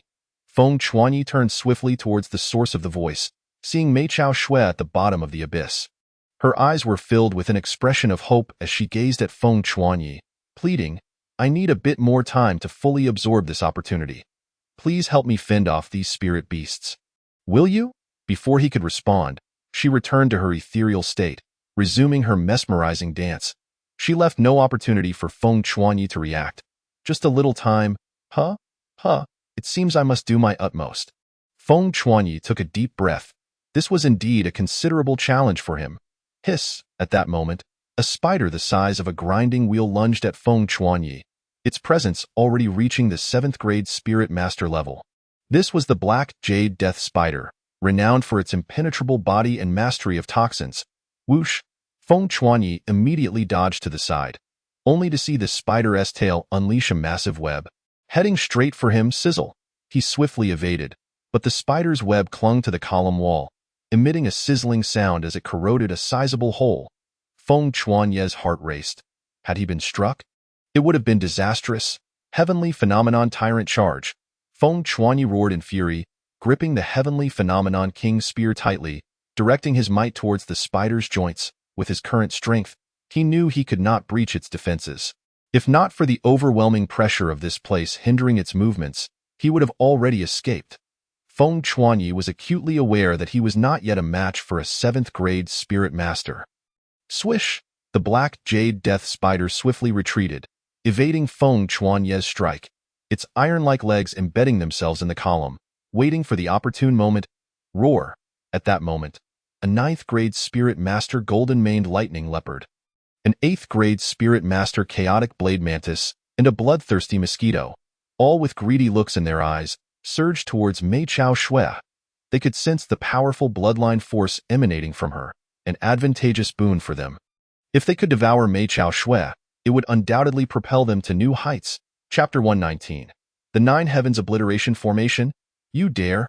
Feng Chuanyi glared fiercely, immediately consuming 3 spirit life pills to boost his vitality. He swiftly began to sketch intricate patterns with his hands, the laws of heaven and earth being violently stirred, the formation's runes glowing brightly, illuminating the surroundings. 9 Heavens Obliteration Formation. Feng Chuanyi consumed 2 more spirit life pills, feeling his vitality drain instantaneously.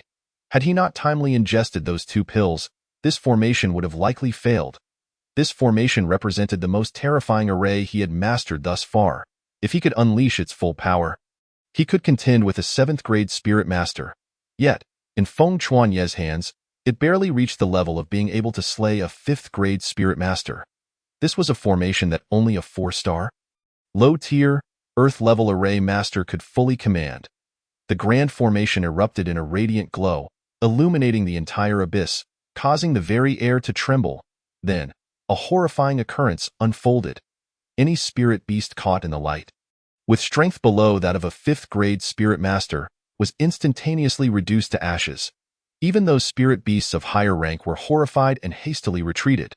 The 9th grade and 8th grade spirit beasts charging towards Mei Chao Shui also quickly withdrew. Cough, Cough, cough, however, operating this formation placed an immense burden on Feng Chuanyi. With his current strength, he could only activate it once. The formation dissipated in an instant. Ding. You have slain a 4th-grade spirit beast. The Heavenly Demon Ant King. Spiritual Energy 700, Vitality 100, Cultivation 800, Ding. You have slain a 4th-grade spirit beast, the Emerald Green Segment Worm. Spiritual Energy 600, Vitality 700, Cultivation 750, Ding. You have slain a 4th-grade spirit beast, Ding. The system's notifications echoed incessantly in Feng Chuanye's mind, replenishing much of his expended spiritual energy and vitality. He now felt an overwhelming surge of power. He needed to release it. With the system's presence, he grew stronger with each battle. Roar. As the formation vanished, the previously retreating spirit beasts surged back fiercely. Whoosh! The black jade death spider's iron-like legs brushed past Feng Chuanye's ear. This time, however, it was not just a single black jade death spider that approached him. Facing the furious Feng Chuanyi, the golden-maned lightning leopard, chaotic blade mantis, and bloodthirsty mosquito, 3 extraordinarily ferocious spirit beasts, charged at him. Formation power, activate. Confronted by these 3 spirit beasts, Feng Chuanyi felt a prickling sensation on his scalp and quickly consumed several more spirit life pills. Then, he once again unleashed the 9 Heavens Obliteration Formation. This time, they would surely witness my might. 9 Heavens Obliteration Formation, go! Feng Chuanyi waved his hand, the gray formation once again igniting with brilliance. But this time, it held more than just a single strike's worth of power. Bift, bift, bift. The spirit beasts assaulting the other 3rd-grade and 2nd-grade spirit masters were all instantly obliterated, dissolving into blood mist. Alleviating the crisis, Feng Chuanyi, bolstered by the formation, descended further down to 900 levels. Here, he was merely 200 meters away from Mei Chao Shui. This place was inaccessible to anyone below the 9th-grade spirit master realm. However, for those spirit beasts, with enough effort, they could break through and reach Mei Chao Shui, inflicting harm upon her. That was why Mei Chao Shui had requested Feng Chuanye's assistance. Chapter 120. There is hope. Mei Chao Shui's movements grew increasingly rapid, and her cultivation level had already reached the astonishing 6th-grade spirit master realm, continuing to rise. Cousin, you must hasten, for if I cannot endure for much longer. Feng Chuanyi thought to himself as he watched the ferocious golden-maned lightning leopard, chaotic blade mantis, and bloodthirsty mosquito retreat before the brilliance of the 9 Heavens Obliteration Formation. He wished to laugh, yet found no joy within. Were it not for the system's rewards for slaying those spirit beasts below the 5th-grade level, he would have likely been completely drained by now. Even so, his expenditures continued to flow like water. It was as though Mei Chao Shui sensed Feng Chuanye's dwindling strength, for her progress seemed to accelerate. In a mere 30 seconds, she reached the 7th-grade spirit master level. Meanwhile, the spirit masters above rushed towards the palace gates. Resources? They were no longer a concern. Their only desire was to escape with their lives. 1 minute later, Who? Feng Chuanyi was beginning to pant heavily. The system's rewards had nearly run dry, and he felt as if he were being completely drained. Sister, you must speed up. I can barely hold on much longer. Maintaining the 9 Heavens Obliteration Formation was becoming increasingly challenging for Feng Chuanyi as he gritted his teeth. Boom! At that moment, the previously sealed city gates suddenly trembled violently. The entire abyss shuddered, and everyone instinctively turned their gazes towards the gates. Many suddenly glimpsed hope in their eyes.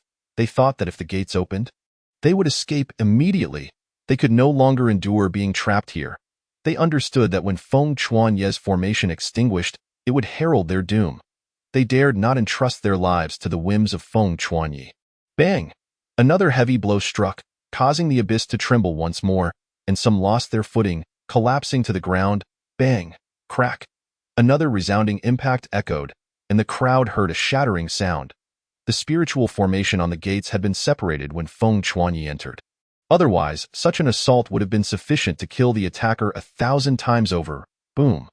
The palace gates exploded. Amidst the cascading debris, a gaping hole over a meter wide appeared. This opening seemed to symbolize hope, instantly causing a tremendous commotion among the people in the abyss. Boom! Another forceful strike left a nearly 5-meter-wide crater in the gates, wide enough for passage. Ha ha ha, we are saved. We shall not perish, the spirit masters, previously clustered together, erupted in joy and surged towards the newly formed opening. Feng Chuanyi initially believed that these individuals would be obstructed, yet the person outside the door seemed utterly indifferent to the presence of these spiritual masters, allowing them to evacuate entirely within a mere 4 to 5 seconds. Upon witnessing this, the spiritual practitioners were immediately filled with joy, and they all rushed towards the exit. Among them, the one named by Hua cast a lingering glance at Feng Chuanyi before hastily joining the throng and fleeing. They encountered no hindrance and departed smoothly. Faced with the choice between life and resources, they opted for survival. A miserable existence is preferable to a noble death, especially when this ruin is not devoid of other treasures. Chapter 121. The Madman Born to Slay Geniuses. In the depths of the abyss, only Feng Chuanyi and Mei Chao Shui remained. Along with a multitude of ferocious spirit beasts, Mei Chao Shui had ascended to the rank of a 9th-grade spiritual master. Her rate of advancement was akin to a rocket, and a turbocharged one at that. Feng Chuanyi hastily consumed 5 spirit life pills to replenish his vitality, having been utterly drained. In the face of this unknown adversary, it was prudent to prepare thoroughly. Who could it be? Feng Chuanyi licked his parched lips, a heavy gravity settling in his heart. Thud, thud, thud. At that moment, the sound of footsteps accompanied by a figure clad in white entered. Hiss! Upon seeing this individual, Feng Chuanyi could not help but gasp in shock. Feng Chenyang. It was indeed Feng Chenyang. Moreover, he had astonishingly reached the 9th-grade spiritual master level. Long time no see. Little brother Feng Chuanyi.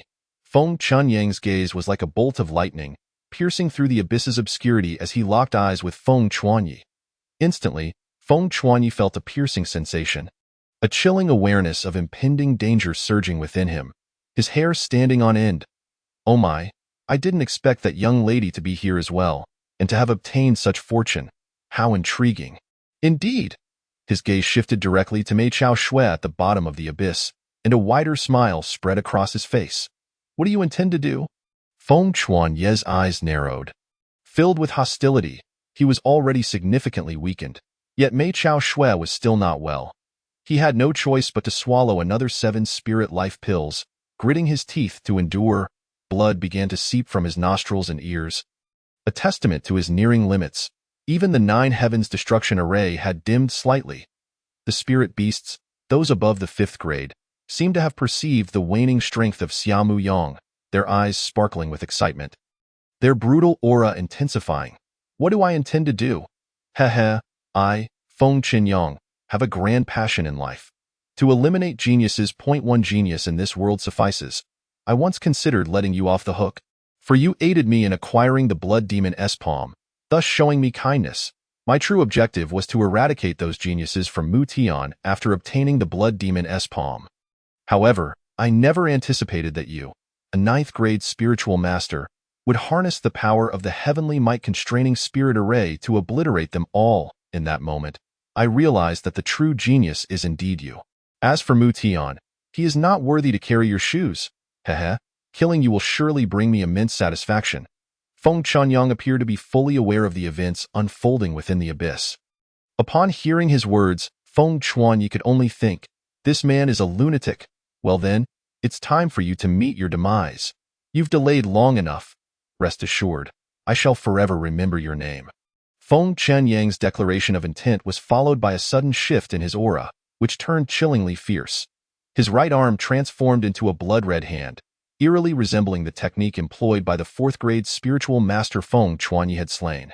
This blood hand emanated boundless pressure, and even the heavenly might-constraining spirit array could not contain it, tearing through the air as it descended towards Feng Chuanyi. Chapter 122. You must die. In that instant, Feng Chuanyi sensed an overwhelming sense of danger, his pupils narrowing to pinpricks. Without hesitation, he consumed 10 spirit life pills, the potent effects nearly overwhelming him, blood seeping from his pores. 9 heavens destruction array, block it for me. Feng Chuanyi resembled a battle-worn deity, radiating an aura of supreme might, even as his body lay completely drained. Yet he still forced himself to channel the power of the spirit life pills to activate the 9 heavens destruction array. Feng Chuanyi could no longer gauge Mei Chao Shue's level, but she showed no signs of stopping. Thus, he gritted his teeth and pressed on, a futile effort, in the face of Feng Chuanye's resistance. Feng Chanyang merely scoffed, boom. The 9 heavens destruction array, which could instill fear even in a 9th-grade spiritual master like the golden-maned lightning leopard, proved utterly ineffective against the Blood Hand. The Blood Hand crashed into the spirit array. Feng Chuanyi felt an unimaginable force descend upon him, the spirit array's brilliance dimming as half of its runes shattered. It felt as though his heart had been struck violently, and he coughed up a mouthful of blood. The spirit array rapidly withered. Feng Chuanyi, as if all strength had been siphoned from him, suddenly felt dizzy. His heart stopped, and he collapsed to the ground. Ha ha ha, Feng Chuanyi, perish. Seeing this, Feng Chanyang erupted into triumphant laughter. Victory within reach. The 9 heavens destruction array had completely dissipated. Roar. With the barrier of the 9 heavens destruction array removed, the previously subdued spirit beasts stirred once more. Yet Feng Chanyang's imposing presence kept even the golden-maned lightning leopard at bay. Die, Feng Chuanyi.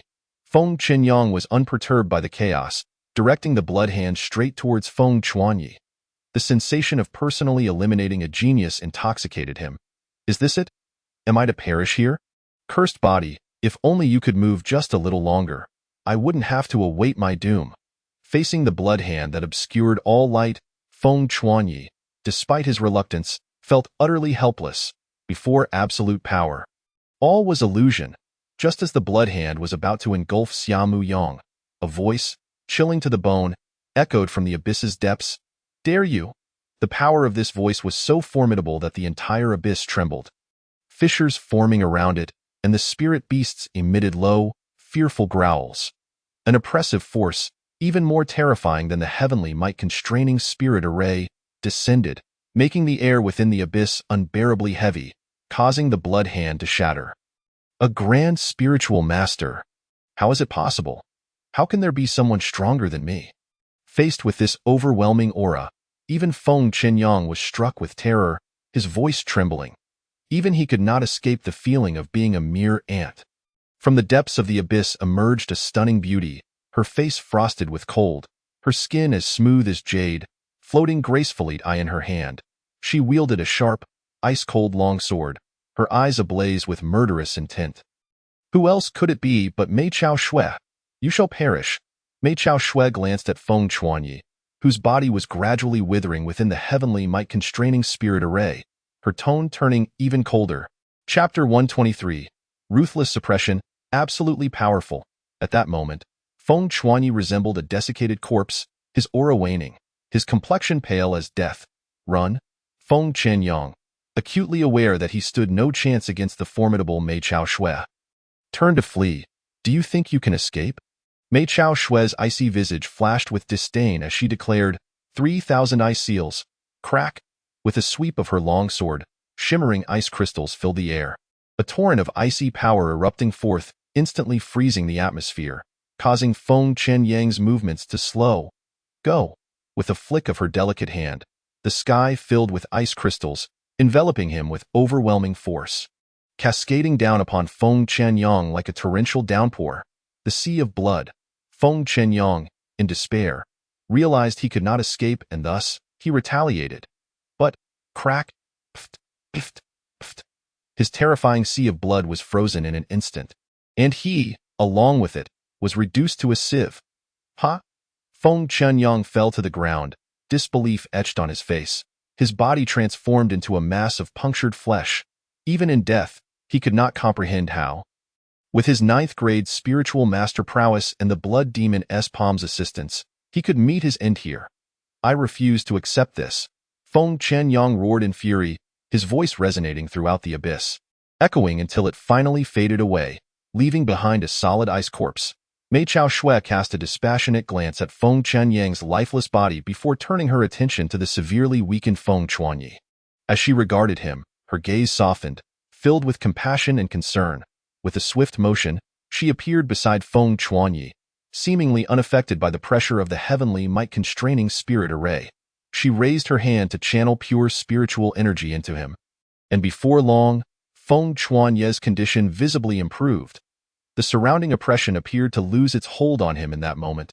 The surrounding spirit beasts all lay prostrate, utterly afraid to act recklessly before Mei Chaoxue. Feng Chuanye was oblivious to how long he had been unconscious.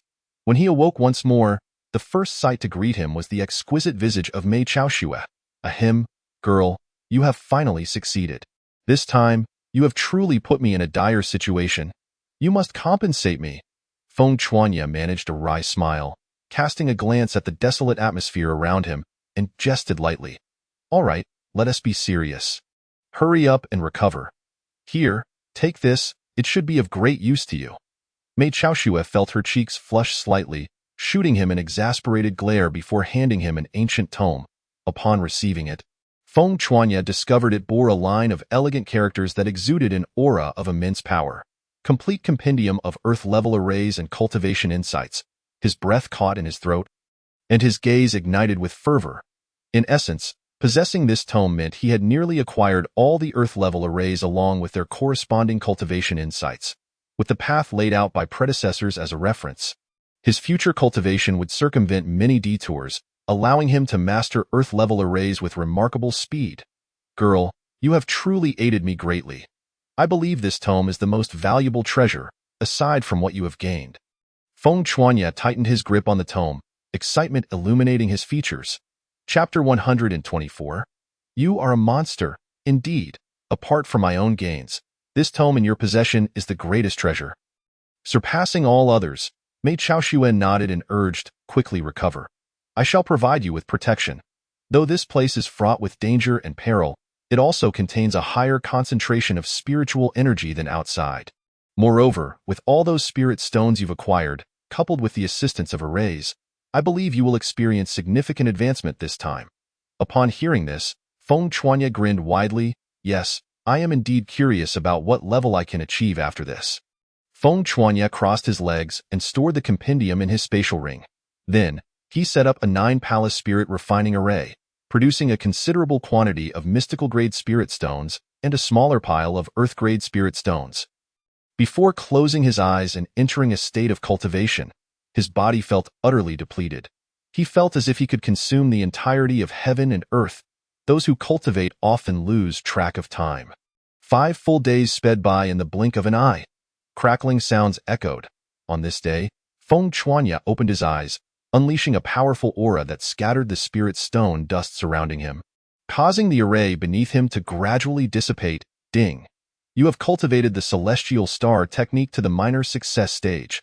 The system's notification resonated in Feng Chuanye's mind. You truly are a monster. In just 5 days, you have progressed from a 9th-grade spirit practitioner to a 1st-grade spirit master.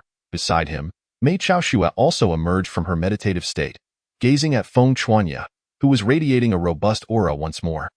And couldn't he help but exclaim in astonishment, "It seems it's time to change my spiritual techniques.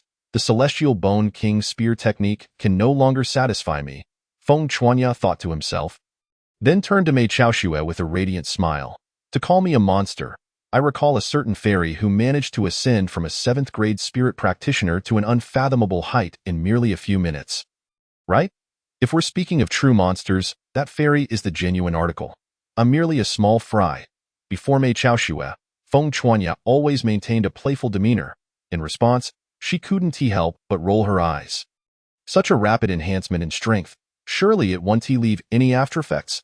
Feng Chuanye asked with a serious expression. "Rest assured, my bloodline has only just awakened. This level of inheritance is mere child's play for me. I've already fully digested it. Young man, you must strive harder. My future cultivation will advance at an unprecedented pace, so don't let me leave you behind." Mei Chaoxue suddenly made a playful face. Grinning mischievously, "Fear not, my potential has yet to reveal itself. You may charge ahead with all your might, regardless of how fast you go. Rest assured, you shall never shake me off," Feng Chuanye replied with a confident smile. And one must admit, a self-assured man possesses an undeniable charm. If his power were to increase further, he would be utterly irresistible. Even Mei Chaoxue found herself captivated by this version of Feng Chuanye for a fleeting moment. We should head out. I am eager to see the bountiful rewards that await me upon returning to the academy. Feng Chuanya stood up, casting a glance at the spirit beasts that lay prostrate around them. And couldn't he help but chuckle? Who would have thought that the formidable golden-maned lightning leopard, a terrifying ninth-grade spirit master, would one day exhibit the docility of a mere kitten? The two of them ascended the steps. Chapter 125. Rescuing a pack of ungrateful wolves. The palace door, emerging once more feels as though a year has passed. Such an experience could never be replicated within the Academy's celestial tower. Feng Chuanya inhaled the fresh air outside, his expression one of pure enjoyment. Indeed. Mei Chaoxue replied, her eyes gently closed, experiencing a similar sense of disorientation. She had once believed that merely reaching the first level would suffice. But it was only upon entering this abyss that she realized her fortune was just beginning. She would have never anticipated that during this treasure-hunting expedition, she, Mei Chaoxue, would emerge as the greatest victor.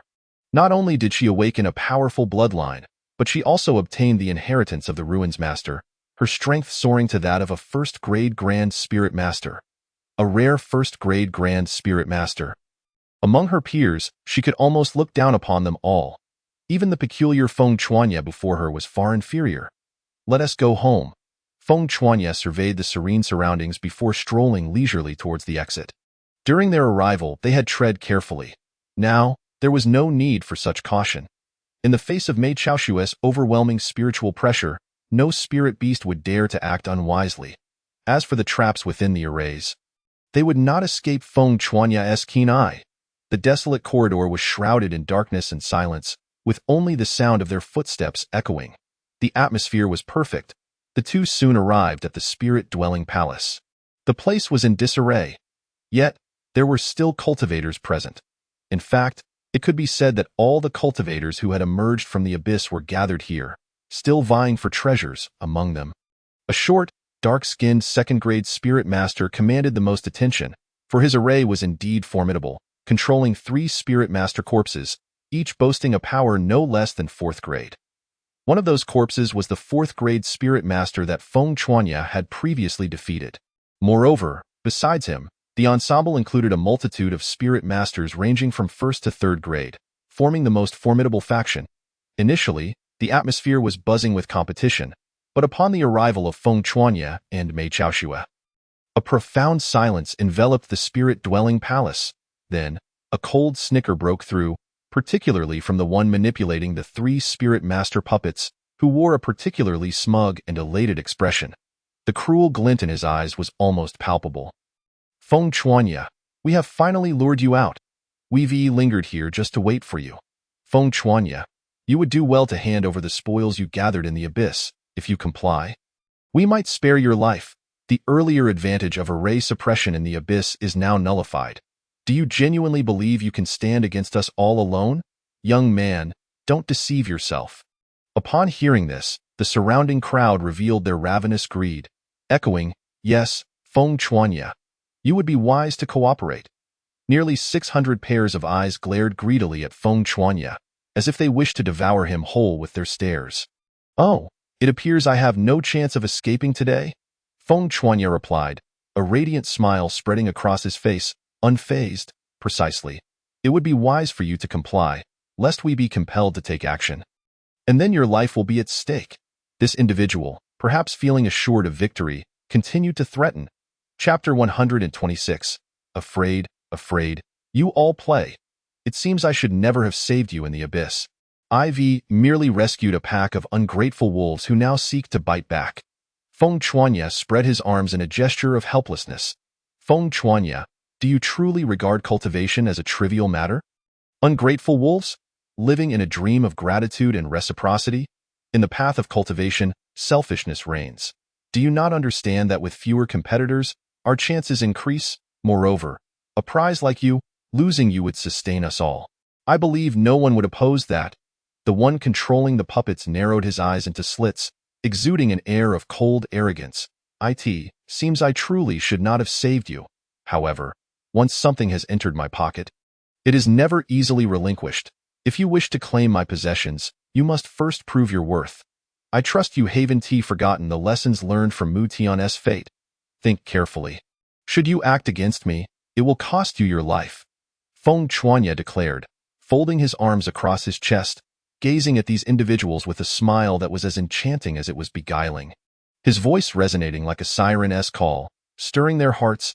Upon hearing this, the puppet master could not help but change his expression drastically and hurriedly exclaimed, "Everyone, do not listen to his nonsense. We should unite our efforts to eliminate him first, and only then can we continue our struggle for supremacy. Otherwise, his existence poses an undeniable threat to us." However, what greeted him was a sea of malicious gazes from hundreds of individuals. With so many of us, why should we only target Feng Chuanye? That would be a tremendous waste. After all, you all just seized quite a number of resources. It is time for you to contribute. The crowd, with glimmers of greed in their eyes, spoke with a gloating demeanor, and soon they split into two groups. One charging towards Feng Chuanye and his companion, while the other directed their assault towards the small faction controlling the puppets. Amidst this chaos, a figure clad in black halted in his tracks. It was the youth known as Bai Hua, brother Bai Hua. "Why do you not join in?" Feng Chuanye inquired, noticing him. In response, Bai Hua remarked, "I believe it is best not to oppose you. There are too many miracles surrounding you, and I fear for my life. My existence is paramount. I do not see any fear or panic in your eyes. Thus I am certain they will meet defeat. Offending you would not bode well for anyone, so I shall refrain from joining this fray. Although the resources you possess are enticing, one must have the fortune to claim them. Perhaps these individuals will soon realize that, or they may never come to understand." With that, Bai Hua took his leave. Shortly thereafter, three phantoms shifted from the camp attacking Feng Chuanye to assail the group controlling the corpses. Among them were familiar faces to Feng Chuanye, such as Zhang Lingyun from Tsangyun Academy and Xian Ku Xian from Balong Academy. Their withdrawal seemed to trigger a domino effect, with several spirit masters following suit. Yet, their departure bore little impact on the overall situation. Chapter 127. If you seek death, I shall oblige. Next, since you all have chosen to seek your own demise, do not blame me for what follows. Feng Chuanye's expression darkened instantly. While controlling the Weiling Jintian formation, he scattered 12 pieces of earth-grade spirit stones and swiftly began to sketch with one hand. Boom! At that moment, the entire Ling Su palace trembled, unleashing an unrestrained and violent aura. Feng Chuanye's robes billowed as he manipulated the laws of heaven and earth, filling the entire palace with the power of the formation. An obscure and profound essence lingered in the hearts of all present. This is bad. We must not allow him to succeed. Upon witnessing this, the spirit masters were struck with panic and alarm. Quick, attack him. Do not hold back. A third-tier spirit master shouted. The strength of Feng Chuanye was evident to all. Breaking Sky Fist, Raining Cloud Palm, Heavenly Frost Fist. In an instant, a barrage of terrifying attacks converged upon him, causing tumultuous waves to surge upon the Weiling Jintian formation, threatening to dissipate in a heartbeat. Ha ha ha, Feng Chuanye, your doom is at hand. Another series of thunderous quakes ensued, as the Weiling Jintian formation shattered under the onslaught of nearly 300 cultivators, all rushing forth with excitement and ferocity etched upon their faces. Feng Chuanye relied on the prowess of the formation, but now it lay incomplete. Without its advantage, what could he possibly contend with against them? Kikik, Feng Chuanye, we truly owe you a debt of gratitude. Otherwise, we would not have the chance to besiege Xiechong Yun. Once we have dispatched them, you shall be next. At this moment, a sinister laughter echoed from behind Feng Chuanye, as the group assaulting the puppet controllers found themselves at a disadvantage. Even a fourth-tier puppet could not withstand the assault of numerous third-tier spirit masters. Moreover, if they could not defeat a mere handful of opponents, they had no place here. Do you thank me? How amusing! Feng Chuanye revealed an enigmatic smile, noticing Mei Chao Shue's worried expression, and offered her a reassuring grin. Just as the crowd was about to strike, he proclaimed, 5 directions sword-killing formation. Buzz! A tremendous pressure suddenly descended, causing all who charged towards Feng Chuanye to stutter. Their movements momentarily halted. On the ground, a colossal spirit formation enveloped an area of 100 meters, connecting to the 12 earth-grade spirit stones, radiating brilliance as it spun rapidly. The formation was firmly imprinted into the earth. At that moment, it seemed to resonate entirely with the heavens and earth, its might surpassing that previously exhibited in the abyss. Everyone, do relish this moment. Feng Chuanyi exchanged a glance with Mei Chao Shui before swiftly retreating from the formation. The next instant, the formation erupted in blinding light, unleashing an overwhelming pressure and sharpness. As streams of spiritual energy in the form of swords surged forth like a fountain, engulfing all within its reach. This is bad. Faced with the terrifying formation, the spirit masters within the array cried out in panic. Unleashing their most potent abilities, clang, clang, clang. In an instant, a symphony of clashes resonated throughout the darkened Ling Su Palace, fierce and spectacular. Chapter 128. Cowards are unworthy to stand with us, in the blink of an eye. 10 minutes had elapsed. Success! Feng Chuanyi exclaimed. Suddenly, a third-tier spirit master, initially part of the group besieging the puppet controllers, appeared behind Feng Chuanyi, a gleaming weapon in hand, a demon-slaying staff radiating a fearsome sharpness, aimed directly at Feng Chuanyi's back. It is well known that formation masters must focus their minds entirely on the array when in use. He believed Feng Chuanyi would not have time to react. As for Mei Chao Shui beside him, he dismissed her entirely. A mere 7th-tier spirit master, akin to an ant, easily crushed. You truly are eager to meet your end. To his surprise, Feng Chuanyi pivoted. A formation already spinning in his hand. The Weiling Jintian formation. Feng Chuanyi struck out, causing the formation to expand dramatically, enveloping the attacker, and then it crashed down with force, boom, without any resistance or surprise. The third-tier spirit master was driven into the floor. When the formation dissipated, the third-tier spirit master had been reduced to a puddle of mud, dead beyond recovery. Hiss! This caused all to draw a sharp breath. Yet their greed triumphed over reason, and they resolved to continue their assault on Feng Chuanyi. They believed their numbers guaranteed victory, as expected of Feng Chuanyi, truly formidable. But how will you cope once we join forces? The group controlling the puppets had already been defeated by another wave of attackers, lying on the ground, barely clinging to life. These individuals also turned their attention towards Feng Chuanyi and his allies.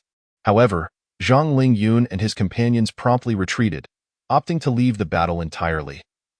Cowards! What is there to fear? It is better that you leave. The weak are unworthy to stand with us and do not deserve to share in the fruits of victory. The crowd scoffed in disdain, dismissing those who fled midway as nothing more than cowards. Kikik, Feng Chuanyi, awaken to your reality. The group expected Feng Chuanyi to display concern in the face of such overwhelming numbers. Yet, what difference did it make if there were hundreds more? They were still merely moths drawn to the flame. Feng Chuanyi regarded them with utter disdain, his scornful and mocking gaze igniting their fury.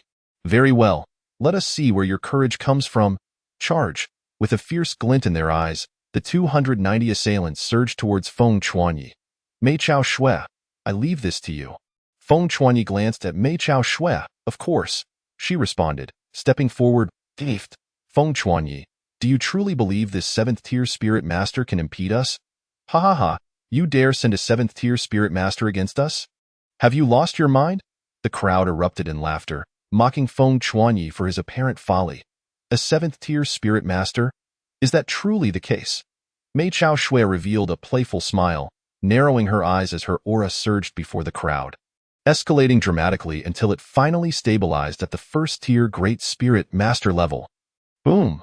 The ground of the Ling Su Palace shattered, sinking down as the air became impossibly heavy and chaotic. Chapter 129. Either die or pay for your life. Hiss! Everyone gasped in astonishment, feeling a chilling sensation coursing through their bodies. Mei Chao Shui's aura instilled a sense of soul-shaking terror within them.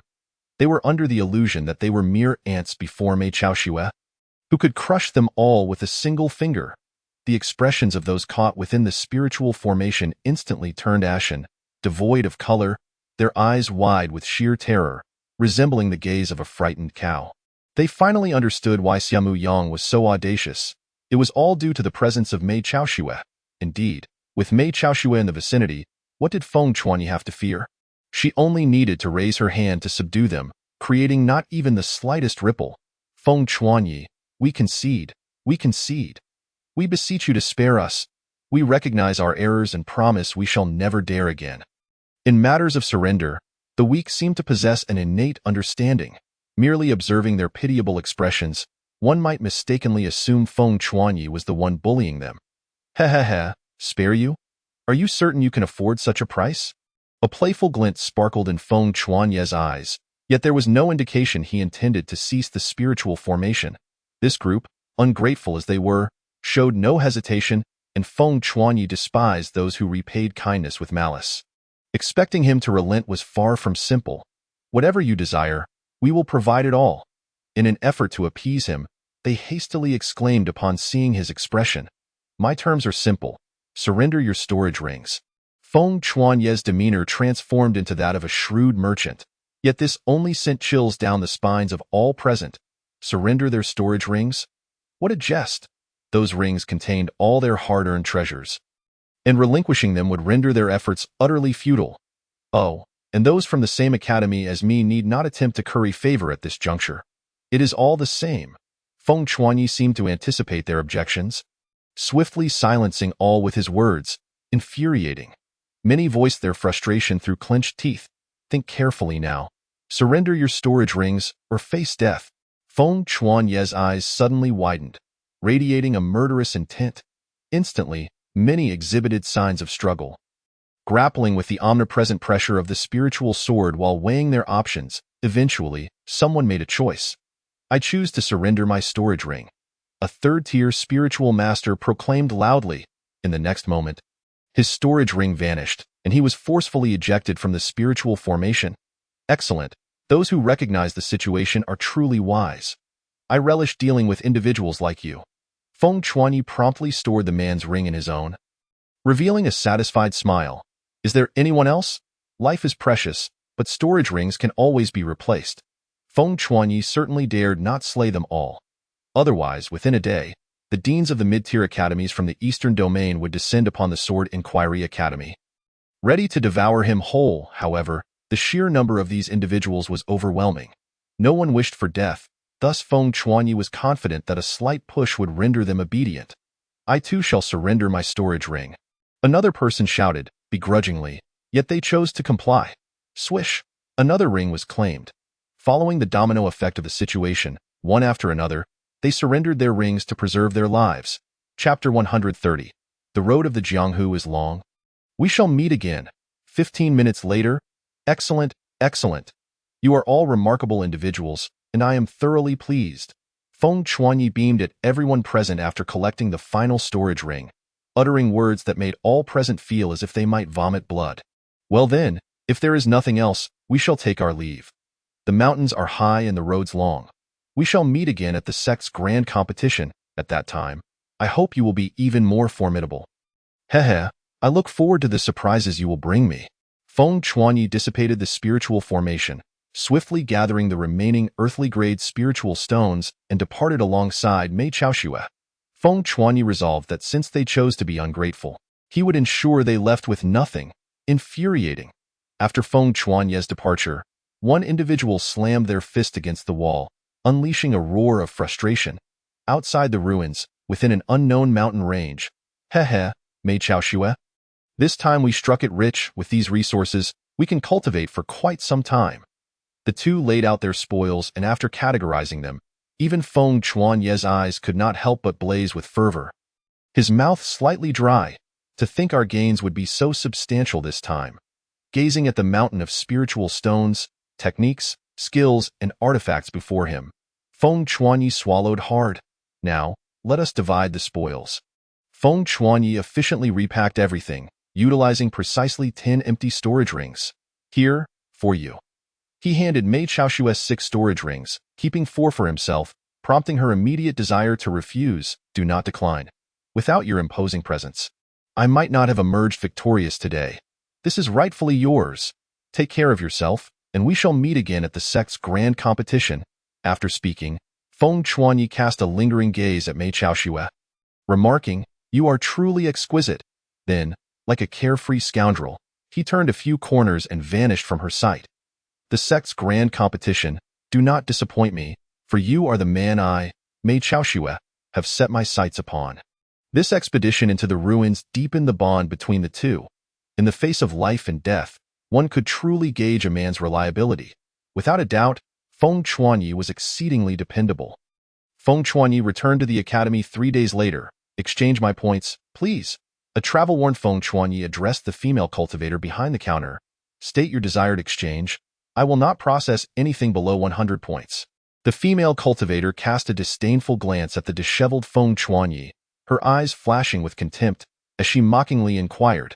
In her view, Xiaomu Yang's impoverished appearance suggested he could hardly produce anything of value, making it unnecessary to curry favor with him. Offending him was of little consequence. Exchange 80 points for me, quickly. I am in urgent need. Just then, a second-tier spiritual master entered. Ah, and Ruaji, the formation master. What a pleasure to see you again. I have missed you dearly. The female cultivator's demeanor transformed instantaneously, adopting a fawning attitude. Spare me the pleasantries. Quickly exchange my 80 points.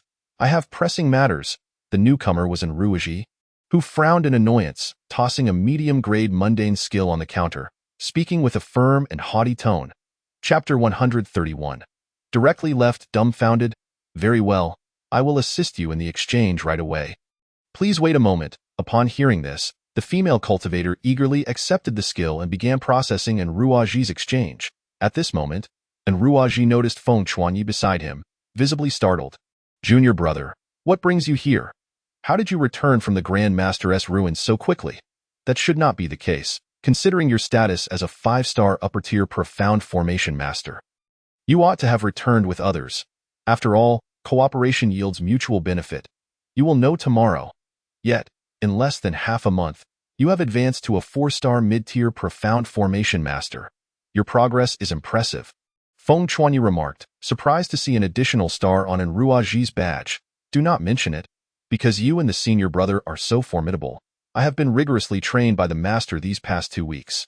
Just yesterday, I achieved my promotion. Compared to you, I am still far behind. And Ruaji shook his head, feigning humility despite his beaming pride. You are too modest, senior brother. You are merely 18. Keep up the good work, and you may one day surpass the master, achieving even greater accomplishments. Feng Chuanyi congratulated him with a cupped fist. Ha ha ha.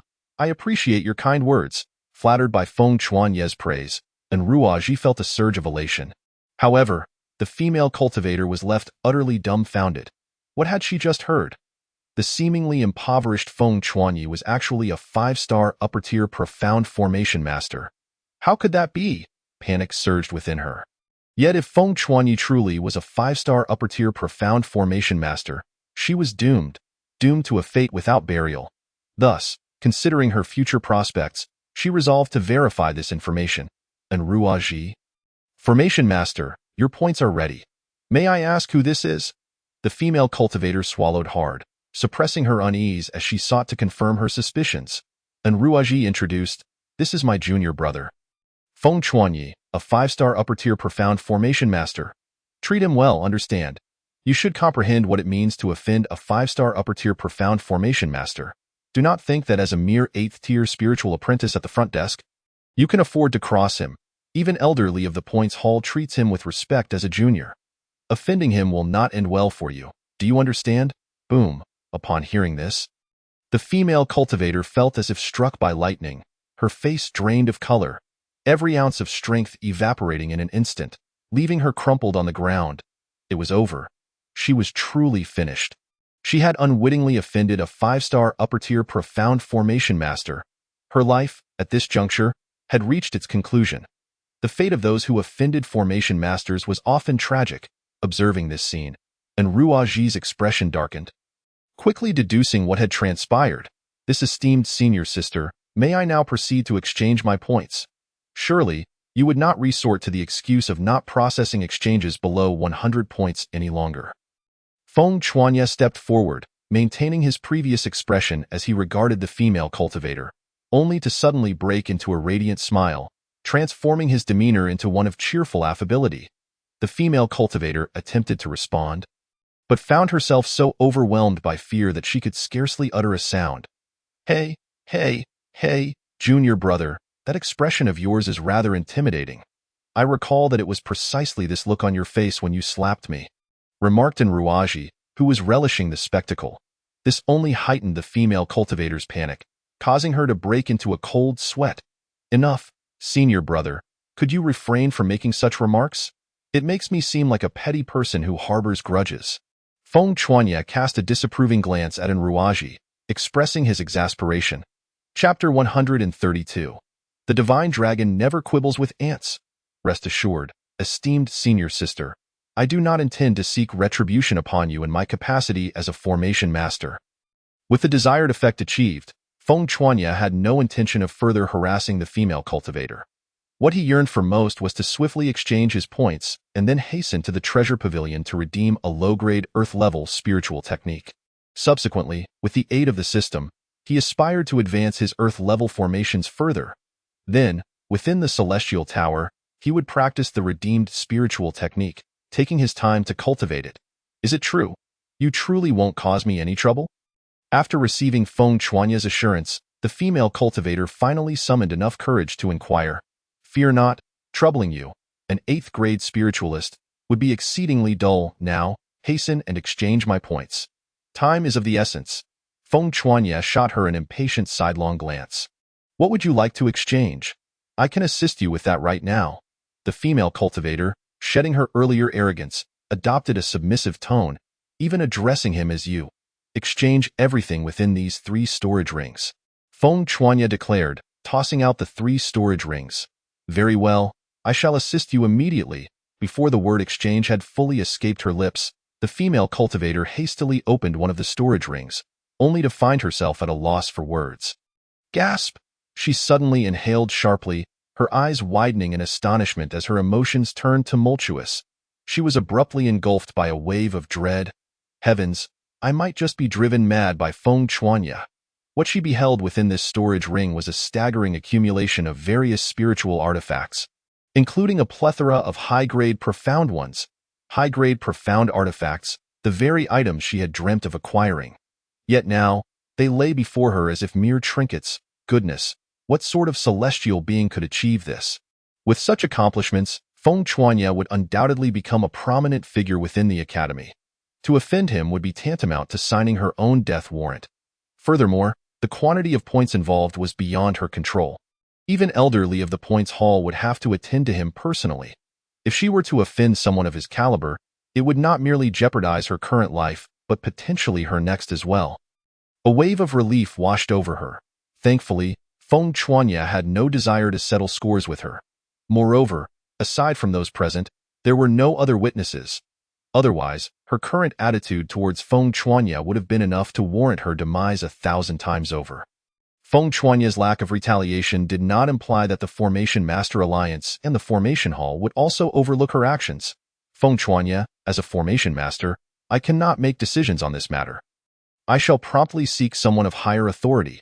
The female cultivator was merely a lowly receptionist, her authority limited to exchanges within the range of 1 to 5,000 points. An exchange of such terrifying magnitude could only be handled by elderly personally. Junior brother, just how many points do you possess? Judging by her expression, it seems she is somewhat taken aback. And Ruaji, intrigued, casually picked up one of the storage rings to investigate. Then, gasp, and Ruaji inhaled sharply. His eyes widening in disbelief, his mouth agape as he regarded Feng Chuanya, as if he were a monster, swallowing hard. Chapter 133. Junior brother, you are going to frighten your senior brother to death.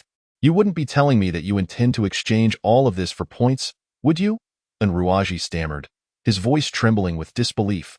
What he saw within the storage ring were all spiritual techniques, including plenty of high-grade profound ones, and even a low-grade earth-level spiritual technique. Heavens, that is a low-grade earth-level spiritual technique, which requires 30,000 points for redemption. He was aware that even an ordinary spiritualist would need years to accumulate enough points to exchange for a low-grade earth-level spiritual technique. Yet here was Feng Chuanya, treating it as if it were of no consequence, ready to exchange for points. While others treasured such items, he discarded them as if they were worthless. And Ruaji felt like crying. These low-grade earth-level spiritual techniques, which could incite a frenzy of competition outside, were utterly devalued in Feng Chuanya's eyes. What's wrong? Is there an issue, second senior brother? All of these are of no use to me. They are better exchanged for points to acquire something more valuable. Feng Chuanya replied with indifference. Haha, junior brother, you truly astonish me. And Ruaji's smile was forced, as he felt a crushing sense of defeat. He had believed that his recent promotion from a 3-star Intermediate Profound Formation Master to a 4-star Intermediate Profound Formation Master would be enough to impress Feng Chuanya, however.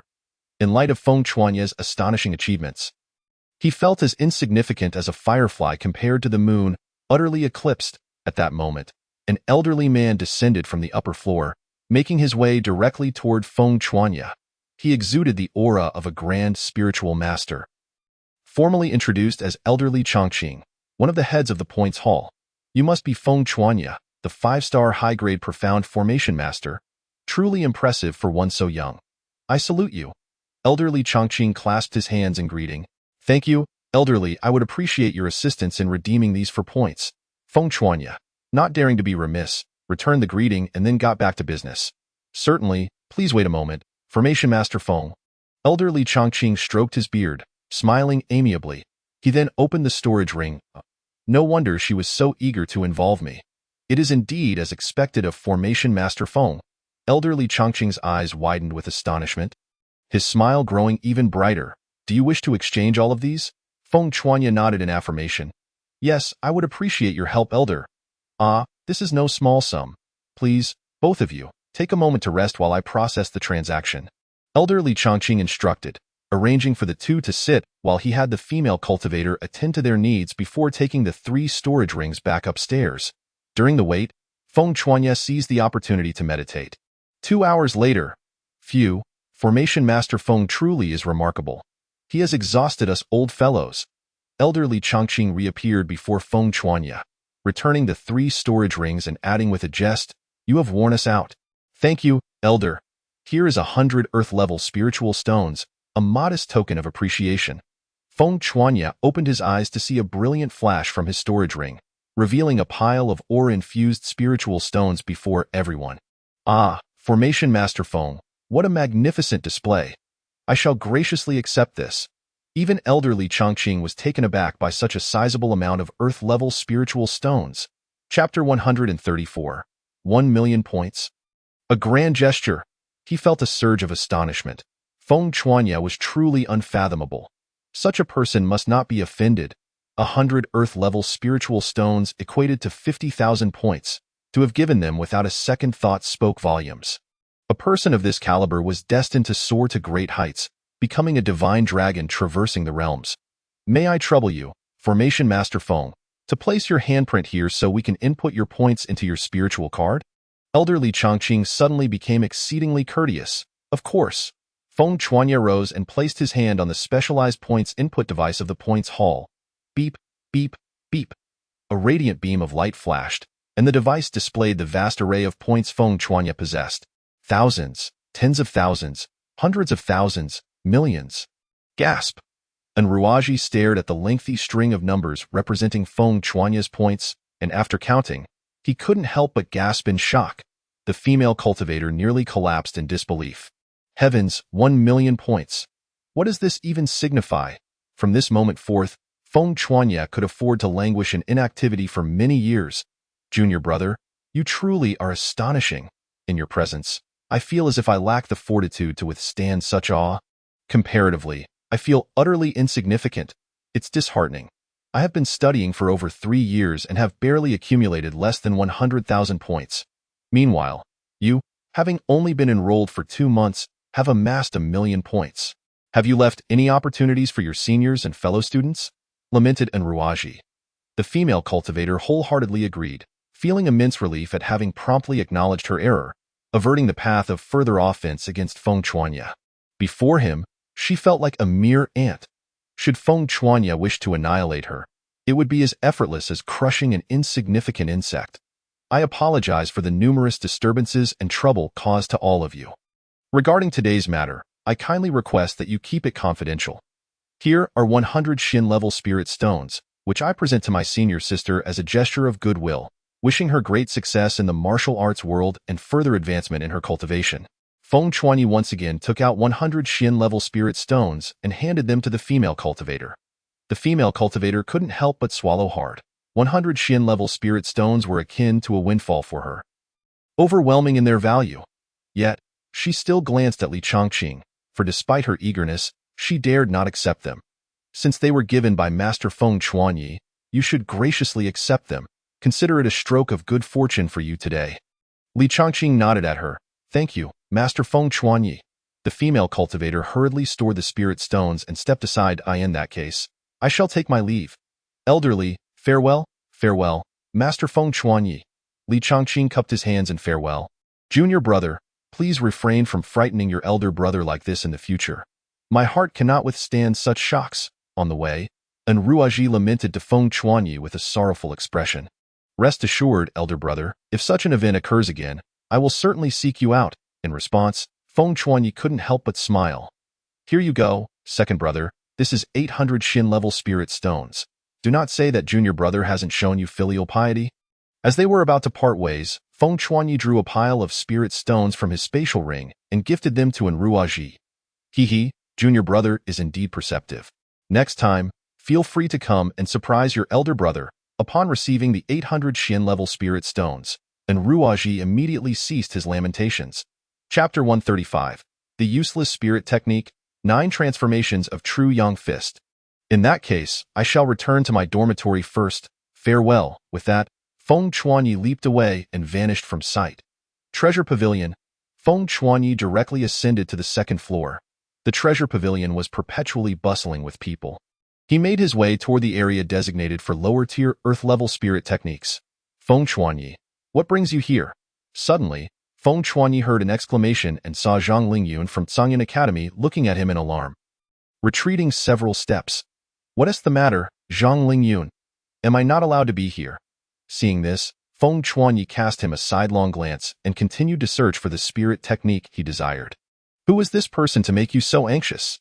At that moment, a youth of similar age to Zhang Lingyun, with a smirk, grabbed Zhang Lingyun by the neck, intrigued by his frightened demeanor. Xu Jifeng, if you wish to avoid death, never provoke him. After calming himself, Zhang Lingyun spoke. Is he not merely a first-tier spirit master? Is he truly worthy of such alarm? Xu Jifeng scoffed dismissively. I merely speak the truth. If you do not believe me, then so be it. When the time comes, I hope you won't regret it. With that, Zhang Lingyun took his trembling steps away. Teach, what is there to fear? He is merely a first-tier spirit master. It won't be long before I reach that level too. Xu Jifeng paid no heed to Zhang Lingyun's warnings. Not all new students attended this treasure hunt. Some, like Xu Jifeng, were uninterested. He was unaware of Feng Chuanyi's formidable strength and thus failed to comprehend Zhang Lingyun's fear upon seeing him. However, it would not be long before he learned the truth. Feng Chuanyi navigated through the lower-tier Earth-level spirit techniques for over half an hour, yet he couldn't find what he sought. How audacious for a mere first-tier spirit master to covet lower-tier Earth-level spirit techniques. Truly an overestimation of oneself. Just then, a derisive voice echoed from behind Feng Chuanyi. A second-year student, a third-tier spirit master, laughed scornfully.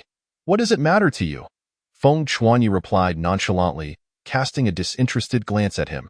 Such a trifling opponent, he could easily repel, or even eliminate, without employing any formations. You? The third-tier spirit master was taken aback, perhaps never having expected a first-tier spirit master to retort against him. His expression turned sour. However, Feng Chuanyi suddenly displayed a flicker of surprise as he crouched down and retrieved an exceedingly tattered spirit technique from the lowest shelf. 9 Transformations of True Yang Fist. The 5 bold characters caught his eye. Ha ha ha, what a fool to choose this worthless technique that no one desires. It's akin to a turtle matching wits with a green bean. What a perfect match. At this, the third-tier spirit master burst into laughter, his eyes filled with mockery. His derision attracted the attention of many onlookers. Ha ha ha, someone actually chose this spirit technique. TSK, truly a fool with an abundance of points. Why concern yourself with others? If someone is willing to squander their points, what is it to you? The crowd was filled with scornful visages, and Feng Chuanyi found the situation increasingly amusing. Chapter 136. I want this technique. The reason he suddenly chose this spirit technique was that the system had promptly notified him. Ding! Unique lower-tier Earth-level spirit technique detected, suitable for host cultivation. Please make your selection. Feng Chuanyi believed the system would not deceive him, hence he opted for this spirit technique. However, judging by the reactions of those around him, it seemed this technique was problematic. Their implication was clear. Those who chose this spirit technique were fools. Oh, I wonder if any senior can enlighten me about the story behind this technique. As a newcomer, I know nothing. Feng Chuanyi cupped his hands in greeting. Upon hearing this, someone stepped forward and said, "Your attitude is acceptable. Thus, I shall generously enlighten you. Listen well. Do not be deceived by the name 9 transformations of True Yang Fist. Although it is classified as a lower-tier Earth-level spirit technique, it is utterly impossible to cultivate. All the content within is incomplete and the sequence is completely jumbled." He continued, casting a glance at Feng Chuanyi. "Young man, if you do not wish to be ridiculed as a fool, heed my advice and exchange it for another. Lower-tier Earth-level techniques are beyond your reach. You should stick to browsing the upper-tier Shin-level area. Those items are more suited for you at this stage." Upon hearing this, Feng Chuanyi finally understood the reasoning behind their warnings and graciously thanked the senior. "I see. Thank you for your guidance." Then, contrary to everyone's expectations that he would abandon the 9 transformations of True Yang Fist in favor of an upper-tier Shin-level technique, he instead left with the spirit technique in hand. This guy truly is stubborn. He won't turn back until he hits a wall. Let him be. He will have his moment of regret. Hee. I can't wait to see the expression of regret on his face. With that, the crowd erupted into laughter before dispersing. In the distance, Su Jifeng cast a glance at Feng Chuanyi, a glimmer of disdain flashing in his eyes. Such ignorance. I truly do not understand why Zhang Lingyun fears him. Subsequently, under the watchful eyes of the crowd in the treasure pavilion, Feng Chuanyi exchanged for the spirit technique. Even the elder guarding the pavilion repeatedly urged him, offering one last chance, but Feng Chuanyi declined. The system's reaction was simply too abnormal, vibrating and pulsating as if it feared he would not select this spirit technique. "Let me see what secrets you hold." Feng Chuanyi returned to his dormitory.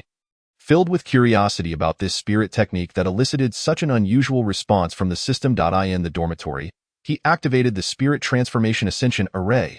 Feng Chuanyi used 21 Earth-level Spirit Stones and 201 Spirit Stones to set up a formation capable of rapidly decomposing the Spirit Stone's energy, then sat within the array, entering the system.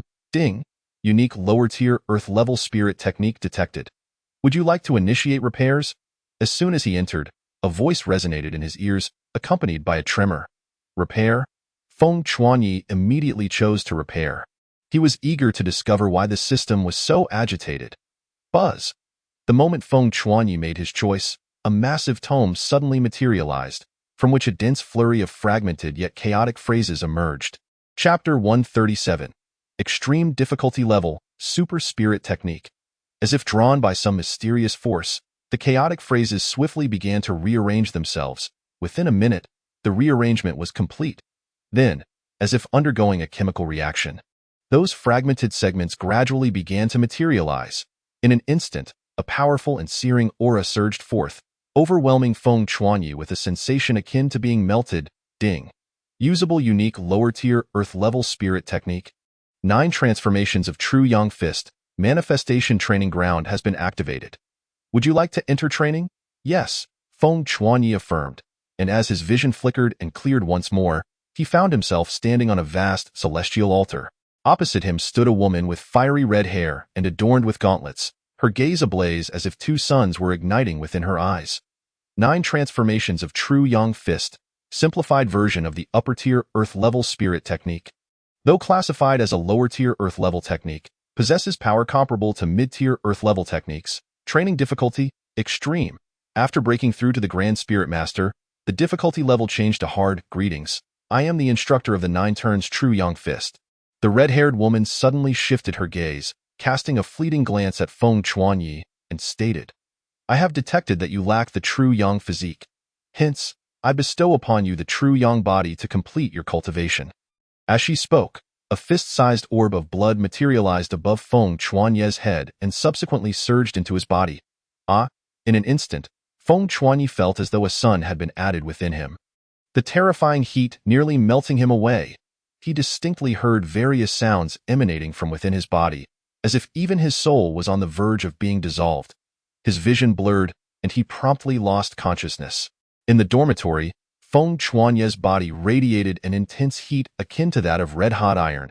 exuding such a terrifying temperature that it seemed as if the very ground beneath him would melt away. Yet, he was incessantly absorbing spiritual energy, infusing it into every cell of his being. His body was undergoing a monumental transformation. 2 days later, how long was I unconscious?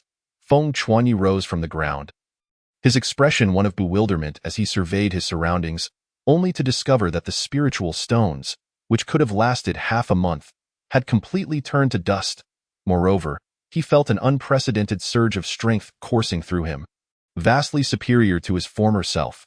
After taking a moment to gather his thoughts, Feng Chuanyi realized that he had been in a coma for 2 whole days. Time to check the system. He re-entered the system. Upon entering, he was met with a vivid crimson hue.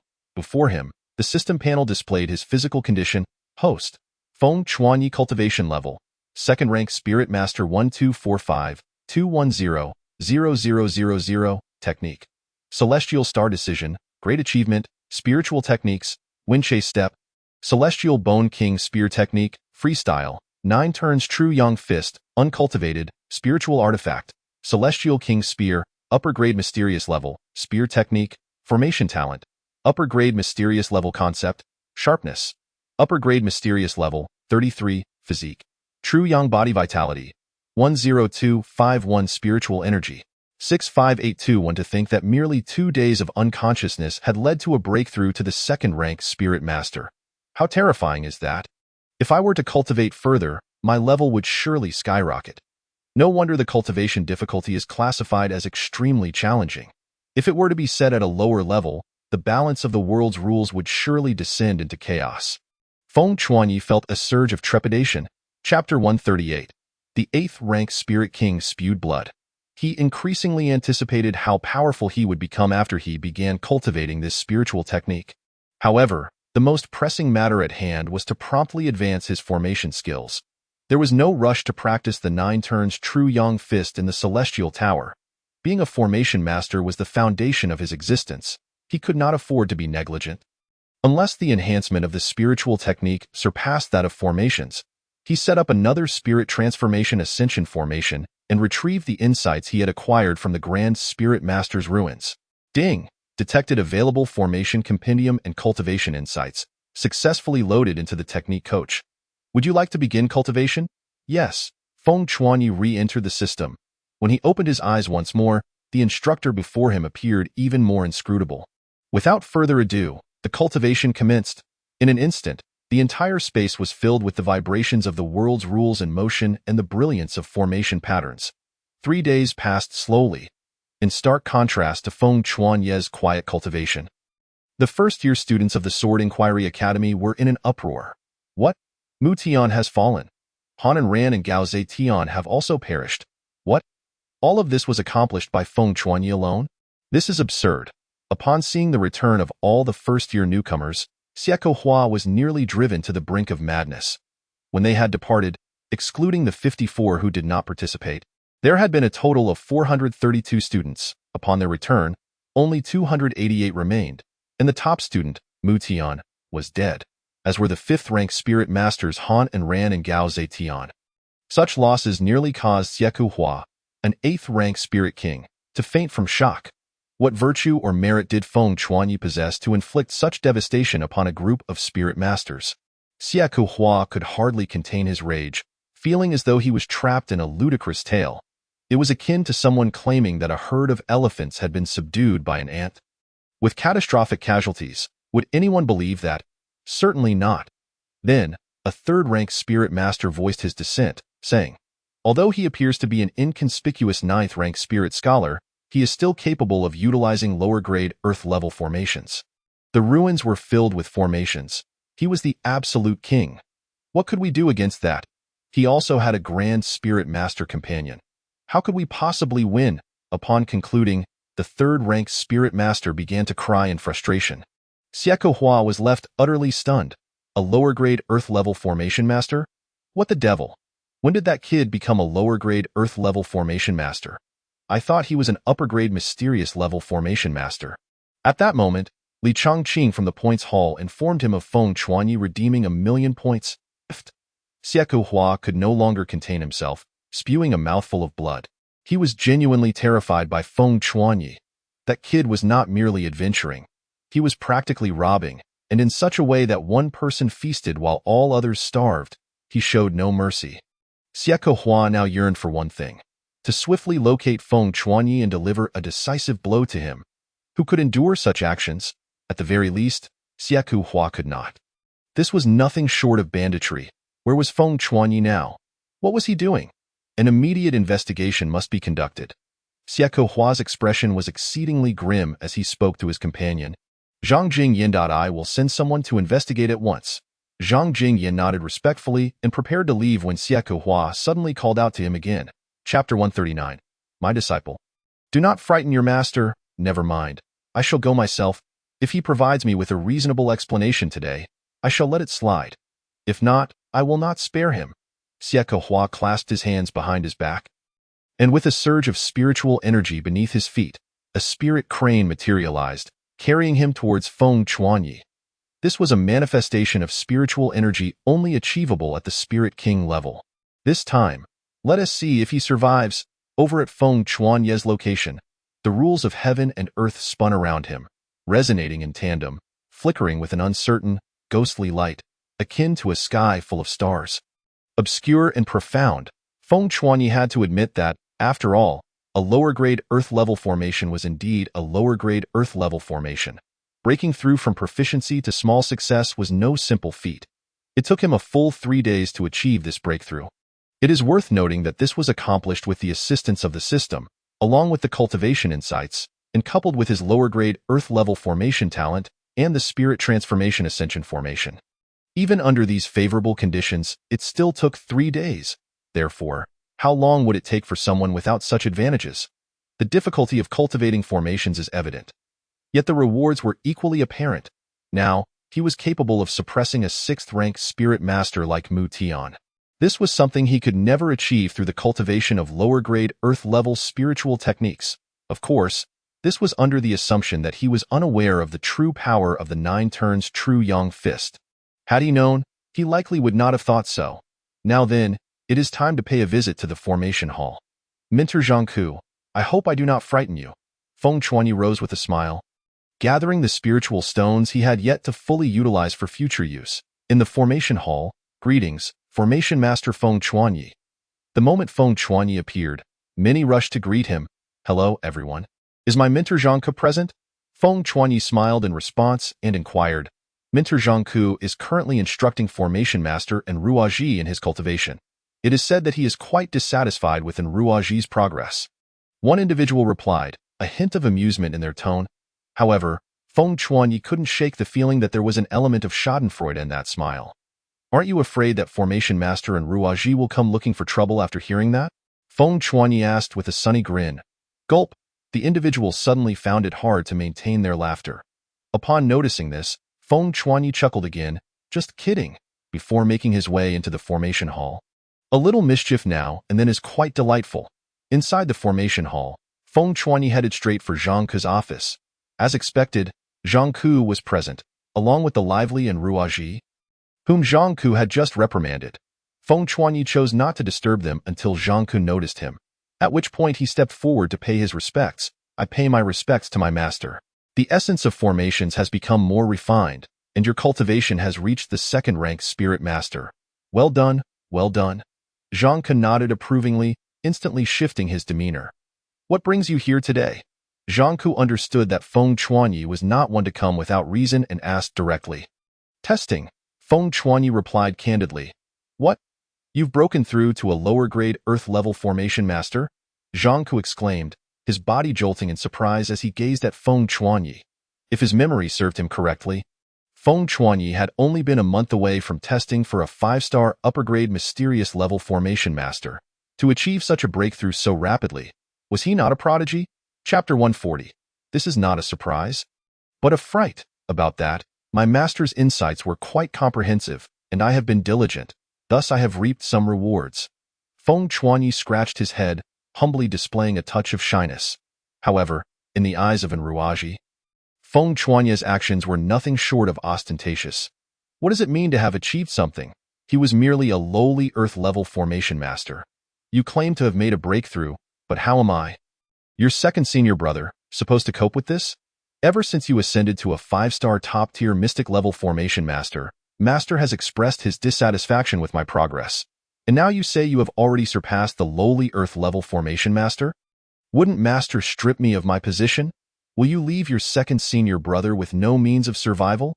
And Ruaji felt utterly despondent, even on the brink of a breakdown.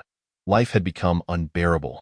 Even a once-in-a-century genius, like him, would require over a year to transition from a 5-star top-tier mystic-level formation master to a lowly Earth-level formation master, even with the guidance of esteemed mentors. Yet, here was Feng Chuanya, accomplishing this feat in merely a month, and without any guidance. This fellow was undoubtedly a rare prodigy of a millennium. Have you truly surpassed the lowly Earth-level formation master? Zhang Ku, still slightly dazed, asked again, his mouth dry. Yes. Feng Chuanya nodded in affirmation. Is there a problem? All right, let's go test it. Zhang Ku took a deep breath, suppressing his excitement, his voice trembling as he spoke. Zhang Ku believed he had stumbled upon a treasure. A gem of unparalleled rarity. Testing Hall. Let us begin. Unleash your strongest formation to show me just how extraordinary you are. Zhang Ku inhaled deeply, preparing himself mentally. Hee, Master, you'd better brace yourself, lest you be taken aback. Upon hearing this, Feng Chuanya suddenly wore a mischievous smile, and then, his gem-like eyes suddenly sparkled with brilliance. A profound yet powerful aura erupted from him. He swiftly moved his hands, channeling the power of formations to manipulate the laws of the universe. Drawing forth radiant formation patterns, his blood surged, as if a mighty river flowed within him, vast and heavy. Heavenly Destruction Formation. Go! Feng Chuanya commanded, and a gray, chilling formation appeared before him, hurtling towards the Earth-level formation barrier. Hiss! It's actually the Heavenly Destruction Formation. I say that achievable only by a 3-star Earth-level formation master. Zhang Ke felt his heart stop momentarily, his eyes wide and his long beard quivering with intensity. He had thought he was adequately prepared mentally, promising himself he wouldn't be stirred no matter what transpired. Yet, it now appeared he was utterly oblivious to Feng Chuanya's prodigious talents. From the moment he tested as a 5-star top-tier mystic-level formation master until now, it hadn't even been half a month. Buzz! The formation barrier blazed with light and began to emit a humming sound. The results of Feng Chuanya's performance were revealed. Casting speed, 85. Formation compatibility, 95. Spiritual energy consumption, 85. Formation power, 90. Gulp.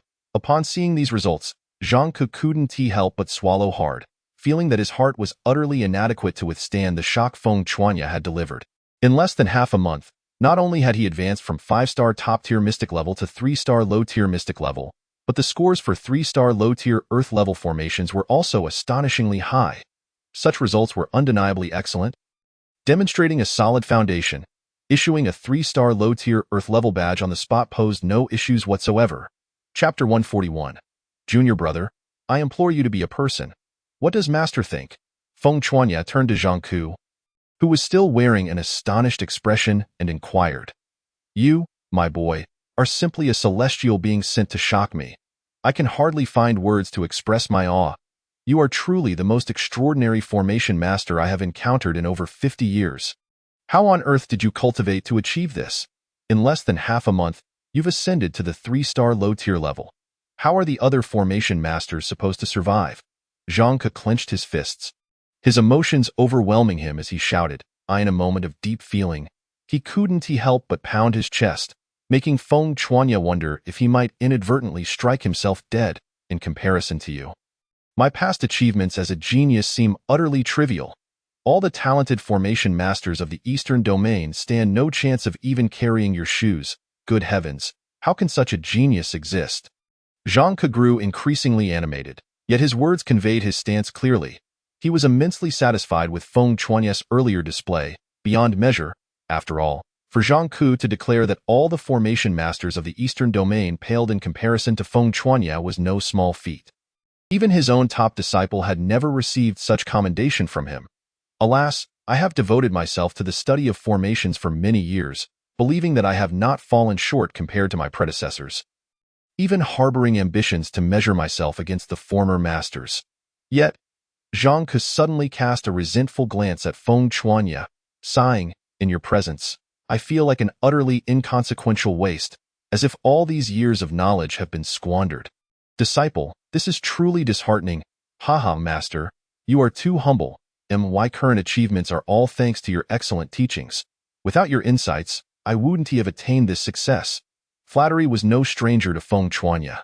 "Imph, you are quite the silver-tongued one. I dare not take credit." Despite his words, seeing Zhang Ku's beaming smile indicated that Feng Chuanya's compliments were indeed well received. "Very well, no more talk. You are a complete genius. Hand over your badge, and I shall assist you in your advancement." Zhang Ku took Feng Chuanya's 5-star top-tier Mystic level badge and placed it into the Formation Master Alliance's specialized upgrading device. With a series of beeping sounds, a radiant light emerged, revealing a 3-star Black Earth badge within. "Keep up the good work, and next time you test, remember to be clear. My heart cannot withstand your shocks." After handing the 3-star Black Iron badge to Feng Chuanya, Zhang Ku helplessly patted his shoulder. "All right, understood," Feng Chuanya replied. Subsequently, the two walked out side by side, leaving Enruaji standing in place, as if struck by a bolt from the blue, his eyes wide and mouth agape in shock. Then, "Woe is me, junior brother. How am I supposed to live? How have you become a 3-star low-tier Earth-level master? Just a few days ago, you were only a 5-star top-tier Mystic-level formation master." Enruaji burst into tears. Who knows how Zhang Ku will torment him in the future? Feng Chuanya's ascension to 5-star top-tier Mystic level had already been unbearable, and now, he had become a 3-star low-tier Earth-level master. Enruaji felt as though he might as well wish for death. Wouldn't he life from now on be a daily descent into hell? Chapter 142. The Formation Hall, forever your stronghold. Outside the Formation Hall, second senior brother, "I wish you good fortune," observing Enruaji's face filled with resentment as he departed. Feng Chuanya exchanged a glance with him that spoke of mutual understanding for the challenges ahead. "In that case, master, I shall take my leave for now." Feng Chuanya clasped his hands towards Zhang Ku, and upon receiving his consent, he departed. However, just as he stepped out of the grand doors of the Formation Hall, he was abruptly blocked. The person obstructing him was none other than Siekahua. 3-star low-tier Earth-level formation master. I must not be mistaken. Gulp, this kid is indeed a low-tier Earth-level formation master. They weren't deceiving me. Goodness, this lad is truly extraordinary. And at this level, he has already become a 2nd-tier spiritual master. This is something only a peerless genius could achieve. On the surface, Siekahua appeared calm, but internally, he was in turmoil. "Vice President Siekahua, is there a particular matter prompting your sudden visit to my disciple?" At this moment, sensing Siekahua's presence, Zhang Ku also emerged, slightly bowing before inquiring with a somewhat unfriendly demeanor. "Zhang Ku, the formation master, I merely wish to ask Feng Chuanya a few questions." "Rest assured, I harbor no ill intentions towards him." Siekahua returned Zhang Ku's bow courteously, maintaining a respectful demeanor. "It concerns the situation regarding those individuals in the ruins, correct, Vice President Siekahua?" Feng Chuanya surmised the purpose of Siekahua's visit. "Indeed, that is precisely why I am here." Siekahua nodded in appreciation. "Haha, I wonder what they have said about me? Overbearing? Ruthless? Or perhaps indifferent to the bonds of our academy?" Feng Chuanya crossed his arms, observing Siekahua with an air of leisure. "You will find out when you arrive." Siekahua replied nonchalantly. "In that case, I shall accompany you, master. I will take my leave." Feng Chuanya bowed to Zhang Ku as he took his leave. "Yes, go ahead. Just speak the truth, and as long as you remain true to your heart, the Formation Hall will always be your support." Zhang Ku nodded at Feng Chuanya as he approached Siekahua, speaking calmly. Yet, Siekahua was momentarily taken aback, feeling a sense of dread. He hadn't anticipated that Zhang Ku had actually taken Feng Chuanya as a disciple. This complicated matters that were already not simple. Zhang Ku was notorious for being protective of his own. Years ago, when his top disciple was wronged, he had directly confronted the involved vice president, berating him thoroughly until that vice president personally apologized to resolve the issue. If Feng Chuanya were in the right, then Siekahua was bound to suffer. However, he had no choice but to proceed with Feng Chuanya to confront the situation in Qianlong Square. After all, so many people were watching. Meanwhile, on their way to Qianlong Square, in the office of the academy head of the Inquiry Sword Academy, Feng Chuanya's recent actions have crossed the line. I fear that the other vice-deans will not let this matter slide so easily. The president of Jian Academy, known as Zhongnan Tian, possesses the cultivation of a first-grade spirit master and is a kindly elder. If Feng Chuanya were here, he would surely recognize him as the elder responsible for exchanges at the treasure pavilion. Standing beside him is Li Chongqing, who remarks, "Indeed, his 1,000,000 points have left both myself and my colleagues utterly astounded. No one has ever redeemed such an extraordinary amount of points in one go." However, this has now affected the interests of the other vice-deans, and they will likely seize this opportunity to retaliate. Upon hearing this, Zhongnan Tian replies, "Let us first observe the final outcome from Xiekawa's side. If it is indeed excessive, a punishment would not be unwarranted. But if it is merely a trivial matter, and those fellows believe they can challenge my authority, I would not hesitate to replace a few vice-deans." At this juncture, a fierce light suddenly emanates from Zhongnan Tian's murky eyes. Chapter 143. So it turns out I am so sinful. Greetings, fellow students.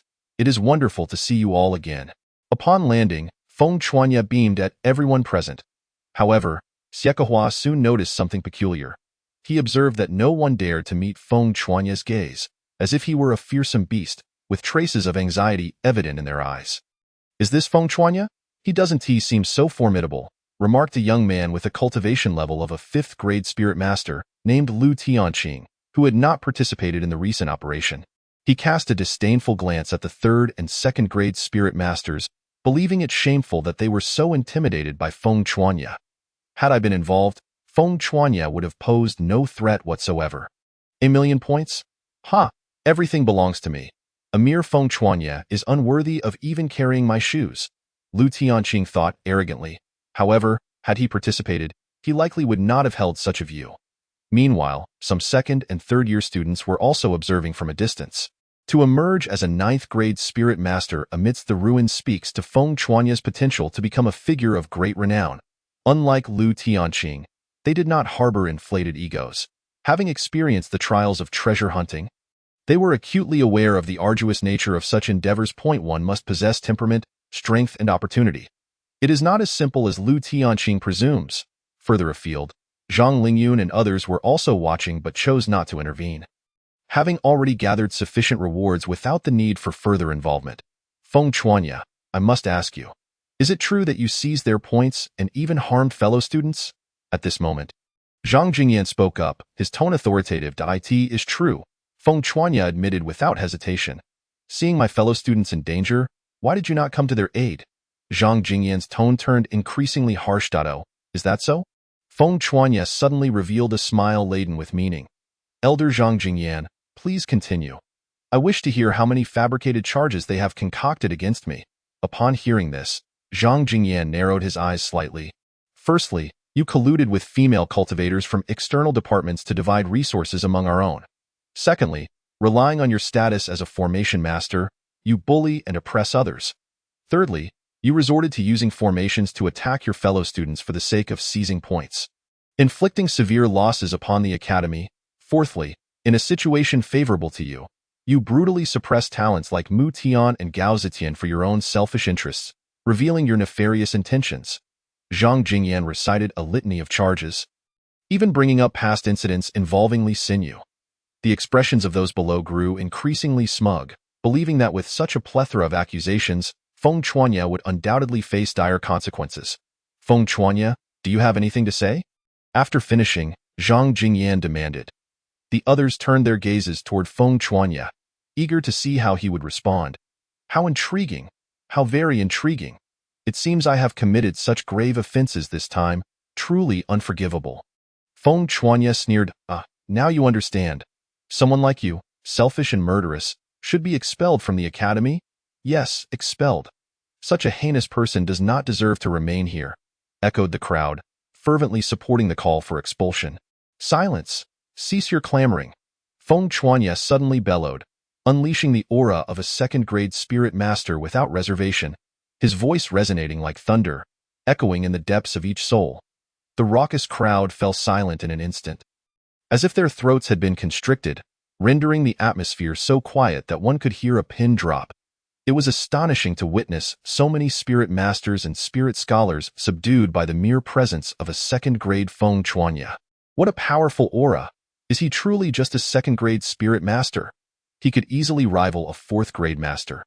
Even the second and third-year students, whose average cultivation levels exceeded that of fifth grade, could not help but express their admiration. You accuse me of harming my fellow students, yet I distinctly remember that upon entering the underground abyss, your first thought was to conspire against me. You claim I harmed my fellow students? Who exactly is it that has harmed their peers? Tell me, who is it? Feng Chuanya's voice thundered with fury. The crowd fell into silence once more. You say that I eliminated a talent like Mu Tian for my own gain? Should I simply wait for him to take my life? Wasn't it Vice President Xiekahua who advised against harming fellow students? If I had intended to harm my peers, do you think any of you would still be standing here to slander me? You would have perished long ago. Do you think formation masters are easy targets? The crowd remained silent, taken aback. You claim I did not come to your aid while you were in danger and seized your points. Pray tell, if I had not intervened, would you have even survived the onslaught of spirit beasts in the underground abyss? In the eyes of those spirit beasts above the sixth grade, you are nothing. Without me, you would have perished long ago. It is one thing to be ungrateful, but to besiege me after I saved you is beyond comprehension. I have been exceedingly gracious by not calling you ungrateful. Yet you expect me to remain passive while you slander me? Very well, let us take this matter to court, and let Vice President Xiekahua see who truly deserves to be expelled from the academy. As the crowd grew increasingly silent, many faces paled. I, Feng Chuanya, dare to swear to the heavens that every word I have spoken is the truth. But do you dare? Do you dare? Feng Chuanya declared. Sensing their cowardice, I surmise that you wretched beings do not dare, for you ungrateful souls shall surely be struck down by lightning. Continue your accusations. Where has your earlier bravado vanished? Are you afraid of being struck by lightning? Feng Chuanya erupted into laughter. I knew it. You cowards can only bark, for you are unworthy of anything more.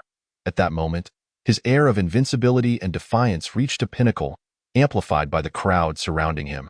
In the distant dean's office, Zheng Nantian nodded in satisfaction. This child is destined for greatness. Xiekahua, I have gathered a general understanding of the situation from both sides, he said, turning his attention to Feng Chuanya. Feng Chuanya, you may return for now and I will inform you of the specific outcome later. This matter will undergo review and discussion among our higher-ups before a final decision is made. Chapter 145. Do you dare? Thank you, Vice President. Feng Chuanya expressed his gratitude before preparing to leave. Do you not think you can simply walk away? You will not escape the consequences of your actions against your fellow students. If you go unpunished, we will not accept it. Indeed, we will not accept it. The crowd erupted once more, rallying around the accusation of killing fellow students. Recognizing that they could not argue against Feng Chuanya, they endeavored to cling to this charge, for no matter how they turned it, this was an accusation that could not be evaded. No problem. Is it not merely punishment? I, Feng Chuanya, will abide by the Academy's decision. A true man takes responsibility for his actions. But what about you? Do you, a bunch of spineless individuals, dare to take responsibility? Feng Chuanya laughed, posing the question. His master, Zhang Ku, was a 5-star top-tier Earth-level formation master. With strength rivaling that of a 5-star spirit lord, his status was unparalleled. With such protection, Feng Chuanya was unperturbed by the prospect of punishment. Yet for these individuals, while some may have backing, it did not extend into the academy. So what could they wager against Feng Chuanya? As expected, upon hearing his words, they fell into silence. Humph! With a disdainful smile, Feng Chuanya departed. What an extraordinary first-year student we have! Suddenly, we feel an immense pressure. The second and third-year students watched Feng Chuanya leave, their hearts weighed down by the looming pressure. Upon the departure of Feng Chuanya, these individuals were informed that they would each undergo an investigation to unveil the ultimate truth. Until the truth is revealed, it is unlikely that they will be able to focus on their cultivation. In the array hall. Master, your disciple has returned. As soon as he left Qianlong Square, he immediately arrived at Zhang Ku's side to report his safety. Well done, I witnessed your actions. Excellent, this is the demeanor we, as array masters, should embody. We do not instigate trouble, but we do not shy away from it either. Should anyone dare to provoke me as an array master, they shall witness the might of our craft. Mere ants dare to slander my disciple. They are truly courting death. Zhang Ku expressed his satisfaction by patting Feng Chuanya's shoulder. Yes, master. In that case, I shall take my leave. For I cannot afford to neglect my cultivation. Indeed, go ahead. Zhang Ku nodded. Humph, Zhongnan Tian, you better make the right judgment. Otherwise, do not blame me for applying pressure. After Feng Chuanya departed, Zhang Ku squinted his eyes. Why does Zhang Ku possess an extraordinary status in the Sword Inquiry Academy? His prowess as an array master is a significant factor. Most importantly, he has a friend who is a 5-star intermediate king-level array master, a being comparable to the pinnacle of the Spirit Emperor. Not only that, but this individual also holds a high-ranking position within both the Immortal Cultivation Alliance and the Array Master Alliance, capable of shaking the world with the stamp of their foot. In Feng Chuanya's dormitory, he entered the system to continue his array cultivation. 6 days later, Feng Chuanya received a summons from Xiekahua to the punishment hall to await the final verdict. Feng Chuanya, you were initially to have 1 million points stripped from you and be imprisoned in the cold snow hell for a year as punishment.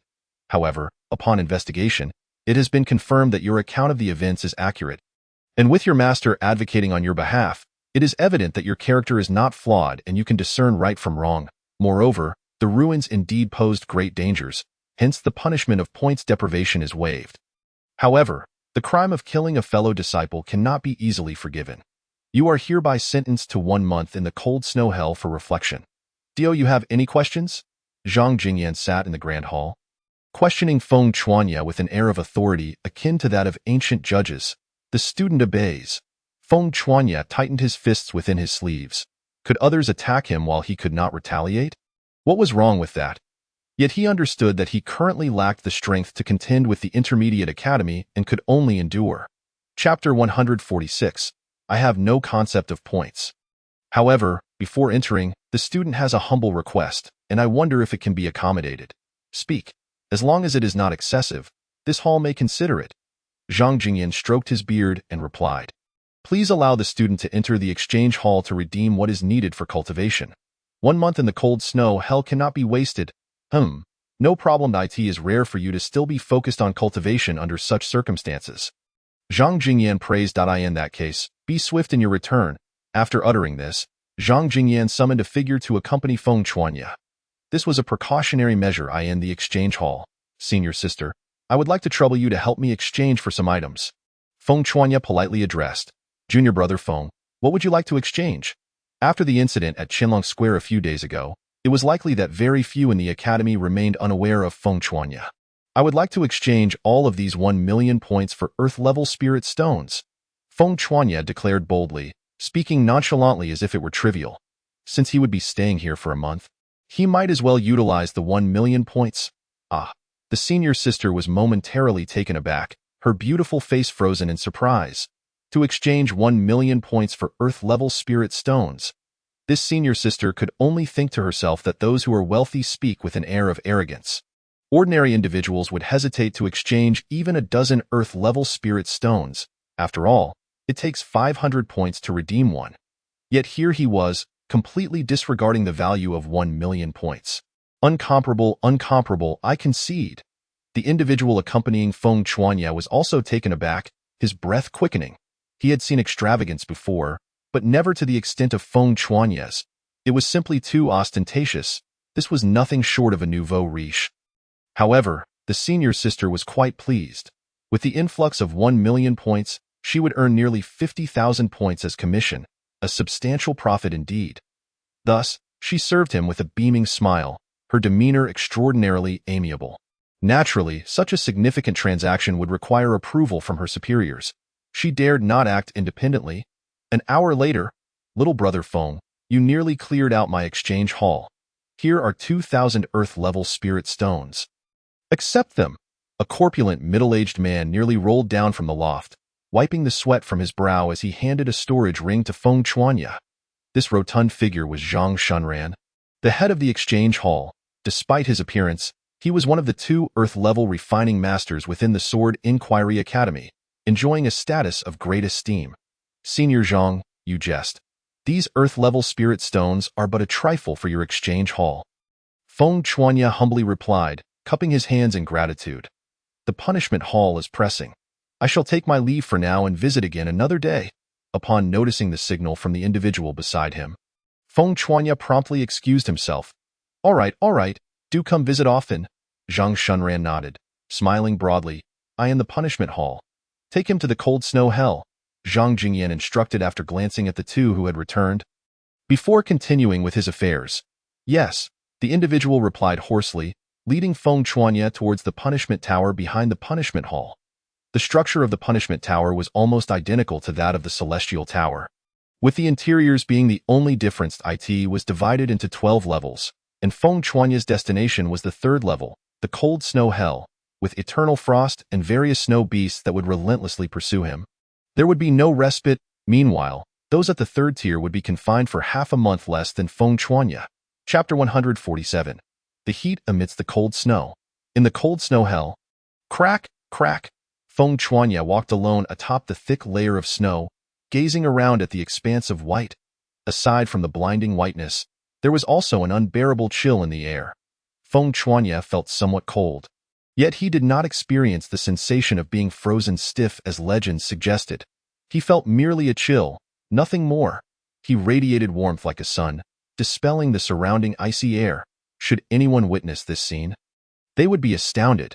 It is known that even those above the 6th rank Spirit Master would immediately feel the onset of freezing upon entering. There are no exceptions. If one above the 6th rank Spirit Master does not circulate their spiritual energy for protection, they would suffer frostbite by the next day, completely incapacitated. Yet Feng Chuanya's appearance bore no resemblance to that of someone who would be frostbitten. It was more accurate to say that he felt as though he were being cooled down. They say one must circulate spiritual energy to protect oneself in this place. Why do I feel none of that? Feng Chuanya felt as though he was in an air-conditioned room during a sweltering summer. Utterly comfortable. As for frostbite and cold, he believed they had no bearing on him whatsoever. Ding. You are currently in an extreme cold state. It is the perfect opportunity to cultivate the 9 turns true Yang Fist. Would you like to enter the training ground for cultivation? The system's voice suddenly echoed in Feng Chuanya's mind. How forgetful of me. I nearly forgot that I am a true Yang body. No wonder I fear not this cold. Since the opportunity is so rare, I must certainly seize the chance to cultivate. He cast out 12 earth-level spirit stones to set up a defensive array and sat cross-legged. In the system, when Feng Chuanya reopened his eyes, the red-haired female instructor appeared before him once more, detecting a lack of martial arts talent, granting you intermediate earth-level martial arts talent. Cultivation complete.